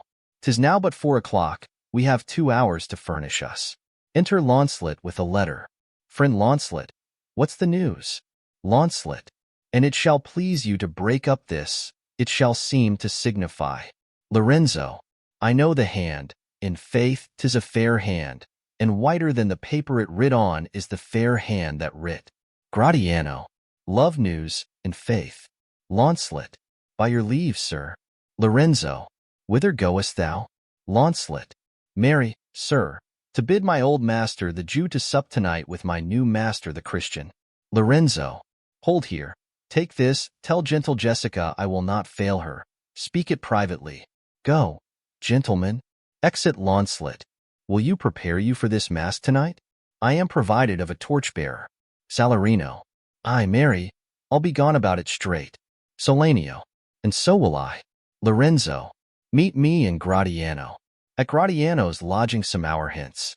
Salarino. 'Tis good we do so. Exeunt Salarino and Solanio. Gratiano. Was not that letter from fair Jessica? Lorenzo. I must needs tell thee all. She hath directed how I shall take her from her father's house, what gold and jewels she is furnished with, what page's suit she hath in readiness. If e'er the Jew her father come to heaven, it will be for his gentle daughter's sake, and never dare misfortune cross her foot, unless she do it under this excuse, that she is issue to a faithless Jew. Come, go with me, peruse this as thou goest. Fair Jessica shall be my torchbearer. Exeunt. Scene V. The same, before Shylock's house. Enter Shylock the Jew, and Launcelot his man that was the clown. Shylock. Well, thou shalt see, thy eyes shall be thy judge, the difference of old Shylock and Bassanio. What, Jessica? Thou shalt not gourmandize as thou hast done with me. What, Jessica? And sleep, and snore, and rend apparel out. Why, Jessica, I say. Launcelot. Why, Jessica? Shylock. Who bids thee call? I do not bid thee call. Launcelot. Your worship was wont to tell me I could do nothing without bidding. Enter Jessica. Jessica. Call you? What is your will? Shylock. I am bid forth to supper, Jessica. There are my keys, but wherefore should I go? I am not bid for love, they flatter me. But yet I'll go in hate, to feed upon the prodigal Christian Jessica, my girl, look to my house, I am right loath to go. There is some ill brewing towards my rest, for I did dream of money-bags tonight. Launcelot, I beseech you, sir, go to why young master doth expect your reproach. Shylock, so do I his. Launcelot, and they have conspired together. I will not say you shall see a mask, but if you do, then it was not for nothing that my nose fell bleeding on Black Monday last at 6 o'clock morning. Falling out that year on Ash Wednesday was 4 year and afternoon. Shylock, what are their masks? Hear you me, Jessica, lock up my doors, and when you hear the drum and the vile squealing of the wry-necked fife, clamber not you up to the casements then, nor thrust your head into the public street to gaze on Christian fools with varnished faces, but stop my house's ears, I mean my casements. Let not the sound of shallow foppery enter my sober house. By Jacob's staff I swear I have no mind of feasting forth tonight. But I will go you before me, sirrah. Say I will come. Launcelot, I will go before, sir. Mistress, look out at window for all this. There will come a Christian by will be worth a Jewess eye. Exit Launcelot. Shylock, what says that fool of Hagar's offspring, huh? Jessica. His words were, farewell, mistress, nothing else. Shylock, the patch is kind enough, but a huge feeder, snail slow in profit, and he sleeps by day more than the wildcat. Drones hive not with me, therefore I part with him, and part with him to one that I would have him help to waste his borrowed purse. Well, Jessica, go in. Perhaps I will return immediately. Do as I bid you, shut doors after you, fast bind, fast find, a proverb never stale in thrifty mind. Exit. Jessica, farewell, and if my fortune be not crossed, I have a father, you a daughter, lost. Exit. Scene 6. The same. Enter the maskers, Gratiano, and Salarino. Gratiano, this is the penthouse under which Lorenzo desired us to make stand. Salarino, his hour is almost past. Gratiano, and it is marvel he outdwells his hour, for lovers ever run before the clock. Salarino, 10 times faster Venus pigeons fly to seal love's bonds new made than they are wont to keep obliged faith unforfeited. Gratiano, that ever holds, who riseth from a feast with that keen appetite that he sits down. Where is the horse that doth untread again his tedious measures with the unbated fire that he did pace them first? All things that are with more spirit chased than enjoyed. How like a younger or a prodigal the scarfed bark puts from her native bay, hugged and embraced by the strumpet wind. How like the prodigal doth she return with over-weathered ribs and ragged sails, lean, rent, and beggared by the strumpet wind. Enter Lorenzo. Salarino. Here comes Lorenzo, more of this hereafter. Lorenzo, sweet friends, your patience for my long abode. Not I but my affairs have made you wait. When you shall please to play the thieves for wives, I'll watch as long for you then approach. Here dwells my father Jude ho. Who's within? Enter Jessica above, in boy's clothes. Jessica, who are you? Tell me, for more certainty, albeit I'll swear that I do know your tongue. Lorenzo, Lorenzo, and thy love. Jessica, Lorenzo certain, and my love indeed, for who love I so much? And now who knows but you, Lorenzo, whether I am yours? Lorenzo, heaven and thy thoughts are witness that thou art. Jessica, here, catch this casket. It is worth the pains. I am glad 'tis night, you do not look on me, for I am much ashamed of my exchange. But love is blind, and lovers cannot see the pretty follies that themselves commit. For if they could, Cupid himself would blush to see me thus transformed to a boy. Lorenzo, descend, for you must be my torchbearer. Jessica, what? Must I hold a candle to my shames? They in themselves, good sooth, are too light. Why, 'tis an office of discovery, love, and I should be obscured. Lorenzo, so are you, sweet, even in the lovely garnish of a boy. But come at once, for the close night doth play the runaway, and we are stayed for at Bassanio's feast. Jessica, I will make fast the doors, and gild myself with some mo ducats, and be with you straight. Exit above. Gratiano. Now, by my hood, a gentle and no Jew. Lorenzo. Beshrew me, but I love her heartily, for she is wise, if I can judge of her, and fair she is, if that mine eyes be true, and true she is, as she hath proved herself. And therefore, like herself, wise, fair, and true, shall she be placed in my constant soul. Enter Jessica. What, art thou come? On, gentlemen, away. Our masking mates by this time for us stay. Exit with Jessica and Salarino. Enter Antonio. Antonio. Who's there? Gratiano. Signor Antonio. Antonio.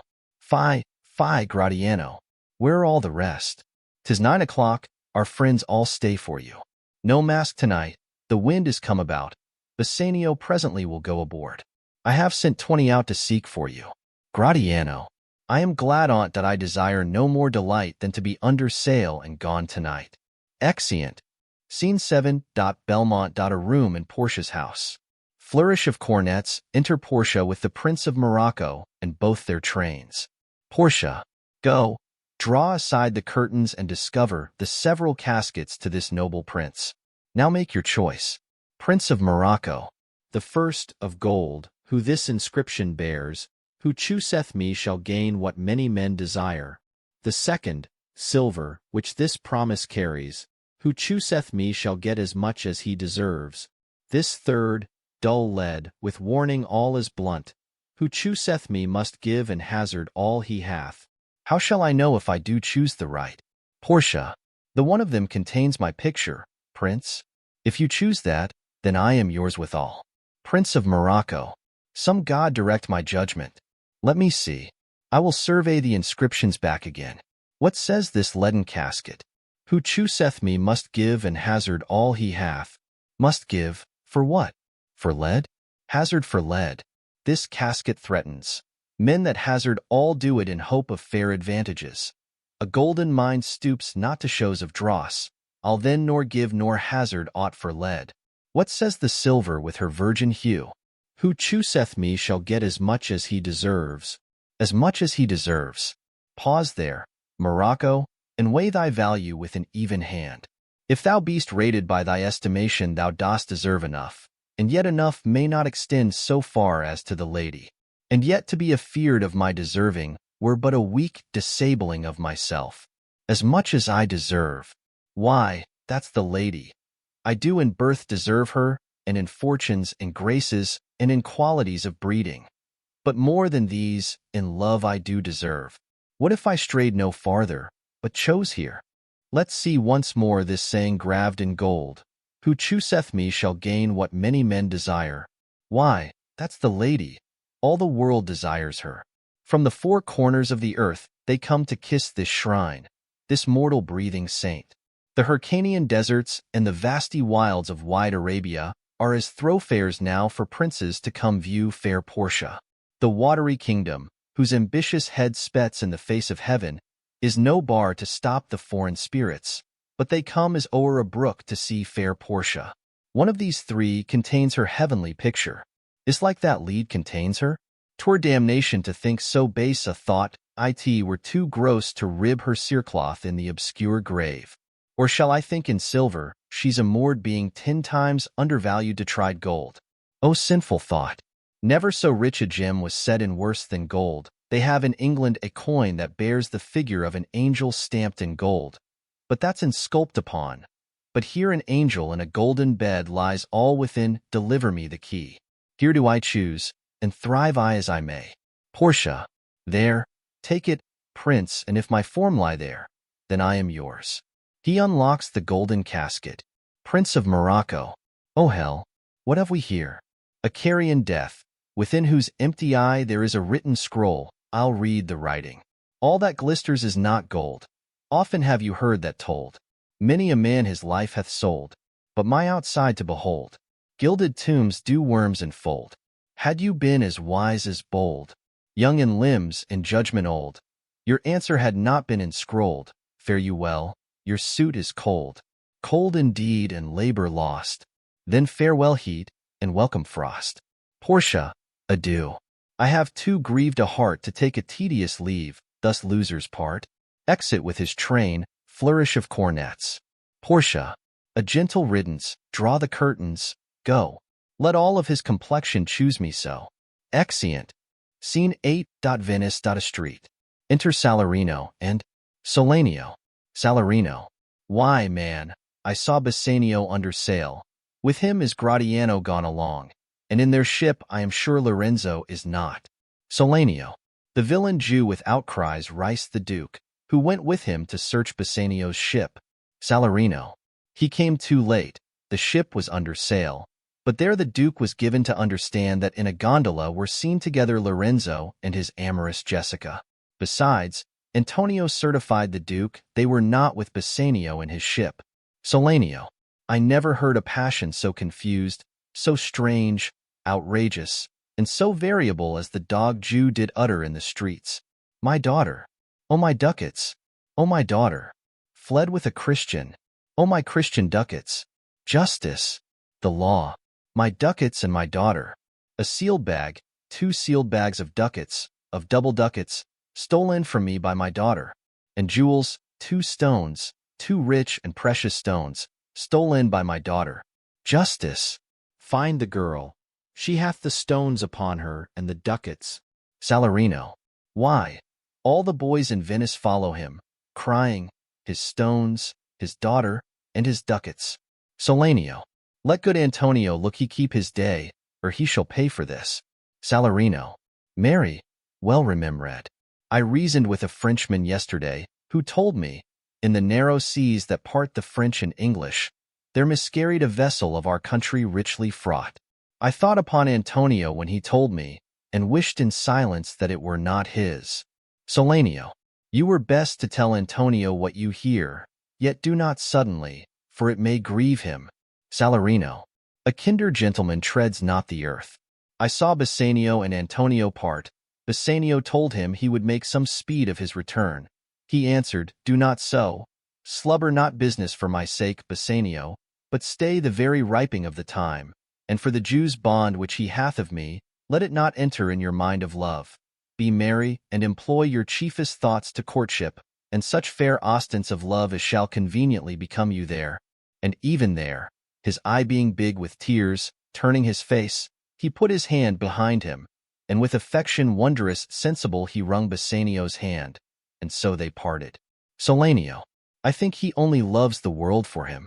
I pray thee, let us go and find him out and quicken his embraced heaviness with some delight or other. Salarino. Do we so? Exeunt. Scene 9. Belmont. A room in Portia's house. Enter Nerissa and a servitor. Nerissa. Quick, quick, I pray thee, draw the curtain straight. The Prince of Aragon hath ta'en his oath, and comes to his election presently.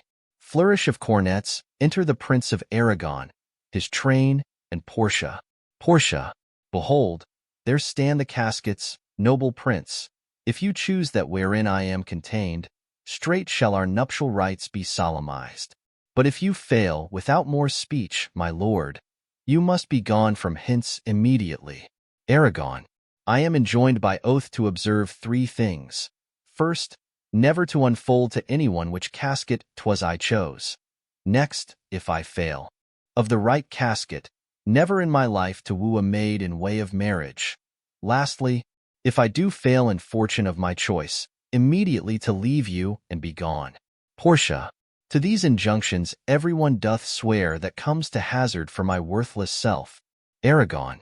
And so have I addressed me, fortune now to my heart's hope, gold, silver, and base lead. Who chooseth me must give and hazard all he hath. You shall look fairer ere I give or hazard. What says the golden chest? Ha! Let me see. Who chooseth me shall gain what many men desire. What many men desire. That many may be meant by the fool multitude, that choose by show, not learning more than the fond eye doth teach, which prize not to the interior, but like the martlet builds in the weather on the outward wall, even in the force and road of casualty. I will not choose what many men desire, because I will not jump with common spirits and rank me with the barbarous multitudes. Why, then to thee, thou silver treasure house, Tell me once more what title thou dost bear. Who chooseth me shall get as much as he deserves, and well said too. For who shall go about to cousin Fortune, and be honorable without the stamp of merit? Let none presume to wear an undeserved dignity. Oh, that estates, degrees, and offices were not derived corruptly, and that clear honor were purchased by the merit of the wearer. How many then should cover that stand bear? How many be commanded that command? How much low peasantry would then be gleaned from the true seed of honor, and how much honor picked from the chaff and ruin of the times, to be new varnished? Well, but to my choice. Who chooseth me shall get as much as he deserves. I will assume desert, give me a key for this, and instantly unlock my fortunes here. He opens the silver casket. Portia, too long a pause for that which you find there. Aragon, what's here? The portrait of a blinking idiot presenting me a schedule. I will read it. How much unlike art thou to Portia? How much unlike my hopes and my deservings? Who chooseth me shall have as much as he deserves. Did I deserve no more than a fool's head? Is that my prize? Are my deserts no better?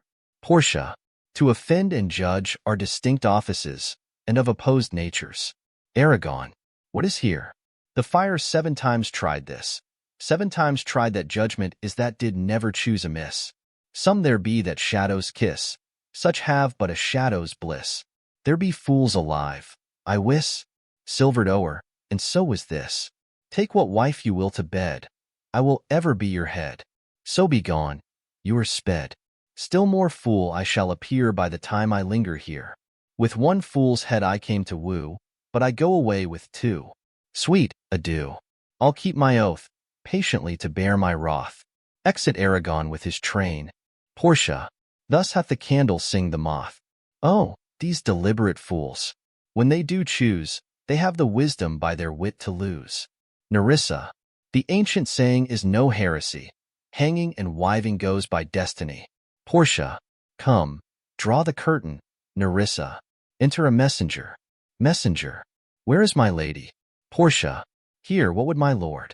Messenger, madam, there is alighted at your gate a young Venetian, one that comes before to signify approaching of his lord, from whom he bringeth sensible regreets, to wit, besides commends and courteous breath, gifts of rich value.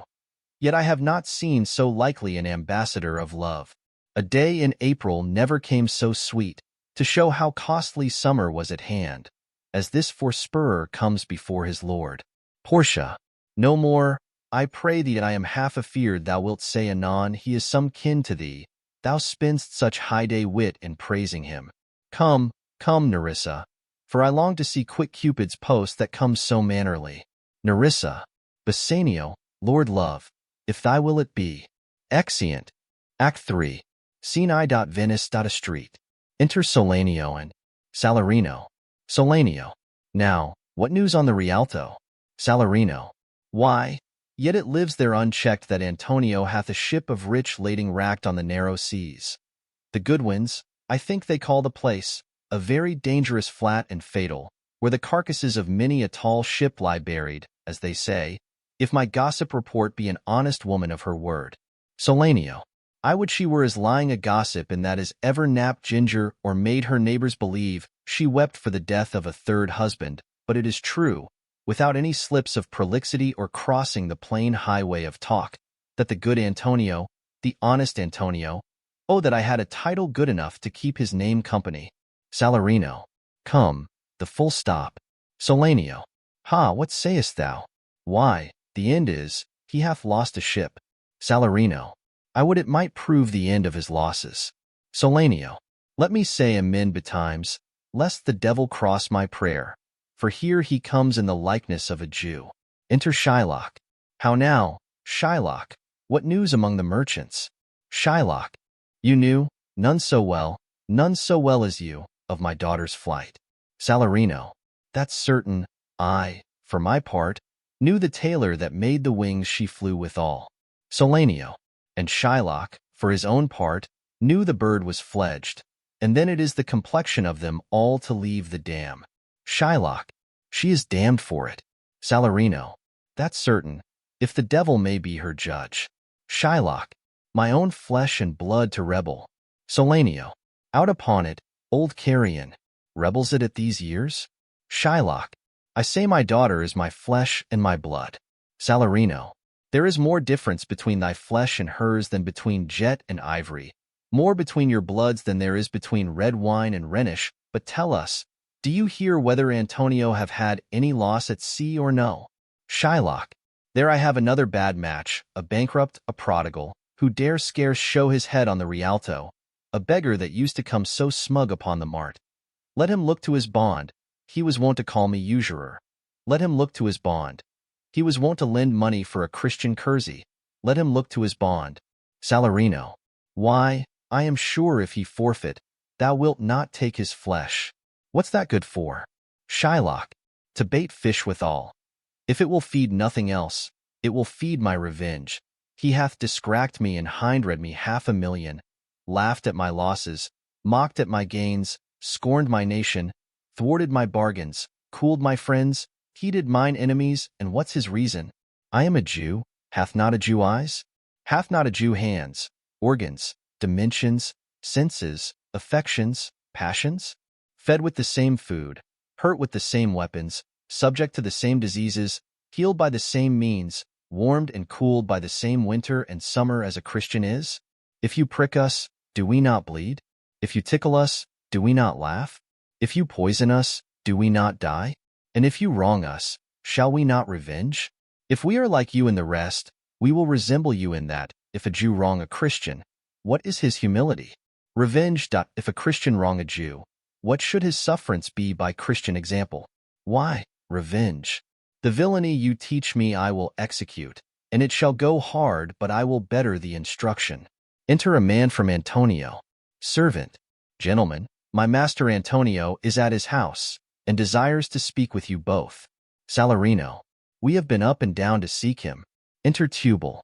Solanio. Here comes another of the tribe. A third cannot be matched, unless the devil himself turn Jew. Exeunt Solanio. Salarino. And the servant.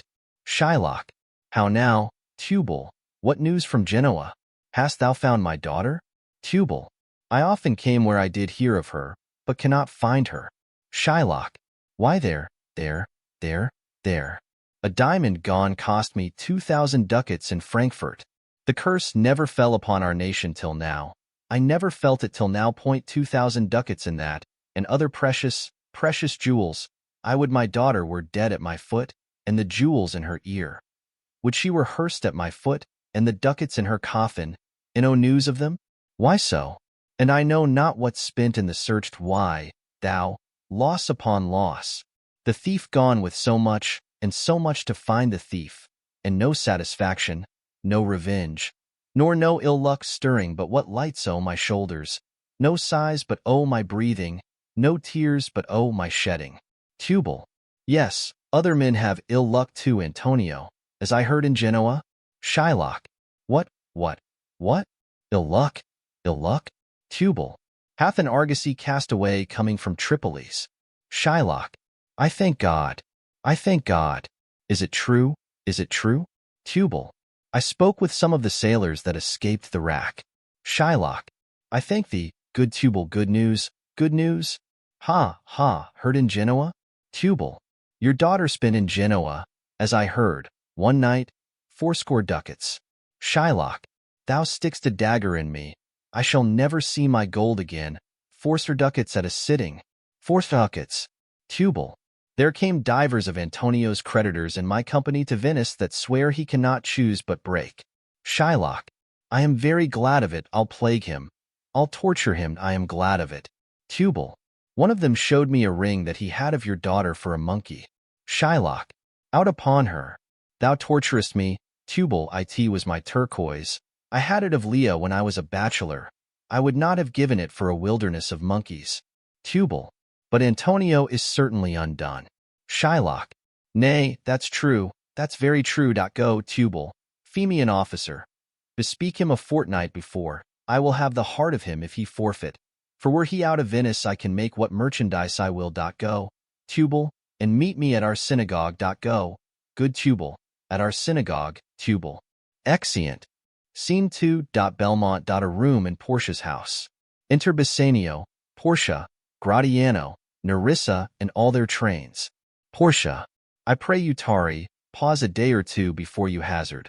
For in choosing wrong I lose your company. Therefore forbear a while. There's something tells me, but it is not love. I would not lose you. And you know yourself hate counsels not in such a quality. But lest you should not understand me well, and yet a maiden hath no tongue but thought, I would detain you here some month or two before you venture for me. I could teach you how to choose right, but then I am forsworn. So will I never be oh may you miss me. But if you do, you'll make me wish a sin, that I had been forsworn. Beshrew your eyes, they have o'erlooked me and divided me. One half of me is yours, the other half yours, mine own, I would say. But if mine, then yours, and so all yours. Oh, these naughty times puts bars between the owners and their rights. And so though yours, not yours, prove it so, let fortune go to hell for it. Not I. I speak too long, but 'tis to pace the time, to esh it, and to draw it out in length, to stay you from election. Bassanio, let me choose, for as I am, I live upon the rack. Portia, upon the rack, Bassanio, then confess what treason there is mingled with your love. Bassanio, none but that ugly treason of mistrust, which makes me feared enjoying of my love. There may as well be amity in life, 'tween snow and fire as treason and my love. Portia, but I fear you speak upon the rack where men enforced do speak anything. Bassanio, promise me life, and I'll confess the truth. Portia, well then, confess and live. Bassanio, confess and love, had been the very sum of my confession. O happy torment, when my torturer doth teach me answers for deliverance. But let me to my fortune and the caskets. Portia, away then, I am locked in one of them. If you do love me, you will find me out. Nerissa and the rest, stand all aloof. Let music sound while he doth make his choice. Then if he lose, he makes a swan-like end, fading in music, that the comparison may stand more proper.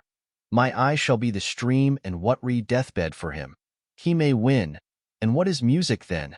Then music is even as the flourish when true subjects bow to a new-crowned monarch. Such it is as are those dulcet sounds in break of day that creep into the dreaming bridegroom's ear and summon him to marriage. Now he goes, with no less presence, but with much more love than young Alcides when he did redeem the virgin tribute paid by howling Troy to the sea-monster.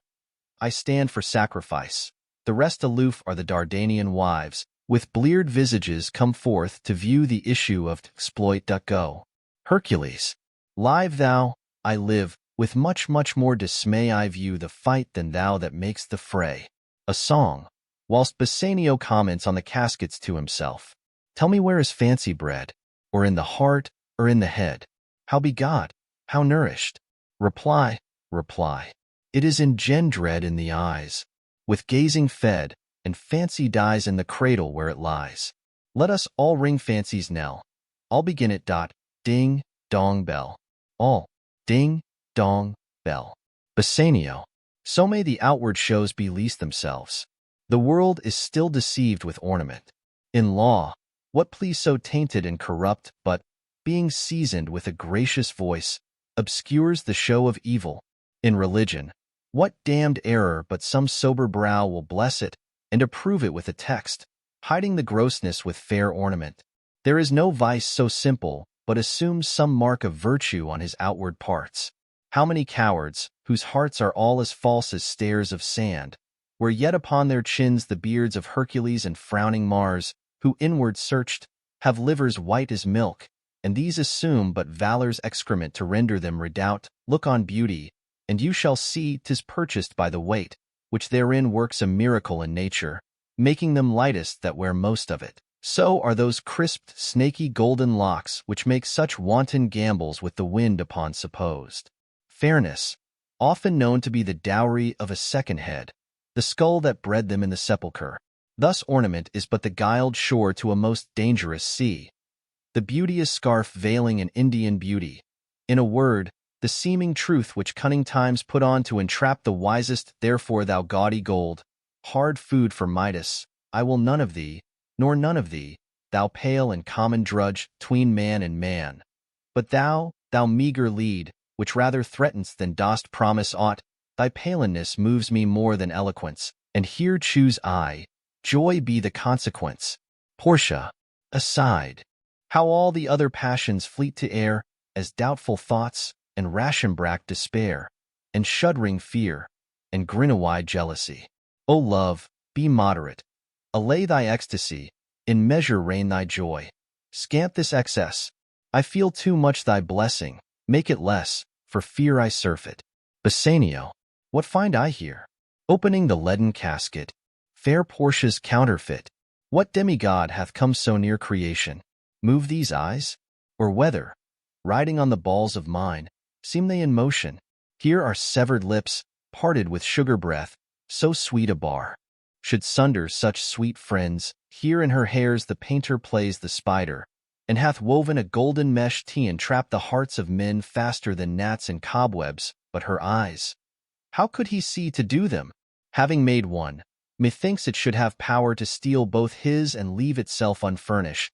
Yet look how far the substance of my praise doth wrong this shadow in underprising it. So far this shadow doth limp behind the substance. Here's the scroll, the continent and summary of my fortune. You that choose not by the view chance as fair and choose as true. Since this fortune falls to you, be content and seek no new. If you be well pleased with this, and hold your fortune for your bliss, turn to where your lady is, and claim her with a loving kiss. A gentle scroll, fair lady, by your leave, kissing her. I come by note to give and to receive. Like one of two contending in a prize that thinks he hath done well in people's eyes, hearing applause and universal shout, giddy in spirit, still gazing in a doubt whether those peals of praise be his or no. So, thrice fair lady, stand I even so, as doubtful whether what I see be true, until confirmed, signed, ratified by you. Portia, you see me, Lord Bassanio, where I stand, such as I am. Though for myself alone I would not be ambitious in my wish to wish myself much better, yet for you I would be trebled 20 times myself, 1,000 times more fair, 10,000 times more rich, that only to stand high in your account, I might in virtues, beauties, livings, friends exceed account, but the full sum of me is sum of something, which, to term in gross, is an unlessoned girl, unschooled, unpracticed. Happy in this, she is not yet so old but she may learn. Happier than this, she is not bred so dull but she can learn. Happiest of all is that her gentle spirit commits itself to yours to be directed, as from her lord, her governor, her king. Myself and what is mine, to you and yours is now converted. But now I was the lord of this fair mansion, master of my servants, queen o'er myself. And even now, but now, this house, these servants, and this same myself are yours, my lords, that I give them with this ring, which when you part from, lose, or give away, let it presage the ruin of your love, and be my vantage to exclaim on you. Bassanio, madam, you have bereft me of all words, only my blood speaks to you in my veins, and there is such confusion in my powers as after some oration fairly spoke by a beloved prince, there doth appear among the buzzing pleased multitude, where every something being blent together, turns to a wild of nothing, save of joy expressed and not expressed. But when this ring parts from this finger, then parts life from hence. O then be bold to say Bassanio's dead. Nerissa, my lord and lady, it is now our time, that have stood by and seen our wishes prosper, to cry, good joy, my lord and lady. Gratiano, my lord Bassanio, and my gentle lady, I wish you all the joy that you can wish, for I am sure you can wish none from me. And when your honors mean to solemnize the bargain of your faith, I do beseech you even at that time I may be married too. Bassanio, with all my heart, so thou canst get a wife. Gratiano, I thank your lordship, you have got me one. My eyes, my lord, can look as swift as yours. You saw the mistress, I beheld the maid. You loved, I loved. For intermission no more pertains to me, my lord, than you.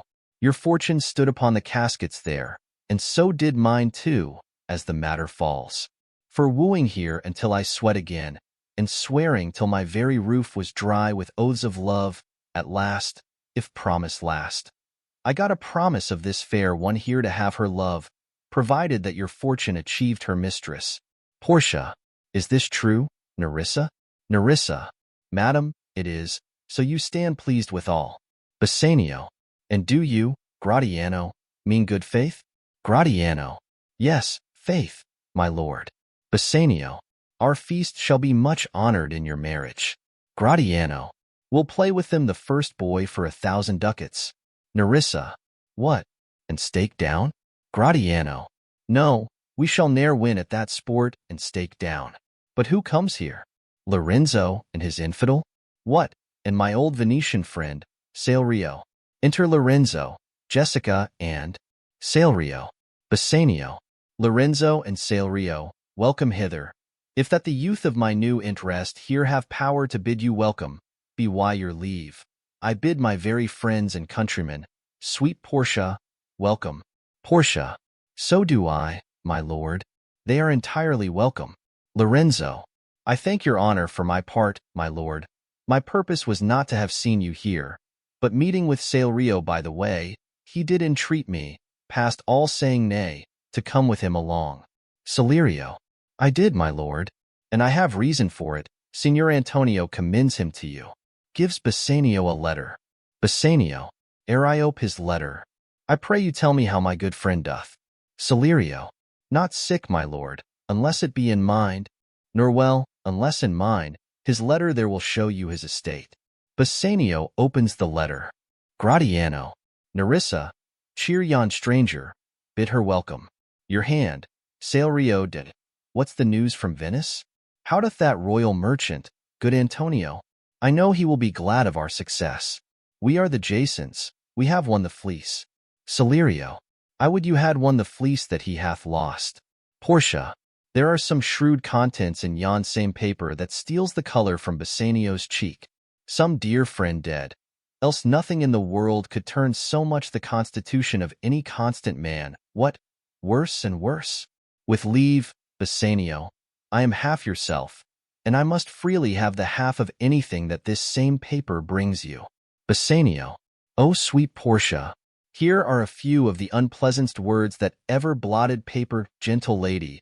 When I did first impart my love to you, I freely told you all the wealth I had ran in my veins. I was a gentleman.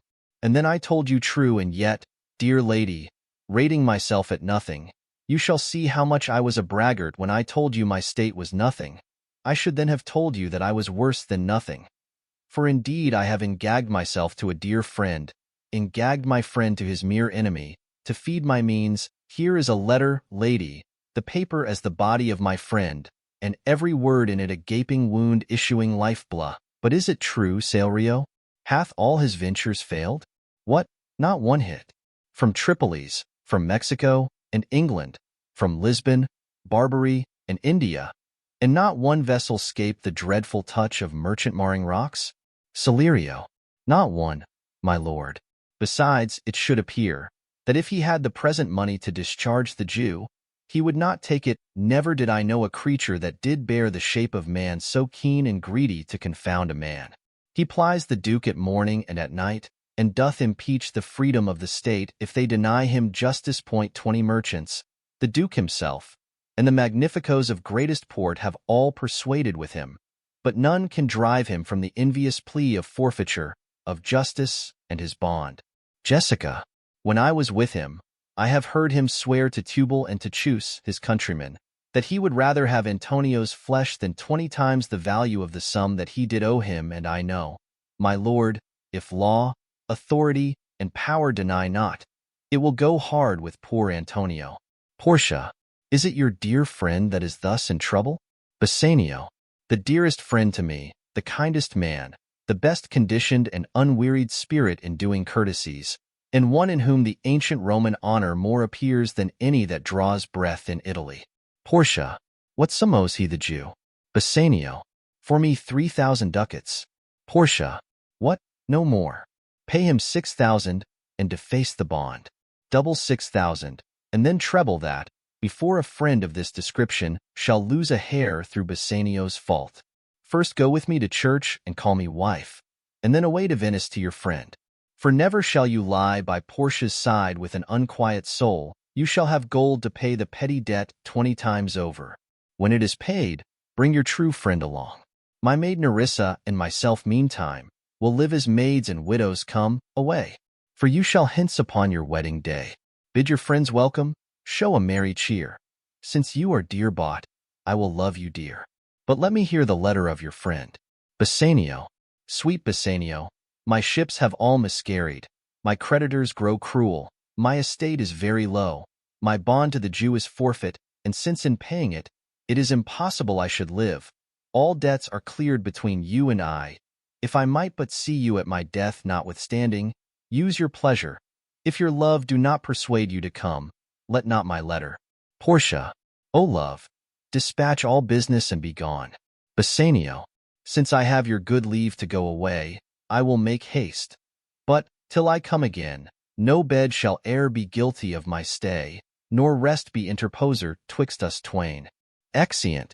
Scene 3, Venice. Street. Enter Shylock, Salarino, Antonio, and Jailer. Shylock, Jailer, look to him, tell not me of mercy. This is the fool that lent out money gratis. Jailer, look to him. Antonio, hear me yet, good Shylock. Shylock, I'll have my bond. Speak not against my bond. I have sworn an oath that I will have my bond. Thou calledst me dog before thou hadst a cause, but since I am a dog, beware my fangs. The Duke shall grant me justice. I do wonder, thou naughty jailer, that thou art so fond to come abroad with him at his request. Antonio, I pray thee hear me speak.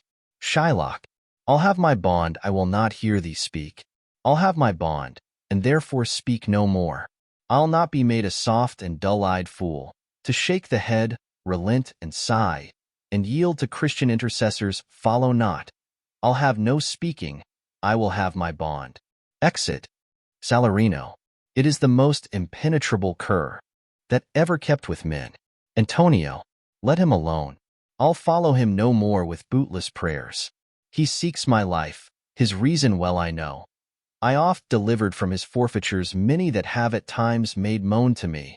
Therefore he hates me. Salarino, I am sure the Duke will never grant this forfeiture to hold. Antonio, the Duke cannot deny the course of law, for the commodity that strangers have with us in Venice, if it be denied, 'twill much impeach the justice of the state, since that the trade and profit of the city consisteth of all nations. Therefore, go. These griefs and losses have so baited me that I shall hardly spare a pound of flesh tomorrow to my bloody creditor. Well, jailer, on, pray God Bassanio come to see me pay his debt, and then I care not. Exeunt. Scene 4. Belmont. A room in Portia's house. Enter Portia, Nerissa, Lorenzo, Jessica, and Balthazar. Lorenzo, Madam, although I speak it in your presence, you have a noble and a true conceit of godlike amity, which appears most strongly in bearing thus the absence of your lord. But if you knew to whom you show this honor, how true a gentleman you send relief, how dear a lover of my lord your husband, I know you would be prouder of the work than customary bounty can enforce you. Portia, I never did repent for doing good, nor shall not now.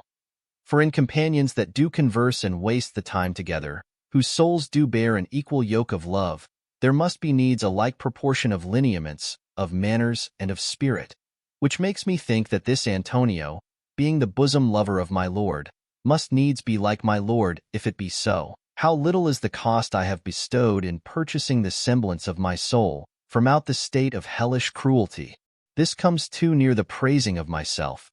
Therefore no more of it, hear other things.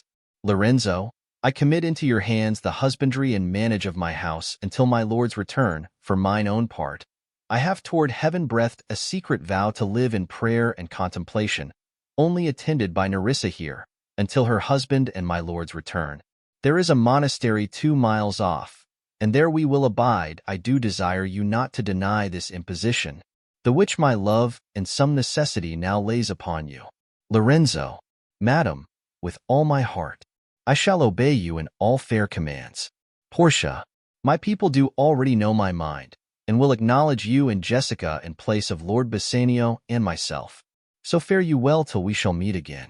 Lorenzo, fair thoughts and happy hours attend on you. Jessica, I wish your ladyship all heart's content. Portia, I thank you for your wish, and am well pleased to wish it back on you. Fare you well, Jessica. Exeunt Jessica and Lorenzo. Now, Balthazar, as I have ever found thee honest true, so let me find thee still. Take this same letter, and use thou all the endeavor of a man in speed to Padua. See thou render this into my cousin's hands, Dr. Bellerio, and look what notes and garments he doth give thee. Bring them, I pray thee, with imagined speed unto the traject, to the common ferry which trades to Venice. Waste no time in words, but get thee gone, and I shall be there before thee. Balthazar, Madam, I go with all convenient speed. Exit. Portia, come on, Nerissa, I have work in hand that you yet know not of. We'll see our husbands before they think of us. Nerissa, shall they see us? Portia, they shall, Nerissa, but in such a habit that they shall think we are accomplished with that we lacked. I'll hold thee any wager. When we are both accoutred like young men, I'll prove the prettier fellow of the two, and wear my dagger with the braver grace, and speak between the change of man and boy with a reed voice, and turn 2 mincing steps into a manly stride, and speak a phrase like a fine bragging youth, and tell quaint lies how honorable ladies sought my love, which I denying, they fell sick and died. I could not do withal, then I'll repent, and wish for all that I had not killed them.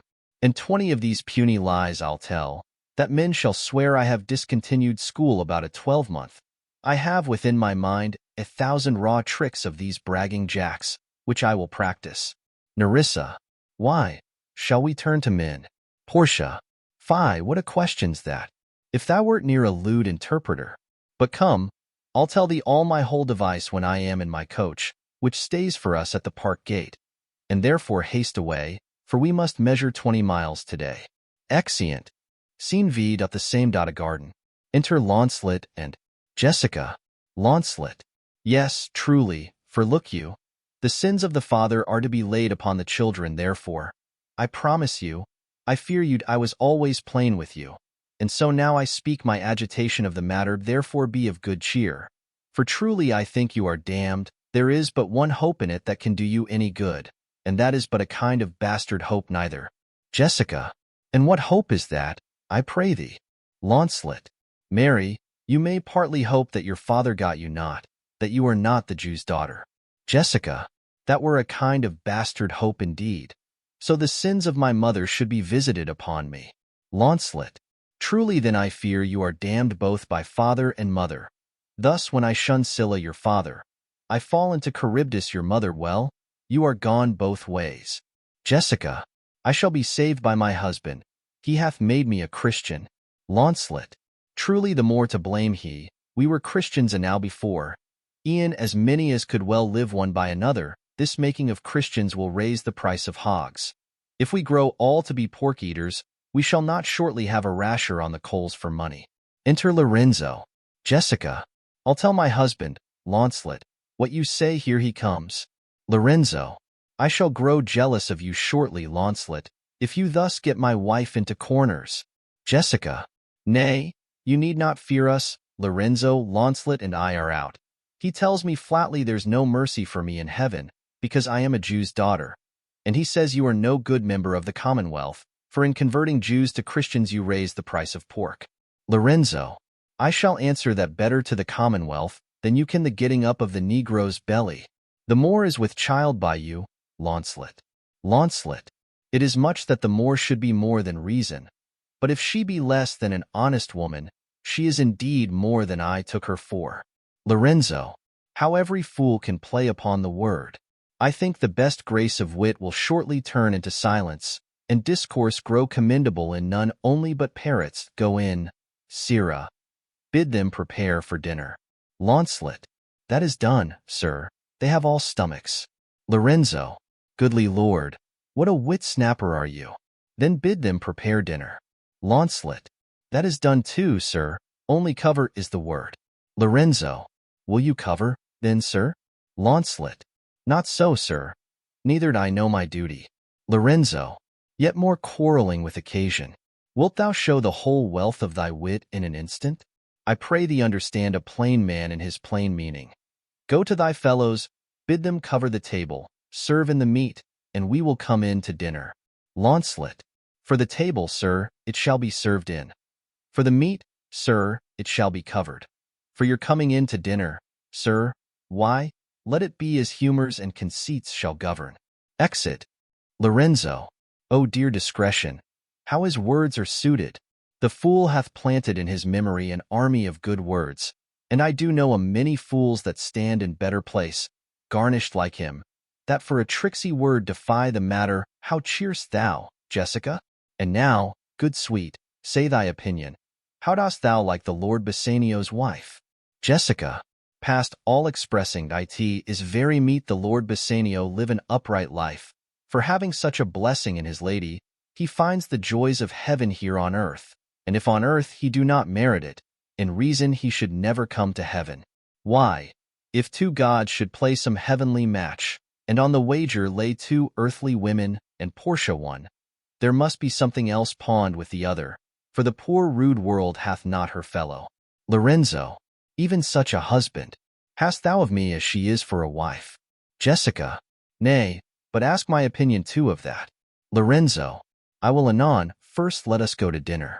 Jessica. Nay, let me praise you while I have a stomach. Lorenzo. No, pray thee, let it serve for table talk. Then howsomever thou speakst, mong other things I shall digest it. Jessica. Well, I'll set you forth. Exeunt. Act 4. Scene I. Venice. A court of justice. Enter the Duke, the Magnificos, Antonio, Bassanio, Gratiano, Salerio, and others. Duke. What? Is Antonio here? Antonio. Ready, so please your grace. Duke. I am sorry for thee. Thou art come to answer a stony adversary, an inhuman wretch, uncapable of pity, void and empty from any dram of mercy. Antonio. I have heard. Your grace hath ta'en great pains to qualify his rigorous course, but since he stands obdurate, and that no lawful means can carry me out of his envy's reach, I do oppose my patience to his fury, and am armed to suffer with a quietness of spirit the very tyranny and rage of his. Duke. Go one and call the Jew into the court. Salarino. He is ready at the door. He comes, my lord. Enter Shylock. Duke. Make room, and let him stand before our face. Shylock. The world thinks, and I think so too, that thou but leadest this fashion of thy malice to the last hour of act, and then, 'tis thought, thou to show thy mercy and remorse more strange than is thy strange apparent cruelty.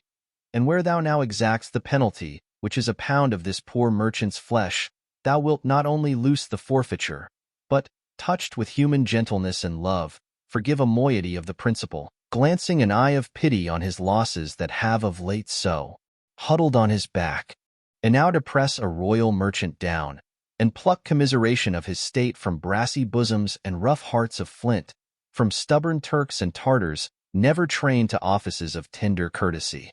We all expect a gentle answer, Jew. Shylock. I have possessed your grace of what I purpose, and by our holy Sabbath have I sworn to have the due and forfeit of my bond. If you deny it, let the danger light upon your charter and your city's freedom. You'll ask me why I rather choose to have a weight of carrion flesh than to receive 3,000 ducats. I'll not answer that, but say it is my humor. Yes, it answered.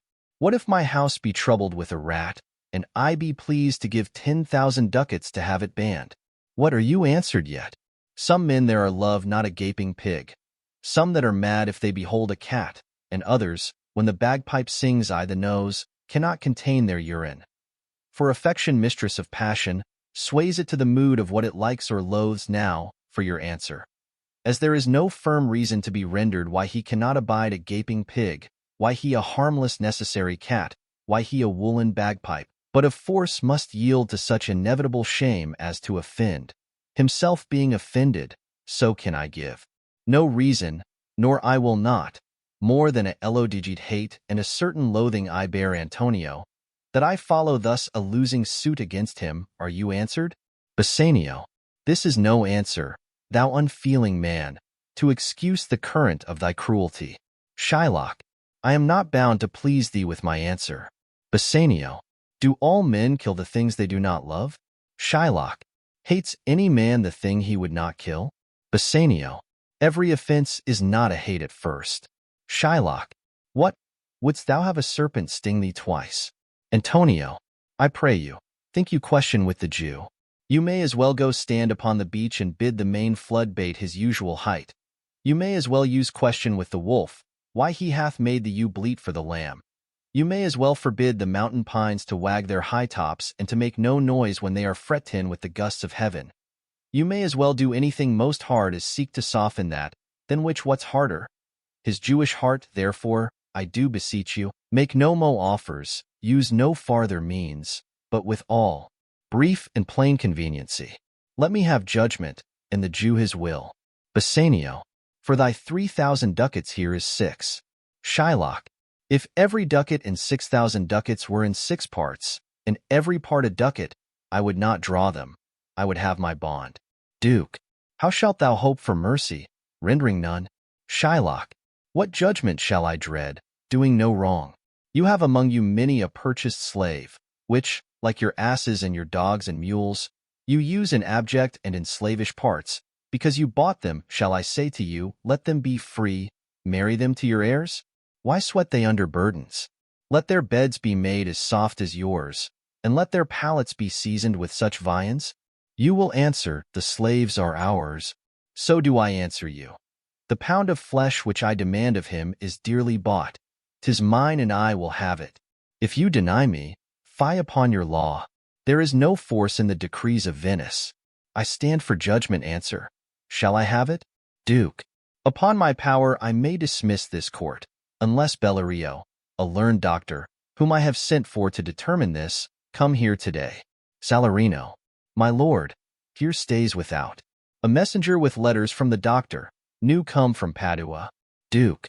Bring us the letters, call the messenger. Bassanio. Good cheer. Antonio. What, man, courage yet. The Jew shall have my flesh, blood, bones, and all, ere thou shalt lose for me one drop of blood. Antonio. I am a tainted wether of the flock, meetest for death. The weakest kind of fruit drops earliest to the ground, and so let me. You cannot better be employed, Bassanio, than to live still and write mine epitaph. Enter Nerissa dressed like a lawyer's clerk. Duke. Came you from Padua, from Bellerio? Nerissa. From both. My lord Bellerio greets your grace. Presents a letter. Bassanio. Why dost thou whet thy knife so earnestly? Shylock. To cut the forfeiture from that bankrupt there. Gratiano. Not on thy soul, but on thy soul. Harsh Jew. Thou makest thy knife keen, but no metal can. No. Not the hangman's axe, bear half the keenness of thy sharp envy. Can no prayers pierce thee? Shylock. No, none that thou hast wit enough to make. Gratiano. Oh, be thou damned, an execrable dog, and for thy life let justice be accused. Thou almost makes me waver in my faith, to hold opinion with Pythagoras that souls of animals infuse themselves into the trunks of men. Thy currish spirit governed a wolf who, hanged for human slaughter, even from the gallows did his fell soul fleet, and whilst thou layest in thy unhallowed dam, infest itself in thee. For thy desires are wolfish, bloody, starved, and ravenous. Shylock. Till thou canst rail the seal from off my bond, thou but offend'st thy lungs to speak so loud. Repair thy wit, good youth, or it will fall to cureless ruin. I stand here for law. Duke.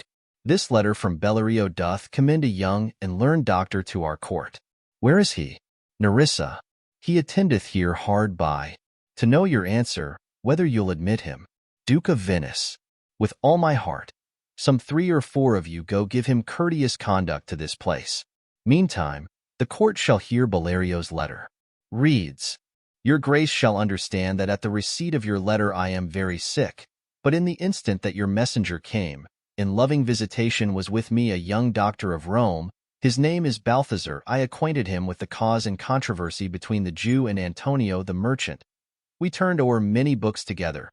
He is furnished with my opinion, which, bettered with his own learning, the greatness whereof I cannot enough commend, comes with him at my importunity to fill up your Grace's request in my stead. I beseech you let his lack of years be no impediment to let him lack a reverend estimation. For I never knew so young a body with so old a head. I leave him to your gracious acceptance, whose trial shall better publish his commendation. You hear the learned Bellerio what he writes, and here, I take it, is the doctor come. Enter Portia dressed like a doctor of laws. Give me your hand. Come you from old Bellerio? Portia. I did, my lord. Duke. You are welcome. Take your place. Are you acquainted with the difference that holds this present question in the court? Portia. I am informed thoroughly of the cause. Which is the merchant here, and which the Jew? Duke. Antonio and old Shylock, both stand forth. Portia. Is your name Shylock? Shylock. Shylock is my name. Portia. Of a strange nature is the suit you follow, yet in such rule that the Venetian law cannot impugn you as you do proceed. To Antonio. You stand within his danger, do you not? Antonio. Aye, so he says. Portia. Do you confess the bond? Antonio. I do. Portia. Then must the Jew be merciful. Shylock. On what compulsion must I? Tell me that. Portia. The quality of mercy is not strained. It droppeth as the gentle rain from heaven upon the place beneath. It is twice blessed. It blesseth him that gives and him that takes. 'Tis mightiest in the mightiest. It becomes the throned monarch better than his crown. His scepter shows the force of temporal power, the attribute to awe and majesty, wherein doth sit the dread and fear of kings. But mercy is above this sceptred sway. It is enthroned in the hearts of kings. It is an attribute to God himself. And earthly power doth then show likest gods when mercy seasons justice. Therefore, Jew, though justice be thy plea, consider this, that in the course of justice none of us should see salvation. We do pray for mercy, and that same prayer doth teach us all to render the deeds of mercy. I have spoke thus much to mitigate the justice of thy plea, which if thou follow, this strict court of Venice must needs give sentence gainst the merchant there. Shylock. My deeds upon my head. I crave the law, the penalty and forfeit of my bond. Portia. Is he not able to discharge the money? Bassanio. Yes, here I tender it for him in the court. Yea, twice the sum.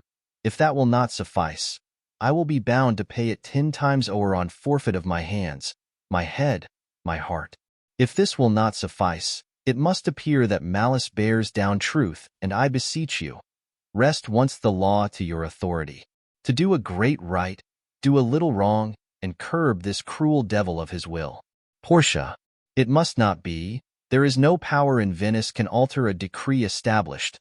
'Twill be recorded for a precedent, and many an error by the same example will rush into the state. T cannot be. Shylock. A Daniel come to judgment. Yea, a Daniel. O wise young judge, how I do honor thee. Portia. I pray you let me look upon the bond. Shylock. Here 'tis, most reverend doctor. Here it is. Portia. Shylock. There's thrice thy money offered thee. Shylock. An oath, an oath. I have an oath in heaven. Shall I lay perjury upon my soul? No, not for Venice. Portia.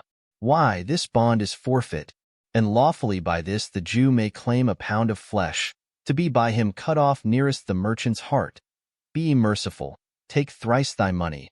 Bid me tear the bond. Shylock. When it is paid according to the 10 hour. It doth appear you are a worthy judge. You know the law. Your exposition hath been most sound. I charge you by the law, whereof you are a well-deserving pillar, proceed to judgment. Be why my soul I swear there is no power in the tongue of man to alter me. I stay here on my bond. Antonio. Most heartily I do beseech the court to give the judgment. Portia. Why then, thus it is. You must prepare your bosom for his knife. Shylock. O noble judge. O excellent young man. Portia. For the intent and purpose of the law hath full relation to the penalty, which here appeareth due upon the bond. Shylock. 'Tis very true. O wise and upright judge, how much more elder art thou than thy looks. Portia. Therefore lay bare your bosom. Shylock. Aye, his breast. So says the bond, doth it not, noble judge? Nearest his heart, those are the very words. Portia. It is so. Are there balance here to weigh the flesh? Shylock. I have them ready. Portia. Have by some surgeon, Shylock on your charge, to stop his wounds, lest he do bleed to death. Shylock, is it so nominated in the bond? Portia, it is not so expressed, but what of that? 'Twere good you do so much for charity. Shylock, I cannot find it, 'tis not in the bond. Portia, you merchant, have you anything to say? Antonio, but little I am armed and well prepared. Give me your hand, Bassanio, fare you well. Grieve not that I am fallen to this for you, for herein fortune shows herself more kind than is her custom. It is still her use to let the wretched man outlive his wealth, to view with hollow eye and wrinkled brow an age of poverty, from which lingering penance of such misery doth she cut me off. Commend me to your honorable wife. Tell her the process of Antonio's end. Say how I loved you. Speak me fair in death. And when the tale is told, bid her be judge whether Bassanio had not once a love. Repent but you that you shall lose your friend, and he repents not that he pays your debt. For if the Jew do cut but deep enough, I'll pay it instantly with all my heart. Bassanio, Antonio, I am married to a wife which is as dear to me as life itself, but life itself, my wife, and all the world, are not with me esteemed above thy life. I would lose all, I sacrifice them all here to this devil, to deliver you. Portia, your wife would give you little thanks for that if she were by to hear you make the offer. Gratiano, I have a wife who I protest I love. I would she were in heaven, so she could entreat some power to change this currish Jew. Nerissa, 'tis well you offer it behind her back. The wish would make else an unquiet house. Shylock, these be the Christian husbands. I have a daughter. Would any of the stock of Barabbas had been her husband, rather than a Christian? We trifle time. I pray thee, pursue sentence. Portia, a pound of that same merchant's flesh is thine. The court awards it, and the law doth give it. Shylock, most rightful judge. Portia, and you must cut this flesh from off his breast. The law allows it, and the court awards it. Shylock, most learned judge. A sentence. Come, prepare. Portia, tarry a little. There is something else. This bond doth give thee here no jot of blood. The words expressly are a pound of flesh. Take then thy bond, take thou thy pound of flesh, but in the cutting it, if thou dost shed one drop of Christian blood, thy lands and goods are, by the laws of Venice, confiscate unto the state of Venice. Gratiano, O upright judge. Mark, Jew. O learned judge. Shylock, is that the law? Portia, thyself shalt see the act. For, as thou urgest justice, be assured thou shalt have justice more than thou deservest. Gratiano, O learned judge. Mark, Jew. A learned judge. Shylock, I take this offer then, pay the bond thrice, and let the Christian go. Bassanio, here is the money. Portia, soft. The Jew shall have all justice soft. No haste. He shall have nothing but the penalty. Gratiano, O Jew, an upright judge, a learned judge. Portia, therefore prepare thee to cut off the flesh. Shed thou no blood, nor cut thou less nor more, but just a pound of flesh. If thou taxed more or less than a just pound, be it but so much as makes it light or heavy in the substance, or the division of the 20th part of one poor scruple, nay, if the scale do turn but in the estimation of a hair, thou deest, and all thy goods are confiscate. Gratiano, a second Daniel, a Daniel, Jew. Now, infidel, I have you on the hip. Portia, why doth the Jew pause? Take thy forfeiture. Shylock, give me my principal, and let me go. Bassanio, I have it ready for thee, here it is. Portia, he hath refisted in the open court, he shall have merely justice and his bond. Gratiano, a Daniel still say I, a second Daniel, I thank thee, Jew, for teaching me that word. Shylock, shall I not have barely my principal? Portia, thou shalt have nothing but the forfeiture to be so taken at thy peril, Jew. Shylock, why? Then the devil give him good of it. I'll stay no longer question. Portia, tarry, Jew. The law hath yet another hold on you. It is enacted in the laws of Venice, if it be proved against an alien that by direct or indirect attempts he seek the life of any citizen, the party gainst the which he doth contrive shall seize one half his goods. The other half comes to the privy coffer of the state, and the offender's life lies in the mercy of the Duke only, gainst all other voice. In which predicament I say thou standst, for it appears by manifest proceeding that indirectly and directly too, thou hast contrived against the very life of the defendant, and thou hast incurred the danger formerly by me rehearsed. Down, therefore, and beg mercy of the Duke. Gratiano, beg that thou mayst have leave to hang thyself, and yet, thy wealth being forfeit to the state, thou hast not left the value of a cord. Therefore thou must be hanged at the state's charge. Duke, that thou shalt see the difference of our spirit, I pardon thee thy life before thou ask it.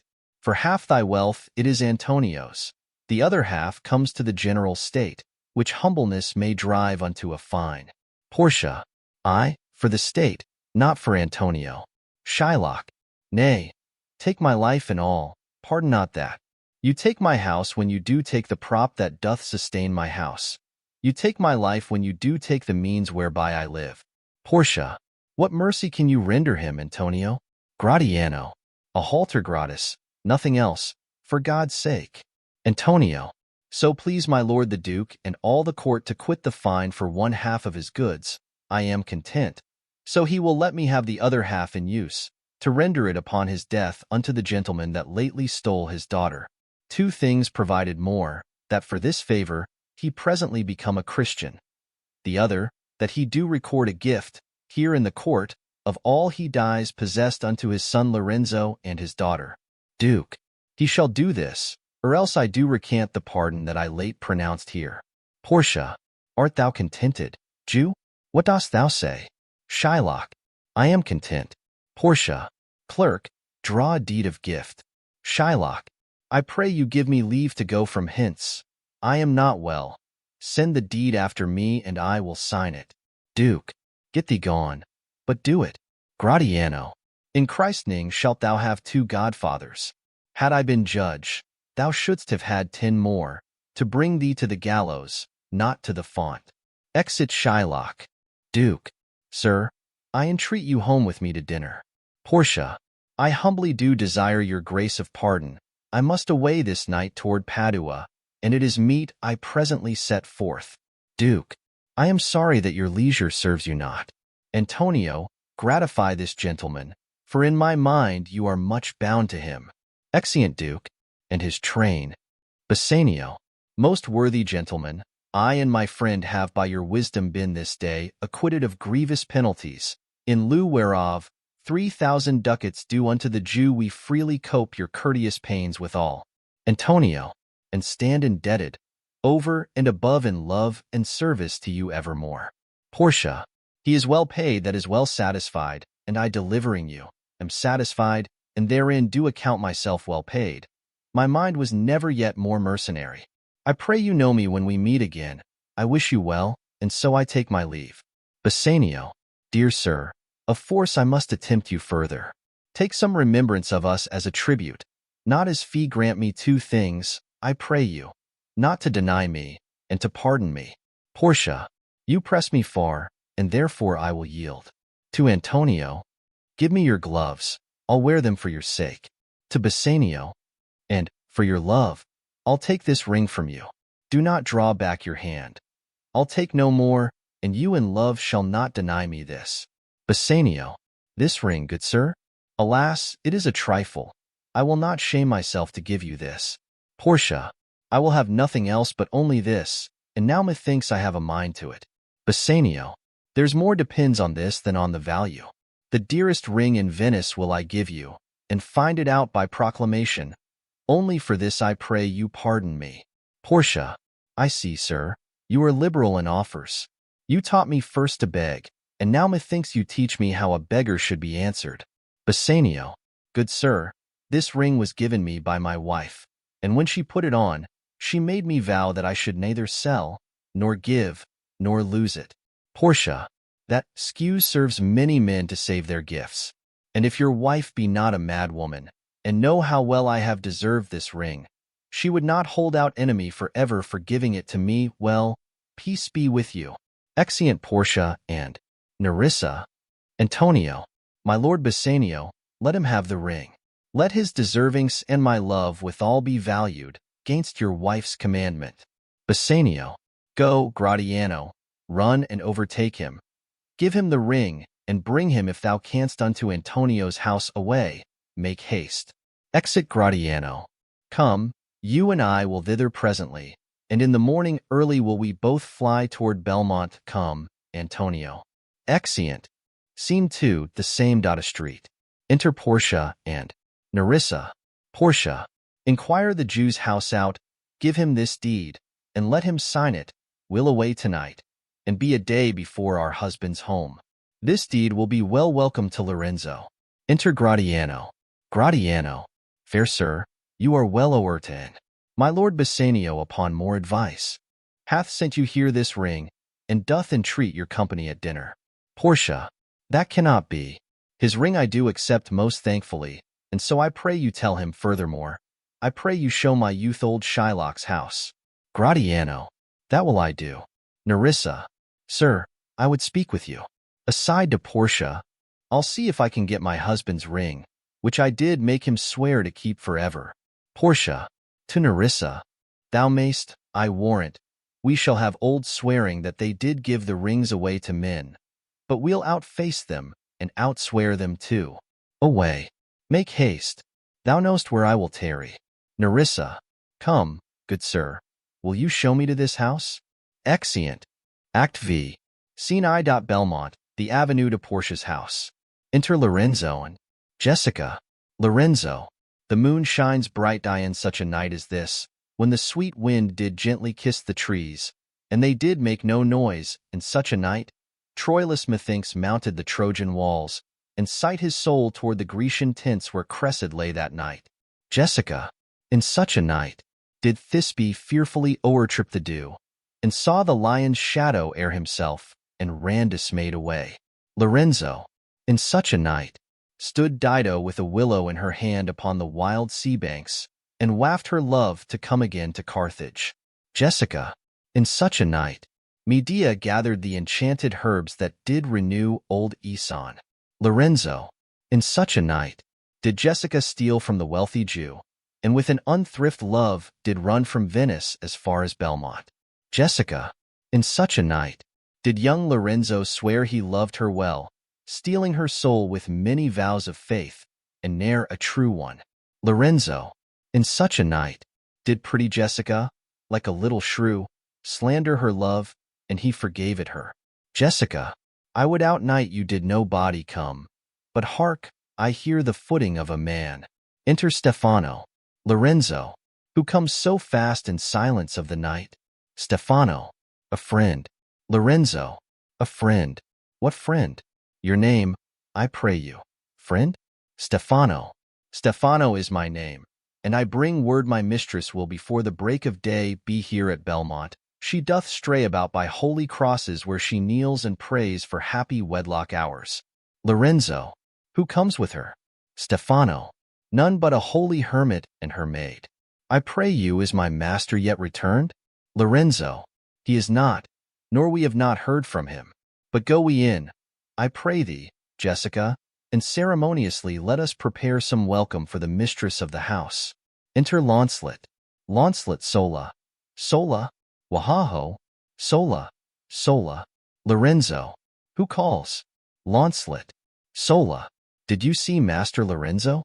Master Lorenzo. Sola. Sola. Lorenzo. Leave hollowing, man, here. Launcelot. Sola. Where? Lorenzo. Here. Launcelot. Tell him there's a post come from my master with his horn full of good news. Why master will be here ere morning. Exit. Lorenzo. Sweet soul, let's in, and there expect their coming. And yet no matter. Why should we go in? My friend Stefano, signify, I pray you, within the house, your mistress is at hand, and bring your music forth into the air. Exit Stefano. How sweet the moonlight sleeps upon this bank. Here will we sit and let the sounds of music creep in our ears. Soft stillness and the night become the touches of sweet harmony. Sit, Jessica, look how the floor of heaven is thick inlaid with patens of bright gold. There's not the smallest orb which thou beholdst but in his motion like an angel sings, still queering to the young-eyed cherubins. Such harmony is in immortal souls. But whilst this muddy vesture of decay doth grossly close it in, we cannot hear it. Enter musicians. Come, ho, and wake Diana with a hymn. With sweetest touches pierce your mistress' ear, and draw her home with music. Music. Jessica, I am never merry when I hear sweet music. Lorenzo, the reason is, your spirits are attentive.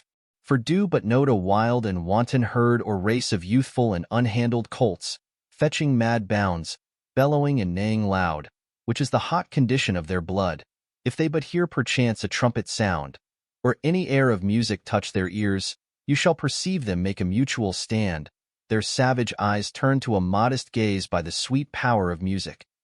Therefore the poet did feign that Orpheus drew trees, stones, and floods, since not so stockish, hard, and full of rage. But music for the time doth change his nature. The man that hath no music in himself, nor is not emovied with concord of sweet sounds, is fit for treasons, stratagems, and spoils. The motions of his spirit are dull as night, and his affections dark as Erebus. Let no such man be trusted. Mark the music.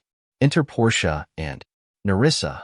Portia, that light we see is burning in my hall. How far that little candle throws his beams. So shines a good deed in a naughty world. Nerissa, when the moon shone we did not see the candle. Portia, so doth the greater glory dim the less. A substitute shines brightly as a king, until a king be by, and then his state empties itself, as doth an inland brook into the main of waters. Music. Hark, Nerissa, it is your music, madam, of the house. Portia, nothing is good, I see, without respect. Methinks it sounds much sweeter than by day. Nerissa, silence bestows that virtue on it, madam.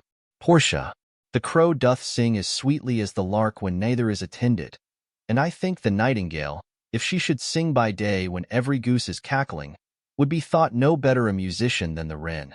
How many things by season seasoned are to their right praise and true perfection. Peace. How the moon sleeps with Endymion, and would not be awacked. Music ceases. Lorenzo, that is the voice, or I am much deceived, of Portia.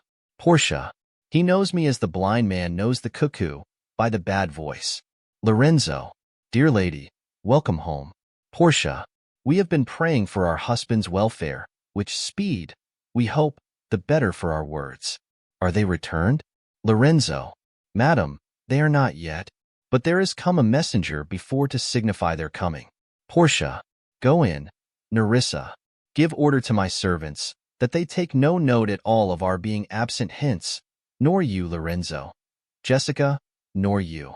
A tucket sounds. Lorenzo, your husband is at hand. I hear his trumpet. We are no telltales, madam, fear you not. Portia, this night methinks is but the daylight sick. It looks a little paler. 'Tis a day such as the day is when the sun is hid. Enter Bassanio, Antonio, Gratiano, and their followers. Bassanio, we should hold day with the antipodes, if you would walk in absence of the sun. Portia, let me give light, but let me not be light, for a light wife doth make a heavy husband, and never be Bassanio so for me. But God sort all. You are welcome home, my lord. Bassanio, I thank you, madam, give welcome to my friend. This is the man, this is Antonio, to whom I am so infinitely bound.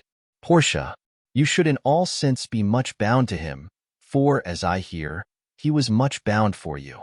Antonio, no more than I am well acquitted of. Portia, sir, you are very welcome to our house. It must appear in other ways than words, therefore I scant this breathing courtesy. Gratiano, to Nerissa, by yonder moon I swear you do me wrong in faith. I gave it to the judge's clerk. Would he were guilt that had it, for my part, since you do take it, love, so much at heart. Portia, a quarrel, ho already. What's the matter? Gratiano, about a hoop of gold, a paltry ring that she did give me, whose posy was for all the world like cutler's poetry upon a knife. Love me, and leave me not. Nerissa, what talk you of the posy, or the value? You swore to me when I did give it you, that you would wear it till your hour of death, and that it should lie with you in your grave. Though not for me, Yet for your vehement oaths, you should have been respective and have kept it. Gave it a judge's clerk. No, God's my judge. The clerk will ne'er wear hair on's face that had it. Gratiano. He will, and if he live to be a man. Nerissa. If a woman live to be a man. Gratiano. Now, by this hand, I gave it to a youth, a kind of boy, a little scrubbed boy, no higher than thyself, the judge's clerk, a prating boy that begged it as a fee. I could not for my heart deny it him. Portia. You were to blame. I must be plain with you. To part so slightly with your wife's first gift, a thing stuck on with oaths upon your finger, and so riveted with faith unto your flesh. I gave my love a ring, and made him swear never to part with it, and here he stands. I dare be sworn for him he would not leave it nor pluck it from his finger for the wealth that the world masters. Now, in faith, Gratiano, you give your wife too unkind a cause of grief, and 'twere to me I should be mad at it. Bassanio. Aside. Why, I were best to cut my left hand off, and swear I lost the ring defending it. Gratiano. My lord Bassanio gave his ring away unto the judge that begged it, and indeed deserved it too, and then the boy, his clerk, that took some pains in writing, he begged mine, and neither man nor master would take aught but the 2 rings. Portia. What ring gave you, my lord? Not that, I hope, which you received of me. Bassanio. If I could add a lie unto a fault, I would deny it, but you see my finger hath not the ring upon it, it is gone. Portia. Even so void is your false heart of truth. By heaven, I will ne'er come in your bed until I see the ring. Nerissa. Nor I in yours, till I again see mine. Bassanio. Sweet Portia, if you did know to whom I gave the ring, if you did know for whom I gave the ring, and would conceive for what I gave the ring, and how unwillingly I left the ring, when naught would be accepted but the ring, you would abate the strength of your displeasure. Portia. If you had known the virtue of the ring, or half her worthiness that gave the ring, or your own honor to contain the ring, you would not then have parted with the ring. What man is there so much unreasonable? If you had pleased to have defended it with any terms of zeal, wanted the modesty to urge the thing held as a ceremony. Nerissa teaches me what to believe. I'll die for't, but some woman had the ring. Bassanio. No, by my honor, madam, by my soul, no woman had it, but a civil doctor, which did refuse 3,000 ducats of me, and begged the ring, the which I did deny him, and suffered him to go displeased away, even he that had held up the very life of my dear friend. What should I say, sweet lady? I was enforced to send it after him. I was beset with shame and courtesy. My honor would not let ingratitude so much besmear it. Pardon me, good lady. For by these blessed candles of the night, had you been there, I think you would have begged the ring of me to give the worthy doctor. Portia. Let not that doctor e'er come near my house, since he hath got the jewel that I loved, and that which you did swear to keep for me. I will become as liberal as you. I'll not deny him anything I have, no, not my body, nor my husband's bed. Know him I shall, I am well sure of it. Lie not a night from home, watch me like Argus. If you do not, if I be left alone, now by mine honor which is yet mine own, I'll have that doctor for mine bedfellow. Nerissa. And I his clerk, therefore be well advised how you do leave me to mine own protection. Gratiano. Well, do you so? Let not me take him then, for if I do, I'll mar the young clerk's pin. Antonio. I am the unhappy subject of these quarrels. Portia.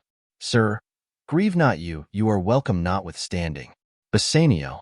Portia, forgive me this enforced wrong, and in the hearing of these many friends I swear to thee, even by thine own fair eyes, wherein I see myself.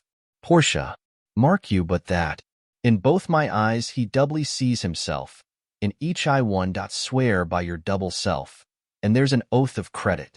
Bassanio. Nay, but hear me.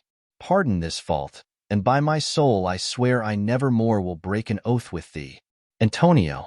I once did lend my body for his wealth, which but for him that had your husband's ring had quite miscarried.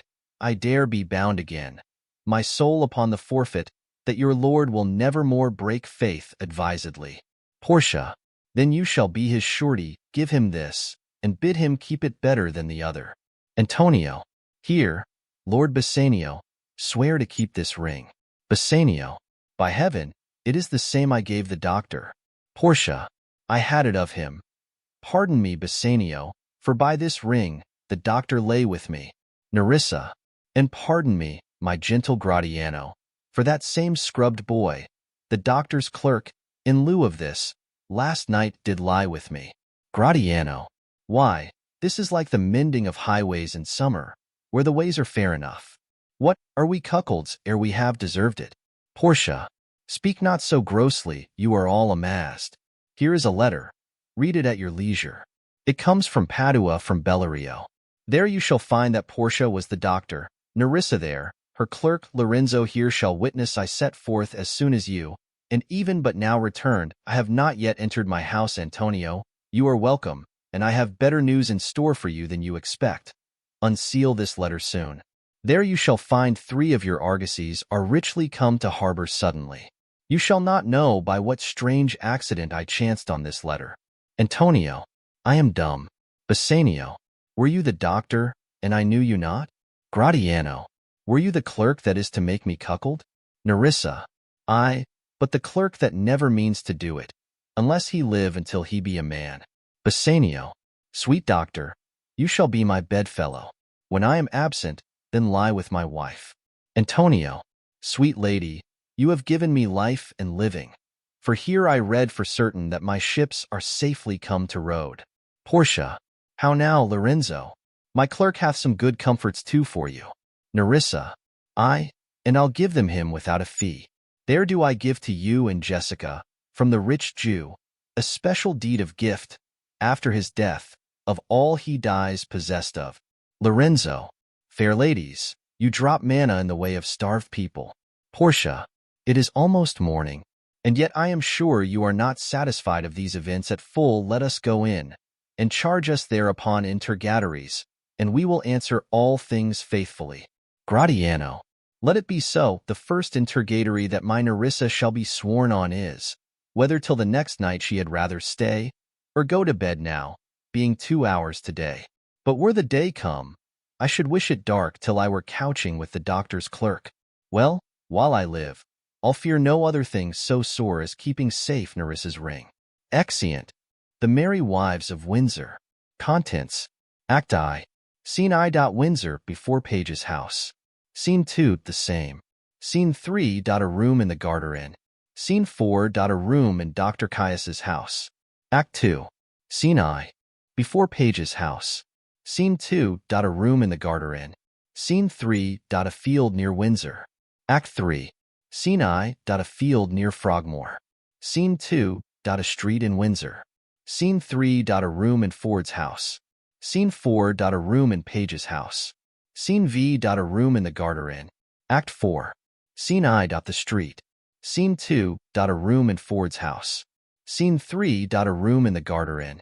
Scene 4. A room in Ford's house. Scene V. A room in the Garter Inn. Scene 6. Another room in the Garter Inn. Act V. Scene I. A room in the Garter Inn. Scene 2. Windsor Park. Scene 3. The street in Windsor. Scene 4. Windsor Park. Scene V. Another part of the park. Dramatis Personae. Host of the Garter Inn. Sir John Falstaff. Robin, page to Falstaff. Bardolph, follower of Falstaff. Pistol, follower of Falstaff. NYM, follower of Falstaff. Robert Shallow, a country justice. Abraham Slender, cousin to Shallow. Peter Simple, servant to Slender. Fenton, a young gentleman. George Page, a gentleman dwelling at Windsor. Mistress Page, his wife. Mistress and Page, her daughter, in love with Fenton. William Page, a boy, son to Page. Frank Ford, a gentleman dwelling at Windsor. Mistress Ford, his wife. John, servant to Ford. Robert, servant to Ford. Sir Hugh Evans, a Welsh parson. Dr. Caius, a French physician. Mistress Quickly, servant to Dr. Caius. John Rugby, servant to Dr. Caius. Servants to Page, and C. Scene, Windsor and the neighborhood. Act I. Scene I. Windsor, before Page's house. Enter Justice Shallow, Slender, and Sir Hugh Evans. Shallow. Sir Hugh, Persuade me not that I will make a star chamber matter of it. If he were 20 Sir John Falstaffs, he shall not abuse Robert Shallow, Esquire. Slender. In the county of Gloucester, justice of peace and quorum. Shallow. I, cousin Slender, and Custalorum. Slender.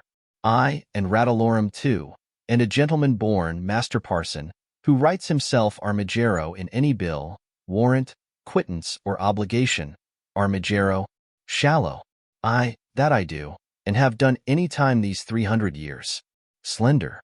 All his successors, gone before him hath done't, and all his ancestors that come after him they may give the dozen white Lucies in their coat. Shallow. It is an old coat. Evans. The dozen white louses do become an old coat well. It agrees well. Passant. It is a familiar beast to man, and signifies love. Shallow. The loose is the fresh fish, the salt fish is an old coat. Slender. I may quarter, cuz. Shallow. You may, by marrying. Evans. It is marring indeed, if he quarter it. Shallow. Not a whit. Evans. Yes, P.Y.R. lady, if he has a quarter of your coat. There is but 3 skirts for yourself, in my simple conjectures, but that is all one. If Sir John Falstaff have committed disparagements unto you, I am of the church, and will be glad to do my benevolence to make atonements and compromises between you. Shallow. The council shall hear it. It is a riot. Evans. It is not meet the council hear a riot. There is no fear of God in a riot. The council, look you, shall desire to hear the fear of God, and not to hear a riot. Take your vizaments in that. Shallow. Ha! Oh, my life, if I were young again, the sword should end it. Evans. It is better that friends is the sword, and end it. And there is also another device in my brain, which peradventure brings good discretions with it. There is and Page, which is daughter to Master George Page, which is pretty virginity. Slender. Mistress and Page? She has brown hair, and speaks small like a woman? Evans. It is that fairy person for all the world, as just as you will desire, and 700 pounds of moneys and gold and silver, is her grandsire upon his death's bed. Got delivered to a joyful resurrections. Give, when she is able to overtake 17 years old. It were a good motion if we leave our pribbles and prabbles, and desire a marriage between Master Abraham and Mistress and Page. Shallow. Did her grandsire leave her 700 pound? Evans. Aye, and her father is make her a petter penny. Shallow. I know the young gentlewoman. She has good gifts. Evans. 700 pounds, and possibilities, is good gifts. Shallow. Well, let us see honest Master Page. Is Falstaff there? Evans. Shall I tell you a lie?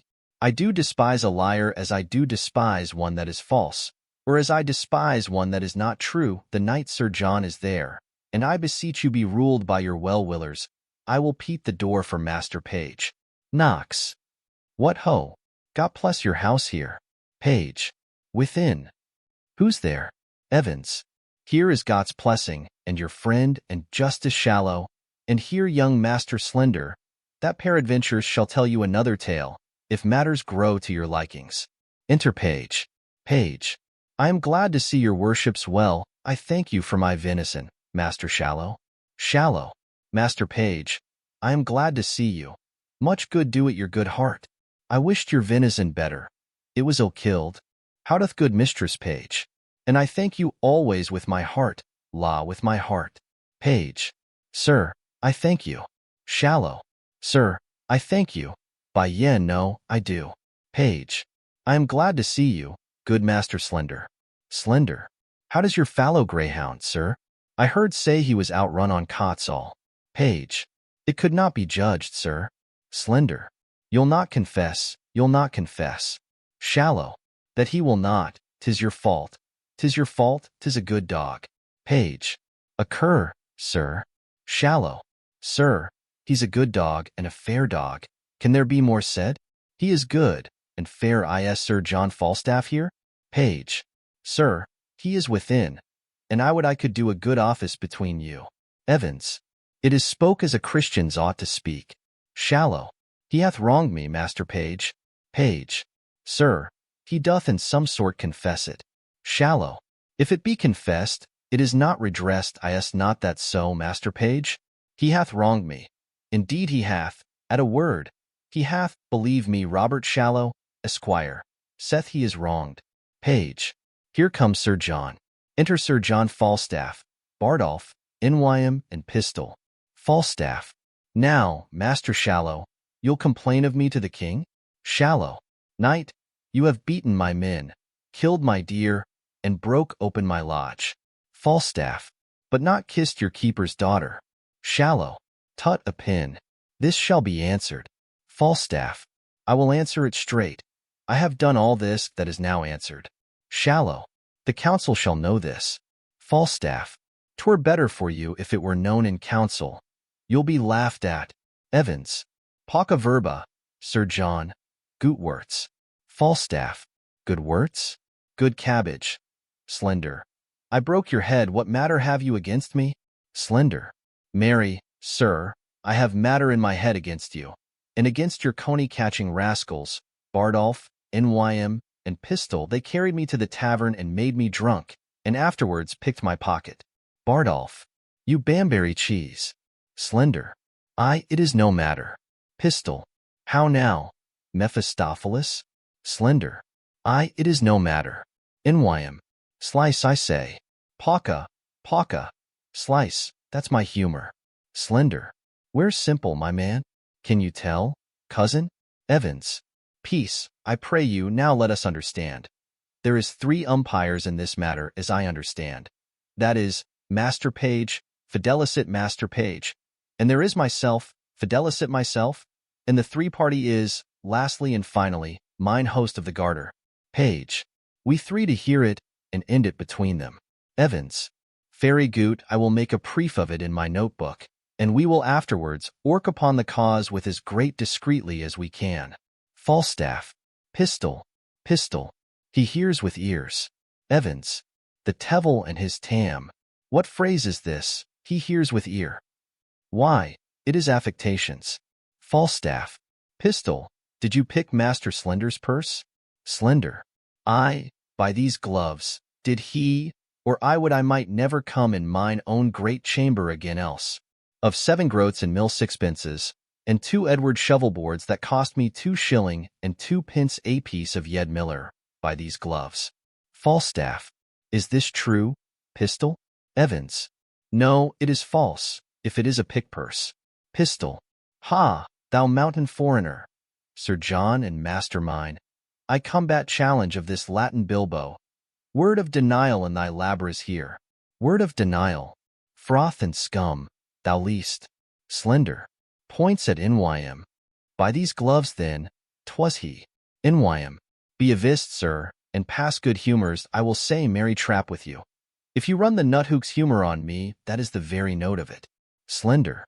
By this hat, then, he in the red face had it, for though I cannot remember what I did when you made me drunk, yet I am not altogether an ass. Falstaff. What say you, Scarlet and John? Bardolph. Why, sir, for my part, I say the gentleman had drunk himself out of his 5 sentences. Evans. It is his 5 senses, fie, what the ignorance is. Bardolph. And being fap, sir, was, as they say, cashiered, and so conclusions passed the careers. Slender. You spake in Latin then too. But 'tis no matter, I'll ne'er be drunk whilst I live again, but in honest, civil, godly company. For this trick, if I be drunk, I'll be drunk with those that have the fear of God, and not with drunken knaves. Evans. So God udge me, that is a virtuous mind. Falstaff. You hear all these matters denied, gentlemen. You hear it. Enter Mistress Ford, Mistress Page, and her daughter and page with wine. Page.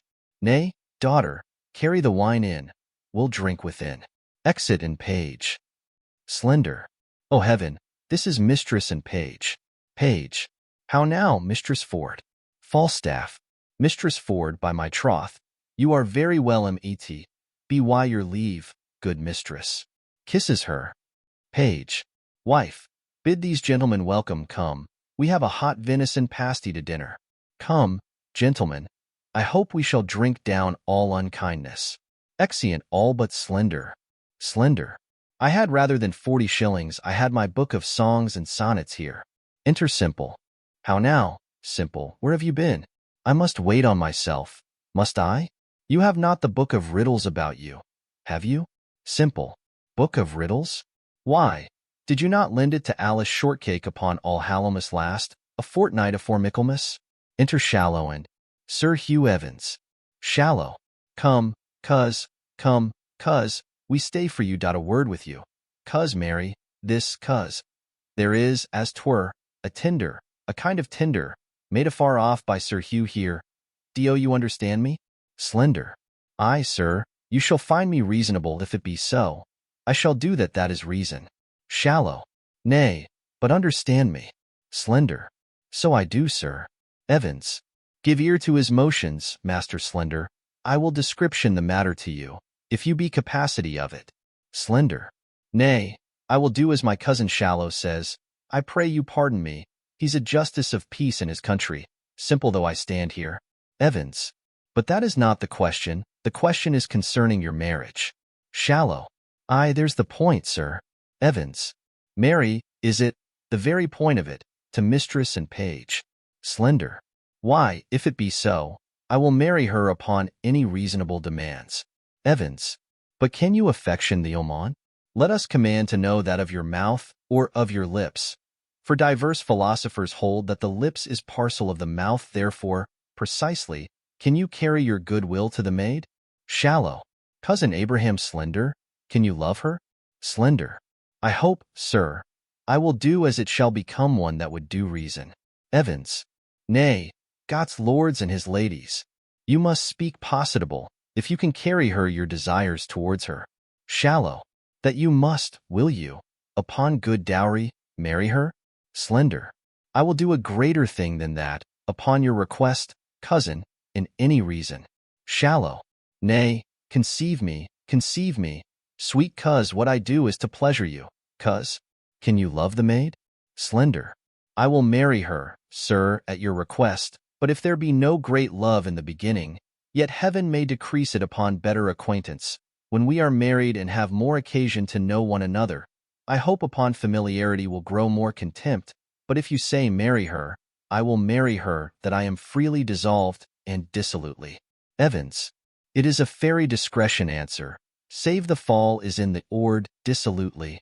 The ort is, according to our meaning, resolutely. His meaning is good. Shallow. I think my cousin meant well.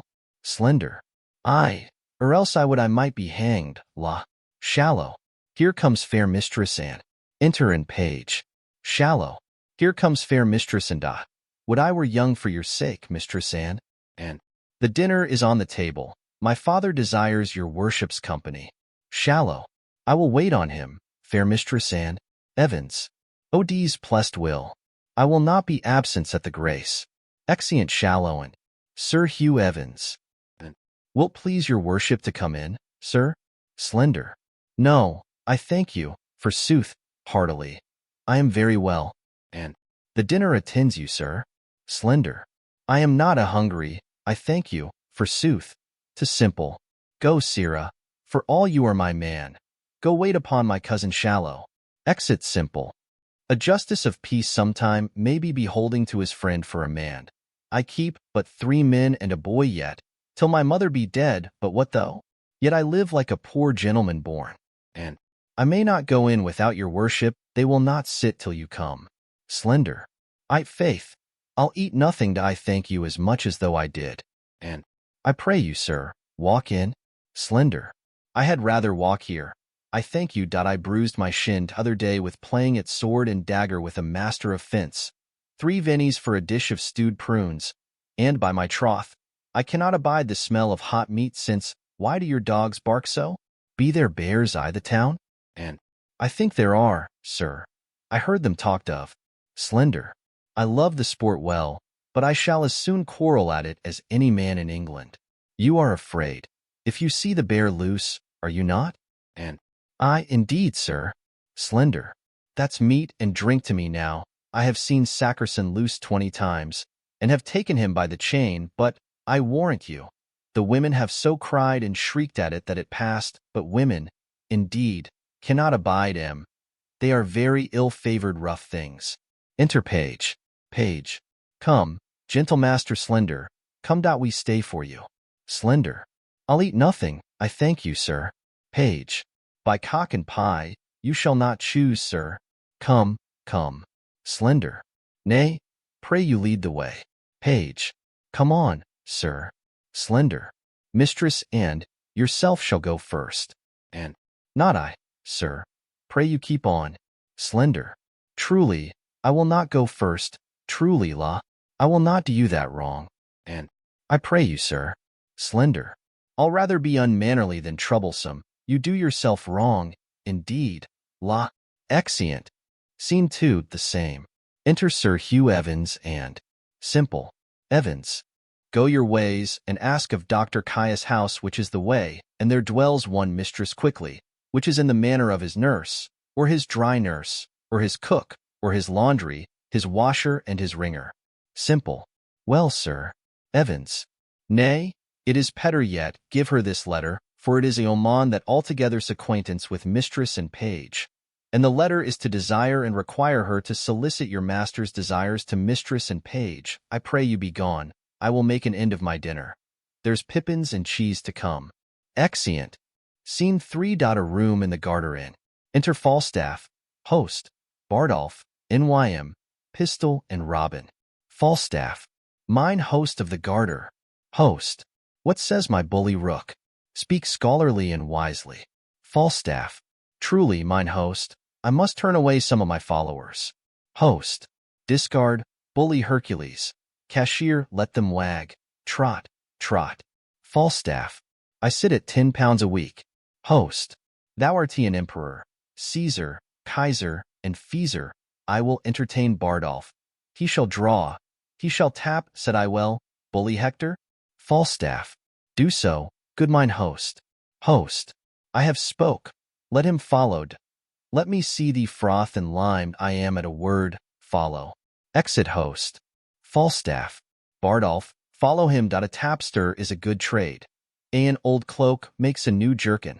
A withered serving man a fresh tapster. Go, adieu. Bardolph. It is a life that I have desired. I will thrive. Pistol.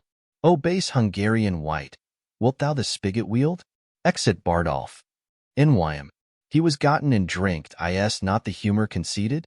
Falstaff. I am glad I am so acquit of this tinderbox. His thefts were too open. His filching was like an unskilful singer. He kept not time. N.Y.M. The good humor is to steal at a minute's rest. Pistol. Convey. The wise it call. Steal. Faw. A fico for the phrase. Falstaff. Well, sirs, I am almost out at heels. Pistol. Why, then, let kibes ensue. Falstaff. There is no remedy. I must coney catch. I must shift. Pistol. Young ravens must have food. Falstaff. Which of you know Ford of this town? Pistol. I ken the wight. He is of substance good. Falstaff. My honest lads, I will tell you what I am about. Pistol. 2 yards and more. Falstaff.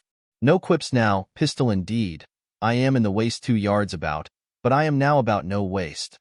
I am about thrift briefly. I do mean to make love to Ford's wife. I spy entertainment in her. She discourses, she carves, she gives the leer of invitation. I can construe the action of her familiar style, and the hardest voice of her behavior, to be Englished rightly, is I am Sir John Falstaff's. Pistol. He hath studied her will and translated her will out of honesty into English.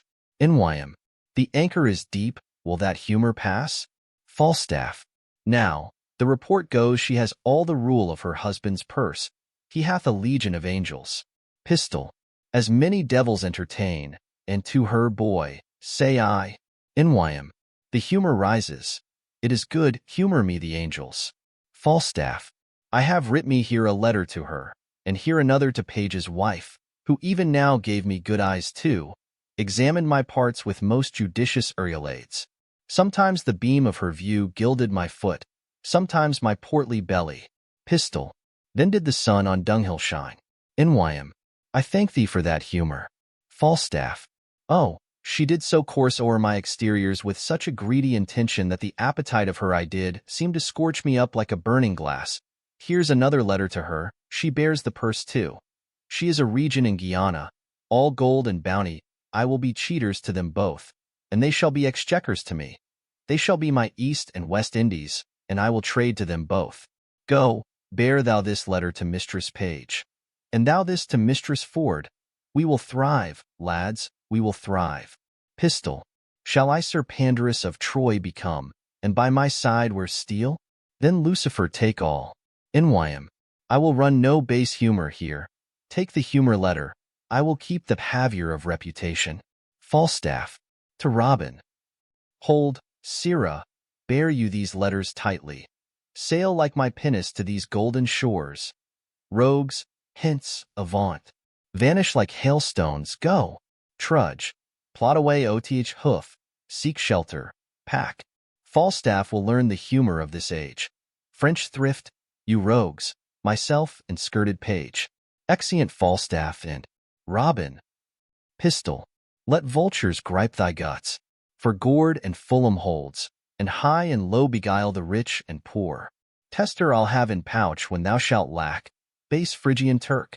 Nwym. I have operations in my head which be humors of revenge. Pistol. Wilt thou revenge? Nwym. By Welkin and her star. Pistol. With wit or steel? Nwym. With both the humors, I will discuss the humor of this love to Ford. Pistol. And I to Page shall eke unfold how Falstaff, varlet vile, his dove will prove, his gold will hold, and his soft couch defile. Nwym. My humor shall not cool, I will incense Ford to deal with poison, I will possess him with yellowness, for the revolt of mine is dangerous, that is my true humor. Pistol. Thou art the Mars of malcontents, I second thee, troop on. Exeunt. Scene 4. A room in Dr. Caius's house. Enter Mistress Quickly and Simple. Mistress Quickly. What, John Rugby? Enter Rugby.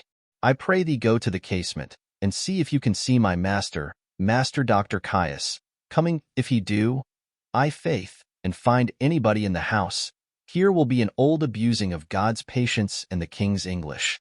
Rugby. I'll go watch. Mistress Quickly. Go. And we'll have a posset for't soon at night, in faith, at the latter end of a sea-coal fire. Exit Rugby. An honest, willing, kind fellow, as ever servant shall come in house withal. And, I warrant you, no telltale nor no breed bait, his worst fault is that he is given to prayer. He is something peevish that way, but nobody but has his fault. But let that pass. Peter Simple, you say your name is? Simple. I, for fault of a better. Mistress Quickly. And Master Slender's your master? Simple. I, forsooth. Mistress Quickly. Does he not wear a great round beard, like a glover's paring knife? Simple. No, forsooth. He hath but a little wee face, with a little yellow beard, a cane-colored beard. Mistress Quickly. A softly sprite man, is he not? Simple. Ay, forsooth, but he is as tall a man of his hands as any is between this and his head. He hath fought with a warrener. Mistress Quickly. How say you? Oh, I should remember him. Does he not hold up his head, as it were, and strut in his gait? Simple. Yes, indeed, does he. Mistress Quickly. Well, heaven send and Page no worse fortune. Tell Master Parson Evans I will do what I can for your master, and is a good girl, and I wish. Enter Rugby. Rugby. Out, alas. Here comes my master. Mistress Quickly. We shall all be shint run in here. Good young man. Go into this closet. He will not stay long. Simple steps into the closet. What, John Rugby? John. What John, I say? Go, John. Go inquire for my master. I doubt he be not well, that he comes not home. Exit Rugby. Sings. And down, down, a down a, etc. Enter Dr. Caius. Cius. That is you sing? I do not like dese toys, pray you. Go and fetch me in my closet un boitine vert. A box, a green a box. Dio and tin vet I speak? A green a box. Mistress Quickly. I, forsooth, I'll fetch it you. Aside. I am glad he went not in himself. If he had found the young man, he would have been horn mad. Caius. Fay, fay, fay, fay. Ma foi. Illinois fate Fort Chowdy. J. Min vase à la cour. La grande affaire. Mistress Quickly. Is it this, sir? Caius. Oui. Metalou mon pocket, dépêche. Quickly. Veer is dat knave Rugby? Mistress quickly. What? John Rugby, John. Enter Rugby. Rugby. Here, sir. Caius. You are John Rugby, and you are Jack Rugby. Come, take a your rapier, and come after my heel to the court. Rugby. 'Tis ready, sir, here in the porch. Caius. By my trot, I tarry too long, oh dees me. Chew I J Ubly? Dear is some simples in my closet dat I will not for the varld I shall leave behind. Mistress quickly. I me, he'll find the young man there, and be mad. Caius. Oh diable, diable. That is in my closet? Villainy. Lauron. Pulling simple out. Rugby, my rapier. Mistress quickly. Good master, be content. Caius. Wherefore shall I be content, eh? Mistress quickly. The young man is an honest man. Caius.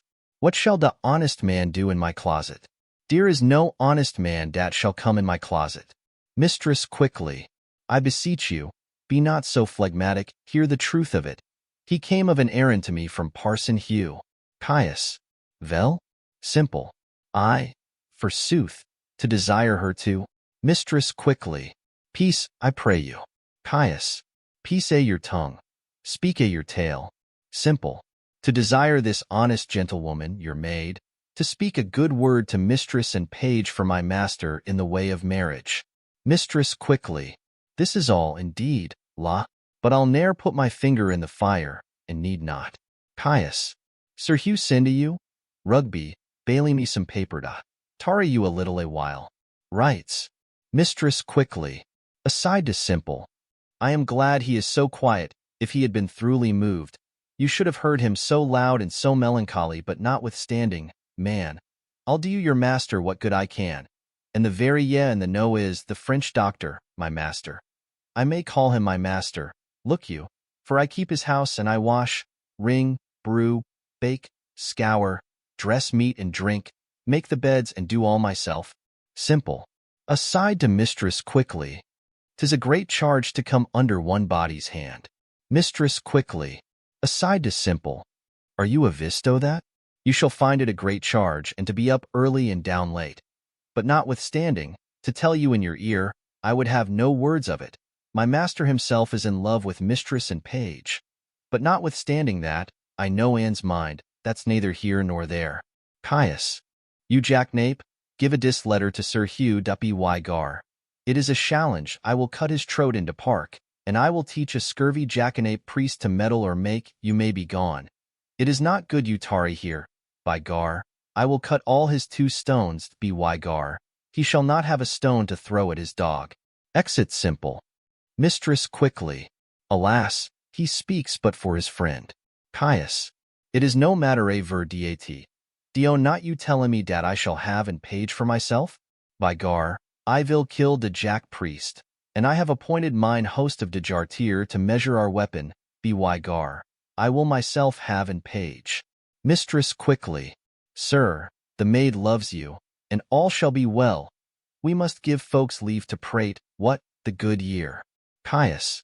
Rugby, come to the court with me. To mistress quickly. By gar, if I have not in page, I shall turn your head out of my dort. Follow my heels, Rugby. Exeunt Caius and Rugby. Mistress quickly. You shall have an fool's head of your own.no. I know Anne's mind for that. Never a woman in Windsor knows more of Anne's mind than I do, nor can do more than I do with her, I thank heaven. Fenton. Within. Who's within there?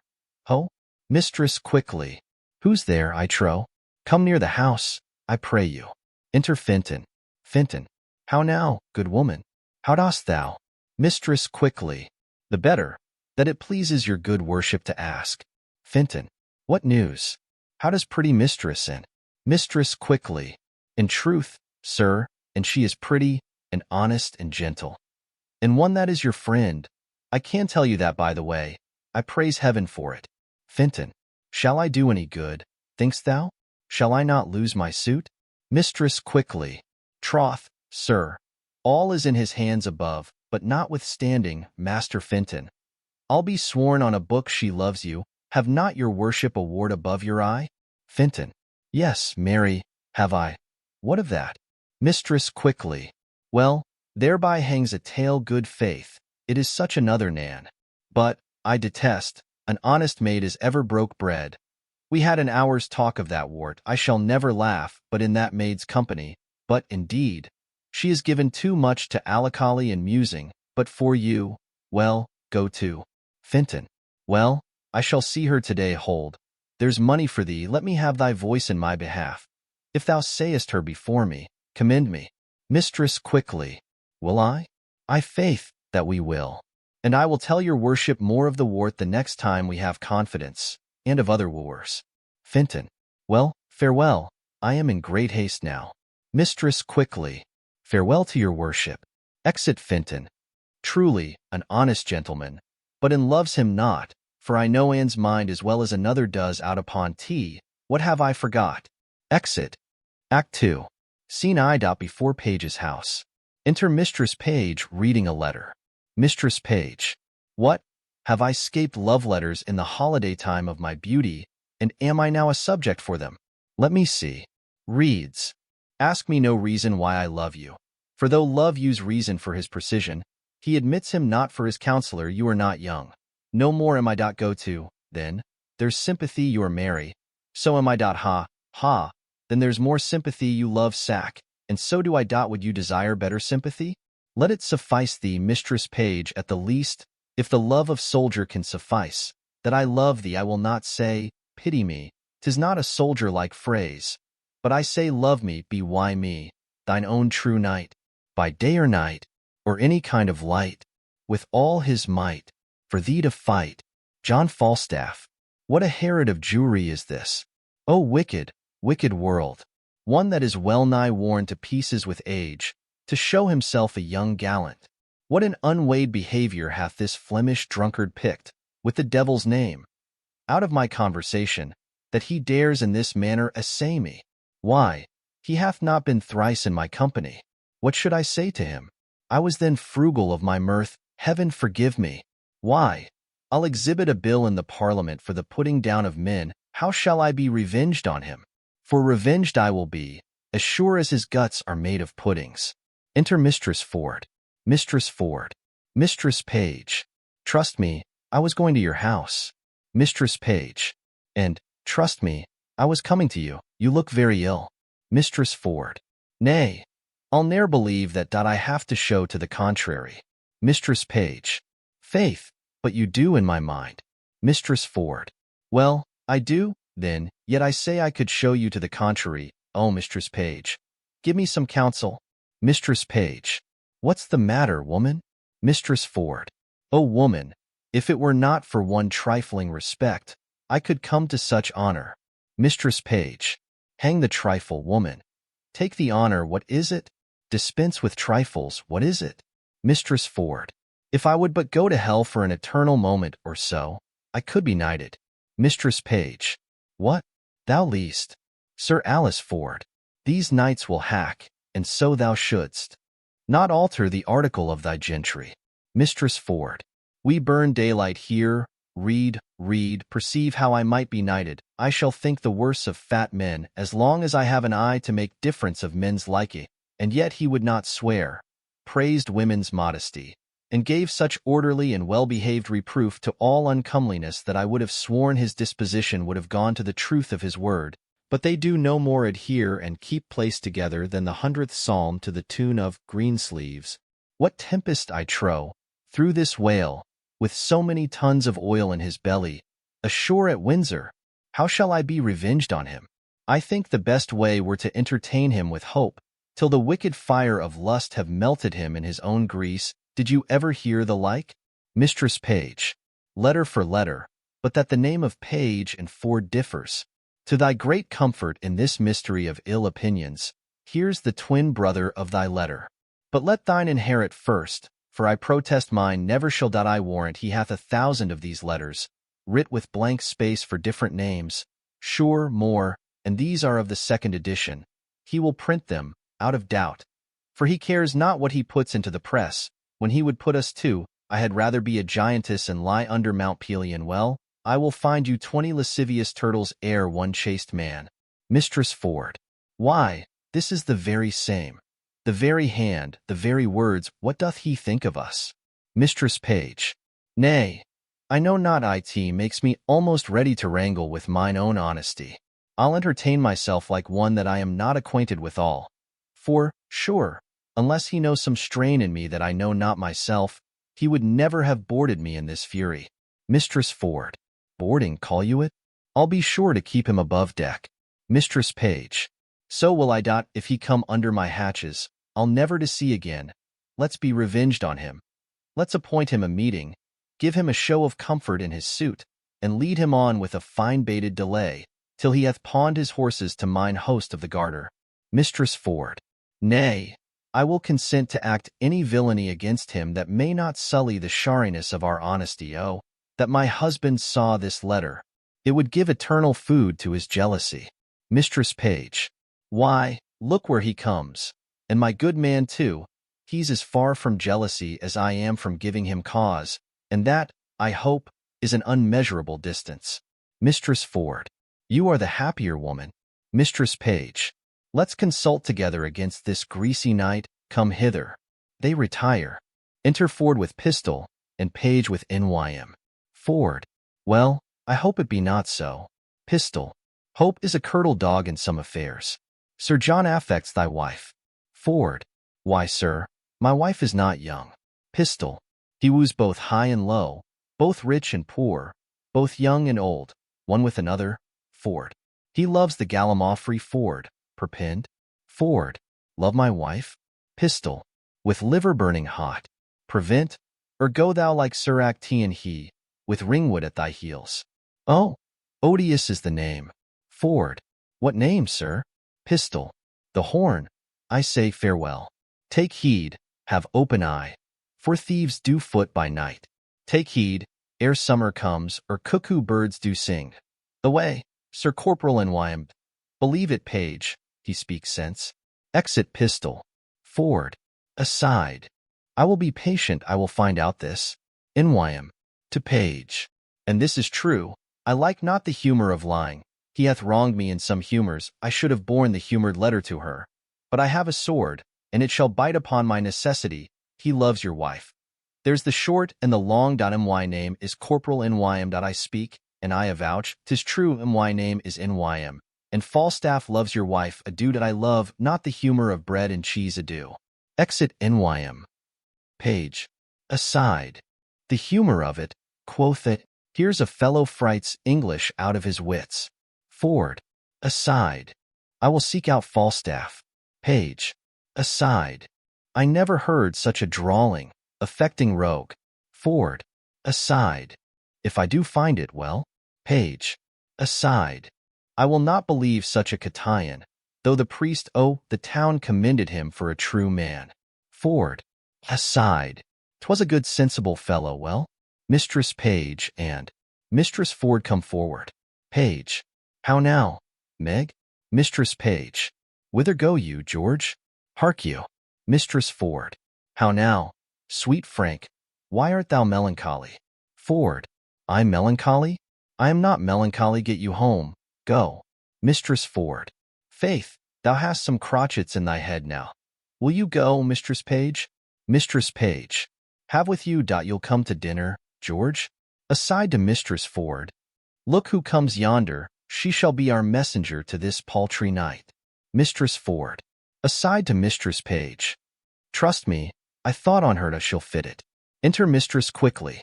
Mistress Page. You are come to see my daughter, Anne? Mistress quickly. Aye, forsooth, and I pray, how does good Mistress and Mistress Page? Go in with us and see, we'd have an hour's talk with you. Exeunt Mistress Page, Mistress Ford, and Mistress Quickly. Page. How now, Master Ford? Ford. You heard what this knave told me, did you not? Page. Yes, and you heard what the other told me? Ford. Do you think there is truth in them? Page. Hang him. Slaves. I do not think the knight would offer it, but these that accuse him in his intent towards our wives are a yoke of his discarded men. Very rogues, now they be out of service. Ford. Were they his men? Page. Marry, were they? Ford. I like it never the better for that. Does he lie at the Garter? Page. I, marry, does he, if he should intend this voyage toward my wife, I would turn her loose to him. And what he gets more of her than sharp words, let it lie on my head. Ford. I do not misdoubt my wife, but I would be loath to turn them together. A man may be too confident. I would have nothing lie on my head. I cannot be thus satisfied. Enter host. Page. Look where my ranting host of the Garter comes. There is either liquor in his pate or money in his purse when he looks so merrily. How now, mine host? Host. How now, bully rook? Thou art he a gentleman. Cavaliero justice, I say. Enter shallow. Shallow. I follow. Mine host. I follow. Good even in 20. Good master page, will you go with us? We have sport in hand. Host. Tell him, Cavaliero justice. Tell him, bully rook. Shallow. Sir, there is a fray to be fought between Sir Hugh the Welsh priest and Caius the French doctor. Ford. Good mine host o' the Garter, a word with you. Host. What say'st thou, my bully rook? Ford and the host talk apart. Shallow. To Page. Will you go with us to behold it? My merry host hath had the measuring of their weapons, and, I think, hath appointed them contrary places. For, believe me, I hear the parson is no jester. Hark, I will tell you what our sport shall be. Shallow and Page talk apart. Ford and the host come forward. Host. Hast thou no suit against my knight, my guest Cavaliero? Ford. None, I protest, but I'll give you a pottle of burnt sack to give me recourse to him, and tell him my name is Brooke, only for a jest. Host. My hand, bully, thou shalt have egress and regress. Said I well? And thy name shall be Brooke. It is a merry night. Will you go, and wine hears? Shallow. Have with you, mine host. Page. I have heard the Frenchman hath good skill in his rapier. Shallow. Tut, sir, I could have told you more. In these times you stand on distance. Your passes, staccatos, and I know not what, 'tis the heart, master Page. 'Tis here, I have seen the time. With my long sword I would have made you 4 tall fellows skip like rats. Host. Here, boys, here. Shall we wag? Page. Have with you'd, I had rather hear them scold than fight. Exeunt host, Shallow and Page. Ford. Though Page be a secure fool, and stands so firmly on his wife's frailty, yet I cannot put off my opinion so easily. She was in his company at Page's house, and what they made there I know not well. I will look further into tea, and I have a disguise to sound Falstaff.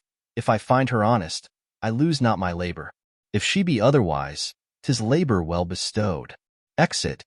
Scene 2. A room in the Garter Inn. Enter Falstaff and Pistol. Falstaff. I will not lend thee a penny. Pistol.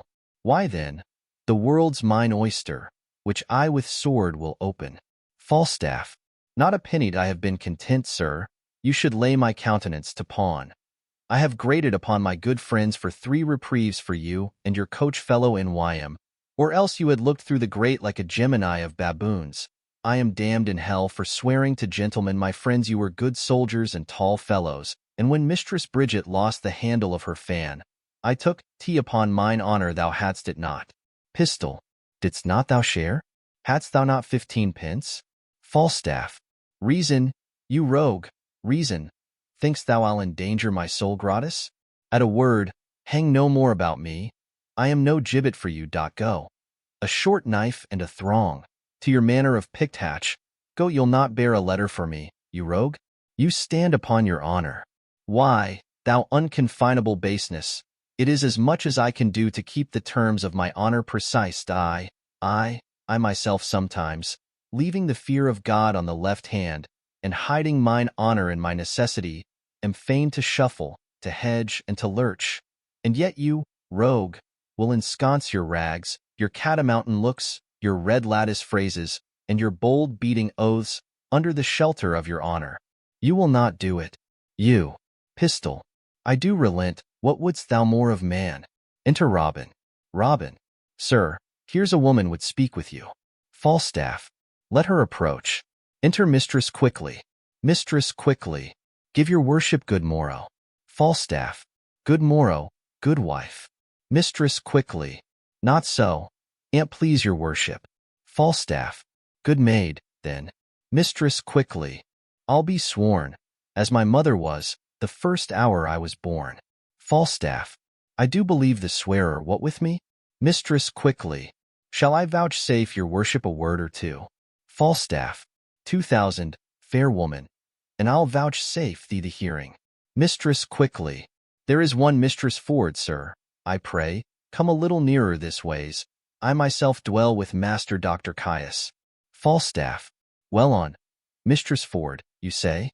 Mistress quickly. Your worship says very true. I pray your worship come a little nearer this ways. Falstaff. I warrant thee. Nobody hears mine own people. Mine own people. Mistress quickly. Are they so? God bless them, and make them his servants. Falstaff. Well, Mistress Ford, what of her? Mistress quickly. Why, sir, she's a good creature, Lord. Lord, your worship's a wanton. Well, heaven forgive you, and all of us, I pray. Falstaff. Mistress Ford, come. Mistress Ford. Mistress quickly. Mary, this is the short and the long of it. You have brought her into such a canaries as 'tis wonderful the best courtier of them all, when the court lay at Windsor, could never have brought her to such a canary, yet there has been knights and lords and gentlemen, with their coaches, I warrant you, coach after coach, letter after letter, gift after gift, smelling so sweetly, all musk and so rushling, I warrant you, in silk and gold, and in such elegant terms, and in such wine and sugar of the best and the fairest, that would have won any woman's heart, and I warrant you, they could never get an eye wink of her. I had myself 20 angels given me this morning, but I defy all angels in any such sort, as they say, but in the way of honesty, and, I warrant you, they could never get her so much as sip on a cup with the proudest of them all, and yet there has been earls, nay, which is more, pensioners, but, I warrant you, all is one with her. Falstaff. But what says she to me? Be brief, my good she Mercury. Mistress quickly. Mary, she hath received your letter, for the which she thanks you 1,000 times, and she gives you to notify that her husband will be absent from his house between 10 and 11. Falstaff. 10 and 11? Mistress quickly. Aye, forsooth. And then you may come and see the picture. She says that you what of Master Ford, her husband, will be from home. Alas, the sweet woman leads an ill life with him. He's a very jealousy man. She leads a very frampold life with him, good heart. Falstaff. 10 and 11. Woman, commend me to her. I will not fail her. Mistress quickly. Why, you say well, but I have another messenger to your worship. Mistress Page hath her hearty commendations to you too. And let me tell you in your ear, she's as fartuous a civil modest wife, and one, I tell you, that will not miss you morning nor evening prayer, as any is in Windsor, whoe'er be the other. And she bade me tell your worship that her husband is seldom from home, but she hopes there will come a time. I never knew a woman so dote upon a man. Surely I think you have charms, la? Yes, in truth. Falstaff. Not I assure thee, setting the attraction of my good parts aside, I have no other charms. Mistress quickly. Blessing on your heart for T. Falstaff. But, I pray thee, tell me this. Has Ford's wife and Page's wife acquainted each other how they love me? Mistress quickly. That were a jest indeed. They have not so little grace. I hope that were a trick indeed. But Mistress Page would desire you to send her your little page of all loves. Her husband has a marvelous infection to the little page. And, truly, Master Page is an honest man. Never a wife in Windsor leads a better life than she does. Do what she will, say what she will, take all, pay all, go to bed when she list, rise when she list, all is as she will, and truly she deserves it. For if there be a kind woman in Windsor, she is one. You must send her your page, no remedy. Falstaff. Why, I will. Mistress quickly. Nay, but do so then, and look you, he may come and go between you both. And in any case have a nay word, that you may know one another's mind, and the boy never need to understand anything. For 'tis not good that children should know any wickedness. Old folks, you know, have discretion, as they say, and know the world. Falstaff. Fare thee well, Commend me to them both, there's my purse. I am yet thy debtor. Boy, go along with this woman. This news distracts me. Exeunt mistress quickly and Robin. Pistol. This punk is one of Cupid's carriers. Clap on more sails, pursue. Up with your fights, give fire. She is my prize, or ocean whelm them all. Exit Pistol. Falstaff. Say'st thou so, old Jack? Go thy ways. I'll make more of thy old body than I have done. Will they yet look after thee? Wilt thou, after the expense of so much money, be now a gainer? Good body, I thank thee, let them say 'tis grossly done. So it be fairly done, no matter. Enter Bardolph with a cup of sack. Bardolph. Sir John, there's one Master Brooke below would fain speak with you and be acquainted with you, and hath sent your worship a morning's draught of sack. Falstaff. Brooke is his name? Bardolph. Aye, sir. Falstaff. Call him in. Exit Bardolph. Such brooks are welcome to me, that o'erflow such liquor. Ha, Mistress Ford and Mistress Page, have I encompassed you? Go to, via. Enter Bardolph with Ford disguised as Brooke. Ford. God bless you, sir. Falstaff. And you, sir, would you speak with me? Ford. I make bold to press with so little preparation upon you. Falstaff. You're welcome. What's your will? Give us leave, drawer. Exit Bardolph. Ford. Sir, I am a gentleman that have spent much. My name is Brooke. Falstaff. Good Master Brooke, I desire more acquaintance of you. Ford. Good Sir John, I sue for yours. Not to charge you, for I must let you understand I think myself in better plight for a lender than you are, the which hath something emboldened me to this unseasoned intrusion. For they say, if money go before, all ways do lie open. Falstaff. Money is a good soldier, sir, and will on. Ford. Troth, and I have a bag of money here troubles me. If you will help to bear it, Sir John, take all or half, for easing me of the carriage. Falstaff. Sir, I know not how I may deserve to be your porter. Ford. I will tell you, sir, if you will give me the hearing. Falstaff. Speak, good Master Brooke, I shall be glad to be your servant. Ford. Sir, I hear you are a scholar. I will be brief with you, and you have been a man long known to me, though I had never so good means as desire to make myself acquainted with you. I shall discover a thing to you, wherein I must very much lay open mine own imperfection, but, good Sir John, as you have one eye upon my follies, as you hear them unfolded, turn another into the register of your own, that I may pass with a reproof the easier, sith you yourself know how easy it is to be such an offender. Falstaff. Very well, sir, proceed. Ford. There is a gentlewoman in this town. Her husband's name is Ford. Falstaff. Well, sir. Ford. I have long loved her, and, I protest to you, bestowed much on her, followed her with a doting observance, engrossed opportunities to meet her, feed every slight occasion that could but niggardly give me sight of her, not only bought many presents to give her, but have given largely to many to know what she would have given briefly. I have pursued her as love hath pursued me, which hath been on the wing of all occasion, but whatsoever I have merited, either in my mind or in my means, meed, I am sure I have received none, unless experience be a jewel that I have purchased at an infinite rate, and that hath taught me to say this. Love like a shadow flies when substance love pursues, pursuing that flies, and flying what pursues. Falstaff. Have you received no promise of satisfaction at her hands? Ford. Never. Falstaff. Have you importuned her to such a purpose? Ford. Never. Falstaff. Of what quality was your love, then? Ford. Like a fair house built on another man's ground, so that I have lost my edifice by mistaking the place where I erected it. Falstaff. To what purpose have you unfolded this to me? Ford. When I have told you that, I have told you all. Some say that though she appear honest to me, yet in other places she enlargeth her mirth so far that there is shrewd construction made of her. Now, Sir John, here is the heart of my purpose. You are a gentleman of excellent breeding, admirable discourse, of great admittance, authentic in your place and person, generally allowed for your many warlike, courtlike, and learned preparations. Falstaff. Oh, sir. Ford.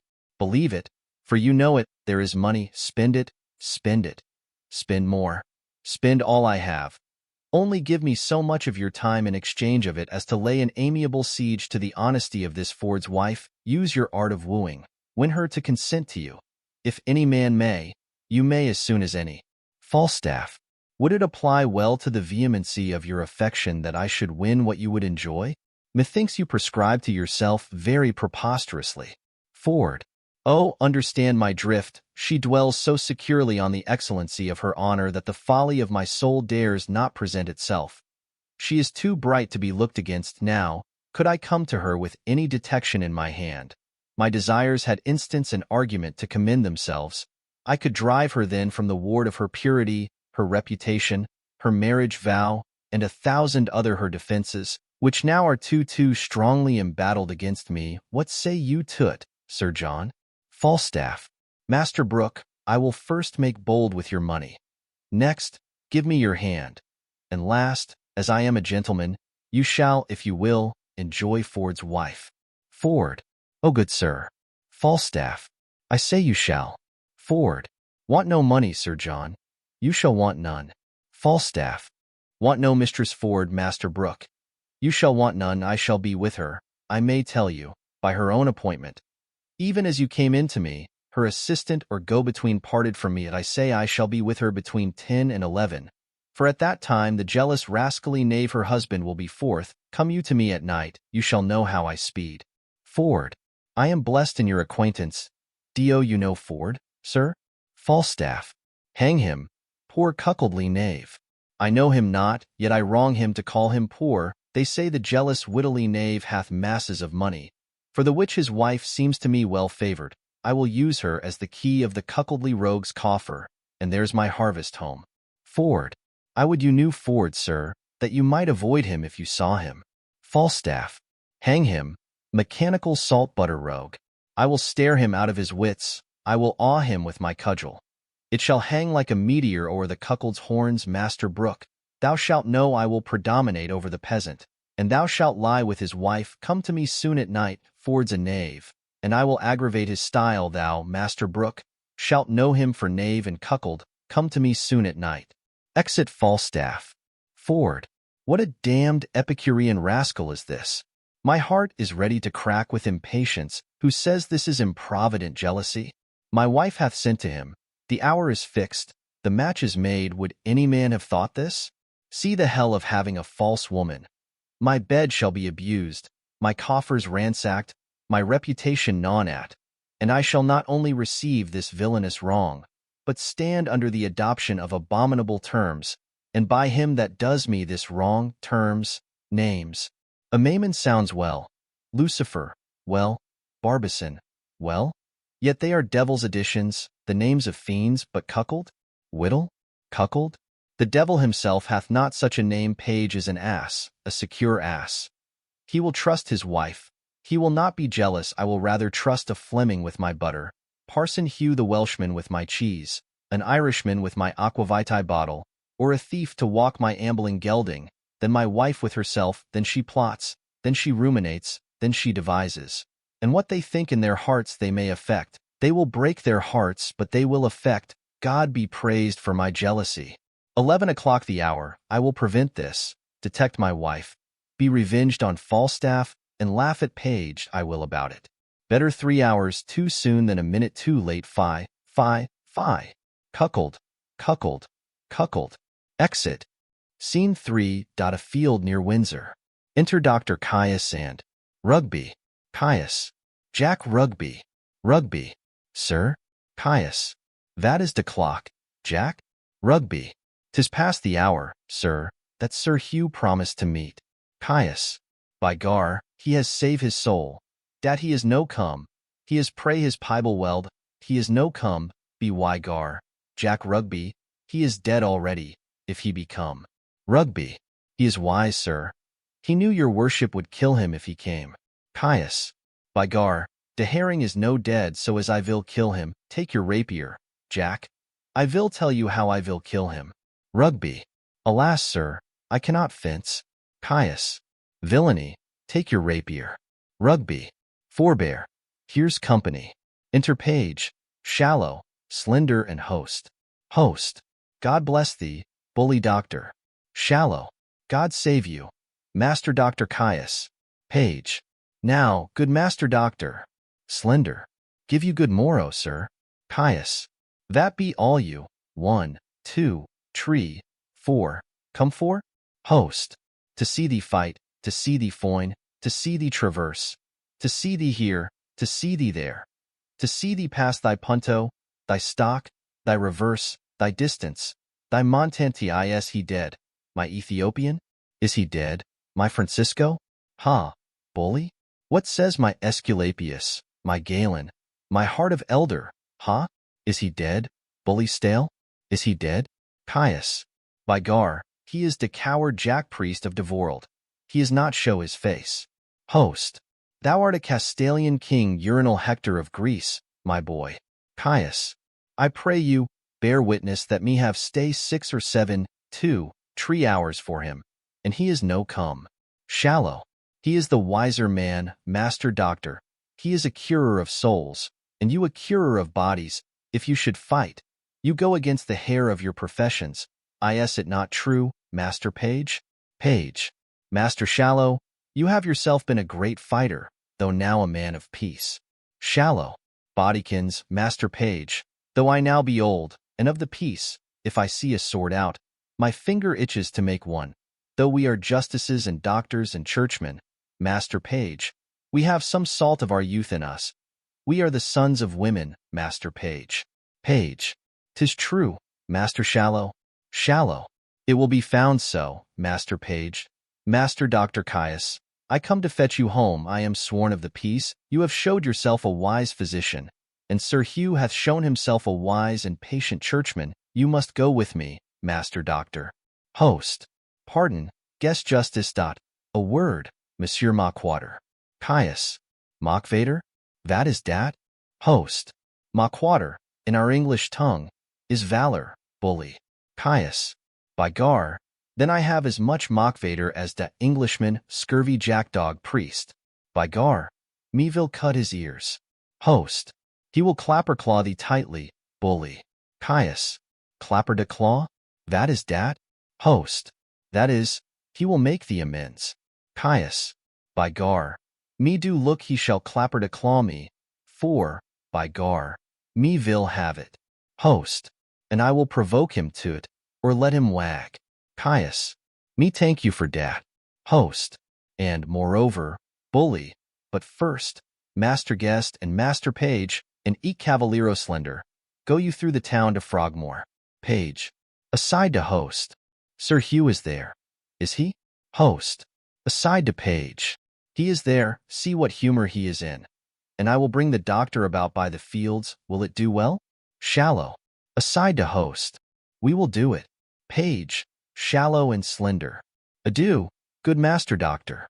Exeunt Page. Shallow and Slender. Cius. By gar, me will kill de priest, for he speak for a jackanape too. And Page. Host. Let him die, sheathe thy impatience. Throw cold water on thy collar. Go about the fields with me through Frogmore. I will bring thee where mistress and page is, at a farmhouse a feasting, and thou shalt woo her. Cried Game. Said I well? Caius. By gar, me thank you for dat, by gar. I love you, and I shall procure you de good guest, de earl, de knight, de lords, de gentlemen, my patience. Host. For the which I will be thy adversary toward and Page. Said I well? Caius. By gar, 'tis good, vel said. Host. Let us wag, then. Caius. Come at my heels, Jack Rugby. Exeunt. Act 3. Scene I. A field near Frogmore. Enter Sir Hugh Evans and Simple. Evans. I pray you now, good Master Slender serving man, and friend Simple by your name. Which way have you looked for Master Caius, that calls himself Doctor of Physic? Simple. Marry, sir, the Petty Ward, the Park Ward, every way. Old Windsor way, and every way but the town way. Evans. I most vehemently desire you will also look that way. Simple. I will, sir. Exit Simple. Evans. Bless my soul, how full of collars I am, and trembling of mind. I shall be glad if he have deceived me. How melancholies I am! I will nog his urinals about his knave's costard when I have good opportunities for the orc, bless my soul. Sings. To shallow rivers, to whose falls melodious birds sings madrigals. There will we make our beds of roses and 1,000 fragrant posies. To shallow. Mercy on me. I have a great dispositions to cry. Sings. Melodious birds sing madrigals, when as I sat in Pabalin, and 1,000 vagrant posies. To shallow rivers, to whose falls melodious birds sing madrigals. Enter Simple. Simple. Yonder he is, coming this way, Sir Hugh. Evans. He's welcome. Sings. To shallow rivers, to whose falls, heaven prosper the right. What weapons is he? Simple. No weapons, sir, there comes my master, Master Shallow, and another gentleman, from Frogmore, over the stile, this way. Evans. Pray you, give me my gown, or else keep it in your arms. Enter Page. Shallow and slender. Shallow. How now, Master Parson? Good morrow. Good Sir Hugh, keep a gamester from the dice, and a good student from his book, and it is wonderful. Slender. Aside. Ah, sweet and Page. Page. God save you, good Sir Hugh. Evans. God bless you from his mercy sake, all of you. Shallow. What? The sword and the word. Do you study them both, Master Parson? Page. And youthful still, in your doublet and hose, this raw rheumatic day? Evans. There is reasons and causes for it. Page. We are come to you to do a good office, Master Parson. Evans. Very well. What is it? Page. Yonder is a most reverend gentleman who, belike having received wrong by some person, is at most odds with his own gravity and patience that ever you saw. Shallow. I have lived 80 years and upward. I never heard a man of his place, gravity, and learning, so wide of his own respect. Evans. What is he? Page. I think you know him, Master Dr. Caius, the renowned French physician. Evans. God's will and his passion of my heart. I had as lief you would tell me of a mess of porridge. Page. Why? Evans. He has no more knowledge in Hippocrates and Galen, and he is a knave besides, a cowardly knave as you would desires to be acquainted withal. Page. I warrant you, he's the man should fight with him. Slender. Aside. Oh, sweet and Page. Shallow. It appears so by his weapons, keep them asunder. Here comes Dr. Caius. Enter host, Caius and Rugby. Page. Nay, good Master Parson, keep in your weapon. Shallow. So do you, good Master Doctor. Host. Disarm them, and let them question, let them keep their limbs whole and hack our English. Caius. I pray you, let me speak a word with your ear, therefore will you not meet Amy? Evans. Aside to Caius. Pray you, use your patience die in good time. Caius. By gar, you are de coward, de jackdog, John Ape. Evans. Aside to Caius. Pray you, let us not be laughing stocks to other men's humors. I desire you in friendship, and I will one way or other make you amends. Aloud. By Jeshu, I will nog your urinal about your knave's cogscomb. Caius. Diable. Jack Rugby, mine host de Jartier. Have I not stay for him to kill him? Have I not, at the place I did appoint? Evans. As I am a Christian soul, now look you, this is the place appointed, I'll be judgment by mine host of the Garter. Host. Peace, I say, Gallia and Gaul, French and Welsh, soul curer and body curer. Caius. Aye, dat is very good. Excellent. Host. Peace, I say. Here mine host of the Garter, am I politic? Am I subtle?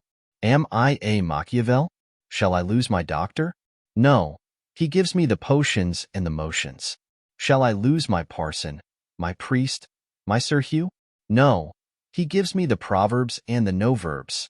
To Caius. Give me thy hand, terrestrial. So. To Evans. Give me thy hand, celestial. So, boys of art, I have deceived you both, I have directed you to wrong places, your hearts are mighty, your skins are whole, and let burnt sack be the issue come, lay their swords to pawn. Follow me, lads of peace, follow, follow, follow. Exit host. Shallow. Afore God, a mad host. Follow, gentlemen, follow. Slender. Aside. Oh, sweet and page. Exeunt shallow, slender and page. Cius. Ha, do I perceive dat? Have you make it a sot of us? Ha, ha? Evans. This is well. He has made us his vlouting stog. I desire you that we may be friends, and let us nog our prains together to be revenge on this same skull, scurvy, cogging companion, the host of the garter. Caius. By gar, with all my heart, he promised to bring me where is and page. By gar, he deceive me too. Evans. Well, I will smite his noddles, pray you follow. Exeunt. Scene 2, a street in Windsor. Enter Mistress Page following. Robin. Mistress Page. Nay, keep your way, little gallant, you were wont to be a follower. But now you are a leader, whether had you rather lead mine eyes, or I your master's heels? Robin. I had rather, forsooth, go before you like a man than follow him like a dwarf. Mistress Page. Oh, you are a flattering boy. Now I see you'll be a courtier. Enter Ford. Ford. Well met. Mistress Page, whither go you? Mistress Page. Truly, sir, to see your wife die. Is she at home? Ford. Aye, and as idle as she may hang together. For want of company, I think if your husbands were dead you two would marry. Mistress Page. Be sure of that, 2 other husbands. Ford. Where had you this pretty weathercock? Mistress Page. I cannot tell what the dickens his name is my husband had him of. What do you call your knight's name, sirrah? Robin. Sir John Falstaff. Ford. Sir John Falstaff. Mistress Page. He, I can never hit on's name. There is such a league between my good man and he. Is your wife at home indeed? Ford. Indeed she is. Mistress Page. By your leave, sir, I am sick till I see her. Exeunt Mistress Page and Robin. Ford. Has Page any brains? Hath he any eyes? Hath he any thinking? Sure, they sleep. He hath no use of them. Why, this boy will carry a letter 20 mile as easy as a cannon will shoot point blank 12 score. He pieces out his wife's inclination. He gives her folly motion and advantage, and now she's going to my wife, and Falstaff's boy with her. A man may hear this shower sing in the wind, and Falstaff's boy with her. Good plots they are laid, and our revolted wives share damnation together. Well, I will take him, then torture my wife, pluck the borrowed veil of modesty from the so seeming Mistress Page, divulge Page himself for a secure and wilful Acteon, and to these violent proceedings all my neighbors shall cry aim. Clock strikes. The clock gives me my cue, and my assurance bids me search. There I shall find Falstaff. I shall be rather praised for this than mocked, for it is as positive as the earth is firm that Falstaff is there. I will go. Enter Page, shallow, slender, host, Sir Hugh Evans, Caius, and Rugby. Shallow, Page, etc. Well met, Master Ford. Ford. Trust me, a good not that I have good cheer at home, and I pray you all go with me. Shallow. I must excuse myself, Master Ford. Slender. And so must I, sir. We have appointed to dine with Mistress Anne, and I would not break with her for more money than I'll speak of. Shallow. We have lingered about a match between and Page and my cousin Slender, and this day we shall have our answer. Slender.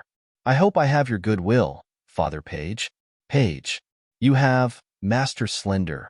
I stand wholly for you, but my wife, Master Doctor, is for you altogether. Caius. I, begar, and a maid is love o' me. My nurse quickly tell me so much. Host. What say you to young Master Finton? He capers, he dances, he has eyes of youth, he writes verses, he speaks holiday, he smells April and May, he will carry tea, 'tis in his buttons he will carry tea. Page. Not by my consent. I promise you, the gentleman is of no having he kept company with the wild prince and poins. He is of too high a region. He knows too much to know. He shall not knit a knot in his fortunes with the finger of my substance. If he take her, let him take her simply. The wealth I have waits on my consent, and my consent goes not that way. Ford. I beseech you heartily, some of you go home with me to dinner. Besides your cheer, you shall have sport. I will show you a monster, Master Doctor. You shall go. So shall you, Master Page, and you, Sir Hugh. Shallow. Well, fare you well. We shall have the freer wooing at Master Page's. Exeunt shallow and slender. Cius. Go home, John Rugby. I come anon. Exit Rugby. Host. Farewell. My heart's I will to my honest knight Falstaff, and drink canary with him. Exit Host. Ford. Aside. I think I shall drink in pipe wine first with him. I'll make him dance. Will you go, gentles? All. Have with you to see this monster. Exeunt. Scene 3. A room in Ford's house. Enter Mistress Ford and Mistress Page. Mistress Ford. What, John? What, Robert? Mistress Page.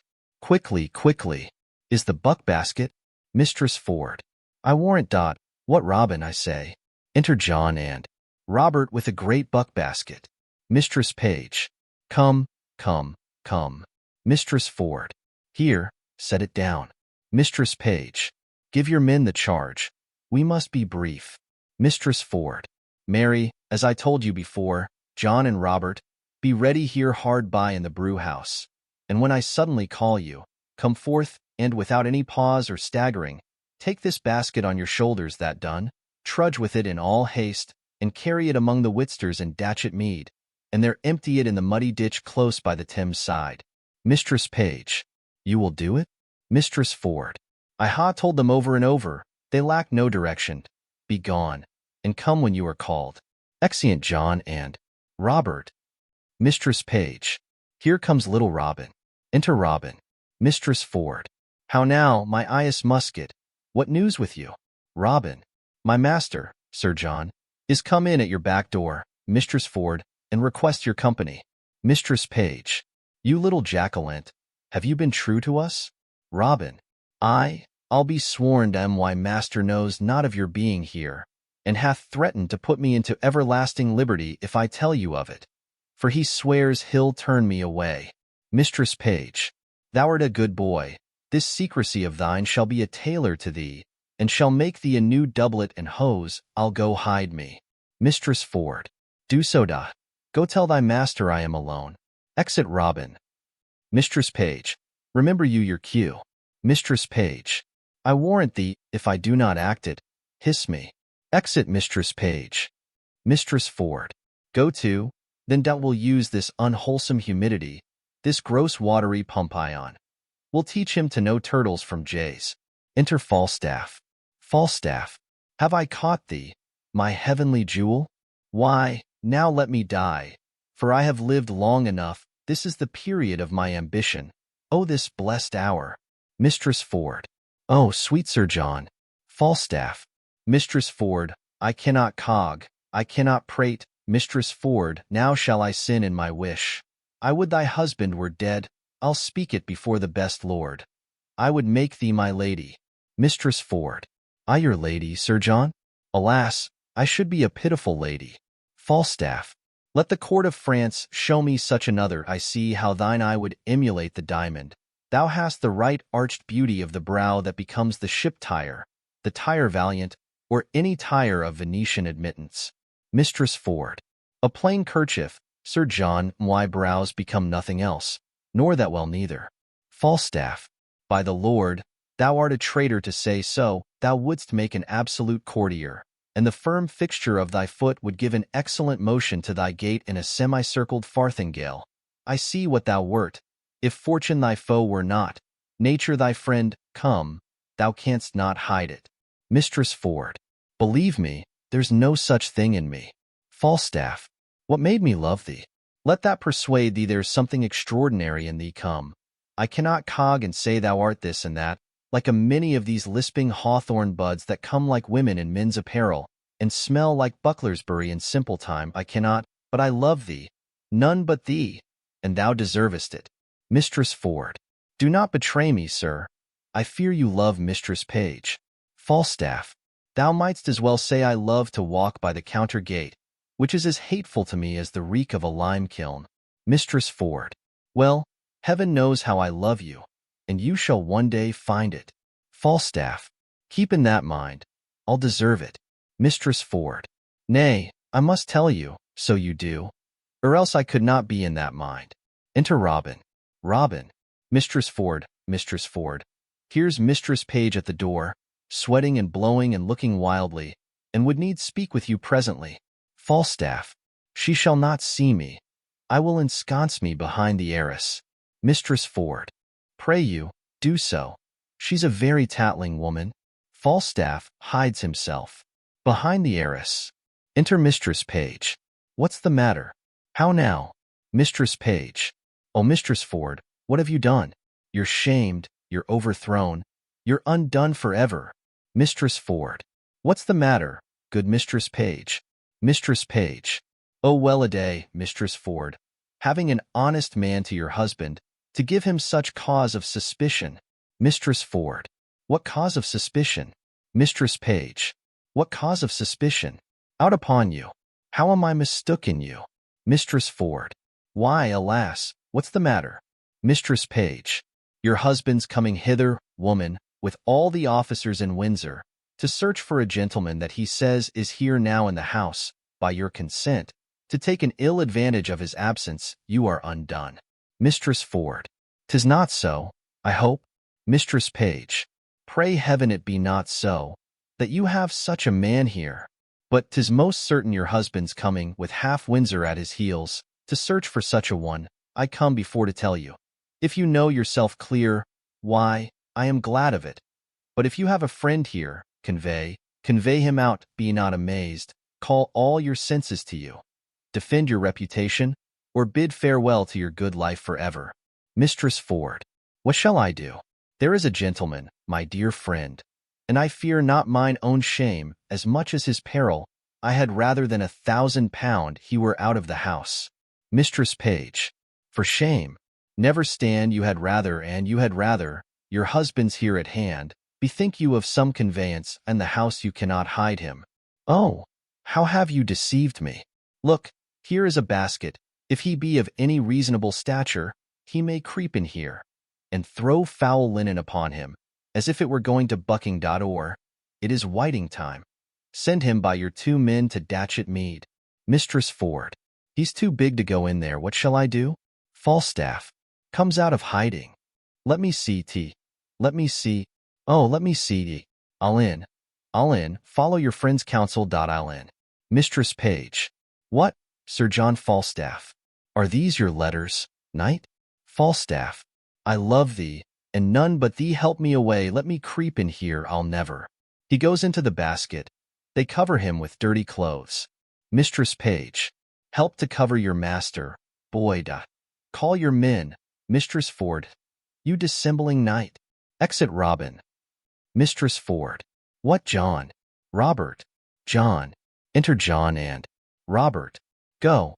Take up these clothes here. Quickly. Where's the cowl staff? Look how you drumble. Carry them to the laundress in Datchet Mead. Quickly, come. Enter Ford, Page, Caius, and Sir Hugh Evans. Ford. Pray you come near. If I suspect without cause, why then make sport at me? Then let me be your jest. I deserve it. How now? Whither bear you this? John and Robert. To the laundress, forsooth. Mistress Ford. Why, what have you to do whither they bear it? You were best meddle with buck-washing. Ford. Buck? I would I could wash myself of the buck. Buck. Buck. I warrant you, buck, and of the season too, it shall appear. Exeunt John and Robert with the basket. Gentlemen, I have dreamed tonight. I'll tell you my dream. Here be my keys. Ascend my chambers, search, seek, find out.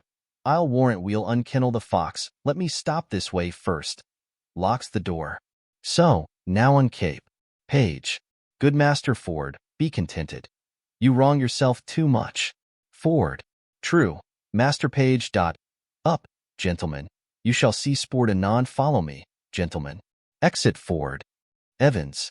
This is fairy fantastical humors and jealousies. Caius. By gar, 'tis no the fashion of France. It is not jealous in France. Page.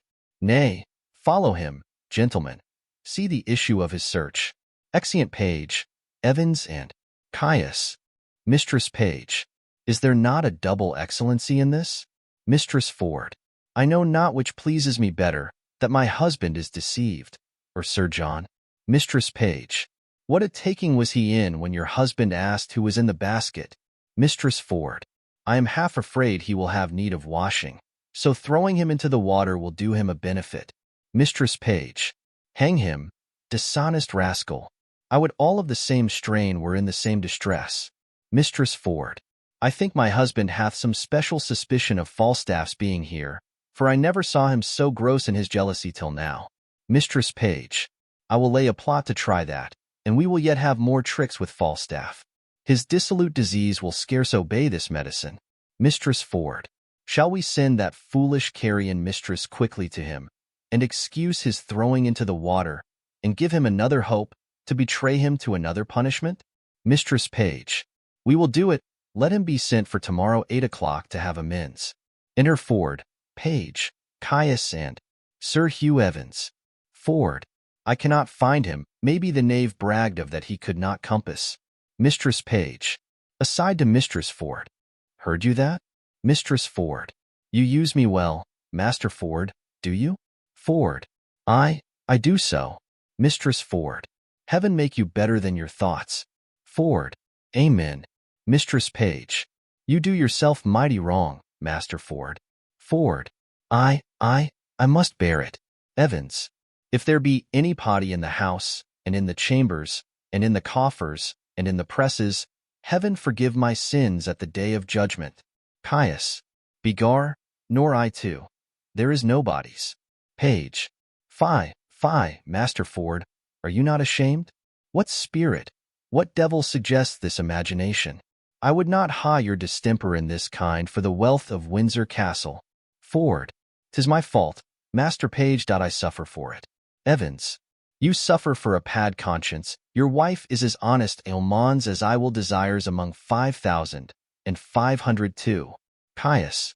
By gar, I see, 'tis an honest woman. Ford. Well, I promised you a dinner. Come, walk in the park. I pray you pardon me. I will hereafter make known to you why I have done this. Come, wife, come, Mistress Page. I pray you pardon me, pray heartily, pardon me. Page. Let's go in, gentlemen. But, trust me, we'll mock him. I do invite you tomorrow morning to my house to breakfast. After, we'll birding together. I have a fine hawk for the bush. Shall it be so? Ford. Anything. Evans. If there is one, I shall make 2 in the company. Caius. If there be 1 or 2, I shall make the third. Ford. Pray you go, Master Page. Exeunt all but Evans and Caius. Evans. I pray you now, remembrance tomorrow on the lousy knave, mine host. Caius. Dat is good, by gar, with all my heart. Evans. A lousy knave, to have his jibes and his mockeries. Exeunt. Scene 4. A room in Page's house. Enter Fenton and Page. Fenton. I see I cannot get thy father's love. Therefore no more turn me to him, sweet Nan. And, alas, how then? Fenton. Why, thou must be thyself. He doth object I am too great of birth, and that my state being galled with my expense, I seek to heal it only by his wealth. Besides these other bars he lays before me, my riots past, my wild societies, and tells me 'tis a thing impossible I should love thee but as a property. And maybe he tells you true. Fenton. No, heaven so speed me in my time to come. Albeit I will confess thy father's wealth was the first motive that I wooed thee, and, yet, wooing thee, I found thee of more value than stamps in gold or sums in sealed bags. And 'tis the very riches of thyself that now I aim at. And, gentle Master Fenton, yet seek my father's love, still seek it, sir. If opportunity and humblest suit cannot attain it, why then, hark you hither. They talk apart. Enter Shallow, Slender, and Mistress Quickly. Shallow. Break their talk. Mistress Quickly. My kinsman shall speak for himself. Slender. I'll make a shaft or a bolt-on slid. 'Tis but venturing. Shallow. Be not dismayed. Slender. No, she shall not dismay me. I care not for that, but that I am afeard. Mistress Quickly. Hark ye, Master Slender would speak a word with you. And I come to him. Aside. This is my father's choice. Oh, what a world of vile, ill-favored faults looks handsome in 300 pounds a year. Mistress quickly. And how does good Master Fenton? Pray you, a word with you. They talk aside. Shallow. To Slender. She's coming. To her. 'Cause oh boy, thou hadst a father. Slender. I had a father, mistress, and my uncle can tell you good jests of him. Pray you, uncle, tell mistress and the jest how my father stole 2 geese out of a pen, good uncle. Shallow. Mistress, and my cousin loves you. Slender. That I do, as well as I love any woman in Gloucestershire. Shallow. He will maintain you like a gentlewoman. Slender. That I will, come cut and long tail, under the degree of a squire. Shallow. He will make you 150 pounds jointure. And, good Master Shallow, let him woo for himself. Shallow. Mary, I thank you for it. I thank you for that good comfort. She calls you, 'cause I'll leave you. And, now, Master Slender. Slender. Now, good Mistress Anne. And, what is your will? Slender. My will? Oh, these heartlings, that's a pretty jest indeed. I ne'er made my will yet. I thank heaven I am not such a sickly creature. I give heaven praise. And, I mean, Master Slender, what would you with me? Slender. Truly, for mine own part, one would little or nothing with you. Your father and my uncle hath made motions. If it be my luck, so. If not, happy man be his dole. They can tell you how things go better than I can. You may ask your father. Here he comes. Enter Page and Mistress Page. Page. Now, Master Slender. Love him, daughter and . Why, how now? What is Master Fenton here? You wrong me, sir, thus still to haunt my house. I told you, sir, my daughter is disposed of. Fenton. Nay, Master Page, be not impatient. Mistress Page. Good Master Fenton, come not to my child. Page. She is no match for you. Fenton. Sir, will you hear me? Page. No, good Master Fenton. Come, Master Shallow. Come, son Slender. And . Knowing my mind, you wrong me, Master Fenton. Exeunt Page. Shallow and Slender. Mistress quickly. Speak to Mistress Page. Fenton. Good Mistress Page. For that I love your daughter in such a righteous fashion as I do, perforce, against all checks, rebukes, and manners, I must advance the colors of my love and not retire. Let me have your good will. And, good mother, do not marry me to yon fool. Mistress Page. I mean it not. I seek you a better husband. Mistress quickly. That's my master, Master Doctor. And, alas, I had rather be set quick-eyed earth and boiled to death with turnips. Mistress Page. Come, trouble not yourself, good Master Fenton. I will not be your friend, nor enemy. My daughter will I question how she loves you, and as I find her, so am I affected. Till then, farewell, sir, she must needs go in. Her father will be angry. Fenton. Farewell, gentle mistress, farewell, Nan. Exeunt Mistress Page and Anne. Mistress quickly. This is my doing now, nay, said I. Will you cast away your child on a fool and a physician? Look on Master Fenton. This is my doing. Fenton. I thank thee, and I pray thee, once tonight give my sweet Nan this ring theirs for thy pains. Mistress quickly. Now heaven send thee good fortune. Exit Fenton. A kind heart he hath that a woman would run through fire and water for such a kind heart, but yet I would my master had Mistress Anne, or I would Master Slender had her, or, in sooth, I would Master Fenton had her. I will do what I can for them all three, for so I have promised, and I'll be as good as my word. But speciously for Master Fenton, well, I must have another errand to Sir John Falstaff from my 2 mistresses. What a beast am I to slack it? Exit. Scene V. A room in the Garter Inn. Enter Falstaff. Falstaff. Bardolph, I say. Enter Bardolph. Bardolph. Here, sir. Falstaff. Go fetch me a quart of sack. Put a toast in tea. Exit Bardolph. Have I lived to be carried in a basket like a barrow of butcher's offal, and to be thrown in the Thames? Well, if I be served such another trick, I'll have my brains ta'en out and buttered, and give them to a dog for a New Year's gift. Splud, The rogues slighted me into the river with as little remorse as they would have drowned a blind bitch's puppies. 15 I the litter. And you may know by my sighs that I have a kind of alacrity in sinking.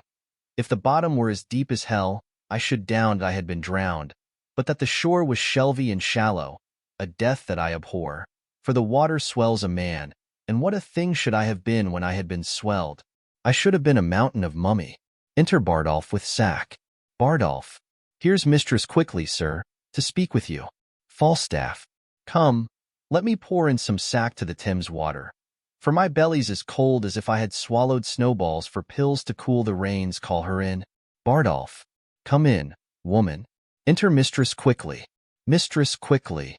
By your leave, I cry you mercy, give your worship good morrow. Falstaff. Take away these chalices. Go. Brew me a pottle of sack finely. Bardolph. With eggs, sir? Falstaff. Simple of itself, I'll no pullet sperm in my brewage. Exit Bardolph. How now? Mistress quickly. Marry, sir, I come to your worship from Mistress Ford. Falstaff. Mistress Ford? I have had Ford enough, I was thrown into the Ford. I have my belly full of Ford. Mistress quickly. Alas the day, good heart, that was not her fault, she does so take on with her men. They mistook their erection. Falstaff.